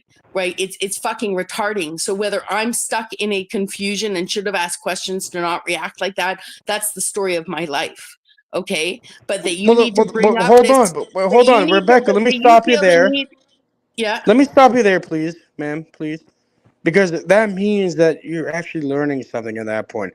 The fact that that there's certain things you can stop yourself on and have a different interpretation over whatever. That means you're fucking light years ahead of the fucking game at that point. Cage. So it's fucking amazing. Continue. Cage. Thank you, but I don't need to be told it's amazing that I continue to learn at 52 years old. Well, maybe you do.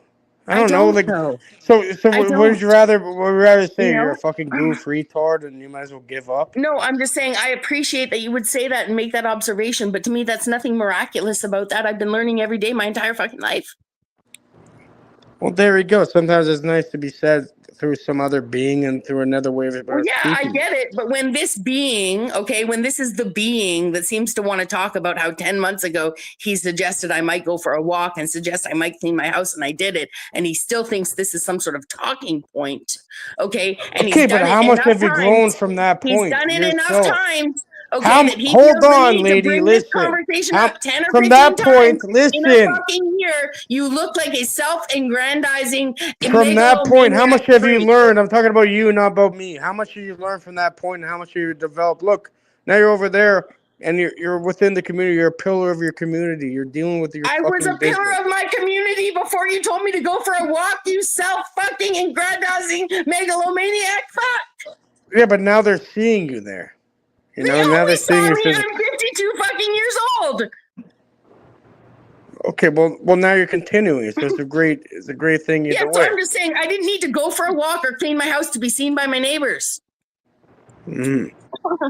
Well, I know that. I'm not saying. Do you understand that I have put children through private school? Okay, that I have helped people buy $1 million properties while they paid me $15 an hour. Do you understand the kind of accomplishments that I have made people millions of dollars for $15 an hour? That's another type of grooming and conditioning to the point where you got the scraps. Right. Yeah, you did saying, all the fucking do you heavy know lifting. Do you know that I was once a property manager in a neighborhood in its major gentrification phase? So you did all the heavy lifting and you got fuck all. You got left Thousands with of the people crumbs. knew who I was and needed something from me, right? So you did that. Hold on, Rebecca, is this true or not? So you did the heavy because Cage Reality told me to go for a walk. But you actually listened. They're totally unrelated, Cage. But you actually started doing it, unrelated. But So you if you started doing it, right? if you suggested me tonight that I should maybe slow But down, you actually started doing it, right? People could say whatever, but you actually went and did it yourself on your own accord. Not because you suggested it. I'm not Paige. talking about me. I'm talking about you. You went and Why did do you it bring it on your up? own Why do you accord. bring it up? And then every time you bring it up, say, I told you to do that. You are talking about you.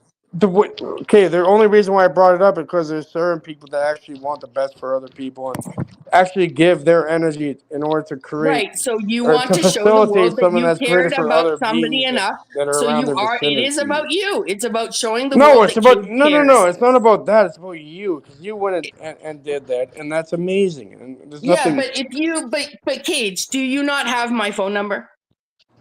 No, I don't. Yeah, you do. Yes, you do.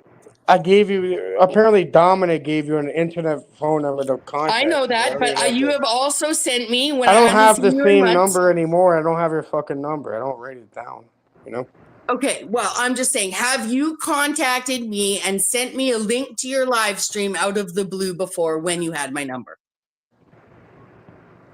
Well, the original contact was through Dominic, and he gave I you my understand number, that's and you. independent. It doesn't But matter you how you got originally in. contacted me. Exactly. None of that You is asked for relevant. me. None of that You is asked for relevant. me. I didn't Nobody ask for cares you. who got whose number, Okay. but that's fine. Now they know I'm You not. asked for me. I didn't ask for you. And it's not even a real number. I don't even have Exactly. anymore. Exactly. And that's Okay. fine. I don't care if it's an internet I'm number. telling I you what don't it care is. if it's a fucking disposable phone.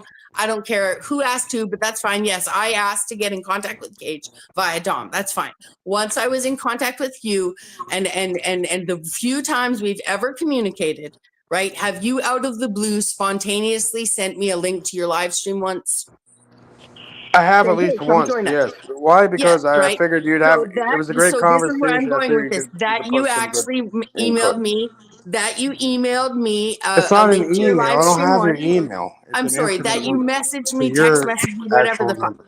Okay, Yeah. so that you contacted me once to share the invitation to your live stream. Thank you very much. Shows that you have contact to have these conversations privately. Well, you at one All right. point had. All right, I'm not the denying ability- that, but look, we Yeah. got into the beginning. You contacted me through another person asking to get in contact I with know me. that, and that's irrelevant to the point, but I'm happy that the internet knows that. That's important to you. That's great for me. There's no secrecy in that. It's not about the I did. internet knowing anything. This Yeah. is how it happened. Okay, But this I is know, what so happened. that's why I'm telling you publicly in front of whatever 4 or 5 people, 7 people, whoever sees this in the future, I'm telling you publicly, okay, that you have multiple times talked to me. Oh, he's gone. My point of, I'll finish my point, Axis, is that Sure. if Cage wants to talk to me about the outcomes of his positive prompts, he could have messaged me at any point and says, how goes the walks, right? Are you keeping your house clean? Instead of having these public conversations where he doesn't realize it is about showing everyone that Cage cares, which is a good thing. I have no problem with that. But as you can tell by the way I reacted tonight, 10 months, 12 months into having these conversations, I don't even understand why he feels the need to remind me. So tonight we get to the point. He says, I want to remind you that people care about you. And as you can tell by my reaction, this is not an expression of care, right? I'm not taking this as an expression of care. It was antagonistic in its mannerism. Yeah, and it's boasting about something he did, and it just, to me, it doesn't make any sense, right? It doesn't make any sense why he feels the need every couple of months to be like, hey, remember last year when I said you should maybe clean up your house and go for a walk, and then you did, right? Okay, but he's returned. So, excellent. Okay.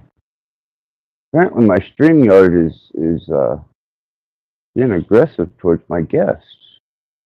No, I left both times. I don't know about Cage. No, but you're good, Rebecca. But I was not the one to go and try seeking out your contact and all that. I know that, Cage. I know that. You came to me, my friend. I know that, not because this is not because you're some sort of guru to me. I'm not. No one ever said any of that. I know that. And I'm not saying that your actions has anything to do with me. But what it is that you could take pride in being a good influence on other people, putting energy into them. And but why do we have this conversation every couple months? I don't think we do. I think you're like making this. You're blowing it out of proportion. I never even I'm said any not. of that. I reacted not, to what you were because saying. because everyone wants to act like no matter how Bex reacts, it's always an overreaction. Not the fact that maybe Cage has 10 times now fucking tried to have has asked Bex, about remember the time I helped you, right? What It's did you not help about me helping on? you. I never did shit for you. You went and I did it know for you yourself. didn't. You went and did So it for why? yourself. But sometimes when you bring this up, some of the times you bring it up, you're like, "Hey, this is exactly how the conversation goes." All right. Okay. So can I nip it in the fucking bull? You'll Can we even put be out like, this "And who fucking did ember? that? And who did What I'm that? saying is, okay. So Who I suggested you apologize. do that? Listen, I please. did. I apologize that I did. came off that way, Bex. You're a great person. Just like you guys do whatever you want, and you know what? I have nothing to do with it. You do what you do, and the onus is on you. If it's good or bad, negative, malicious, whatever, If every benevolent. time I talk to you, That's it. right? So yeah. So my bad if I came off that way, and I don't mean it like that, and that's not my true intention. If you want to ask me how I feel and what I'm thinking and all that, and what my intention is, it's not that. Okay, so my bad if that's the way it came off, and leave it there. Let's move on. What's the fucking point of talking about that? Well, yeah, because I'm just gonna make a point every time we see each other, being like, "Hey, you remember that time I hopped up on OTW?" I'm not. You're the one who keeps Cynthia bringing was it up. accusing I'm you. saying, okay, I just told you what I think. I have never brought up you suggesting I go for a walk or clean my house. And we have had the conversation at least 10 times on your platform, my platform, right? At least 10 times, right? And in private. Okay, so maybe you drink and I'm unaware of that. And you actually don't remember, right? I'm not making this shit up, right? You actually have done this at least. Well, look, I've been trying to say why I'm saying this stuff, and it has nothing to do with like, oh, I'm the one who created our reality because I said this and that. No, I don't think like that. I suggested something, like everything's a suggestion, the entire culture, reality, everything. It's on you where you deal with it, how you deal with it.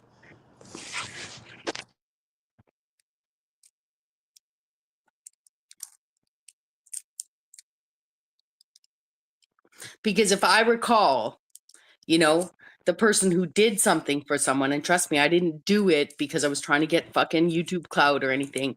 The first time I ever came onto your radar was me doing way more honorable motions. Well, look, everyone ends up crying to Cage eventually. So I hear everybody crying to Cage, and I try to give them the best, most constructive fucking way I to go didn't come about crying to everything. you, and nor did you come crying to me. But I'll tell you, that day, all of those people looked like schmucks the day that they were going to. And I don't care if it was a fucking skit and it was production and all that jazz.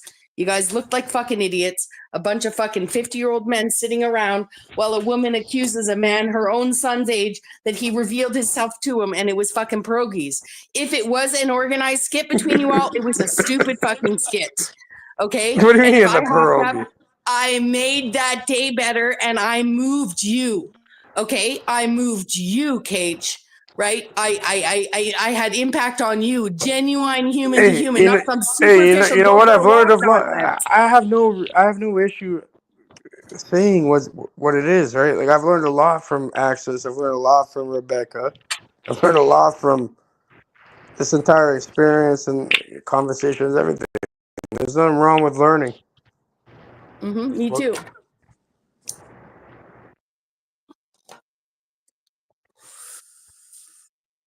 Yeah, and thank you, Axis, and thank you, Rebecca, for Well, and thank you, Cage. I really like you. I don't care how confusing it would be to the audience of the chat that might be like, you sure don't sound like it. I get it. You love Cage, Rebecca. Come on now. I do. I really think you're a great guy, Cage. I really do. And so as much as I scream at you in frustration, what people don't understand is that my concern has more to do with like, why is Cage so stuck on this fucking suggestion? And is he drunk? Are you drunk? No, because I think there's a deeper meaning behind it that has to be looked into. Yeah, but the deeper meaning, you know what could be better spent, time spent actually reinforcing the lesson of 10 months ago then? would be just continuing to asking and suggest kind, concerned things to someone. Right? Not going back. What are we going to be 20 years from now? You're going to be like, remember that time? Right? Like, shut the fuck up. Right? You know? All right. Like, can you don't remember have to like keep 10 pointing seconds ago? back What to about a right point in now? time. What about now? Because do you remember the time 2 months before that where I hopped up in Pierogi Gate 2023 and made the whole skit better, didn't even know it was a production, and made everybody who wanted to make Cage look like the bad guy, they all looked like bad guys and idiots, and you looked like the good guy. And that's why I love you. That's why I love you, look. Rebecca. Remember, I never even knew who the fuck you were out of nowhere. I know. It all has to go back to Pierogi Gate, technically. Right, which is why I'm like, you want to talk about what you did for me was suggesting go for a walk and vacuum your house. And Bro, you never fucking wanna defended. mention- You came up and you're like, what are you talking about, Pierogi? You know what I mean? When like, I was so fucking, I was so careful because I already knew that everybody was like Orange Man bad, Cage is fucking the Trump of the internet or whatever, and they already thought Bex was a freak, and I knew none of them knew that we didn't know each other. So I hop up, and the first words out of my mouth were, I don't know this guy, and I do not, I'm not here to represent him. Right? I wanted everyone to make sure that they knew not only were we not affiliated, okay, but I'm not jumping up to stand up for Cage because everybody picks on Cage. I'm jumping up to call out Cynthia for accusing a young man, and all these people, nobody knew how old you were. I had no reason to know how old you were, but I knew they all thought you were older than you were. That's the one thing I knew, that everybody thought Cage was some 40-year-old gruff old man. And in my mind, I knew. I could tell. I'd seen everybody talking shit about you. I'd done a little bit of research because I didn't understand why suddenly everybody was like, Cage, Orange Man bad. And I'm like, who's Cage? Right? So then I go and I find, and then I just happen to be there one day. I wake up and there's this 50-year-old woman accusing a 20-something-year-old of fucking exposing himself. Right? And I'm thinking, fuck you, bitch. Fuck you. You can't do this. And all the men on the panel are like, oh, if it was them being accused, they wouldn't be reacting that way. But none of them are coming to talk about because this it was like, nonsense. it's funny enough. I just kept going on and talking after too. And it was kind of like, I didn't really wake up, but I went and looked and I went and hit the link quick to see what was happening. And they're talking about fucking Pierogi. And like Lou, all the people, like Freedom, all these different people, they're all defending me technically. Like, nah, Cage wouldn't do that. What are you talking about? No one really believed it. And then I went up on there and people like, show the receipts. It was literally a bag of fucking pierogies. No, I told her to show the receipts, not people. I told her. I never met Cynthia either. That was the first day Cynthia knew who Bex was, and Cage knew who Bex was, and anybody knew who Bex was. They knew right? Cage. They knew whatever this character is. They don't move that way. You might as well pull this out right now. So nobody was talking about pierogies until she pulled the bag of pierogies out. She doesn't have a bag of pierogies. They went back and looked. Right. I'm sorry. Till she pulled out the picture of you holding a bag of pierogies. Yeah. It was more of a clear bag. This one actually says pierogies on it. It would have been better. Yeah. It was in a Ziploc or something. Yeah. It was a clear bag of fucking pierogies. But before that, I showed Lou on the clones, like big fucking roots and shit. She was showing that earlier. She's like, "What are you dumb bitch? That's for roots." So it's even before that. So whatever. People can say whatever they want. She fucked off after, and she used to like whine to me. She's like, "Please, Cage, leave that alone." I don't want to hear about that anymore. When I used to be on the panel with her. I bring it up and make like a little joke about it. I'm like, oh, what is it? A pierogi? Yeah. Well, and what's funny is if I hadn't hopped up and told her to call out the receipts, I don't know if the picture would have been brought up and the whole pierogi thing would have been exposed otherwise, but it definitely made for a lot funnier scene. It definitely added a lot of light to the scene. So Cynthia should be happy that if you only bring it up once in a while, it's under the guise of pierogies. That's the first time I ever heard you too. So I'm like, that's why I always. That's the first time any of these people had ever seen me. I can remember because. Well, you popped up just because of the pierogi. So maybe it does have something to do with go clean your fucking room. No, I popped up because of the accusation. I popped up because of the To accusation. defend Cage, huh? Yes, right? Yes. Why? Why?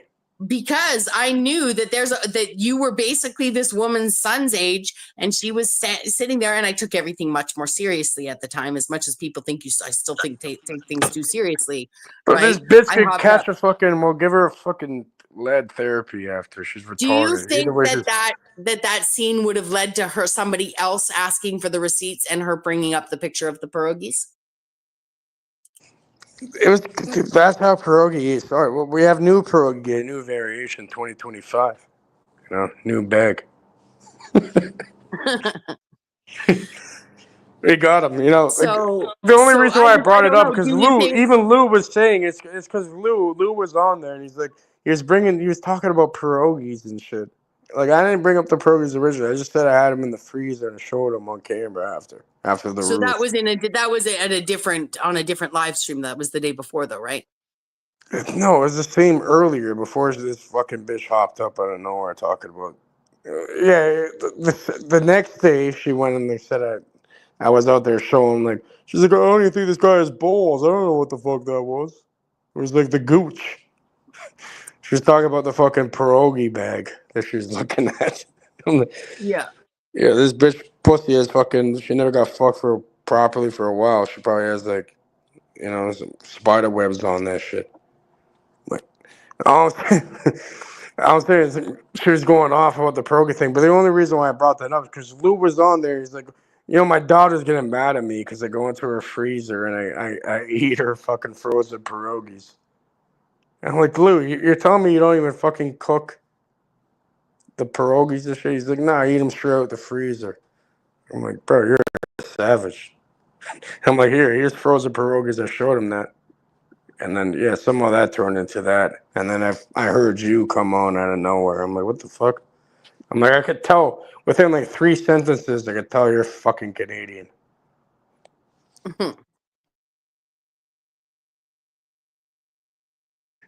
Yeah. There you go. What is a pierogi? It's a Polish kind of like a dumpling. You know what I mean? It could be boiled and fried. I boil and then fry it. It could have and the a bunch of different things. the filling in the dumpling is potato based. So it could can be they have all and different cheese, types of potatoes and onions, potatoes and bacon, bacon and onion, but it's a potato based filling. It's usually like the ones I have here is potato, cheddar, and it's potato and cheddar. Then you got like different variations. Yeah, but there's all types of pierogies. Yeah, it's mashed potato filling with other stuff in it, not chopped up. Gotcha. Usually, but sometimes they just have only meat in there, or they have like a dessert fucking dumpling. Yeah, I would say that. Yeah, if you actually go to a Ukrainian or Polish, function, they would definitely have pierogies with other things in them. But to find pierogies sold in a store, produced in a, I've never seen pierogies sold in a store produced mass, that don't have a potato base. Maybe small batch. There could be small batch Ukrainian. The ones I have here are potato and cheddar cheese. Yeah. It says real potato, real cheese. There you go. There you go. Okay. Quote real. There you go.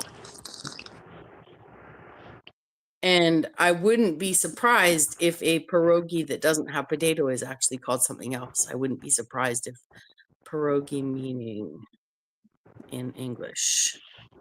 Let's just see. Hey, what's the etymology of fucking pierogi? A small dough dumpling stuffed with a filling such as potato or cheese, typically served as a dish with onions and sour cream. Is often served also with like bratwurst sausage and sauerkraut, if you were going to have it like traditionally. Canadian version of it.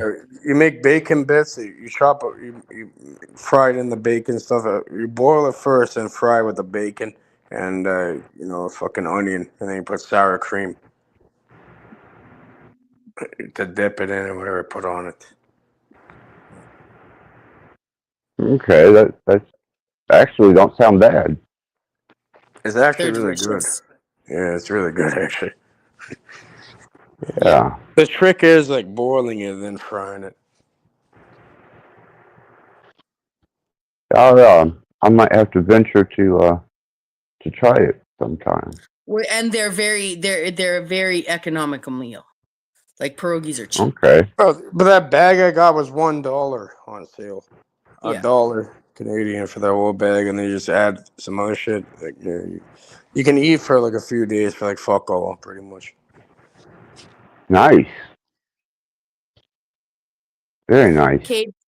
Cage, the one thing I do want to say, as somebody who screamed fuck off to you multiple times and left, and has been very comfortable to do that to you, whether it's my platform, your platform, or somewhere else, and actually judged all the people, knowing it actually doesn't faze you that much, like, not that I'm trying to say that justifies my behavior.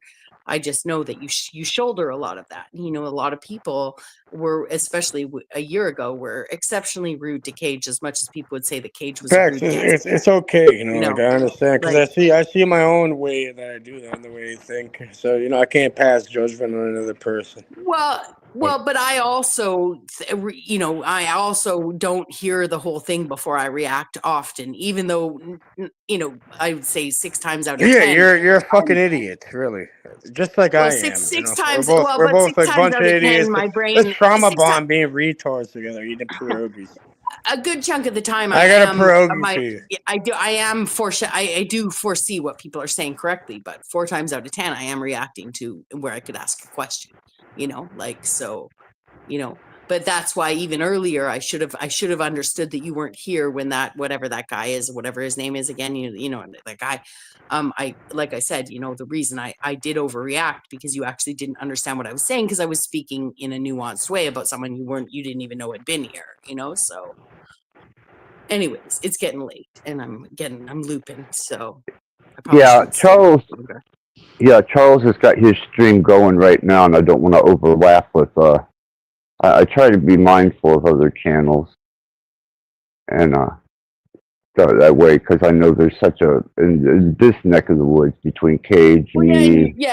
You do share a bit of an audience with Charles, so that's very thoughtful.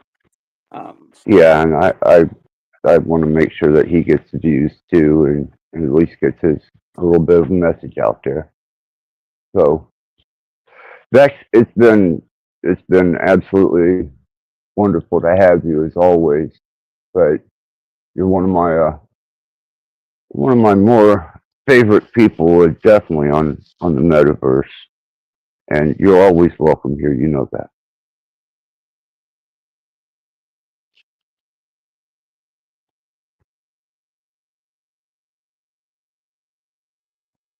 Thank you very much. I really appreciate that. And Not ditto. a problem. So, Well, I appreciate that. Yeah, and I know it's still a few days before, but I'm assuming over the next 3 or 4 or 5 or 6 or week or so, it's a little more infrequent. Everybody sees each other. So, I just want to wish you guys a Merry Christmas and Happy Holidays and Happy New Year. In case we don't. What about Hanukkah? Kwanzaa. Kwanzaa, yeah. Shout out to Kwanzaa. I'm celebrating fucking Access Rattblood and fucking shit. What about Rebeckian? Cagelandia? The fuck? Yeah, we're gonna celebrate that. Well, actually, it was nice to spend the longest night of the year with you guys, and it definitely brought substance to this particular stream. And I've got you back. Guess what I did on the longest day of the night, Axis?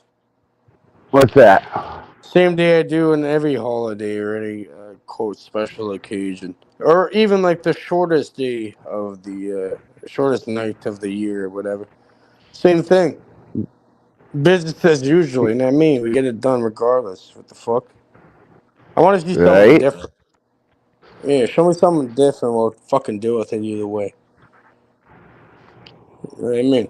Well, I'll wind up probably pierogi doing a closer stream in the next day or so. So if I see you guys, then we'll carry on from there. And if not, It's been a pleasure, both of you. Always welcome, always appreciated, and especially the chat. Oh man, chat was absolutely wonderful tonight. Nugget, Jared Jaguar, Gordon Zoa, naturally Rebecca, and I don't even know how FIVESPEEG. 5 speed. I'm not sure who that is. That's Oh, Russ. 5 speed. That's Okay. Russ. Yeah. Usually has a little frog avatar, a picture of a Yeah, live saying only frog. I'll be back. I'll be backstage for a minute if you're gonna shut her down. I'll be there for a second there. I gotta finish watering. Yeah, like I said, Charles has got his thing going. I don't want to interlope on that, and And I'm gonna do a couple rounds. A couple people are live. I'm gonna pop a hello in the chat. Oh no, Beck's doing her rounds. She's out here. She has like fucking heat seeker. It's like a heat seeking missile. We got Beck's over there going in. Yeah, I've been. They're gonna run away. They keeping try running away. They got the fucking the optics going. I miss these early morning streams because I've been staying up a little later and sleeping in a little later. I prefer to be up by this time. So, anyways, I'll be stabilized in the next couple of days and on my regular sleep schedule. So, But someone has to hit you with a fucking tranquilizer dart or something. Pardon me? You gotta get hit with the tranquilizer dart, like James Bond. What I need is the opposite.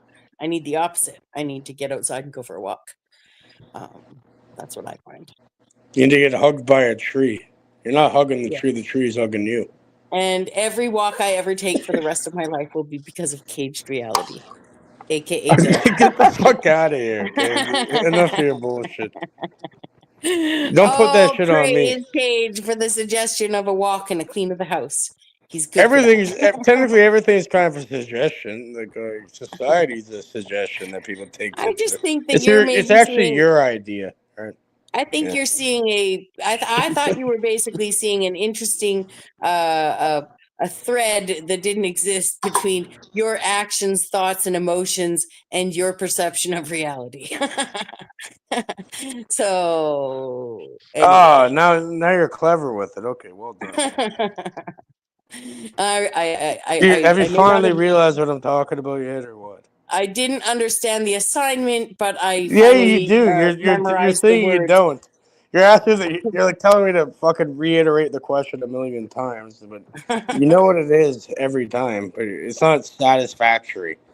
I have to say it in your language, don't I? Yeah, I'm such a control freak. I'm such a control freak. Anyways. Since you've been talking to the AI, we might as well make one of you with your voice and everything, and you talk to it. And we'll see what happens later on. No, we don't. Yeah, why not? No. Because they're gonna fucking test their own fucking beingness and everything. I got my chat GPT. Anyways, Axis is trying to head off, and we're now having some sort of weird bonding, post-trauma bonding session. So thank you, Cage. Thank you for my future walk. Thank you for my future vacuum. Sorry. Be careful, Rebecca. You might get the IED made of pierogies exploding on you. Do you have any other suggestions for me that I could take in credit for? I'm just joking. Yeah. Fuck off, Cage! Fuck off, Cage! Fuck off, Cage! No, I'm just kidding. Fuck off, Cage. Oh, you got the real shrill fuck off, but we've That's been there the spirit. before. So as much as YouTube's like, holy shit, she really lost, that wasn't the first time. Okay, someone out there has copies of the times. But I'm going to work really hard. One of my resolutions in 2025, Cage, is to ask questions and not yell at Cage. Okay? My resolution is to boil the pierogi first before frying it. Excellent. But we're going to see. Maybe I we'll should see defrost how well it comes into practice. If parameter. Cage reality is frustrating Bex will ask a question before she reacts. If Cage reality is frustrating Bex will ask a question before she reacts. And I will say that 6 times before I go to bed. And that was the funnest part of the night. All And right, thank can you you very say the much, first Access. tongue twister yet or no? Come on. Thank you very much, Cage. I actually don't have them in the back anymore. Send them to me in the phone number that you claim not to have of me on the number that you I claim don't not to got have it anymore. anymore. But yeah, I'll bet you if go I look send you back and figure it out. I'm gonna go send you a fucking message on there, and I'll bet you you're gonna get it somewhere. So shut the fuck up. Oh, everything is there technically. If you want, yeah, it can be looked into. But look, it's like the beginning of the entire conversation. You're gonna have to reach out first, and then you get a response. You must knock 3 times on the door. All right. Well, we'll see. So we'll see how in a service or out of service, whatever kind of phone number, yeah. But now the secret's out. Team Evil's working behind the scenes together. Cage and Bex have had discussions. Oh no. We Well, must I have a haven't really Discord talked to you channel. like that before. I heard you cry and talk about your issues, and then that's about it. I know. I heard you cry and talk about your issues too, Cage. And I take back just in case I said something earlier. I just where had to do that. It is, from what I know of your mom, okay, it is an honor to be likened to her, okay? Thank you. Sound like a couple siblings. It's been real. Well, that's what people say. Like when we start we start talking, they're like, "Oh, what are you, their family?" Because yeah, I do treat people like my fucking family, even beyond that, really. Anybody, really. Yeah, I mean, unless they give me a reason not to, then yeah, everyone's getting treated better than fucking family, better than I would treat myself. And enough of the bullshit. We'll see what happens at the end of the day, regardless. Guaranteed. Excellent. At least for that individual and their personal, everyone has their ability to react and deal with whatever they want to deal with, and it has consequences, as we've seen, with Axis's son and everything. But Axis is all about how you react to this shit, regardless. I'm dealing with it. Yeah, well, it's all about the reaction behind that, So. Definitely forced on my plate and have to deal with it and endure. So, day by day. Day by day. And if you guys see Lonnie, let me know. I'd like to know if he's okay or not. And to anyone in the future that catches this,